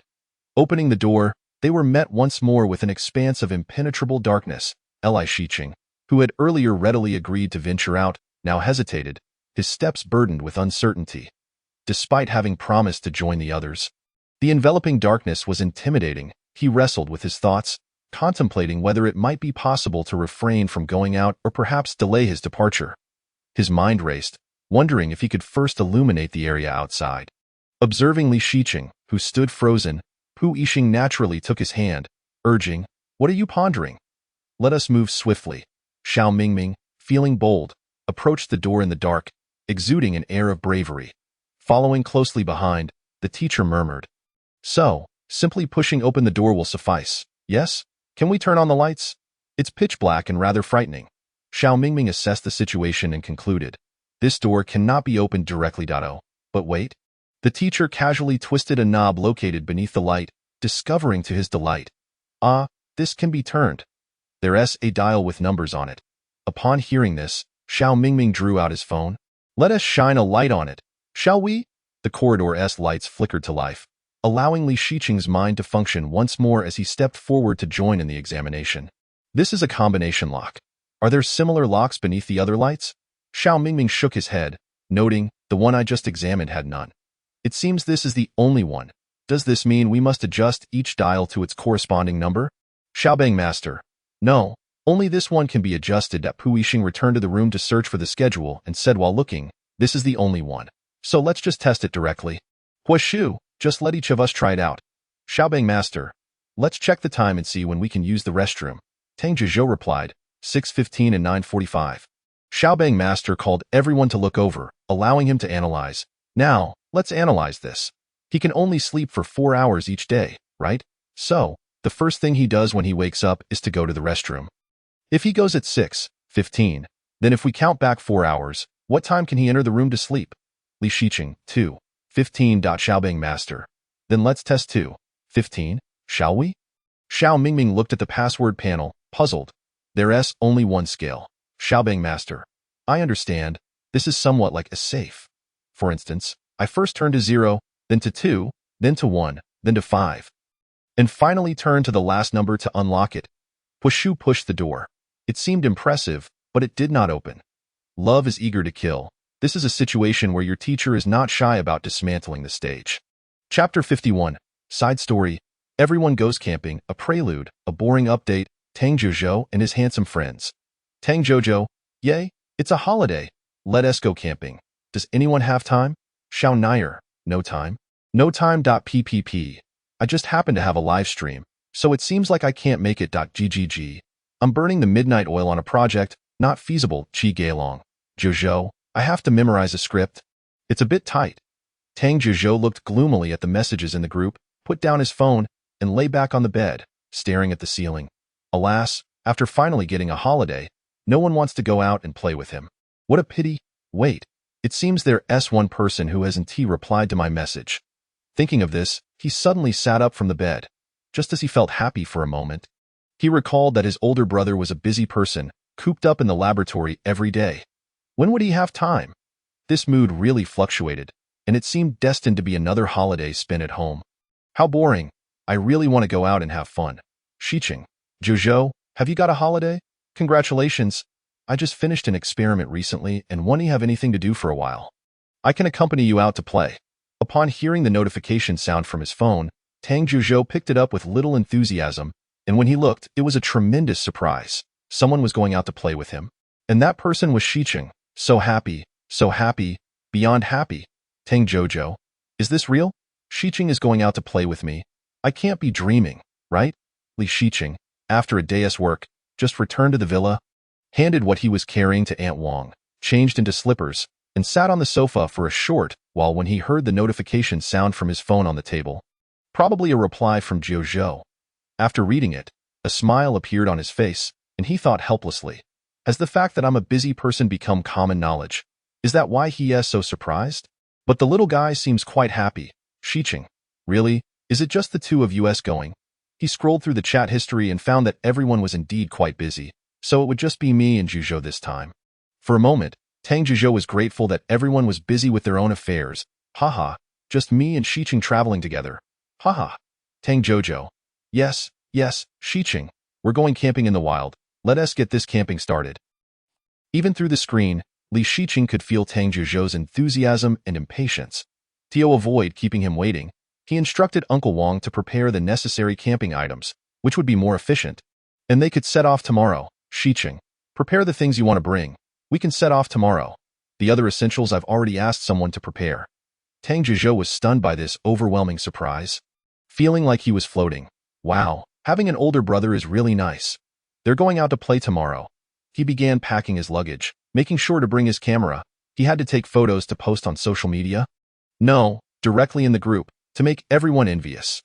Little did he know that the number of people joining this delightful camping trip would increase exponentially. Xiao Nair, is my brother going camping? Take me with you? I have time. Shiqing, Mingming, didn't you just say you had no time? Xiao Nair, time is like water in a sponge. The more you squeeze, the more you have. I have time now. PPP. Actually, you can take me too. I can catch up on my livestream later. GGG. I can also go. I finished my project early, and my boss said taking a break occasionally can improve work efficiency. Qi Gailong. The organizers suddenly said the event would be postponed, so I can also take a vacation with you. Li Shiqing thought about it and felt it was not a problem. Besides, it would be livelier with more people. Zhuzhou would surely be delighted to have so many brothers accompanying him. Shiqing. No problem, then you all hurry up and prepare your things. Xiao Nair, okay? Qi Gailong. Okay. PPP. Okay. GGG. Okay. When Tang Zhuzhou finished packing and came back to check his phone, he found a flurry of good messages popping up. He was puzzled. What good thing just happened? Why is everyone sending good messages? It seems I missed out on some good news, but it's fine.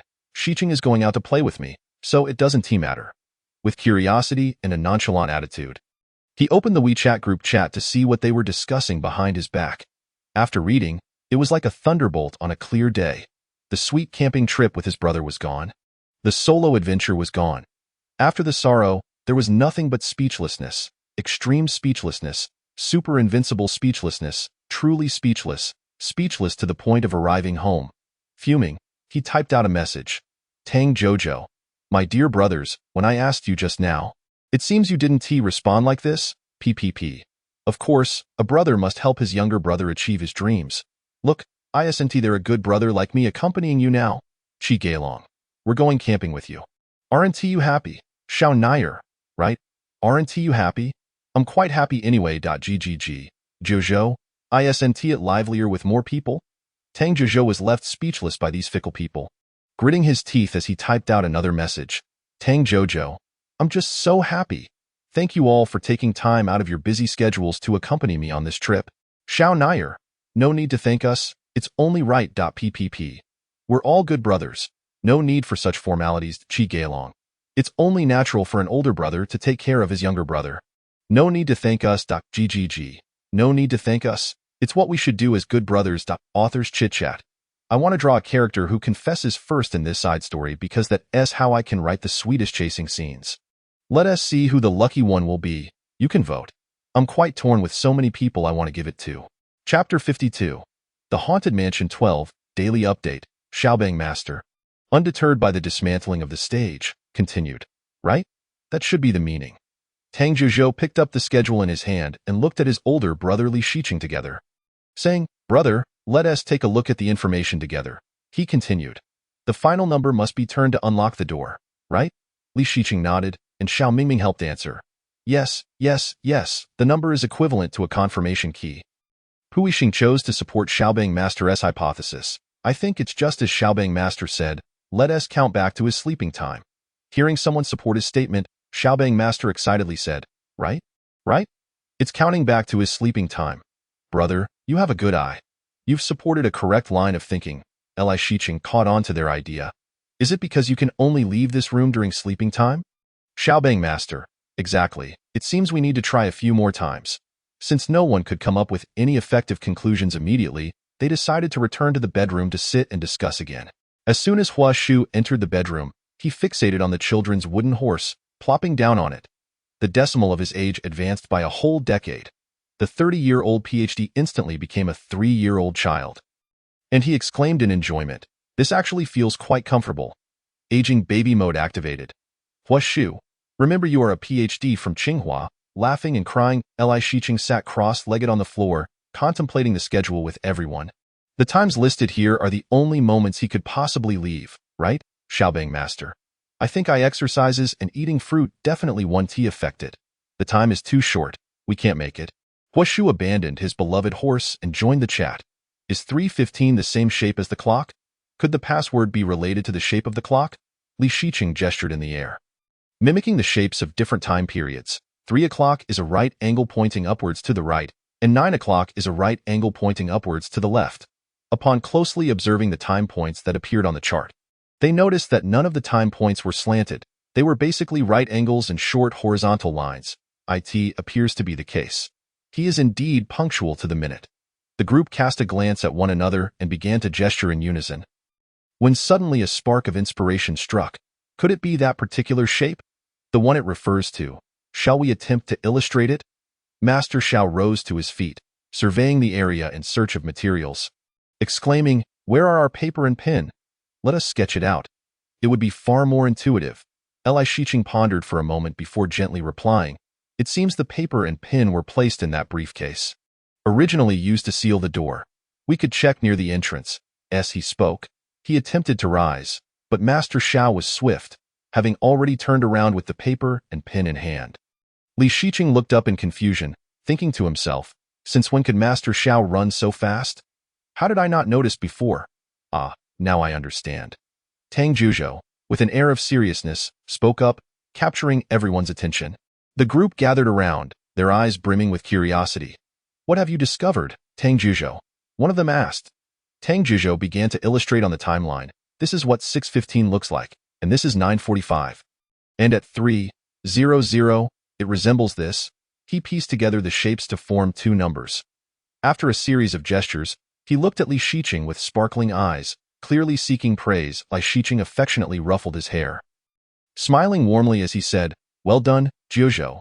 You are remarkable." Jy rested his chin on one hand, observing Tang Zhuzhou's animated demonstration with keen interest. "Let us record this for now," he suggested.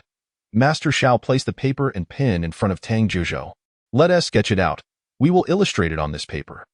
Tang Zhuzhou took the materials and demonstrated once more, segmenting the timeline into left and right based on the starting and ending times, then aligning each time point with its corresponding shape on the clock, ultimately forming the numbers 5 and 0, speeding up the demonstration without excessive description. The group suddenly grasped the concept. "Oh, so that's how it works. I've learned something new," one exclaimed. Li Shiqing remarked, "It is not separate. It was originally a unified concept." Master Xiao added, "It is not individual. The even numbers represent one digit, while the odd numbers signify another." Xiao Mingming, upon witnessing the revelation, complimented, "Tang Zhuzhou, your intellect is intact, purchased at full price." Li Shiqing, perplexed, mused, "Is this how young people compliment each other nowadays?" It was indeed the first time he had heard such praise. Finding it quite novel, he whimsically wondered if he should employ a similar approach when complimenting his mentor. Tang Zhuzhou politely smiled, "Thank you. Your way of complimenting is quite unique." Pu Yixing teased, "Indeed, whenever it pertains to shapes. It is Tang Zhuzhou's shining moment." "Well done, Tang Zhuzhou." Curiosity piqued, one of the group asked, "Why is it that whenever shapes are involved, it leads to your pinnacle?" Standing proudly at the peak of his accomplishments, Tang Zhuzhou graciously accepted the accolades from his companions.